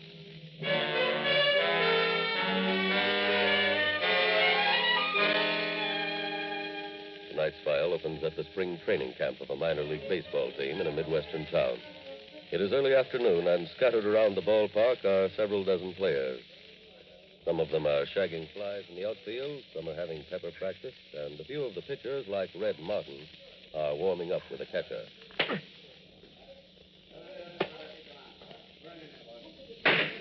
Take it easy, Red. Still 3 weeks to opening day. I know. I just felt like cutting loose. You don't have to prove anything. Just get in shape and you'll work the opener. Okay. Quit in a little while. Take a shower. Thanks. Just a couple more, huh, Charlie?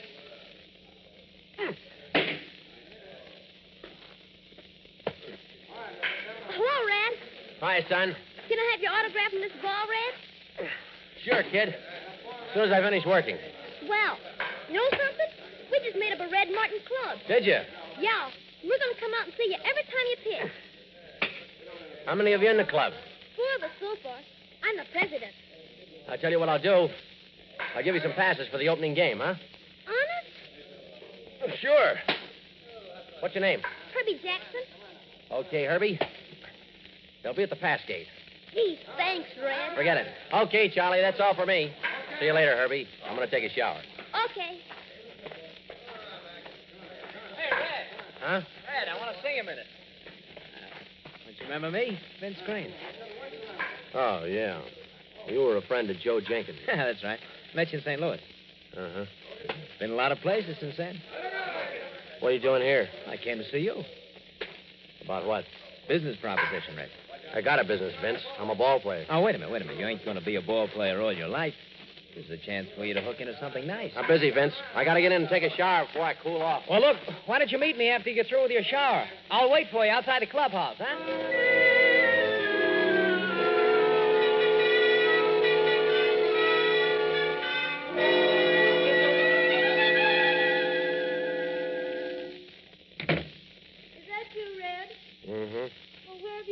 Long?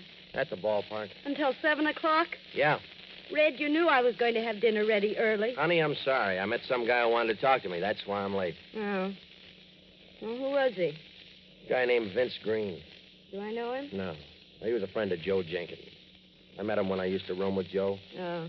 Whenever the ball club got to Joe's hometown, this guy used to throw a party for us. Mm-hmm. Oh, what's he doing here? Now he wants to go in business with me. What kind of a business? Used car lot, using my name on it. What do you put up? Nothing. What do you get out of it? Well, he wants to give me 25% of the business. Oh. Well, that sounds wonderful, honey. I told him I wasn't interested. What? I turned the deal down. Are you out of your mind? I don't like it. Well, why not? Helen, why should he cut me in like that? Because you're a big name in this town, that's why. This is a good move on his part. And it would be a good move for you. I don't know. Well, I do. You call him up right now and tell him you've thought it over and you want to take up his proposition. But, Helen... Look, do you think I want to go on for the rest of my life worrying about whether you'll get a sore arm or whether some kid is going to get a lucky base hit off you and win a ball game? This way, you're in business. If your arm goes bad, the business keeps going. Don't you understand? Okay, I'll call him after dinner.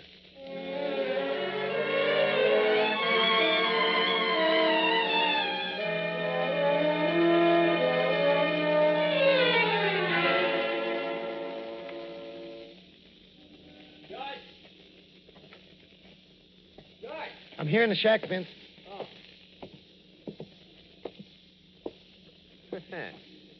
Sign looks good. Yeah. Any sales today? 3 sedans and a convertible. Not bad. We're open a week, and that makes 38 customers. Yeah, that Red Martin's name really hustles business. I told you it would. You only got 6 cars left? I'm going to call Pete. Tell him to send down another shipment. Okay. Oh, by the way, Red was in here this morning. What did he want? Well, he just wanted to see how things were going. He asked me where we got all the cars. What'd you tell him? He said we had contacts back east that bought the cars for us and shipped here. Good. He'll pull out if he ever knows those cars are hot. Well, what would his beef be? The poor sucker happens to be honest. Yeah, but he gets 25% of all this. For nothing. For your information, he only gets 25% of the profit. Well, even that runs into a real good chunk. George, with me keeping the books, there is no profit.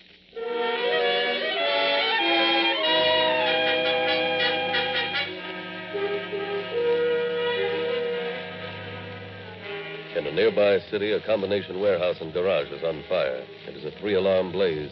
FBI Special Agent Taylor is standing just inside the fire line. Jim. Oh, Jim. Oh, hello, Randy. Sorry I had to call you at this hour of the night. That's all right. I've just been watching a lot of evidence being burned up in there. Evidence on what? You know that list of stolen cars we were working on down at the office? Uh-huh. Well, when this fire broke out, the fireman went into this garage and discovered a secret wall in the back. That's where the fire started. I see. Part of the wall worked on an electric switch. When you pressed a certain button, that part of the wall swung out and you could drive a car through. Into a concealed part of the garage? That's it. That's where they used to fix up the stolen cars and repaint them. As a matter of fact, it was the paint that made this blaze spread so fast. How'd you find all that out, Jim? Well, when the firemen first discovered the secret wall, they found a car back there and drove it out. That's it, parked down there, down the street. The gray convertible? Yeah, that's right. I guess the gang didn't have time to change the motor number on it because it hadn't been filed off as yet. It's one of the cars on our list? That's right. Has anybody been caught, Jim? Any of the people from the garage, I mean? Yeah, the night manager is down at headquarters now. And there was a body found, but so far it's been unidentified. I see. You know, Randy, this could be the break we've been looking for in this used car range. I know. Well, we'll know more as soon as we can examine this place. How soon do you think that'll be? About an hour from what the fire chief told me. Randy, look, why don't you stay here and go through the place as soon as you can, huh? All right. You going back to the office? No, I'm going down to headquarters and see that night manager. Find out how much he knows.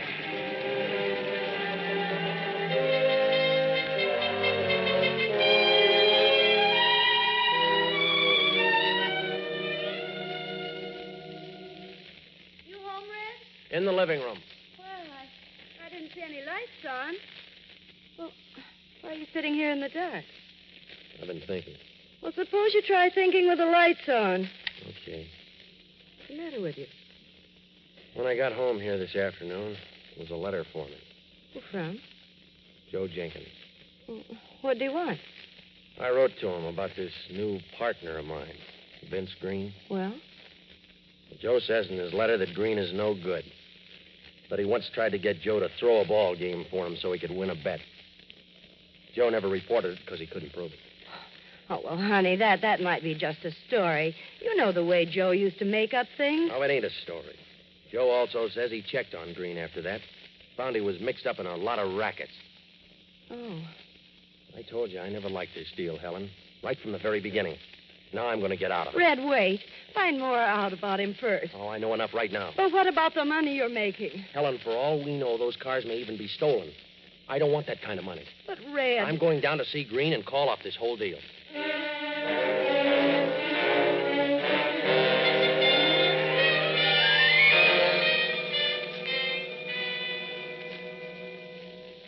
Well, Jim, that fire finally cooled down enough for us to explore the ruins. Did you get anything, Randy? Yes, I found evidence that an outfit called the A&B Trucking Company has hauled a shipment of automobiles for them. Well, they're a legitimate outfit, aren't they? I know. I called them to see where they'd shipped the cars. They're checking it. We should hear from them any minute now. Oh, fine. What did you get from that night manager? Plenty. He told me there were 3 accomplices. Police picked them all up, questioned them. They all claimed they'd never seen the man who ran the business. Who gave them their orders? A man named Tom Chase. At least he paid them. He was the only one who dealt directly with the boss. It seems this boss traveled around quite a bit, setting up used car lots in different cities. Did you find out where to pick this Tom Chase up? He was the unidentified body in the garage. Oh, fine. The only one who can lead us. Oh, excuse me. Special Agent Taylor speaking. Oh, yes. Yes, just a moment, please, while I copy that down. Okay, go ahead. 4418. Main Street, Bay City. Got it. Yes, thanks very much. Bye. That was the A&B Trucking Company, Randy. Is that the address they shipped those cars to? Yes. I think the best thing to do is call the Bay City Police. This might tie in with something they're working on.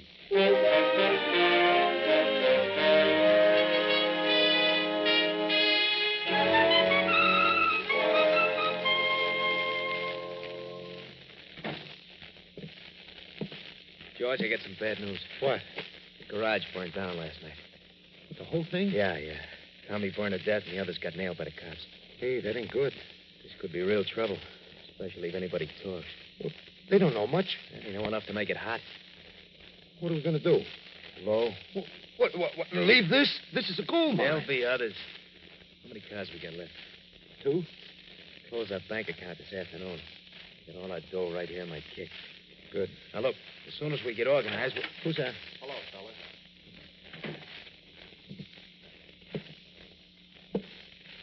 Hiya, Red. What brings you around? I had to see you right away. Well, what about? I got a letter from Joe Jenkins this afternoon. Oh. How is Joe? He told me some things about you. Things I didn't like. What is this? He said you tried to get him to throw a ball game once, Vince. But you're a racket guy. Joe said that about me? Yeah. I don't want to be mixed up with anyone like that. You want to quit, is that it? Yeah. Okay. We quit. You mean it? Sure, I mean it. All right. How many cars have you sold here so far? Oh, I don't know. How many, George? 46. Why? I want the names of the people who bought them. What for? I want to call them. Check the motor numbers on their cars. Now, what's the idea then? I want to make sure that none of those cars were stolen. Wait a minute. Let me have those names. We ain't got them. What? Well, we lost them. Don't give me that. Look, Red, my advice to you is to forget all about this. Oh, no. I've got a reputation in this town. Oh! Him and his reputation. You think we didn't have one ourselves?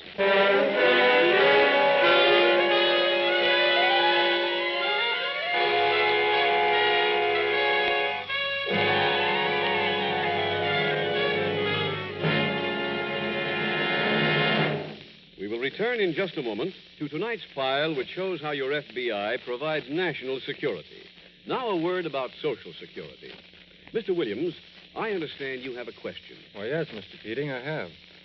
When I get to be 65 and start collecting Social Security benefits, can I take a part-time job?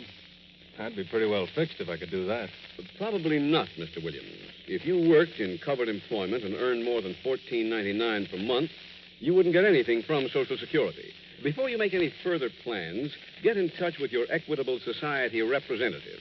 Ask him about the Equitable Society's 3-step service on Social Security. The first step is full information, the answers to how Social Security applies to you personally. I see. What's the second step? An immediate checkup on your position under Social Security to make sure all the money you've paid in is properly credited to your account. Your Equitable Society representative will supply you with a special form approved by the Social Security Administration and will show you what to do with it. This checkup makes possible the last step in this service offered by the Equitable Life Assurance Society. Well, what is that? After you've found out where you stand in Social Security, your Equitable Society representative will show you how a comparatively modest investment in life insurance will build Social Security into full security. He'll show you how life insurance and Social Security, working as a team, can give you and your family a future free from money worries.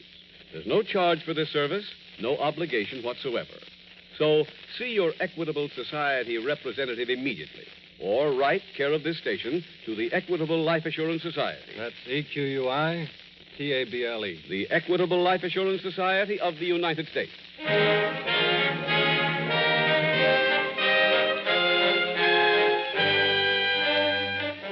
Now back to the FBI file, The Unwilling Partner.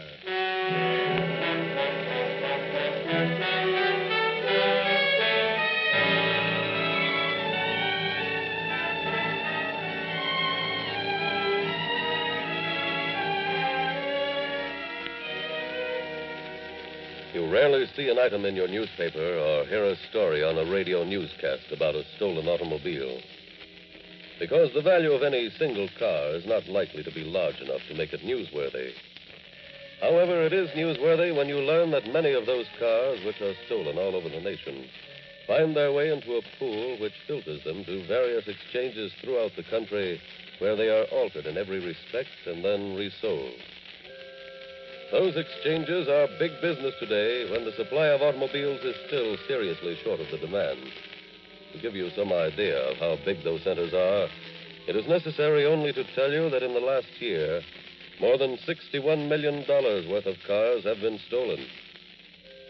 That is more than $5 million worth every month.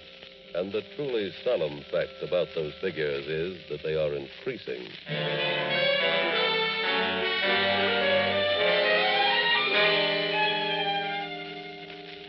Tonight's file continues at the local FBI field office.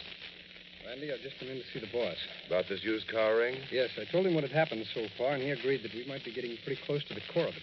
He said that we were to work on this case exclusively for the next few days. Well, that's fine. Oh, excuse me. Special Agent Taylor. Oh, yes, Chief. You have?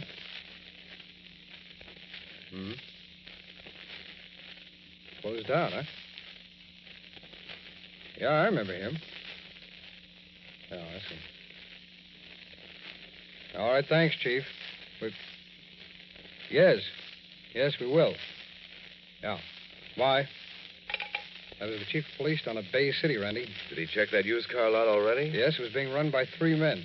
One of them, who seemed to be the boss, was Vince Green. I know Green, Jim. He could be the boss of that whole operation. Yeah. The second one was a George Damon, and the third man was the one in whose name the lot was operated. Red Martin, a ball player.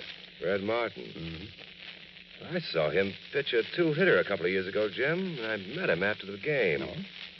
He didn't seem to be the kind who'd get mixed up in this sort of racket. Well, the lot was deserted when the chief checked. There were no cars there, and everybody had vanished. Did he know where they all lived? Yes, Green and Damon lived at a hotel. They'd already checked out. Green had also withdrawn all his money from the Bay City Bank. How about Red Martin? Well, his wife claims that she hadn't seen him since early evening. Randy, I think we ought to get down to Bay City right away.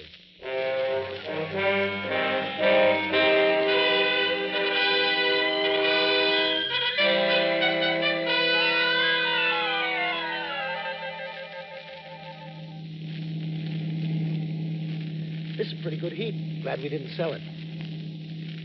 You know, it'd have been funny if we had to go out and buy a car from some legit. Times ain't never going to get that tough. Ever taken this highway before? Not that I know of. Why? Whenever I ride on it, it makes me feel kind of funny. What for? Remember Chick Patterson? Yeah. He's part of it. I don't get it. Chick got in trouble when they were building this thing. North Side mob took him for a ride, put him in one of those road mixes. Oh. Tell me about the new garage. I bought it about a year ago. I had a lot of cash and looked like good investment. Is it laid out good for it? Yeah. We can set up a phony wall just like any other place. Swell. Hey, Chick Patterson is getting kind of bumpy.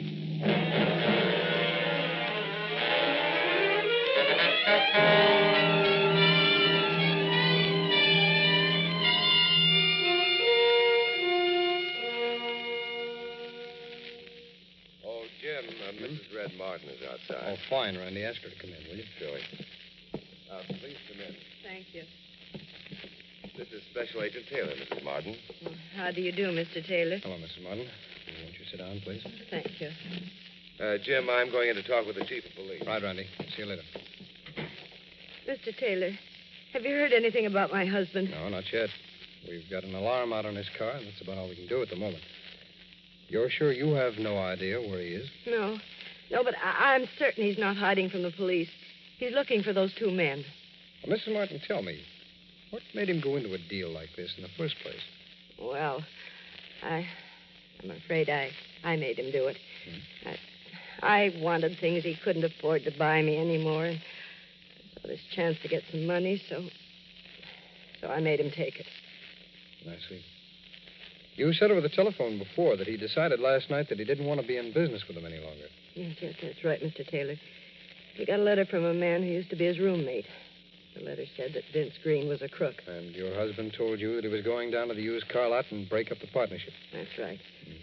Mr. Taylor, Red is an honest man.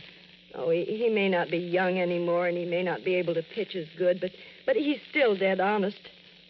Mrs. Martin, he didn't phone you or get in touch with you in any way after he left the house, did he?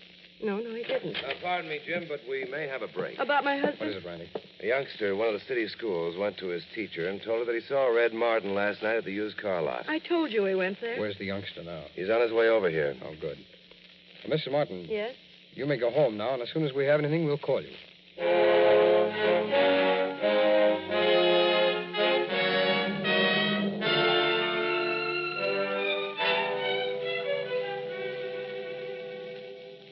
That youngster's here, Jim. You want to see him now? Yes, Randy, please.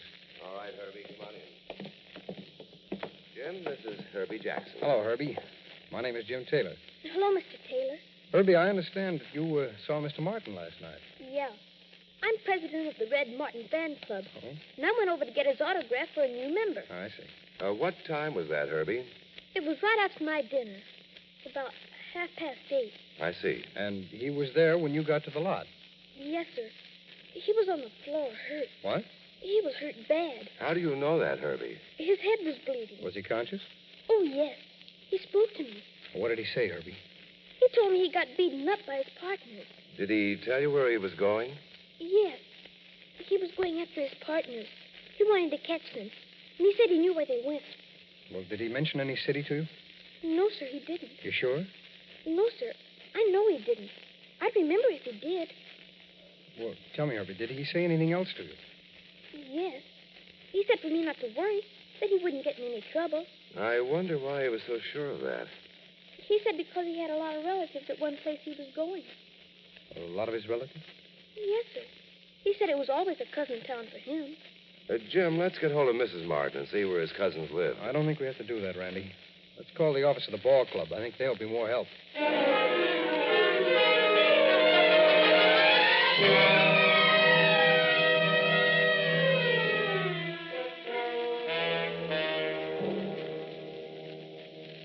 Vince, this is a real good layout. Yeah.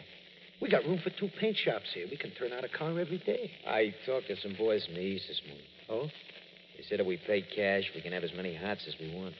How much cash? Yard and a half a car. Delivered? Yeah. Well, that ain't bad. Oh, it should be a big help. Huh? That should give you enough to open up another lot. Ah, look who's here. Honest Red. That's right. What are you doing here? What do you think? How'd you know we were here? You got a call last night at the shack, just after I came to. It was one of your stooges. He said he was expecting you up here to a garage. Took me a little time to find the right one. You're a sucker for punishment, ain't you? What do you mean? Coming back for another treatment? I came to get the money you stole from my friends. That ain't what you're going to get. George, let's continue this in the back room, huh? We'll talk right here. I got a gun here, chum. Let's do it our way. Oh, let's do it our way. Huh? Drop that gun. Go on. Jim. Come on, you two. I have Who a are warrant you? here for your arrest. Oh, now, wait a minute. The FBI. You better get home and get some rest, Red. The whole town will be out to see you pitch that opening game. Everybody except those 2. I got a hunch they're going to be tied up elsewhere.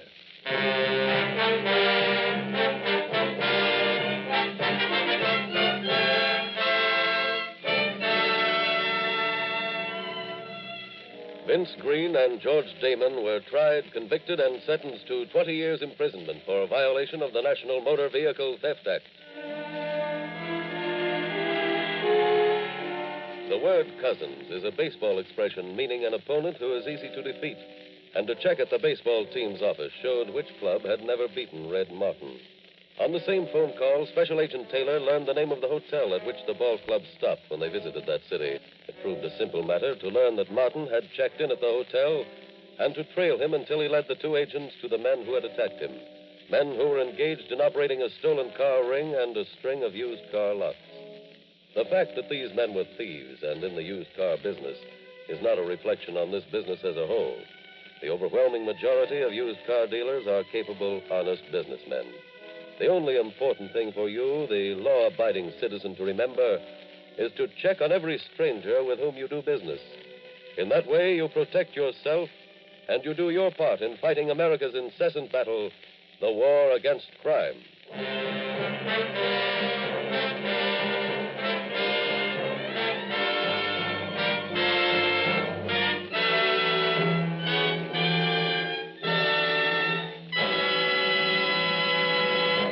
just a moment, we will tell you about next week's exciting case from the files of your FBI. Now, a quick review of the special 3-point Social Security service offered by your Equitable Society representative. First, he gives you a clear picture of what Social Security can accomplish for you. Second, your Equitable Society representative supplies you with a special form approved by the Social Security Administration for checking up on your position. Third, he shows you how easy it is to build Social Security into full security. Take advantage of this special service offered without charge by your Equitable representative and the Equitable Life Assurance Society of the United States.